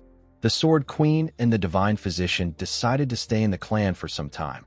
Hyuk was also there, but Yangchun had still not verified if he was dangerous or not. The thing that bothered him the most was the fact that he had to stay in this carriage for some time again. The carriage was starting to feel like his home. In the next scene, we see Seola sneeze. She and the rest of the group were camping outside. Everyone except Yangchun wore a coat. The area was filled with snow. The winter came shortly after they began their journey. While shaking, Seola asked her lord if he is not cold. Yangchun said that the atmosphere is nice and breezy. Seola told him that it must be because he can shoot fire from his hand. She asked him if she can sit closer to him. Our boy asked her to go ahead. Seola and Baya quickly sat next to Yangchun. They both held his hands. Seola told our boy that his hands are so warm. Yangchun wondered if she saw him as some kind of human hand warmer. He took a look at our girl and wondered why the Sword Supreme did not follow them. He found the situation to be weird. He wondered if Hyagun was now comfortable letting his granddaughter leave by herself. Yangchun did not think that this was the case. He recalled how the Sword Supreme was busy talking to the Divine Doctor and how he disappeared for a few days. Hyagun seemed to be quite busy. Our boy took a look at Baya. He realized that her father has probably gone back to Anhui by now. He remembered how the clan had forced him to teach him swordsmanship up until the moment he left. He was relieved to see that he was able to make up some stuff thanks to Chiol's help. The moment he thought of this, Chiol appeared and called him a rotten brat.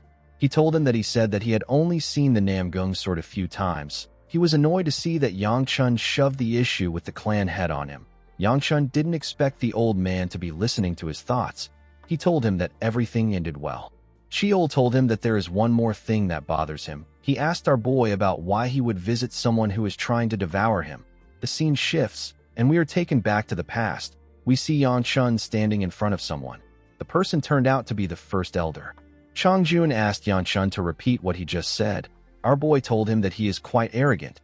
He said that it doesn't make sense for someone who knows about the duty bound to them to be tempted to become the clan head. The first elder began to laugh when he heard this. He was wondering why Yangchun wanted to see him. He did not expect this to be the reason. He found the situation to be amusing.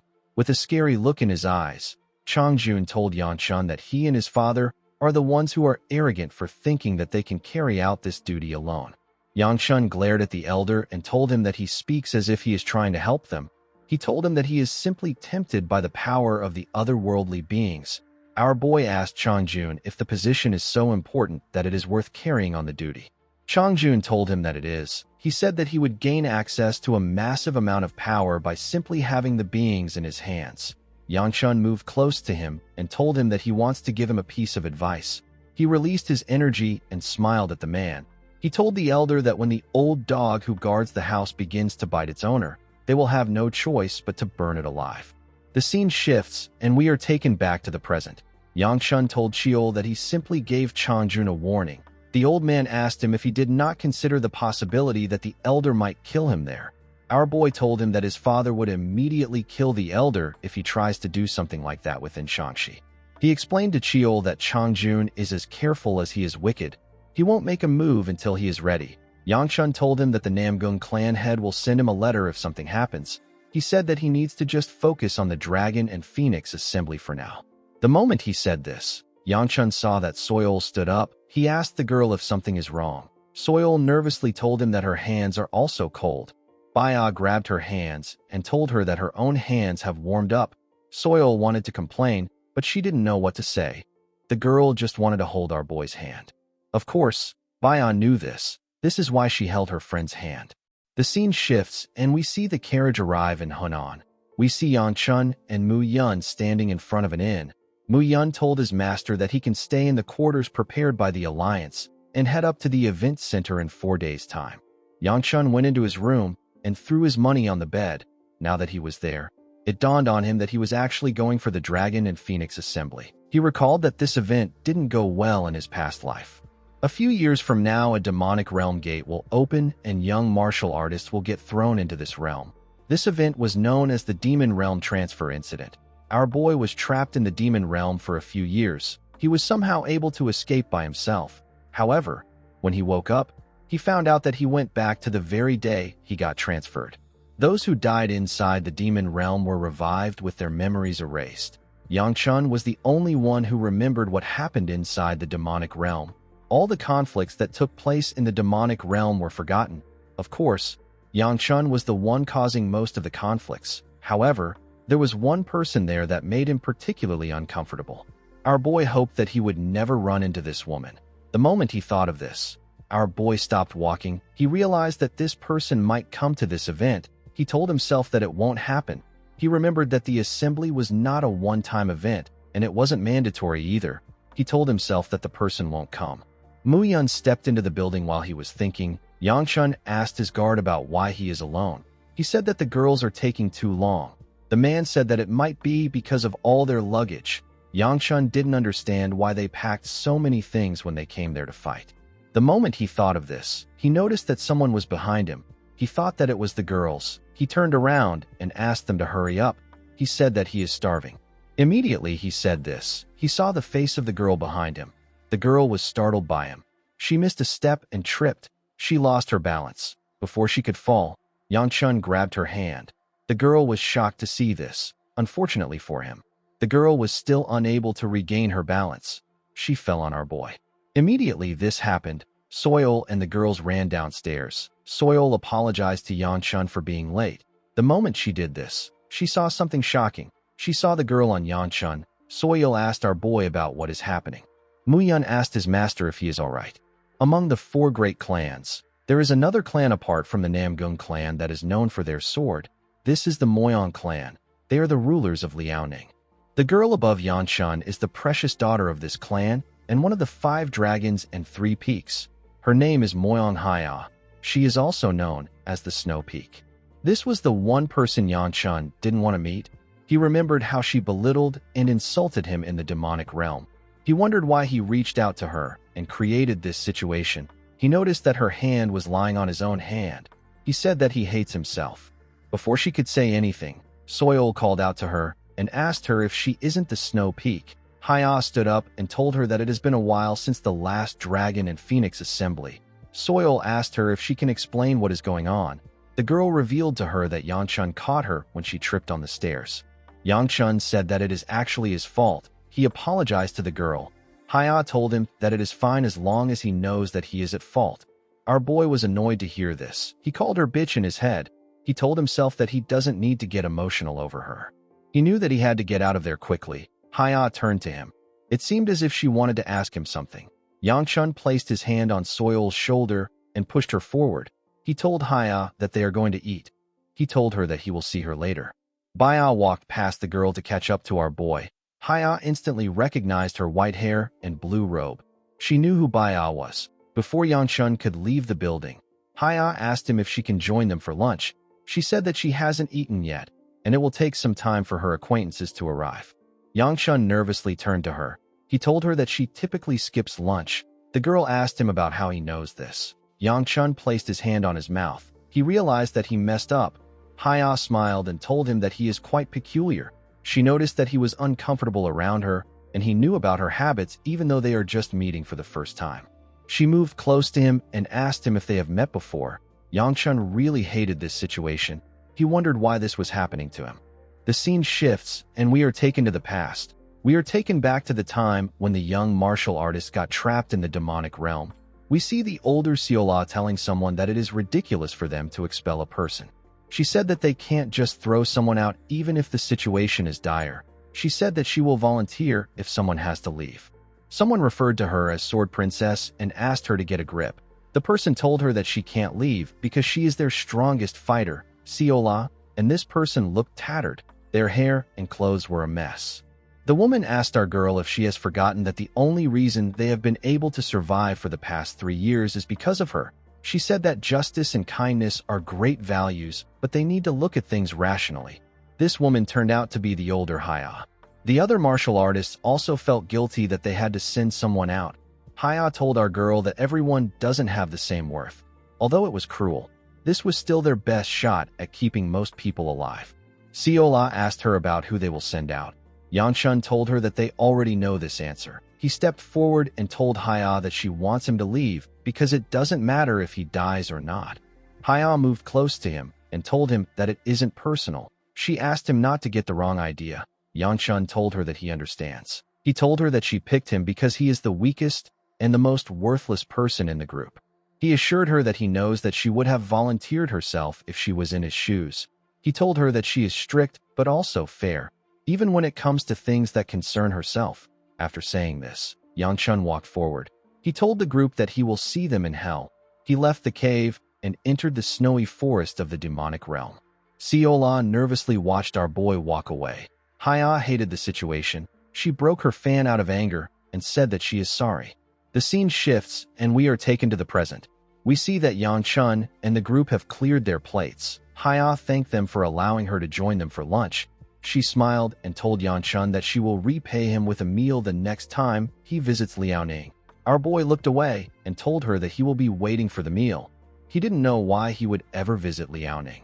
The moment he thought of this, he realized that something was wrong. He knew that Haya was not the type of person who would create debts over things like this.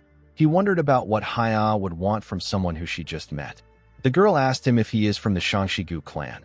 She asked him if he can use fire well. Yang Chun was surprised to hear this. He told her that he can. The girl asked him if she will be able to witness it in this assembly. Immediately she said this. Someone called out to her. He told her that he has been wondering about where she was. Yang Chun was shocked to see the person. The person turned out to be Namgung Chunjun, who is Baya's creepy-ass brother. He didn't expect the boy to also be participating in the event. Chunjun was shocked to see his sister with Yang Chun. Our boy noticed that this bastard already activated his lightning aura. He wondered why he was so mad that he was with his sister. He grit his teeth out of anger. He promised himself that he would punish Chunjun during the duel exhibition. The moment he thought of this, the young clan head of the Peng clan appeared out of nowhere and told Yang Chun that he also came. Yang Chun was shocked to see him. Wu Jin referred to Yang Chun as his brother and told him that he didn't know that he would be so cold. He reminded him that he gave him his pass to come to their clan. He asked our boy about why he didn't come. Yang Chun grit his teeth out of anger when he heard this. Wu Jin told him that he is just joking.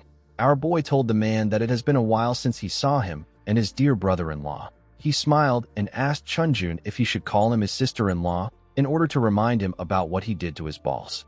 The boy was annoyed to hear this. He grit his teeth out of anger and released his lightning. With a cold gaze in his eyes, Wu Jin called out to the lightning dragon and told him that this is not the time for such squabbles. Chunjun became scared when he saw the look on Wu Jin's face. He cleared his throat and congratulated Yang Chun with a bright smile on his face. He told him that he heard about his sister's engagement plans. Our boy was impressed to see how fast he could switch his mood. Chunjun turned to Soil and greeted her. The girl quickly covered her mouth. She felt the urge to puke. She said that watching corny scenes make her sick. Chunjun was annoyed to hear this. Yang Chun asked Wu Jin about why he came there with the lightning dragon. He asked him if his sister and the other members of his clan came there. Wu Jin told him that things just ended up this way. He said that he is the only member of his clan that is participating in the event. He revealed to Yang Chun that he simply followed Chunjin to retrieve his fiancée.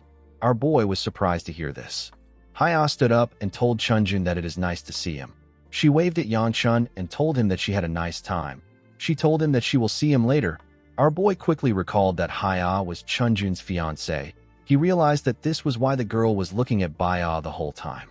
As Wu Jin pulled him away, Chunjin told his sister that he would like to speak to her privately later. Baya waved at her brother. Yang Chun realized that Haya was just trying to get close with the clan she is engaged to, and she wanted to know him because he is also set to marry someone from the Namgung clan.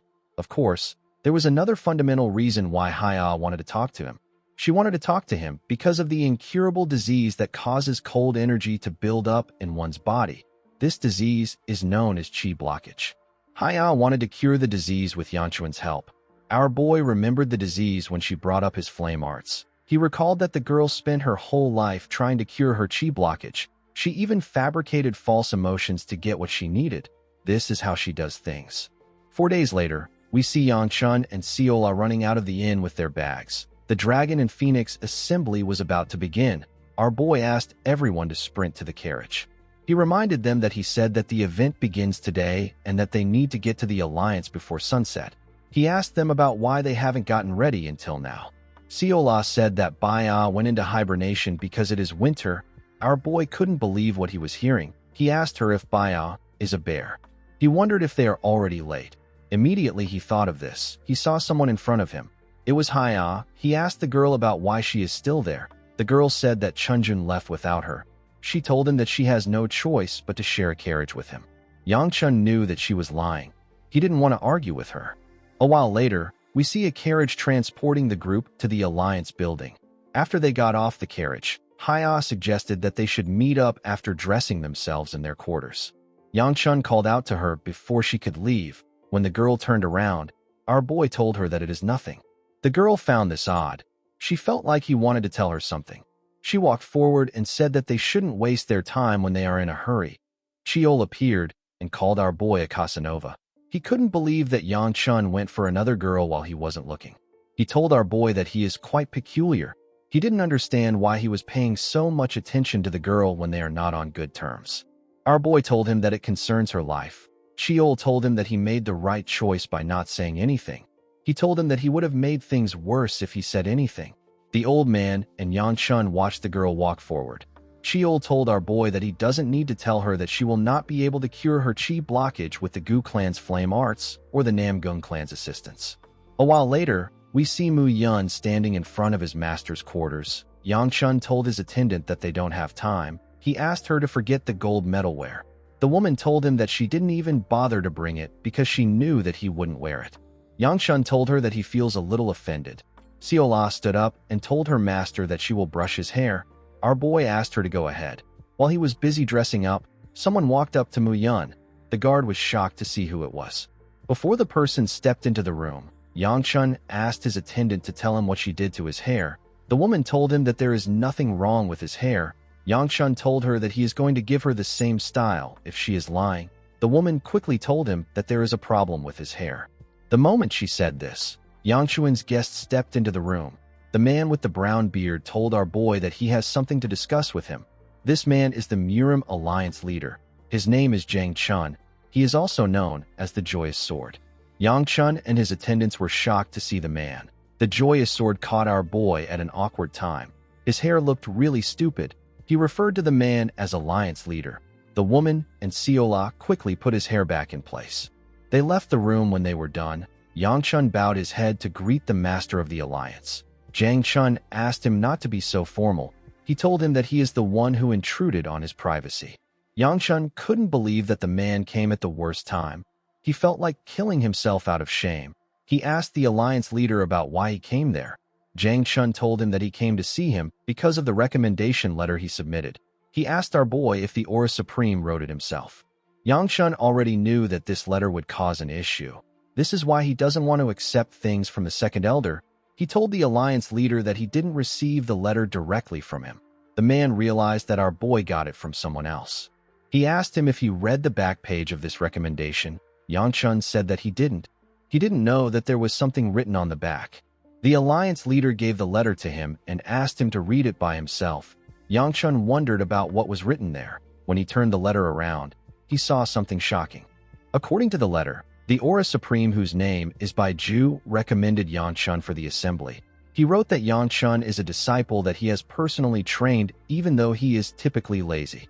He said that our boy will one day destroy the heavens. He promised to make sure that this will happen. He asked the alliance leader to have high hopes. He thanked Jiang Chun for the treasure. He said that he will return it through Yang Chun. He asked the alliance leader not to be too mad about it. Yang Chun was shocked to hear about a treasure. He didn't understand what was going on. The alliance leader collected the letter from him. He told him that the handwriting and seal definitely belonged to the Aura Supreme.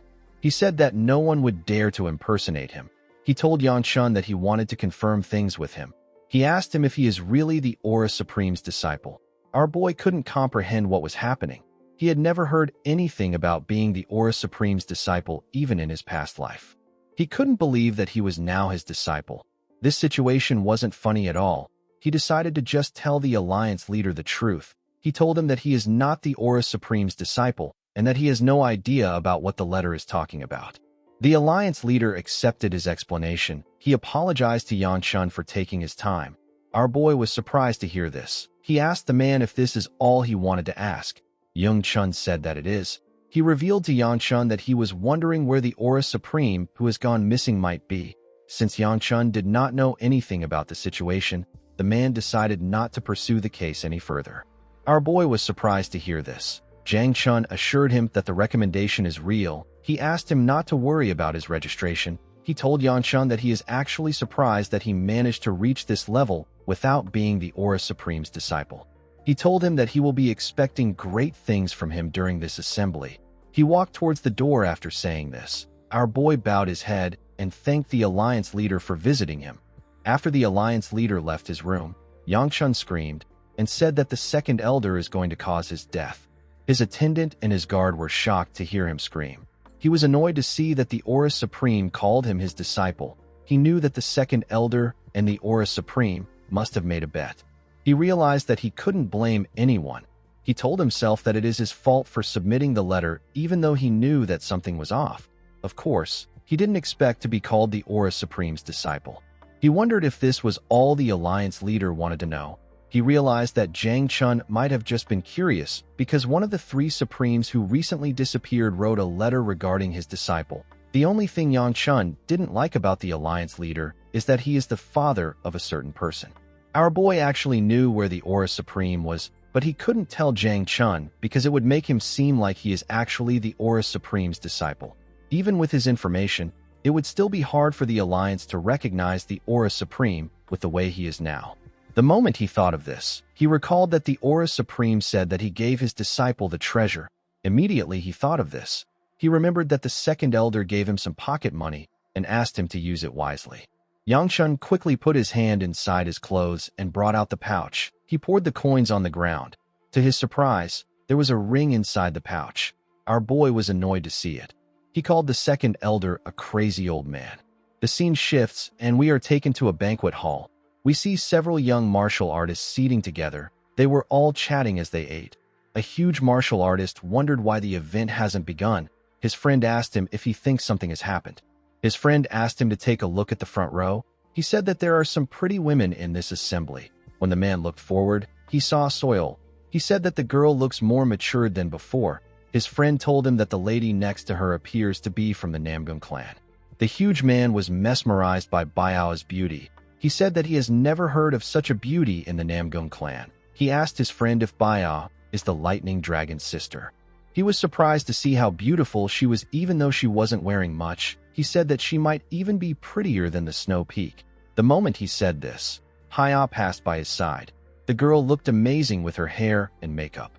She walked up to the front table and asked Soil if Yang Chun hasn't arrived. The girl said that he is a bit late. She asked Haya about why she isn't with her companions. The girl said that she hasn't been able to find Chunjun ever since they came there. She said that she thought they might know where he is. Baya told her that her brother will be there soon. The huge man smiled and said that it is amazing to see three beauties in one place. He noticed that they had empty seats. He stood up and said that he will try to join them. His friend was surprised to hear this. He told him that the alliance leader will soon be there. He asked him to stay put. The huge man, whose name is Wangbo Chiaohui, said that only the brave can find true love. He told his friend that he will show him the way. He asked him to take a good look. He walked up to the ladies and told them that they have some empty seats there. He asked them if he can join their table. Haya instantly knew that the man was from the Wangbo clan thanks to his clothes. Although the Wangbo clan is a prestigious clan, it is not up to the level of the four great clans. Soil was annoyed to see Chiaohui. She believed that he was a creep. She said that there are always creeps at this sort of events. Baya quickly covered her nose.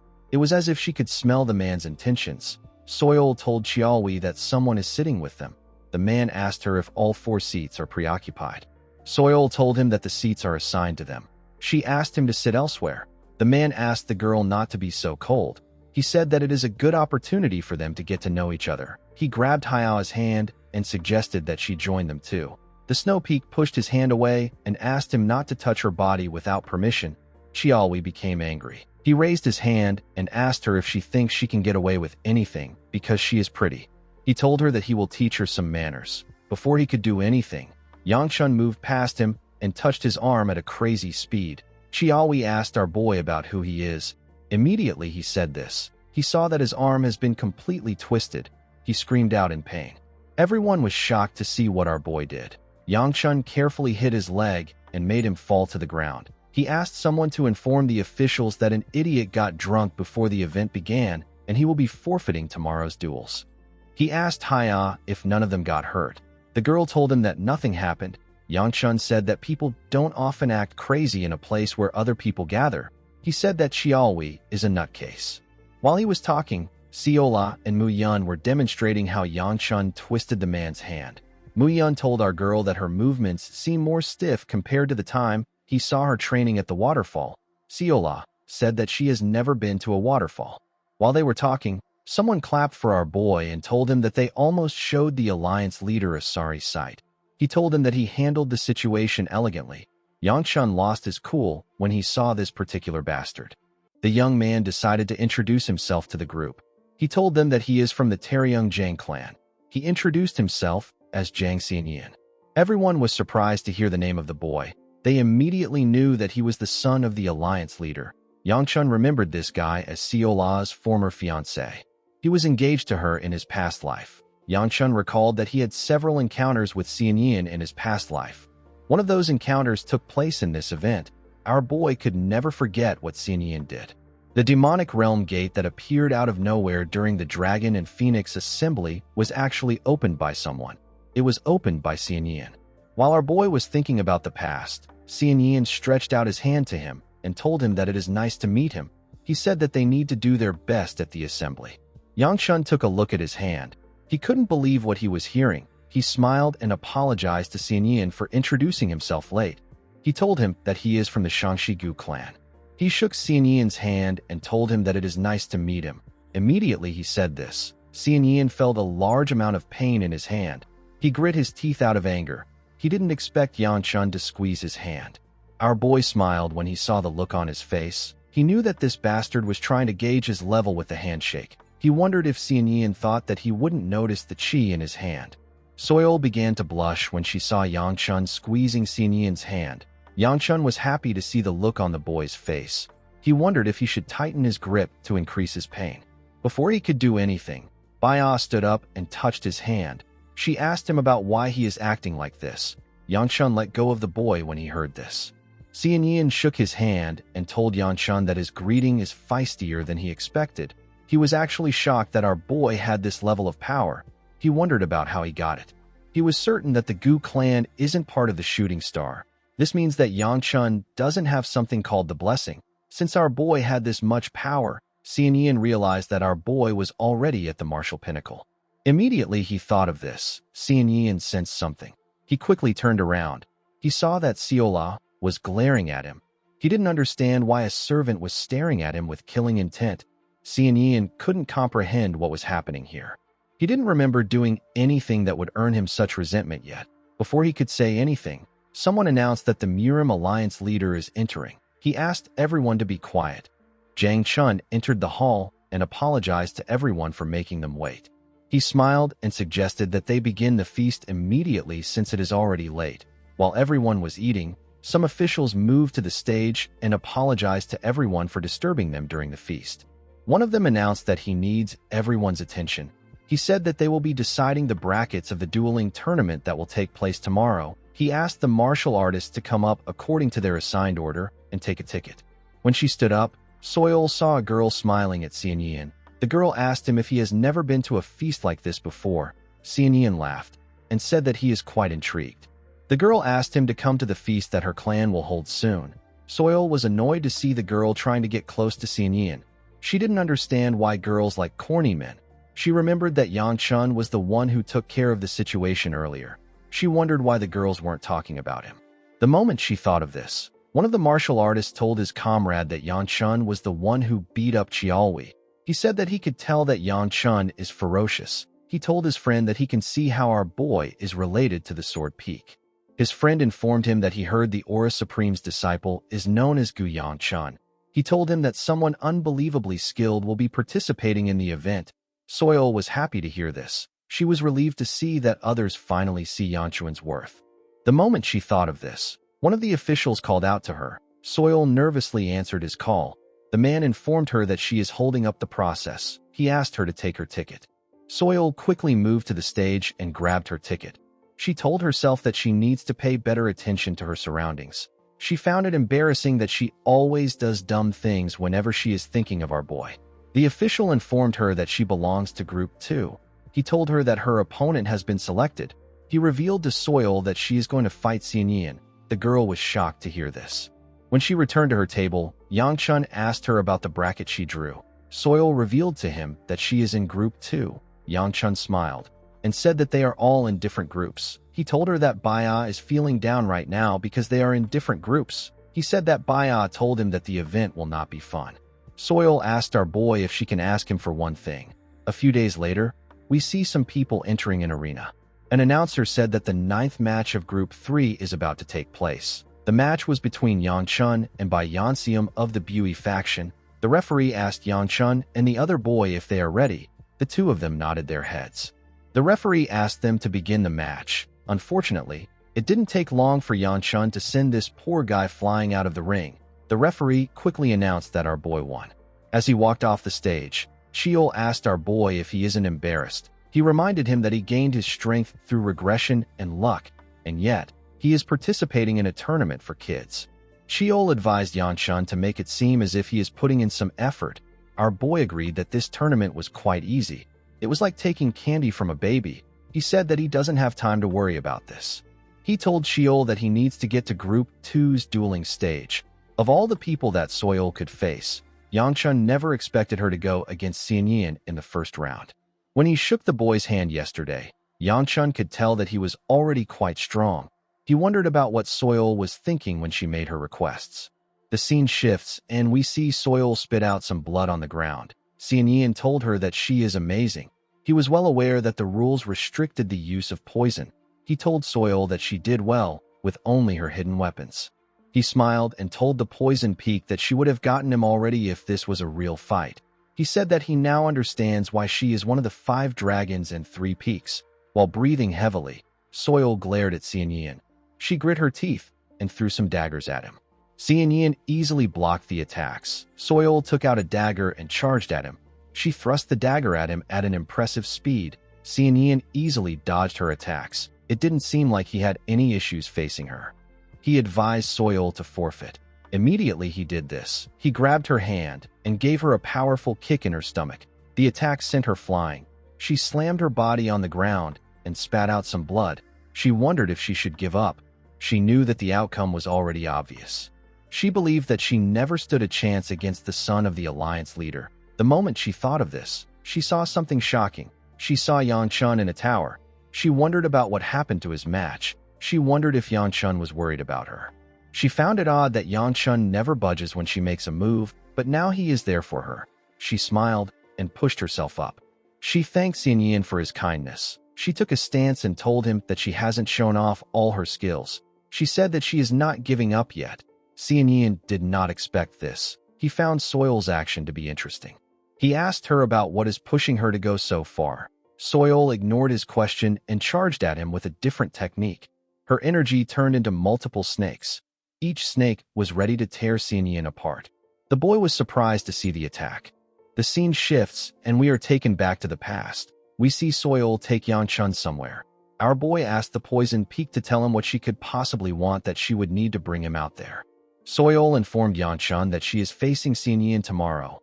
Our boy was surprised to hear this. Soil explained to him that she was going to make her request after getting through the preliminaries. She decided to tell him now since she didn't know how strong Xianyin was.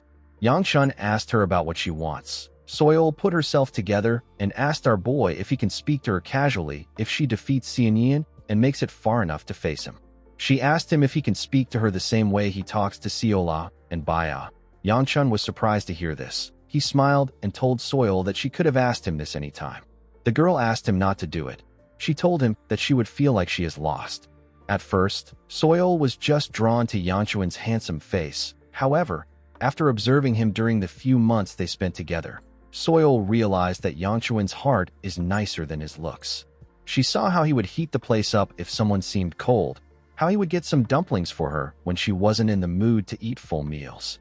Whenever Soil questioned him about it, Yanchun would tell her that it is just part of training. He would tell her that he just doesn't want to see someone starve. Anyone could tell that these were just excuses. Soil knew that Yanchun treats everyone with the same kindness, but it was impossible for her not to fall in love with him. She wished to get closer to him. However, the girl wondered if she deserved to be by Yanchun's side. This thought made her want to give up and be satisfied with her current level of friendship. She reminded herself that the Sword Peak and Sword Dragon are more talented than her. She has never dreamt of becoming the strongest. She was satisfied with just being the Poison Peak. The clan's matters are handled by her brother, who is set to succeed the clan. The girl was born with a body that could never allow her become the clan head, so she gave up. This is why this time, Soil wants to be different. She didn't want to do the same thing she always does. Even if it might be corny or childish, Soil wanted to use this chance to show Yanchun that she is not a soft weakling. She begged him to give her a chance. The scene shifts, and we are taken back to the present. We see someone open her eyes in a room. The person quickly raised her head up. The person turned out to be Soil. The girl was shocked to find herself in this place. She wondered about what happened to the duel. Immediately she thought of this. She looked around. She saw several martial artists lying on their beds. They were all getting treated. Soil quickly recalled that she lost the duel. She remembered that her poison Fong steel body didn't work at all. She told herself that the son of the alliance leader is really strong. She squeezed her bedsheet and began to cry. She wondered about why she was crying. Immediately she thought of this. Someone asked her if she just woke up. The person turned out to be Yanchun. Soil was shocked to see him. She asked him about when he got there. Yanchun asked her about why she is shocked. He informed her that Baya and the physician are coming to see her soon. He asked her to hold on. Soil cleaned her tears and said that she is embarrassed. She explained to our boy that she made the request because she thought she could win. Yanchun referred to her as Soil and told her that it is okay. He told her that it was good to see that she fought well until the end. Soil reminded him that they made a promise. The moment she said this, she realized that Yanchun called her name. She quickly called out to him. Yanchun walked towards the door and told her that he needs to be on his way. Soil was surprised to hear this. She gently smiled and said that our boy is really bad at hiding things. On the second day of the preliminary rounds, Yanchun easily took out his opponent with a powerful attack. Baya struck her opponent down with her sword. The people watching the fight were surprised to see several contestants that took out their opponents in a single strike. One of the men said that there has been a series of unbelievable events taking place since yesterday. His friend told him that they might have a new dragon or peak this year. He asked the man about who he thinks will win the event. The man said that the lad who defeated the poison peak caught his eyes. He told his friend that the boy is quite formidable since he was able to defeat Soil so easily.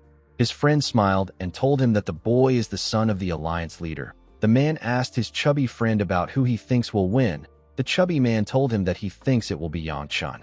He revealed to his friend that our boy is related to the Sword Peak and the Tiger Hero. He said that Yanchun is also the disciple of the Aura Supreme. Immediately he said this. Wu Jin appeared out of nowhere and told him that he agrees with him. The man was shocked to see him. His friend told him that he recognizes Wu Jin from somewhere. He quickly recalled that Wu Jin is the former divine dragon. He said that he did not hear that the Peng clan was participating in the tournament. Wu Jin smiled and said that he has some business with the alliance. A while later, we see Yang Chun and Baya run into each other as they came out of their arenas. Baya asked our boy if he won easily again. Yang Chun told her that she also did the same thing. He asked her if she even remembers who she fought. Baya told him that it is not fun to face this people. She told him that she wants to fight him. Yang Chun didn't understand why Baya was so fixated on fighting him. He asked her if she has seen Siola. He told her that he hasn't seen our girl all morning. Baya informed him that Siola is outside. Yang Chun was surprised to hear that she went out again. He recalled that she did this yesterday. He didn't like this at all. He decided to ask Manhwa to watch over our girl. The scene shifts, and we are taken to a cave in the snowy mountains. We see a man running out of the cave. The man was heavily injured. He left his comrades inside the cave. His comrades were getting torn apart by someone. They screamed for help, but the man didn't answer them. He seemed to be quite scared. This situation was a nightmare for him. He recalled that the Shangxi branch disappeared a few months ago due to Hyljik ignoring the will of the palace master and going off on his own. However, thanks to their strict security, this branch wasn't discovered by the leader of the Shaolin or the Joyous Sword. The man didn't understand how a little girl could find them and wreak this much havoc. The older Siola was the one who tore them apart. The man turned around when he sensed our girl's presence. He believed that all the members couldn't lose their lives here. He wanted to find a way to inform the main palace. He quickly ran forward. He planned to do whatever it takes to send a message.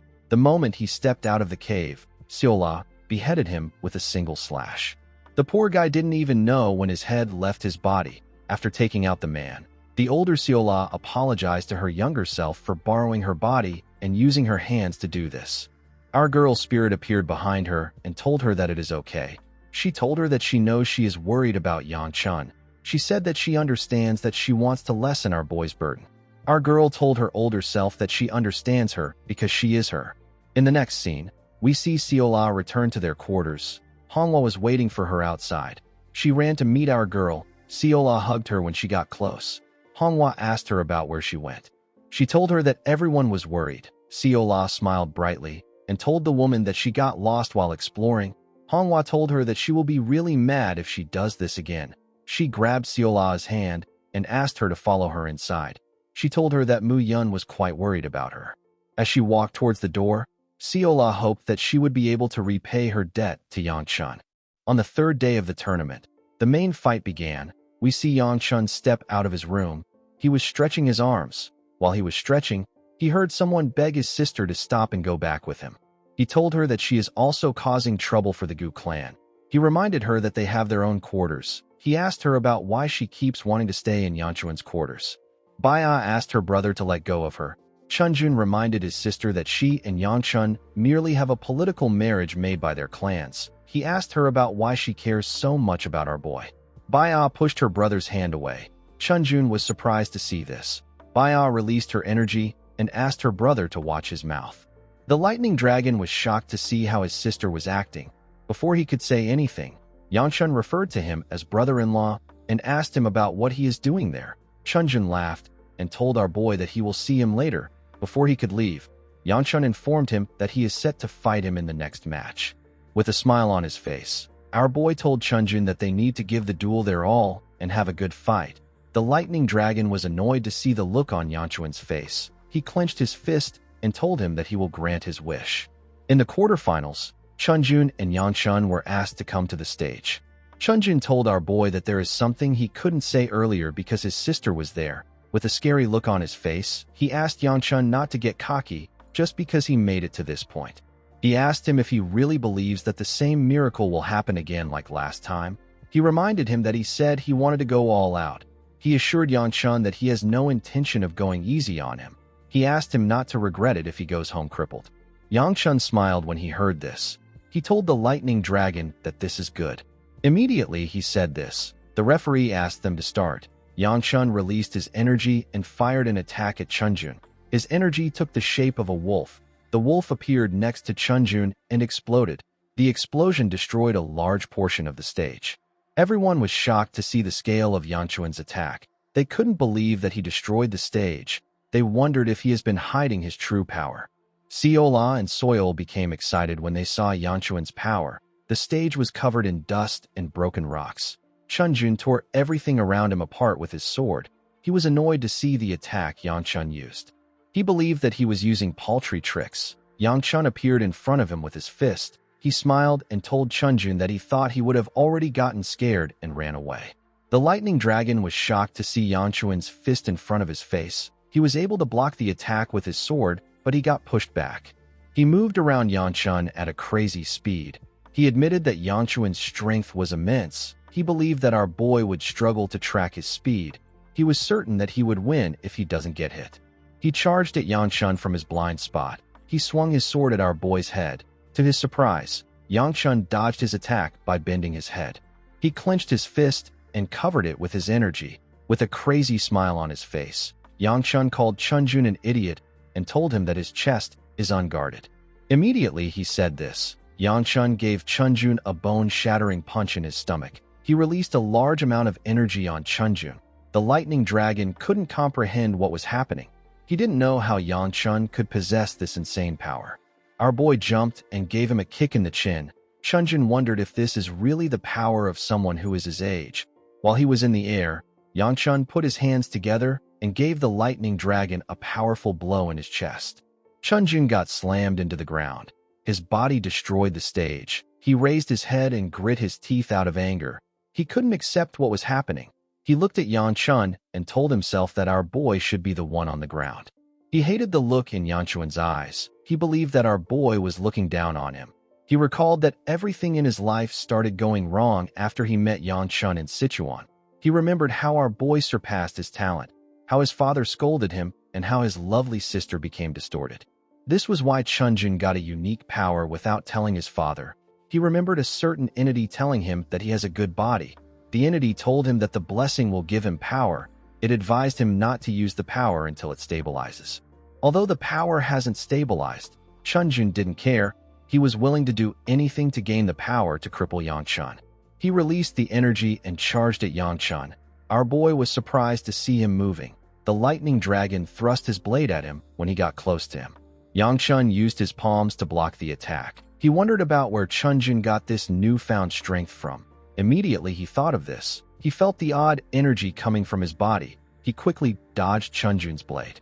While smiling like a lunatic, Chunjun asked our boy if he can now see the difference in their power. He swung his sword at him and told him that someone as worthless as him shouldn't dare defile his noble sister. He swung his sword at Yangchun again. Our boy easily dodged his attack. With a crazy look in his eyes, Chunjun told our boy that his sister belongs to him. Immediately he said this. Yangchun raised his fist and used it to block Chunjun's blade. Chunjun was shocked to see this. He didn't understand what was happening. Before he could do anything, our boy grabbed his neck and released a large amount of fire. With a terrifying look in his eyes, he asked the lightning dragon to tell him where he got his power from. He tightened his grip around the bastard's neck. Chunjun struggled to breathe. He wanted to beg Yangchun to let him go. No one in the audience could see what was happening because our boy had covered the area with a large amount of fire. While struggling to breathe, the stupid bastard told himself that he would have gotten his sister if Yangchun hadn't gotten involved with them. While screaming at the top of his voice, Yangchun asked the lightning dragon to tell him where he got the thing curled up inside him. The moment he asked his question, our boy noticed that Chunjun had passed out and peed himself. As Yangchun pinned Chunjun to the ground, Wujin smiled and said that he didn't expect things to get this far. He asked Xianyan if this isn't incredible. Xianyan did not like this question. He asked Wujin if he is really enjoying himself in this situation. He explained to him that there is currently someone who has surpassed the power of baptism among the next generation disciples. He said that this single variable can ruin their entire plan. Wujin explained to him that Chunjun is losing because he is forcing himself to use a power that hasn't settled in his body yet. He said that this is precisely why he had doubts. He asked Xianyan about why he involved Chunjun in their plan. Xianyan told him that Chunjun was needed. Wujin asked him if they really needed Chunjun's lousy talent. Xianyan told him that the lightning dragon is not lousy. He asked Wujin if he is speaking like this because he is displeased that Chunjun got to receive the baptism first. Wu Jin laughed out loud when he heard this. He called out to Xian Yin and smiled like a crazy person. He asked him to stop spouting nonsense. He told him that he is incredibly strong even without the so-called shooting star or baptism nonsense. Xian Yin told him that he can't understand him. He asked Chunjun about why he keeps trying to draw a line between himself and them when they are all on the same boat. He asked him if he really dislikes them this much. Wu Jin laughed and told him that he is misunderstanding something. He told Xian Yin that he actually has a decent impression of him. Xian Yin asked him about why he is looking so favorably upon Yang Chun if he doesn't hate him. Wu Jin said that his reason is simple. He explained to Xian Yin that the entire world looks like it has lost its colors and become gray to him. He said that it is as if he has been walking through a dull and colorless world. Then one day, he discovered a very strong light. It was something beyond a strong light. It was a light that was so intense that it could even tint the colors of everything else around it. Yang Chun was the one emitting this intense light. Wu Jin asked Xian Yin if it is possible for him not to be drawn to it. He explained to him that he is also someone who gives off a light. He told him that this is why he said that he has a good impression of him. Before he could say anything else, a large explosion took place on the stage. The audience covered their noses when they felt the steam that was coming from the explosion. One of them said that there is a weird smell in the air. Wu Jin smiled brightly when he saw who was standing on the stage. He saw an unconscious Chunjun on the ground. Yang Chun was standing in front of him. Everyone began to cheer when they saw that Yang Chun won. They couldn't believe that he actually defeated the lightning dragon. Someone said that this is expected from the younger brother of the Sword Phoenix. Wu Jin was excited to see that our boy won. This is exactly what he wanted. He hoped that Yang Chun could keep shining like this so that one day he can dye him with his colors. While everyone was cheering for him, our boy took a look at his hand.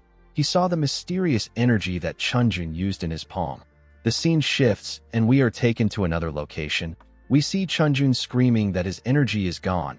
He couldn't comprehend what was happening. He remembered the time when Yang Chun pinned him down. He wondered if our boy had something to do with the loss of his energy.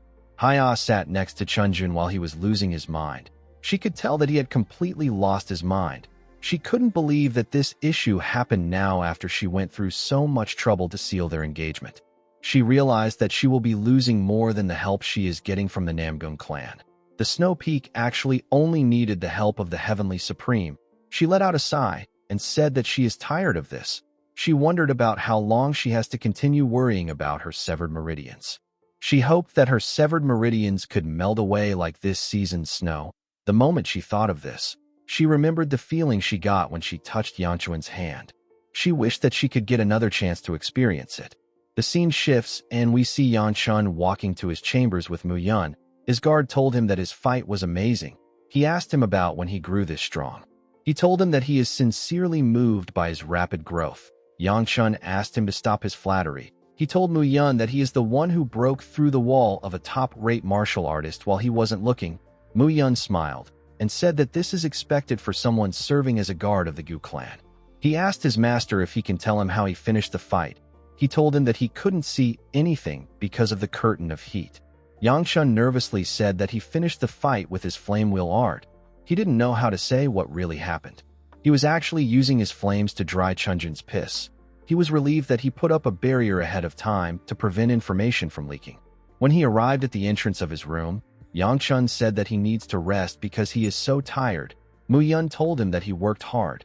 Before he could open the door, our boy wondered about how things turned out like this again. He didn't understand what was wrong with his body. He called the entity within him a pig-like bastard and remembered how he gobbled up the strange energy that was coming off Chunjun. Our boy wondered about where Chunjun got his energy from. He tried to dig up information, but he couldn't get any answers. The only thing that our boy knew was that the energy didn't feel like demonic energy. It actually felt like the opposite of demonic energy. It felt like the energy that Seol exudes. Immediately he thought of this. Yangchun opened his room's door. Seola jumped and welcomed him. She told him that his match was awesome. Yangchun moved out of the way and made our girl fall to the ground. He told her that he noticed that she has been running around lately. He asked her if she even watched today's match. Seola explained to him that she heard that only important matches remain, so she watched his match with the older girls. She stood up and informed him that she learned how to style hair from Manhwa. She begged him to let her do his hair. Yang reluctantly told her that he doesn't have any special events today. Seola begged him again. She assured him that she is confident in her skill. Our boy didn't know what to say. He asked Muyun if Honghwa was really the one who taught her. The guard told him that she was. He informed his master that Seola has been practicing every night after the banquet. A while later, we see Soil and Baya enter our boy's room. Soil screamed and told our boy that he was amazing. She said that she was blown away with the wolf-shaped flame. The moment she said this, she saw something shocking. She and Baya saw Seola trying to style Yanchuan's hair. Our boy asked Seola to tell him why Baya and Soil are reacting like this. Seola became nervous. Yangchun hit her on her head and made her kneel outside. After putting his hair back together, Yangchun told Baya that he heard she made it to the final four. Baya told him that he is correct. Soil was amazed to hear that she will see Baya and Yangchun in the finals. Yangchun asked her not to get too excited. He told her that they don't know who they will be facing since they will draw lots again. Soil realized that he was right. She told him that the other two people in the finals are Xianyin and Haya. While they were talking, Baya observed them. She told Yangchun that he looks like he has become more comfortable talking to Soil. She asked him if something happened. Yangchun explained to Baya that Soil asked him to speak casually to her if they ran into each other at the tournament. Soil told Baya that our boy accepted her request, even though she wasn't able to keep her part of the promise. Yangchun saw that Baya was pouting. He asked her if she also has something to ask for. Baya told him that she doesn't want to ask for anything anymore. She told him that he hasn't even granted the dueling request that she has been asking for all this time. Yangchun apologized to her. Baya told him that it is okay. She smiled and said that they will meet in the tournament. She told him that he won't be able to avoid her this time. Yangchun was surprised to hear this. Unfortunately for Baya, things didn't go as she planned. The next day, the table for the tournament was shown on a large board. Yangchun was expected to fight Haya, and Baya was going to fight Xianyin. Xianyin smiled when he saw the tournament placement. He realized that the stage made for him is not far anymore. When he remembered what happened to Soil, Yangchun wished that he was the one who met Xianyin first. Unfortunately, things ended up like this. Baya asked our boy about why he looked so down. Yangchun was startled when he heard her voice. He quickly turned to her and said that he isn't feeling down. Baya could tell that our boy wasn't thinking about his own match. She asked him if he is worried that she might lose. Our boy looked away and told her that this isn't it. Although Baya was more skilled than those who were participating in the event, Yangchun couldn't help but worry. He felt like Xianyin was hiding something. Baya grabbed his hand and told him that it is okay. She smiled and asked him not to worry about her. She asked him to just trust her and watch. In the next scene, we see our girl standing on a stage. She carefully took a deep breath. She noticed that it was still easy for her to breathe, even though the place was filled with people. She felt like this was because Yangchun was watching her from somewhere. While she was thinking, someone told her that he didn't know that the lightning dragon had such a beautiful older sister. Baya quickly turned to the person. The person turned out to be Xianyin. The boy introduced himself to her and reminded her that they briefly met at the banquet. He told her that he looks forward to her guidance. Baya introduced herself to him. She found something strange about the boy. Although it wasn't on the same level as Yangchun, Xianyin also barely had any stench. However, for some reason, Baya felt like she shouldn't get close to him. While she was looking at him, the referee announced that the match between Namgung Baya of the Namgung clan and Zhang Xianyin of the Taeyang clan is about to begin. The two participants took their stance. The referee asked them to begin. Immediately he did this. Xianyin felt something shocking. He felt a huge amount of pressure. His feet felt so heavy that he could barely move them. Baya asked him if he is not going to attack. Xianyin grit his teeth and raised his head. Baya released a crazy amount of energy and told him that she will come to him. The moment she said this, Baya instantly closed the gap between them and appeared in front of him. She raised her sword and swung it at him. Xianyin was horrified to see her blade coming at him. He begged his leg to move. He was able to gather his energy and jump out of the way. Baya's attack destroyed the ground. Immediately, he regained his balance. He charged at her. Baya easily blocked his attack with a single swing of her sword. Xianyin noticed that his entire body felt heavy. He couldn't believe that he was only able to do this even after using such a tremendous amount of internal energy. Baya swung her sword at him while he was in the air. Xian Yin quickly used his sword to block the attack. The boy realized that Baya was on a completely different level from her brother. He could tell that this was the true Namgung swordsmanship. Baya added more energy into her sword and used it to push Xian Yin back. The boy was sent flying. She quickly charged at him. She swung her sword at him when she got close to him. Xian Yin was able to block her attacks even though he hadn't regained his balance. Although he was blocking her attacks, he was still getting pushed back. Baya pushed him to the edge of the stage. Xian Yin couldn't believe what was happening. He never thought that he would lose at this point. He told himself that the stage exists solely to make him shine. While breathing heavily, he told himself that he can't let things end like this. The moment he thought of this, Baya swung her sword at his head. The audience and Yangchun saw something shocking when this happened. Yangchun didn't understand what just happened. He watched Xian Yin push Baya back with his sword strike. Baya fell to the ground when she received the attack. Yangchun saw the energy that the boy was using. He realized that Xian Yin was using the exact same energy as Chunjun. Xian Yin moved forward and told Baya that she is impressive. He said that this is the first time he has struggled like this. Baya spat out some blood when she raised her head. She didn't understand what just happened. She wasn't able to see Xian Yin's sword. Xian Yin dusted his clothes and told her that he owes her an apology. He told her that he just realized that she is not an opponent that he can hold back against. He charged at her after saying this. Baya picked up her sword and struggled to push herself up. Xian Yin swung his sword at her at a crazy speed. Baya was able to block his attacks, but she was getting pushed back. While smiling like a crazy person, the boy asked Baya if she will be able to continue blocking his strikes. He told her that she is really incredible. He already knew that her body was in terrible shape. Baya was struggling to keep up with Xian Yin. She felt like she was going to throw up. She didn't understand why the stench was back again. She wanted to get off the stage. She wished that she could go to Yangchun right now. She quickly turned to our boy. She saw that he was nervous. She remembered that she asked him to trust her so that she won't see him make such an expression. Baya always hated her helplessness. She always wondered why she couldn't be of any help to Yangchun. She knew how happy she was when she was by his side, but she didn't want to keep holding him back. Baya wanted to prove that she could stand on her own. The moment she thought of this, Xian Yin raised his sword and made a huge swing. While smiling like a crazy person, he asked the girl to stop falling back. Baya blocked the attack. Xian Yin was shocked to see this. He noticed that her sword released a ringing sound. He knew that this sound was sword resonance. He didn't expect the sound to be so clear. He wondered if this was Baya's hidden card. He quickly noticed that Baya didn't know how to handle the sword resonance yet. Baya calmed herself and released more energy. She told herself that she doesn't need any stray thoughts. She said that she wants to focus. She made a huge swing and pushed Xian Yin back.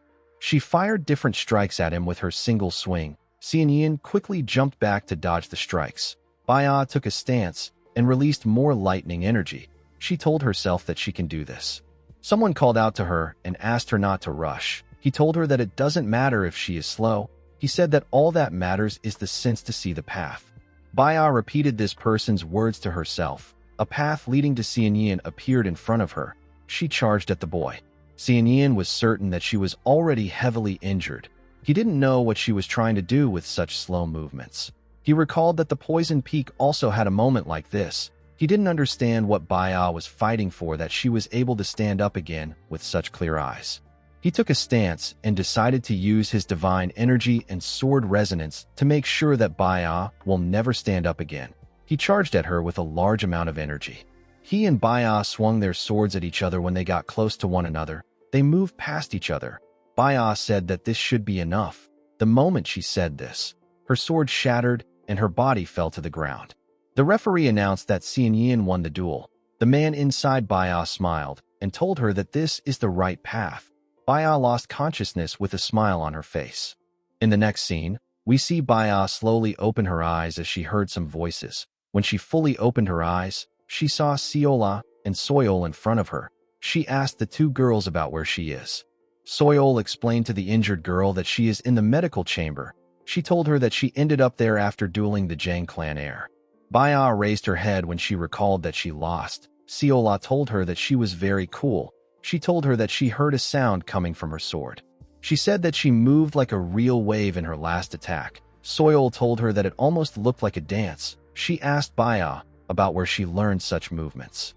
Baya tried to remember what happened in the match. She wondered if she understood the movement when her sword started ringing. She couldn't see anything except for the path in which the sword should flow. At the end of the path, Baya saw someone. The person wasn't her father or her grandfather. It wasn't someone from the Namgung clan that she knew. She wondered about why she suddenly heard the man's voice. The entire situation felt like a dream to her. While she was thinking, Soil asked her if she is all right. Baya assured her that she is fine. She asked her about where Yangchun went. Soil revealed to her that our boy just left. She said that it was his turn to duel. Baya realized that our boy still had to fight. She wanted to go support him, but her body was in so much pain. Soil told her that she shouldn't move while she is hurt. She told Baya that the physician said that she needs to rest. Baya wanted to argue with her friend. Siola assured the girl that her master will be back soon. She smiled and said that our boy asked her to deliver a message. Yangchun asked our girl to tell Baya that he watched her fight well. He said that it is now his turn to show her his skills. He asked Baya to rest well. Baya was surprised to hear this. She went into the sheets. Soil was surprised to see this. She asked her friend about why she is lying down. Baya reminded her that our boy asked her to rest well. She said that she needs to rest. Soil couldn't believe that her friend did not listen to her when she tried to stop her. The scene shifts and we see someone announce that a match between Yangchun and Haya is about to take place. Although it wasn't her intention, the Snow Peak still ended up facing Yangchun. She remembered the flame art that Yangchun used when fighting the lightning dragon. She felt like our boy was still holding back against Chunjun. The Northern Ocean Ice Palace is the master of the northern seas and the ruler of the snow lands. Haya's dead mother is from this place.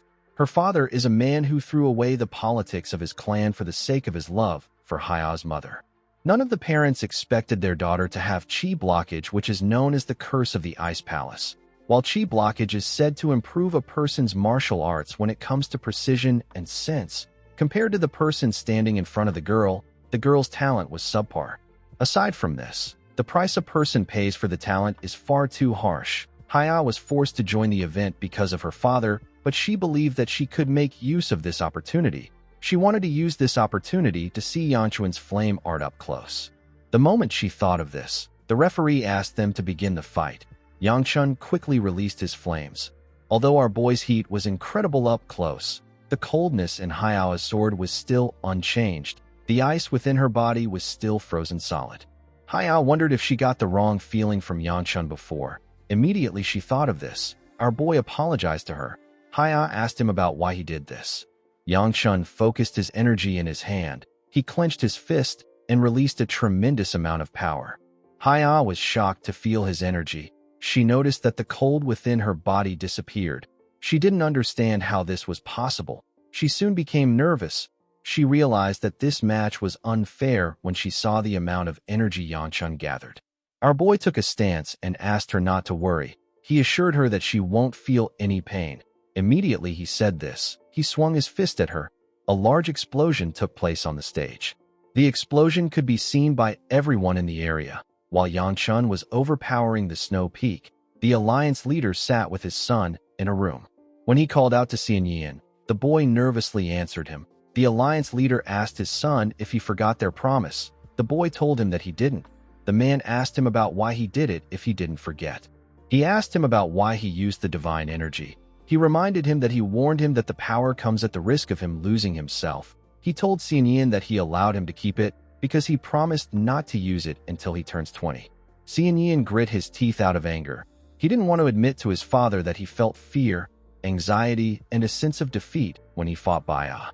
Xianyan recalled that divine energy can only be sensed by those who have it. His father was only able to figure out that he used it because he knew about it beforehand.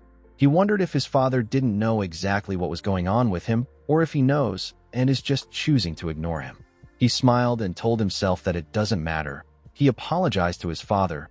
He gently smiled and said that his patience was too weak. He said that he made a mistake. He assured Zhang Chun that he will continue to strive harder so that he doesn't sully his name.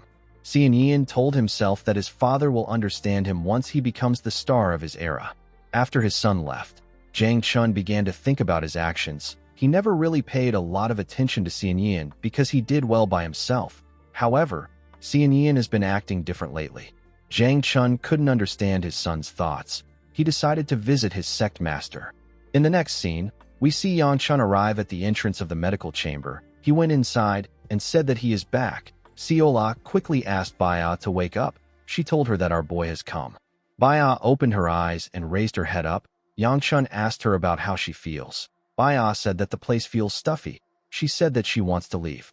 Yang Chun declined her request. He told her that he knows that she will run to the training grounds. Baya looked at our boy with very soft eyes. Yang Chun asked her if she believes that he will allow it because of her look.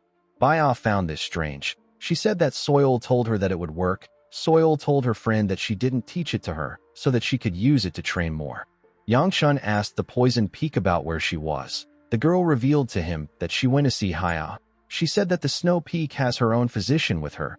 Yang Chun knew that this was for the best. He asked Soil about how the girl is doing. Soil said that there is no real issue with the girl's body. She told Yang Chun that Haya has been completely spaced out ever since they fought. Yang Chun found this weird. He was certain that he controlled his strength. He believed that she would be fine as long as she doesn't have any injuries. He realized that Cheol would have been pissed if he saw the match, and he would have told him that he didn't put his effort into the duel. The moment he thought of this, Yang Chun realized that he hasn't seen Cheol for some time. Whenever our boy meets Xian Yan, he feels a weird emotion like the time he met Hyljik. However, the moment he saw Xian Yan use the unique energy, Cheol disappeared again. Yang Chun could still feel his presence within him. He was certain that Cheol hasn't vanished yet. He wondered if the old man was subduing this power, the same way he subdued the demonic energy. He wondered about where this power came from. He wanted to get more information on it. While he was thinking, Soil called out to him. Yang Chun quickly snapped back to reality. The girl begged him to win tomorrow's finals. She told him that they will all be cheering him on.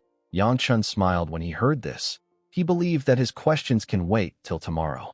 He pat Soil on her head and thanked her. The girl began to blush when she felt his hand. Our boy asked her to watch him while tomorrow. The next day, we see Yang Chun standing in front of Xian Yan. The boy asked Yang Chun if he can tell him the reason why he antagonized him so much during the banquet. He asked him if he somehow offended him without knowing it. Yang Chun thought about what he said. He remembered the incident that took place in his past life. He told Xian Yan that he is kind of right. He told him that he wouldn't understand even if he explains it to him. Xian Yan told him that he wants to apologize even though he doesn't know what it is. Yang Chun asked him not to do this. He told him that he doesn't need some half-assed apology. While stretching his body, our boy told Xian Yan that he has thought about him for quite a bit. He said that he wondered if the boy had a good reason to be misguided down the wrong path in life. He told Xian Yan that he now understands him after watching him. He told the boy that his case is different. He always pretended to be nice, but he actually always wanted to be better than everyone else. And when things go wrong, he is willing to kill people to erase his mistakes. Yang Chun told Xian Yan that he was rotten to the core from birth. With a smile on his face, he asked the boy if he felt really bad when his plan fell apart because of him. He advised him to quit his hypocrisy. He told Xian Yan that he has also tried putting on a mask, but he was unable to keep up with it. Xian Yan released a large amount of his divine energy and told Yang Chun that his martial prowess is truly impressive. With a look of anger on his face, he took a stance and told our boy that he is far from humble. Yang Chun smiled when he heard this. He released his flames and told Xian Yan that he likes him more like this. The moment he said this, the referee announced that the final match between Gu Yanchun of the Shangxi Gu clan and Zhang Xianyan of the Taeyang clan is about to begin. Everyone focused their attention on the two boys. Our boy was ready to tear the bastard apart. The referee asked them to begin. The two boys charged at each other. They quickly attacked each other when they got close to one another. Yang Chun gathered his energy in his fist and thrust it at Xian Yan. He released a large amount of fire on him. The attack sent the boy flying. Yang Chun instantly appeared behind him. He gave him a kick that pushed him up. Xian Yan grit his teeth when he received the attack. He told our boy that he is getting on his nerves. He charged at him with a blade covered in divine energy. He attacked our boy directly with a large amount of divine energy. His attack destroyed the ground. The whole area was covered in dust. When the dust cleared up, we see Yang Chun holding Xian Yan's hand. He completely dodged the boy's blade and held him down. He asked Xian Yan if it is now his turn to attack since he is out of energy. The boy was shocked to hear this. He couldn't believe that Yang Chun felt his divine energy. He was certain that our boy hasn't gone through the ritual. Before he could gather his thoughts, Yang Chun spun him at a crazy speed and threw him away. He charged at Xian Yin and kicked him several times before he could land on the ground. He kicked the boy like a ball. Xian Yin slammed his back on the ground. He could no longer move. Yang Chun clenched his fist and thrust it at the boy. He was filled with so much rage. He punched Xian Yin in his chest and released a ridiculous amount of fire. Everyone in the arena could see these flames. Even the alliance leader could see what was happening to his son. He couldn't believe that his son ended up like this even after he warned him. Yang Chun was too much of an unexpected variable. Jiang Chun hoped that his son doesn't break down because of him. Even the referee was shocked to see our boy's strength. He was certain that Xian Yin was done for. He wanted to announce that Yang Chun was the winner. Before he could say anything, another explosion took place. The man asked Yang Chun to stop. Our boy grit his teeth and continued punching Xian Yin. He believed that he had not done enough. Due to the things that Xian Yin would do in the future, Yang Chun believed that it was better for him to cripple the boy now. The moment he thought of this, Xian Yin caught his hand. Yang Chun was shocked to see this. He was certain that the boy's bones would already be crushed by now. Someone spoke and told our boy that it was him. Xian Yin pushed Yang Chun's hand aside. The person that spoke was in Xian Yin's body. He said that he felt that something had broken. He said that he never expected it to be this. The entity turned to Yang Chun and smiled. He asked our boy to tell him why he has so many things in his body. Our boy quickly realized that the person speaking isn't Xian Yin. Immediately he thought of this. Something within him told him that it is hungry. It told him that it needs to eat. Yang Chun couldn't comprehend what was happening. The person in Xian Yin laughed and said that this is the owner of the abyss. The entity said that he doesn't understand why the owner is with him, but this is good. Yang Chun didn't understand what he was saying. The being told our boy that he will give him something to celebrate the fact that he met the rupture. He walked up to Yang Chun and grabbed his hand. He told our boy that he is certain that the beast within him will welcome his gift. Yang Chun struggled to escape the entity's grip, but he wasn't strong enough. He asked the being to tell him what he is. The entity released his divine energy and pushed it into Yang Chun's body. He smiled as he forced the energy into his body. He made sure to give our boy enough energy. After he was done, he let go of him. He told Yang Chun that it was nice to meet him. The entity whose name is Dok Gajun asked Yang Chun to tell someone known as Mui that he is looking for him if he ever meets him. The moment he said this, he let go of Xian Yin's body. The boy fell to the ground. The referee announced that Yang Chun won the duel. Our boy grit his teeth out of anger. He didn't understand what was happening. The beast within him laughed out loud. In the next scene, we see Yang Chun sitting at the edge of a cliff. He was relieved to see that the tournament was finally over. Due to the fact that not all the strong contenders participated in the event, it was quite difficult to predict who the winner would be. The nearby inns were filled with people discussing about the tournament. They spoke about Baya and how she showcased her dance-like swordsmanship. She was named the Blade Dancer. Xian Yin, who appeared out of nowhere and got second place, was named the New Star. Since Yang Chun defeated the New Star and took first place, he was given the title of True Dragon. Our boy actually found the title quite embarrassing. He told himself that it is actually better than the title he had in his last life. He didn't understand why he was called a true dragon when he is just a mere human. Of course, Yang Chun didn't really care about the title because something has made him unable to concentrate on his victory. He thought about Dok Gajun. Our boy was certain that he never heard a name like this in his past life. He didn't understand why someone like that was in Xian Yin's body. He realized that the energy Gajun gave him is the same one that Xian Yin and Chunjun used. He now understood that Gajun was the one who gave the boys the energy. He recalled that Gajun recognized the entity in his body and referred to it as the owner of the abyss. He didn't understand what was happening.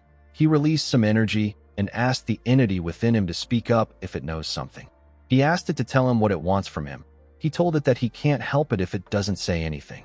The entity didn't respond to our boy. Yang Chun didn't like this. He didn't like the fact that the being would pop out whenever it is hungry and just go back to sleep. He looked at the energy in his hand and asked the entity if it didn't finish eating Gajun's energy. He felt like this remaining energy wasn't going away. Yang Chun quickly realized that something was off. He noticed that his Gu Flame Wheel art wasn't purifying the energy. In fact, the energy was combining with the wheel art. Yang Shun released some flames from his hand. He was shocked to see what happened.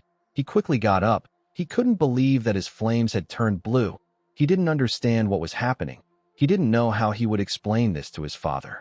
He knew that everyone will think that he is using some forbidden art. He carefully pushed the flame out of his hand. His fire returned back to its original color. Our boy realized that he needs to control his flames like Taoist Qi. He told himself that he will be able to do it. Immediately he did this. He felt a terrible headache in his head. He fell to his knees. He wondered if this was a backlash from using the Qi. He told himself that he might just be very tired. He raised his head up to look at the snow. He asked Chiol about what he should do at a time like this. He wanted Chiol to wake up and give him some advice. The scene shifts, and we see Mu Yun welcome Yang Shun and congratulate him on his victory. Our boy asked him about where the others are. Mu Yun didn't know how to answer him. Yang Shun told him that he already knows that they are in his room. He said that Siola will pop out as soon as he opens his door. He opened his door with a confident smile on his face. To his surprise, nothing happened. Yang Shun wondered why the place was so quiet. The moment he said this, Siola jumped out of hiding and used her head to hit his stomach. She pushed Yang Shun to the ground. She asked him about why he came back so late. Mu Yun realized that our girl delayed her ambush. Yang Shun asked her if she watched the finals. Siola told him that she watched it with the other girls. She congratulated him on winning. Soyeol rushed out of the room and said that she wanted to be the first to congratulate Yang Shun. She quickly calmed herself and referred to our boy as True Dragon. She congratulated him on winning. Yang Shun asked her not to call him the True Dragon. He asked her about where Baya is. Soyeol informed him that Baya fell asleep while waiting for him. Yang Shun didn't understand why she was sleeping in his room instead of her own. He decided to ignore it since it wasn't her first time acting this way. He got up and said that he is going to rest because the closing ceremony is going to take place tomorrow. He turned to Siola and told her that they will be returning to the clan soon. He asked her to stay put. With a bright smile on her face, Siola asked her master not to worry about her. She assured him that she won't go anywhere. Later in the night, we see Yang Shun and Baya sleeping in the same room. Soyeol and Siola were also sleeping in their different rooms. While she was sleeping, we see our girl's hair slowly turning golden yellow. The older Siola opened her eyes in our girl's body. She apologized to Siola for taking over her body while she was sleeping. She said that there is one last thing she needs to do by herself. The scene shifts, and we are taken to a different building. We see two guards standing at the entrance of the building. Someone ran into the building without making a single sound. The guards didn't sense the person. The person turned out to be the older Siola. The woman seemed to be heading somewhere. When she arrived at a door, she calmed herself and created a sword of light with her energy. She carefully opened the door to see the person inside. To her surprise, the person asked her to come in. The woman pushed the door open. The person in the room turned to her and told her that he has been waiting for her. The woman went to Xian Yan's room to take him out, but it seems that Dok Gajun has taken over the boy's body. The scene shifts, and we are taken back to the past. We see purple flames burning a forest. We see the older Siola and two men on the ground. One of them was heavily injured. Someone told his subordinate that he is in a pitiful state. He reminded him that he said that he could wipe out Siola's squad by himself. The person speaking was the older Yang Shun. Our boy was holding the clothes of his wounded subordinate. He asked the man known as the Sword Demon if he needs to incinerate him. The Sword Demon referred to Yang Shun as squad leader and apologized to him. Yang Shun told him that he is pathetic. He asked him to save his excuses for when they return. Immediately he said this. He raised his hand and released a small amount of fire. The fire instantly grew to a ridiculous size. A man standing in front of Siola said that this is the power of the Black Flame Demonic Emperor. Yang Shun fired a small amount of fire at him when he heard this. Siola quickly stepped forward and used her sword to cut the fire before it could touch the man. She asked the man if he is all right. The man referred to her as squad leader and told her that he is alive thanks to her. Yang Shun asked the man not to address him with the ridiculous title. He said that he despises this title. He told him that he will incinerate the entire region if he ever utters the name again.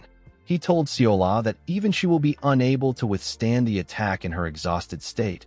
Siola asked him about what he wants from them. The man behind her was surprised to see that she was talking to Yang Shun. Yang Shun smiled and asked her about why he would need something from her. Seola told him that he is actually conversing with them.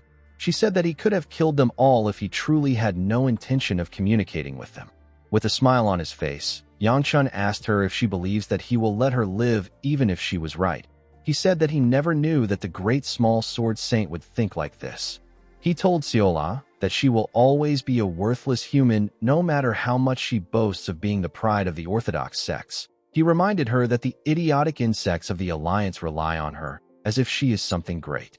He asked her if she really wishes to betray their trust just so that she can beg for her life. The man behind her told her that she must not kneel to a traitor of the Alliance. Seola said that she already threw her pride away a long time ago. She said that she cannot die here because she has a responsibility to accomplish her duty. She told Yangchun that she won't be able to make things better if she dies there. She told him that she wants to beg for her life. She told him that she wants to live. Upon hearing this, Yangchun took away his fire. The sword demon asked him not to do this. He told him that he can't let the insects leave alive. Yangchun gave him a punch that knocked him out. He said that the heaven of their cult has not commented specifically about their lives. He told Seola that the heaven of their cult went to face the Sword Supreme. He asked Seola to vow that she will not interfere. He asked her to stand by and watch her grandfather slowly die. He told the woman that he will spare her if she makes this vow. The man behind her couldn't believe that Yangchun would ask his squad leader to do this. He told Seola that he and his comrade will sacrifice themselves to buy her time.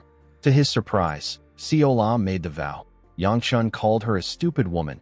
He appeared in front of her in an instant and grabbed her neck. He explained to her that he placed a restraint on her. He told her that he will keep his promise for the sake of the pride that she threw away.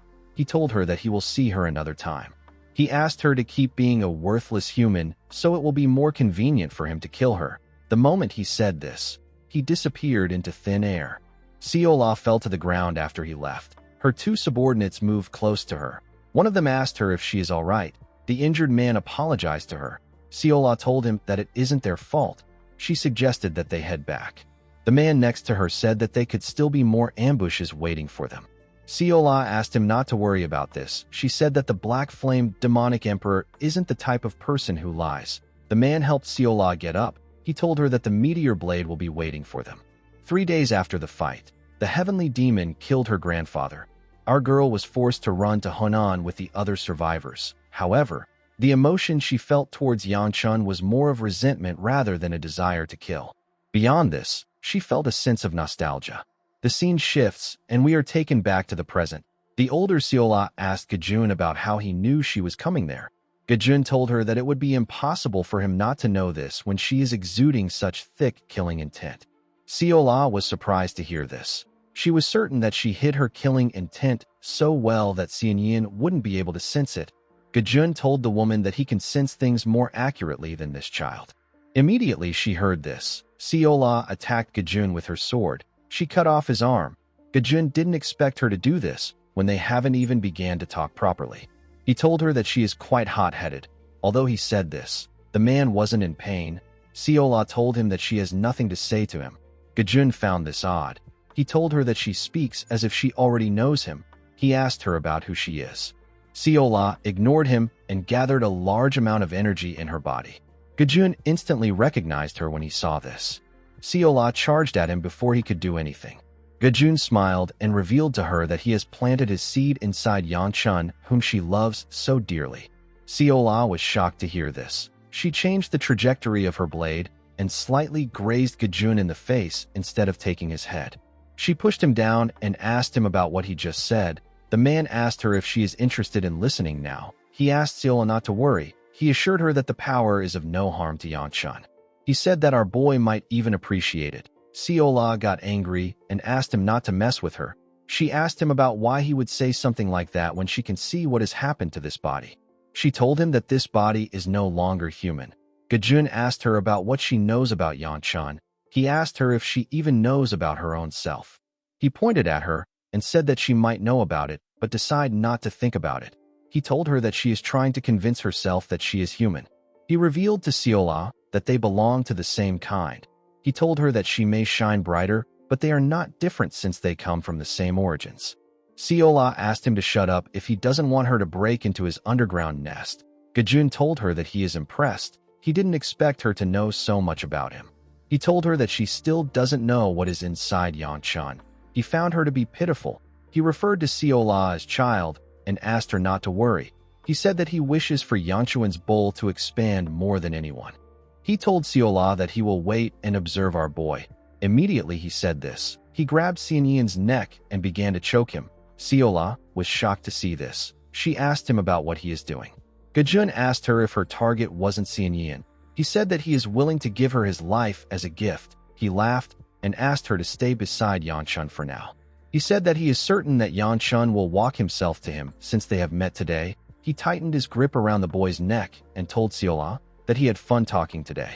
He suggested that they meet again. The moment he said this, he snapped Seonyeon's neck. Seola was shocked to see this. She quickly moved back. Before he left the body, Gajun referred to our girl as his daughter. Seola couldn't comprehend what was happening. She grit her teeth out of anger and began to attack Seonyeon's body. After turning the boy's body to dust, she walked towards the door. She hated this situation. She couldn't believe that she is called the Divine Sword. She told herself that she is nothing in the end. As she walked out of the room, she remembered Yanchun calling her a stupid woman. She seemed to feel bad for him. She apologized to Yanchun and said that she made a choice for him. Seola was certain that Seonyeon's body was going to disappear without a trace. Unfortunately, things didn't go as she expected. During the closing ceremony, the older Seola saw the first and second place of the tournament standing on the stage. Yanchun and Seonyeon were standing side by side. The woman couldn't believe her eyes. She was certain that Gajun broke Seonyeon's neck and she completely destroyed his body. She couldn't comprehend what was happening. While she was looking at him, the alliance leader asked everyone to give a round of applause for the new stars who have worked so hard. Everyone in the arena began to clap and cheer for the boys. While everyone was clapping for them, Yanchun carefully looked at Seonyeon. He wondered if Gajun was still in the boy's body. He also wondered why Gajun was using his body. He wanted to know if Seonyeon was even aware that his body was being controlled. Yanchun didn't like what was happening. Too many things have changed from his previous life. The scene shifts and we are taken to the streets. We see some people talking about Yanchun. They spoke about how he was the winner of the tournament. They believe that our boy was quite modest for not celebrating. Someone said that Yanchun might have already expected to win against his opponent.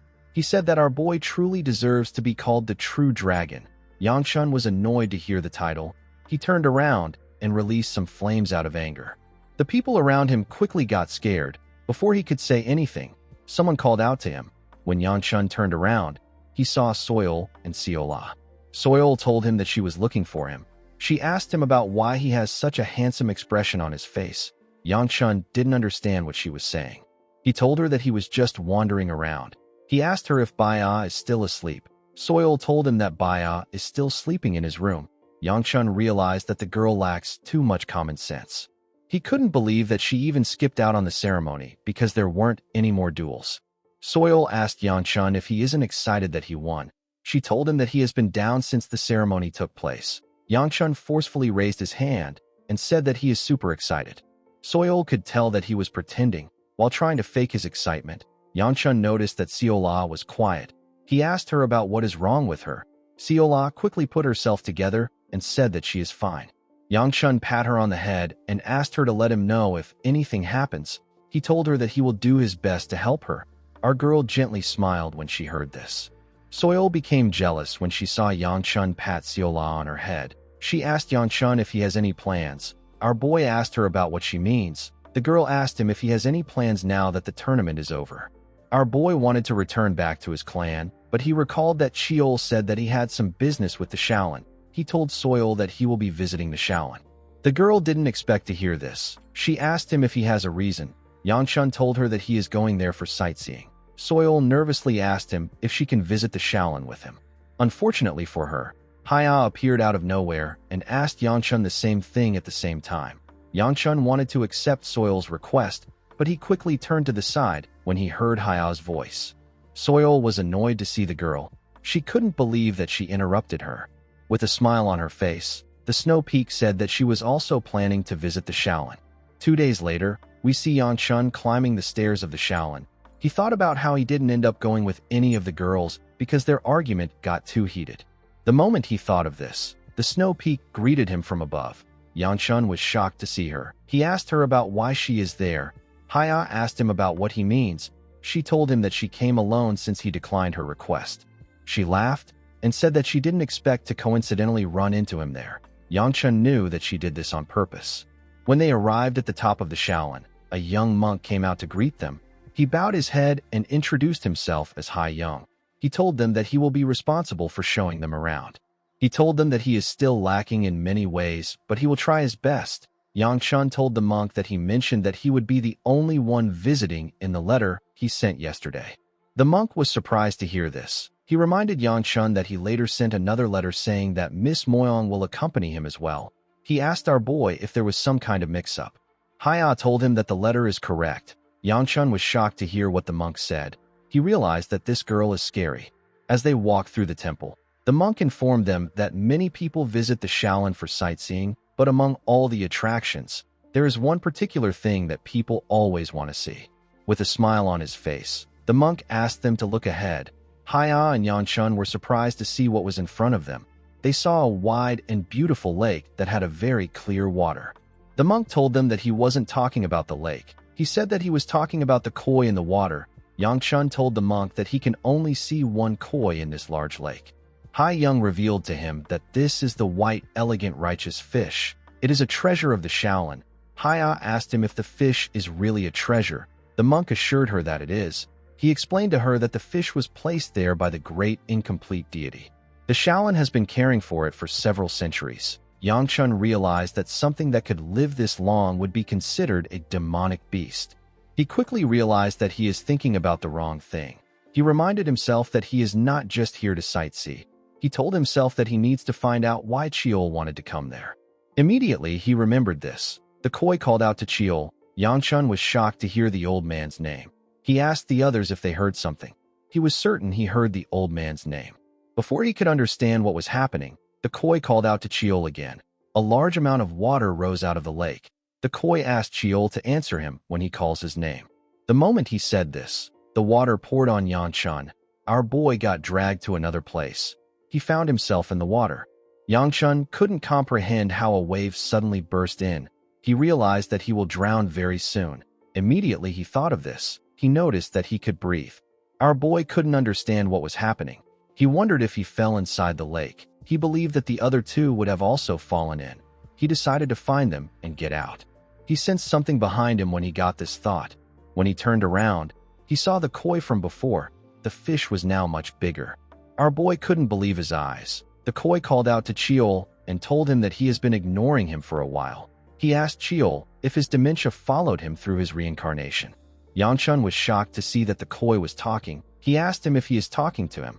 The koi asked our boy if there is anyone there aside from him. Yangchun wondered if the koi was confusing him for Chiol. He didn't understand what he meant by reincarnate. He told him that he is not Chiol. The koi asked him not to lie. He asked Yangchun about how he can deny the strong plum blossom scent. Our boy told him that it is a long story. He explained to him that the chi is not originally his own. The koi believed that Yangchun was still trying to lie to him. He faced Yangchun and told him that he leaves him with no choice. Our boy quickly put his arms together. He knew that he couldn't evade an attack in water. The koi said that when they were young, Chiol chased after the Moyong girl. Our boy was surprised to hear this. He didn't understand what the koi was talking about. The koi said that Chiol was all over the girl, and he even begged her to follow him. Before the koi could say anything else, Chiol appeared and asked him to shut his mouth. Yangchun was shocked to see Chiol. He noticed that the old man was very angry. He told him that he thought he was gone. Chiol told the koi that he was wondering about which stupid fish was talking. He said that the koi must be Chiol Yang. Yangchun was shocked to hear his name. He couldn't believe that the fish that is known as a treasure is one of the 5 martial artists who fought the bloody demon alongside Chiol. Chiol Yang asked Chiol about what is happening. Chiol asked him about what he means. He told the man that he was living as a treasure just like him. He said that this situation is actually good. He told Chiol Yang that he wasn't certain that he would actually meet him. He asked the man if he knows why they remain in this state long after their time. Chiol Yang was surprised to hear this. He asked Chiol if he doesn't remember. Chiol was annoyed to hear this question. He told him that he can't remember. He asked him if he looks like he is joking. He revealed to his comrade that he can't remember anything after the fight they had with the Bloody Demon. He said that he doesn't even know if he truly defeated the Bloody Demon. He couldn't remember why he was a treasure. He told his comrade that he found himself attached to Yan Chun when he woke up. He asked Cheol Young if the Bloody Demon, whose name is Dok Gajun, is truly dead. Yan Chun was shocked to hear the name of the Bloody Demon. Cheol Young told his comrade that he will share what he can. He revealed to Cheol that the Bloody Demon is still alive. He said that the Bloody Demon is awaiting his resurrection. Cheol didn't like what he was hearing. Cheol Young explained to him that they destroyed the body of the Bloody Demon. Unfortunately, the Bloody Demon is a being that cannot be completely destroyed. All they could do was to throw his flesh into the demonic realm, seal his soul in the east, and scatter his 5 senses among the seas. However, the Bloody Demon is bound to revive himself eventually. This is why the group put all their hopes in Cheol and waited for him for many years. Cheol Young said that their plan might have failed. Cheol asked him about how he knows that they have failed. He asked his comrade to explain what he means when he says that they placed all their hopes in him. He said that Yun Ilchin is the best person for them to place their hopes in. He asked Cheol Young to tell him why they picked him instead of someone who has regressed twice. Yang Chun was shocked to hear this. Cheol Young told him that he can't say anything to him. He told Cheol that he can guarantee him that his selection was decided after a thorough discussion with all 5 comrades.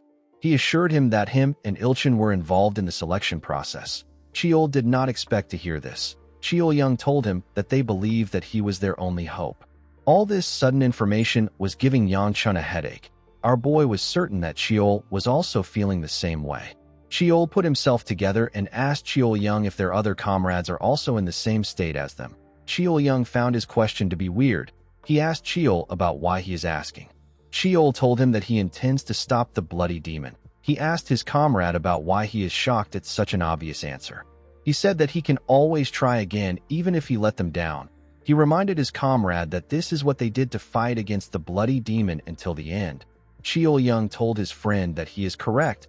He told him that he is truly incredible. He explained to his friend that his personality is still the same even if he doesn't remember everything. He asked Cheol to look for someone called Myong.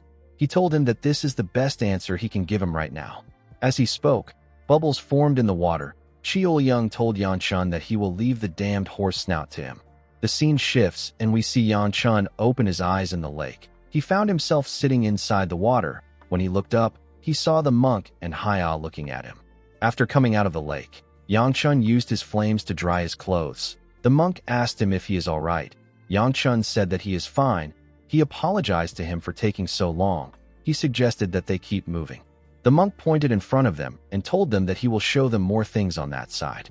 As he walked behind Haya, Yang Chun called out to Cheol and asked him if he is there. Cheol asked him if something is wrong. Our boy was relieved to see that he was actually awake. He told him that he was worried that everything that happened just now was a dream.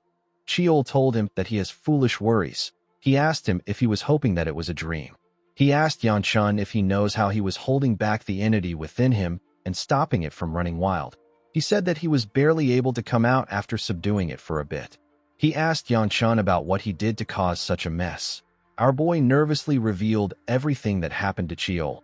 The old man did not expect Yan Chun to encounter the Bloody Demon. He didn't think that our boy would have found evidence of the Bloody Demon's revival before him. Yang Chun asked the old man if he can ask him a question. Cheol asked him to go ahead. Our boy asked him if it is true that he went after a girl from the Moyon clan and lost her to the Heavenly Lightning Sword. Cheol screamed and asked Yang Chun to shut up. Our boy told him that he is just joking. With a more serious tone, he asked Cheol about how he knew that the Bloody Demon's name is Dok Gajun. Cheol didn't understand his question. He asked Yang Chun if the name of the Bloody Demon isn't recorded in history books. Our boy revealed to him that the history books are only filled with the amazing feats they achieved during the Great War. Cheol now understood why Yan Chun was surprised when he mentioned his name. Our boy reminded the old man that he mentioned something about regression. He asked him about what he means. Cheol revealed to him that the indestructible Iron Fist King, whose name is Yun Ilchin, is a regressor just like him. He said that Ilchin revealed this to them before the final battle. Yang Chun couldn't believe that another regressor had existed before. Cheol said that this is why he cannot understand the decision. He recalled that Ilchin was skilled enough to be known as the strongest martial artist. He believed that Ilchin would have had more insights about regression since he did it twice. He didn't understand why his comrade chose to leave things to him. Cheol decided to not think about it anymore. He told Yanshun that they need to start moving as Cheol Young advised. He asked him to make preparations to go to his fiancée's house immediately they return home. He said that they might be able to find some clues about Namgung Myong. Yanshun said that he will still be the one who does the grunt work in the end. Cheol asked him about what he expects him to do. He told Yanshun that he already knows that he doesn't plan on letting the bloody demon be. Our boy said that he doesn't. He told him that the matter is also related to him. Immediately he said this. Someone placed her hand on his face. Yanshun quickly jumped back and said that her hand is freezing. The Snow Peak laughed and asked him not to be so surprised. She asked him if he is weak to cold things when he doesn't feel cold. Cheol became angry when he saw Haya. He couldn't believe that Yanshun got another girl. Our boy asked Haya if something is wrong. The Snow Peak told him that she was calling him, but he didn't respond. She informed him that they have finished the tour. Yanshun realized that he was actually outside. Haya asked him about what is wrong. She told him that he has been spacing out for a while. Yanshun said that he was thinking about something. The Snow Peak turned around and said that she had fun today. She told him that she will be leaving first because her servant is waiting for her. The moment she took a step down, Yanshun noticed that the girl's skin looked quite cold. He quickly called out to her. He moved close to her and grabbed her hand. He told her that he doesn't know what made her follow him there. He asked her to not make things harder for herself because she will become a burden not just to herself but to the people around her. As he spoke, Yanshun used his flame art to warm her hands. He reminded the girl that she is weak to the cold. Haya didn't know what to say. Yanshun let go of her hand after warming it up. He walked down the stairs and told her that he has to leave because he is busy. Before Haya could say anything, Yanshun made a huge leap down the stairs. Haya was shocked to see this. She gently smiled. Cheol called our boy a sly fox. He asked him about why he doesn't just romantically walk down with the girl. Yanshun asked him about what he is talking about. He told him that it will take him half a day to walk down the stairs with her. He said that he believes something will happen if he doesn't hurry back. The scene shifts and we are taken to Yanshun's chambers. We see the three girls glaring at him. Soil asked him if he really went to the Shaolin with the Snow Peak. Seola reminded him that he said that he wasn't going to go. Baya asked him if it was just the two of them. Yanshun didn't know what to say. He was completely cornered. In the next scene, we are taken to Haya's room. We see the girl thinking about Yanshun. The more she thought about him, the more interesting he was to her. She thought about how she had received natural flames, chi from martial arts and demonic beasts. She even received treatment from other flame arts. However, the cold in her body has never gone away before. Haya didn't understand why she could still feel Yanshun's heat within her. Our boy's heat was able to ward away her coldness when they first met. The Snow Peak recalled that she experienced the same feeling when Yanshun grabbed her hand today and asked her to not get herself in trouble. She raised her head and began to blush. She struggled to catch her breath while she was breathing heavily. Haya reminded herself that this wasn't part of her plan. She blushed again and said that she doesn't really hate this. In the next scene, we see Yanshun at the entrance of the Shaolin with Baya, Soil, and Seola. Hai Young came outside to greet them. He told Yanshun that he has been waiting for him. He said that he will be showing them around today. He told Yanshun that he never expected him to visit again so quickly. Yanshun nervously laughed and said that he didn't expect to come again too. The monk suggested that they take a different route this time. He asked everyone to come in. He took them to the place where the martial monks were training. He said that the incomplete deity once personally taught his disciples there. He showed the group a statue that was a depiction of the incomplete deity and said that the temple tried their best to reflect the glory of the incomplete deity with the statue. The monk guided them to a place filled with towers. He told the group that the place is known as the Forest of Towers. He said that it was given this name due to its abundance of towers. The place acts as a graveyard which holds the remains of great monks. Soil smiled and said that she has never seen this site, even though she has been to the Shaolin before. Yanshun recalled that he passed through these places the other day, but he wasn't paying any attention. Soil turned to him and told him that he seems quite familiar with the place. She said that this must be because our boy saw it already with Haya. Yanshun asked her about why she is bringing this up now. He wondered if she read his mind. With tears in her eyes, Seola asked her master if he hates coming there with them. Yangchun quickly told her that she is wrong. Baya reminded him that he came there without telling her. She told him that he broke their promise.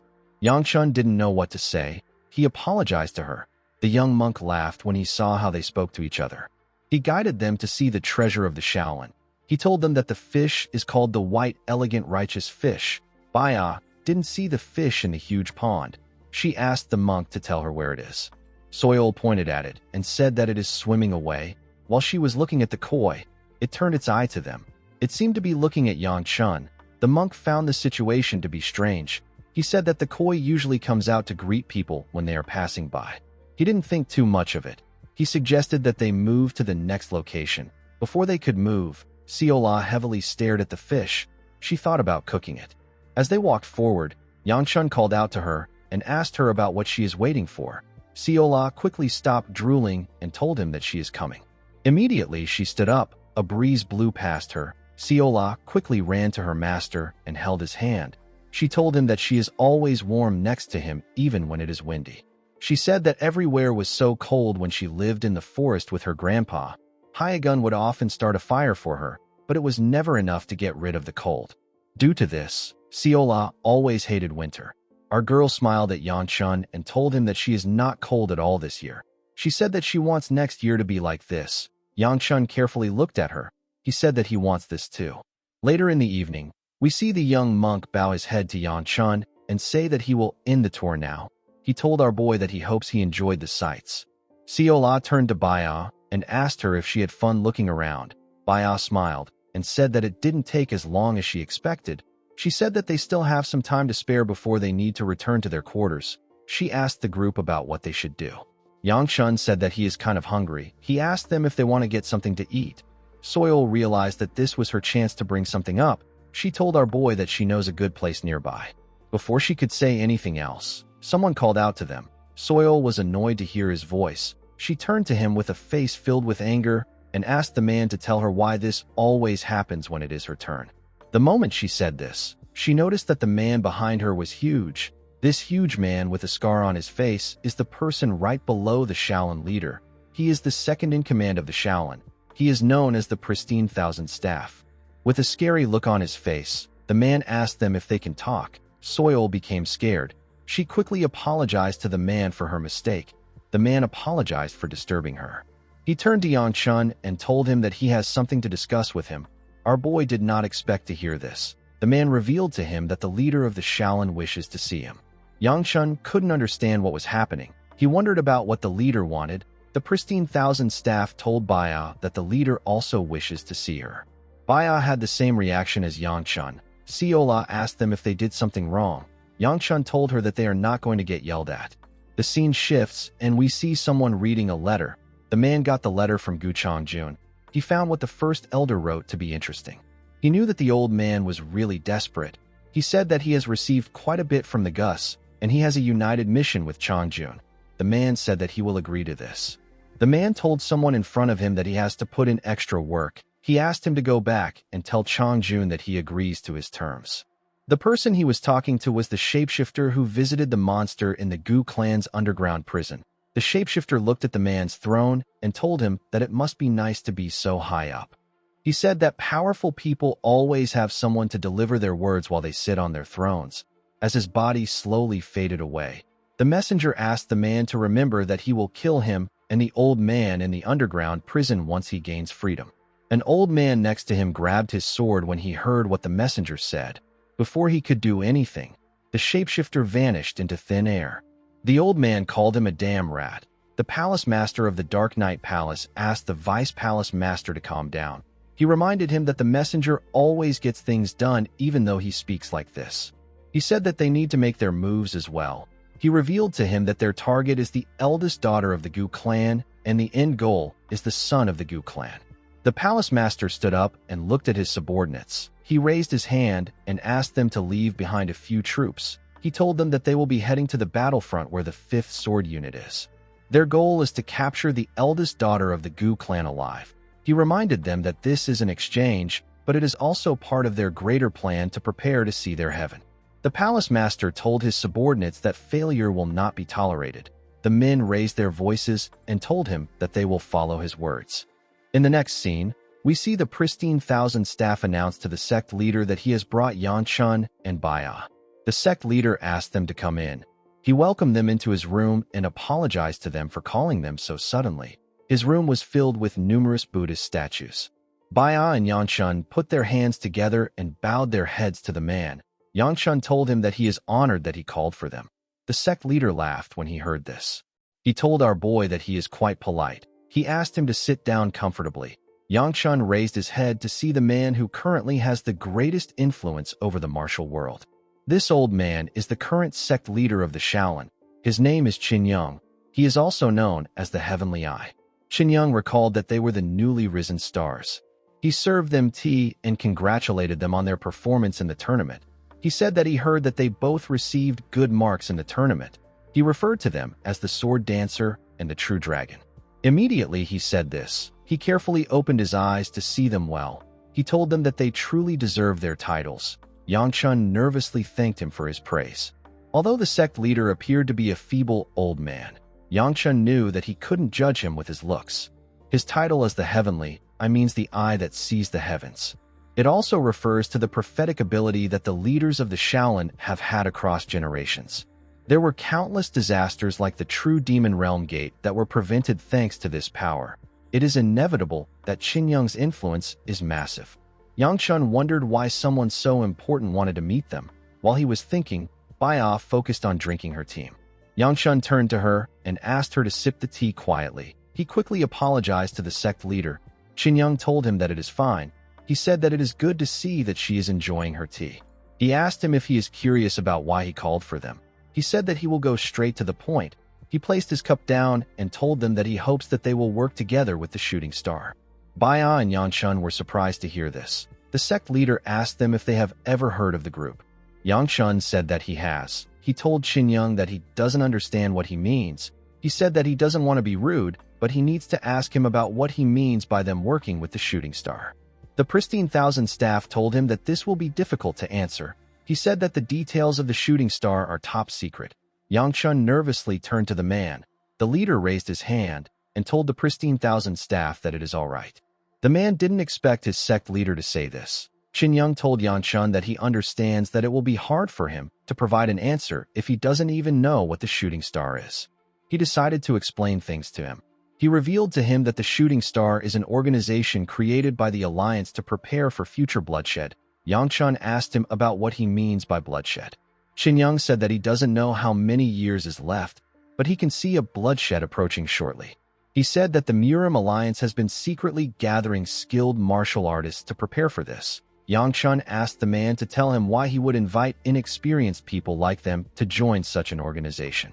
Qin Yang told him that they care more about stars with potential than fully grown martial artists. He said that his explanation should be sufficient. He asked Yanchun to tell him his thoughts. He assured him that the shooting star is a place that can give them many things. He told him that they can help him reach a higher realm if he wants.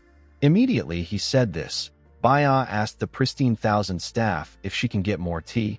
Yanchun felt like something was off. He knew that the bloodshed the man was referring to was probably the heavenly demon. This means that despite all the preparations made by the Alliance, they were still destroyed by the heavenly demon in the end. This would make sense if the heavenly demon was much stronger than they accounted for. However, there was still something that didn't make sense to Yanchun. The sect leader said that he wants to prepare for the bloodshed that will occur soon, and yet, he wants to gather younger martial artists who will take time to grow stronger.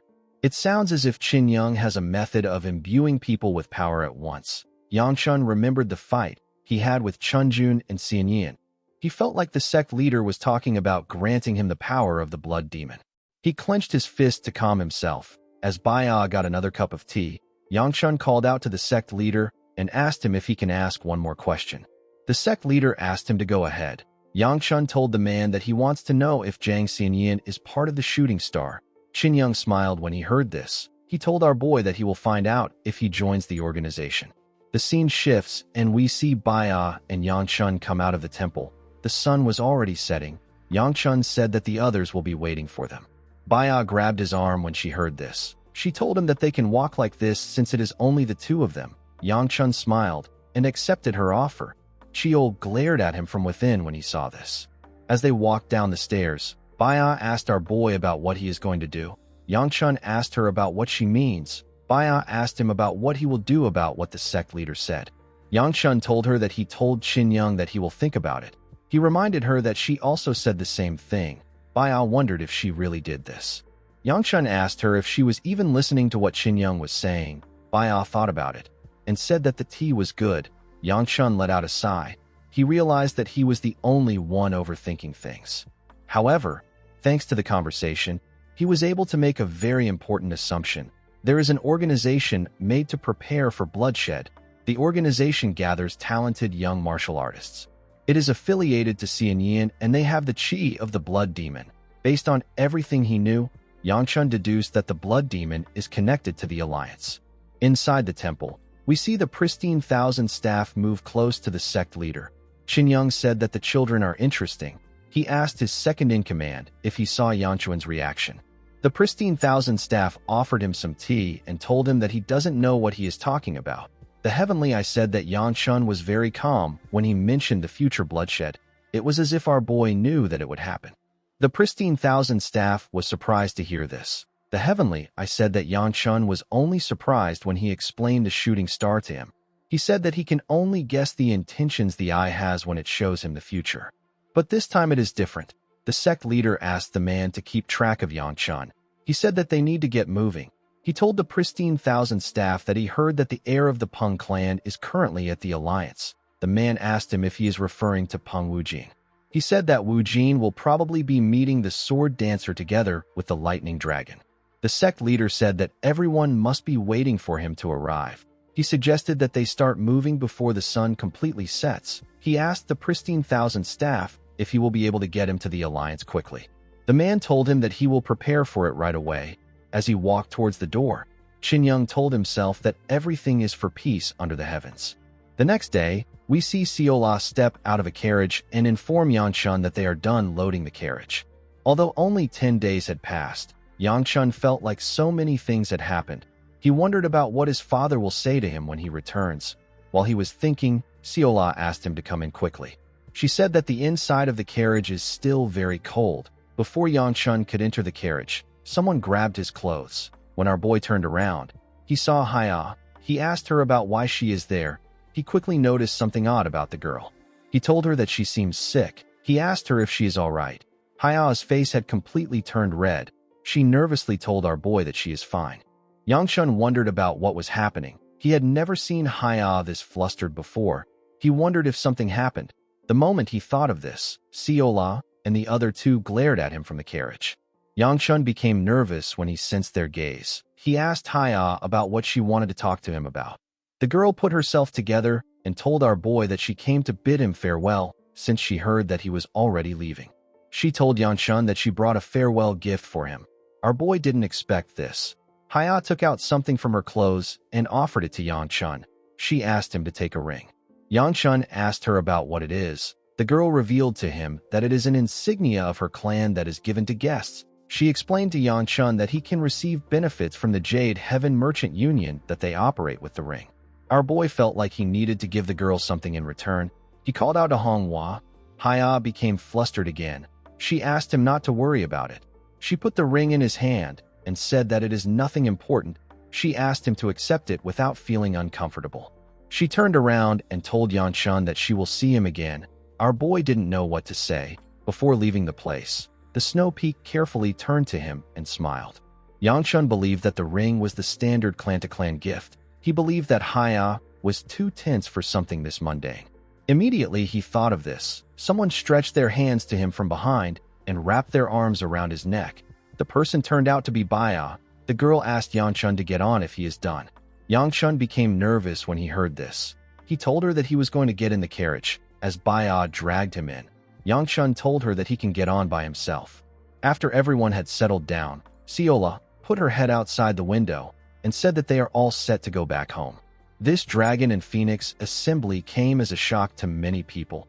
The names of the new martial artists spread across the land as our boy and his group traveled to Shangxi. The word also spread to the dragons who did not participate in the event. Feng was able to hear about our boy's achievement. Aside from him, another person was also able to hear about what happened in the event. The person was sitting at the top of a mountain. He read about everything that happened in the event. He was impressed to find out that Yan Chun is the disciple of the Aura Supreme. This person is the fighting dragon. His name is Bui Jin. The scene shifts and we see Yan Chun and his group sitting around a fire. Bai Ah was holding on to our boy's arm. While they were looking at the fire, they heard someone sneeze. Yan Chun turned to Soil and told her that he noticed that she gets sick easily when she is on a carriage. He asked her if she doesn't surround her body with qi. Soil asked him about what he means. She said that this queasiness is the best part of being on a carriage. She laughed and said that she won't be able to feel it if she used her qi.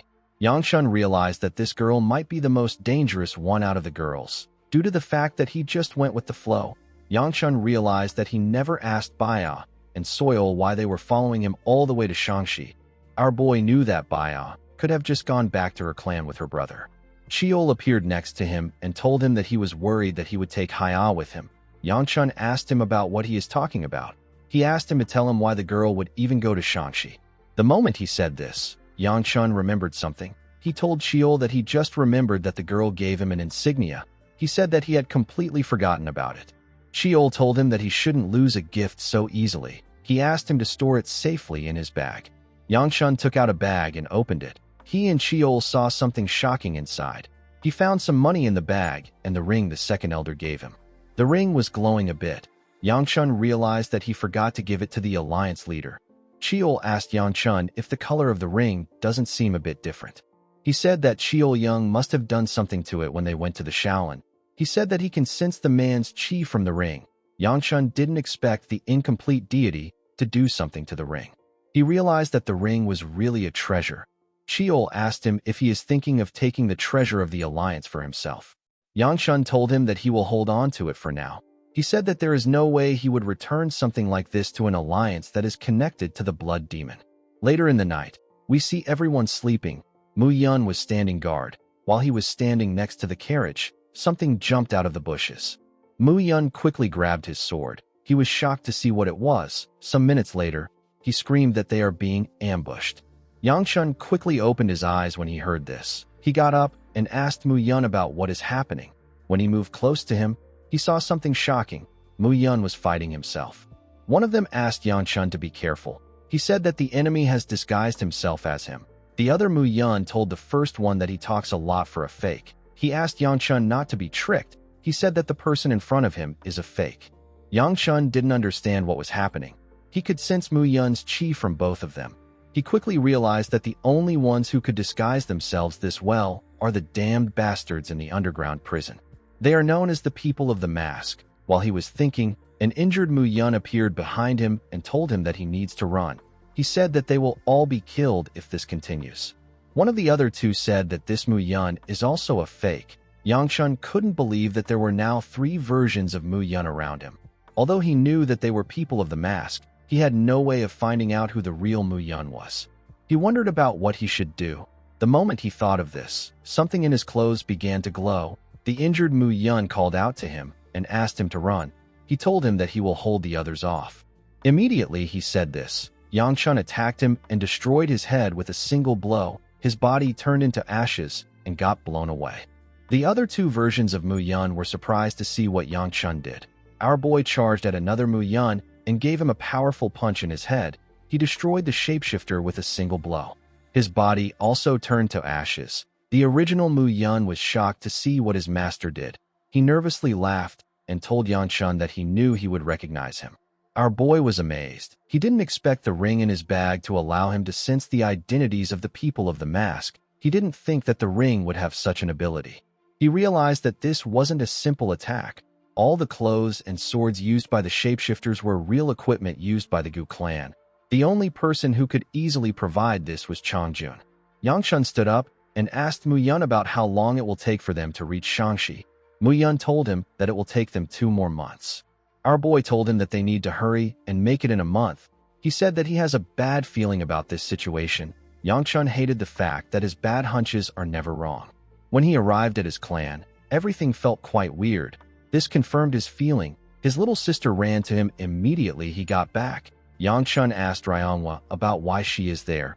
He thought that she was going back to the Mount Hua sect with the Sword Queen. With tears in her eyes, Ryongwa told her brother that they are in big trouble. She revealed to him that the second elder might pass away. Yangchun froze in shock when he heard this. He couldn't believe what he was hearing. The elder was heavily injured. In the next scene, we see Yangchun sitting outside the second elder's room. He thought about what someone told him. One of the clan members told him and his sister that the second elder was attacked by the Dark Knight Palace Master. He said that they were able to get this information from the squad members who were attacked. Yangchun remembered that the master of the Dark Knight Palace is one of the unorthodox emperors who's said to be at the pinnacle of the unorthodox factions. He recalled that the Dark Knight Palace Master never left his palace in his past life, not even during the House Sect War or the Martial Alliance attack. Yangchun couldn't believe that a man like that appeared at the battlefront where the 5th Sword Unit was. He attacked the second elder and kidnapped Wibby. The man talking to Yangchun revealed to him that the clan head took the 1st Sword Unit with him to search for his sister. He said that the Sword Queen also went out to help with the search. He told our boy that he doesn't know when they will return. Yangchun clenched his fist out of anger when he heard this. Later in the night, we see the divine physician step out of the second elder's room. He said that he is sweating from pressure. Immediately he said this, he noticed that there was someone next to the door. He screamed and asked our boy about when he got back. Yangchun quickly got up and asked him if the second elder is all right. The man got startled when our boy got close to him. He fell to the ground. He got angry and called Yangchun a brat. He asked him about why he would scream when he is right in front of him. He took Yangchun inside and told him that the treatment is over. He said that it was a very close call. Any ordinary person would have died already. However, the elder was stopping his bleeding with his chi even while he was unconscious. The divine physician said that Ryan's regeneration is truly on a different level. Yangchun asked him if he knows when the elder will wake up. The man said that he would be a fortune teller, not a physician, if he knew something like that. He asked him not to worry. He said that the elder will be up within 4 days. Our boy didn't think that the divine physician would still tell him the time it takes for the elder to heal. The divine physician told Yangchun that it will take the elder some time to recover his strength. He smiled and told him that he is really clingy. He didn't understand why Yangchun waited outside when he wasn't any help to the sick man. He walked forward and said that he is going on a walk. He asked Yangchun to watch the elder while he is gone. He said that his body has been aching from treating patients for the past few days. Our boy asked him to take the walk. After the man left, Yangchun thought about how something was very wrong. None of this ever happened to the second elder or his elder sister in his past life. He realized that this must have been caused by the effects of how he changed the past. He carefully looked at the elder.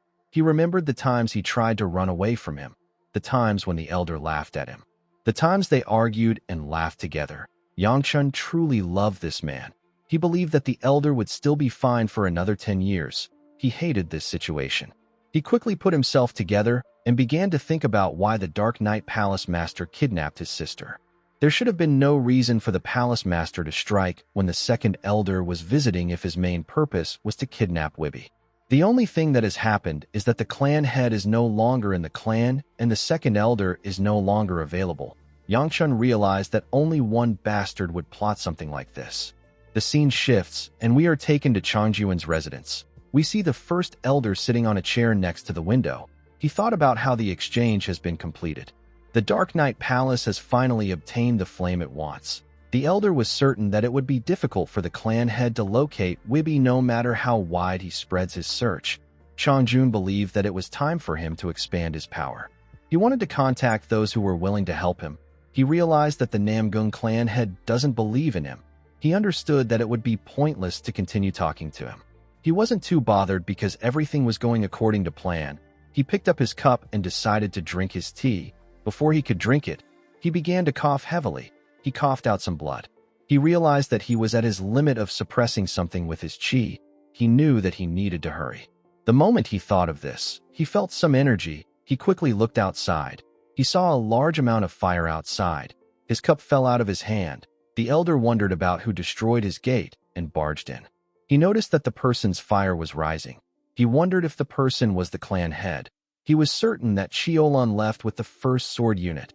He wondered if his involvement in the case has been discovered. He quickly went downstairs and called out to the clan head. He asked him about what he is doing. He asked him if he intends on destroying his own clan's property. The person asked him if he looks like the clan head to him. The man was shocked to see who it was. He couldn't believe that it was Yang Chun. Our boy turned to him and told him that it has been a while. He told him that this is some compensation for his gift. He asked the man if he likes it. The first elder couldn't believe that he confused Yang Chun's fire for the clan head's own. Yang Chun reminded the elder that he told him something the last time they met. He asked him if he remembers it. With a terrifying look on his face, he reminded the man that he said that he would have no choice but to burn the old guard dog if it tries to bite its owner. Chang Jun moved his hand close to his sword and told Yang Chun that he doesn't know why he is causing a scene there. He said that his actions are not excused just because he is the heir.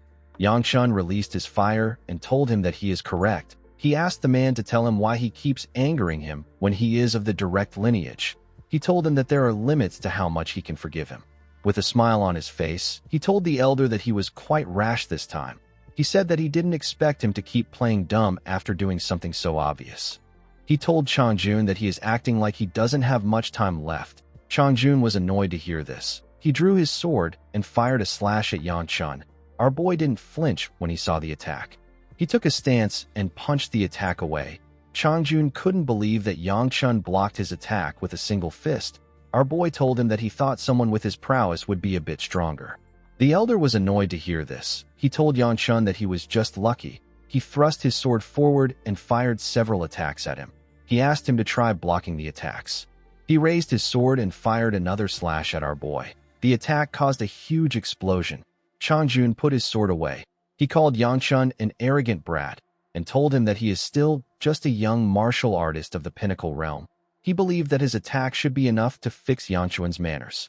He noticed that he couldn't hear anything. He moved close to where Yang Chun was.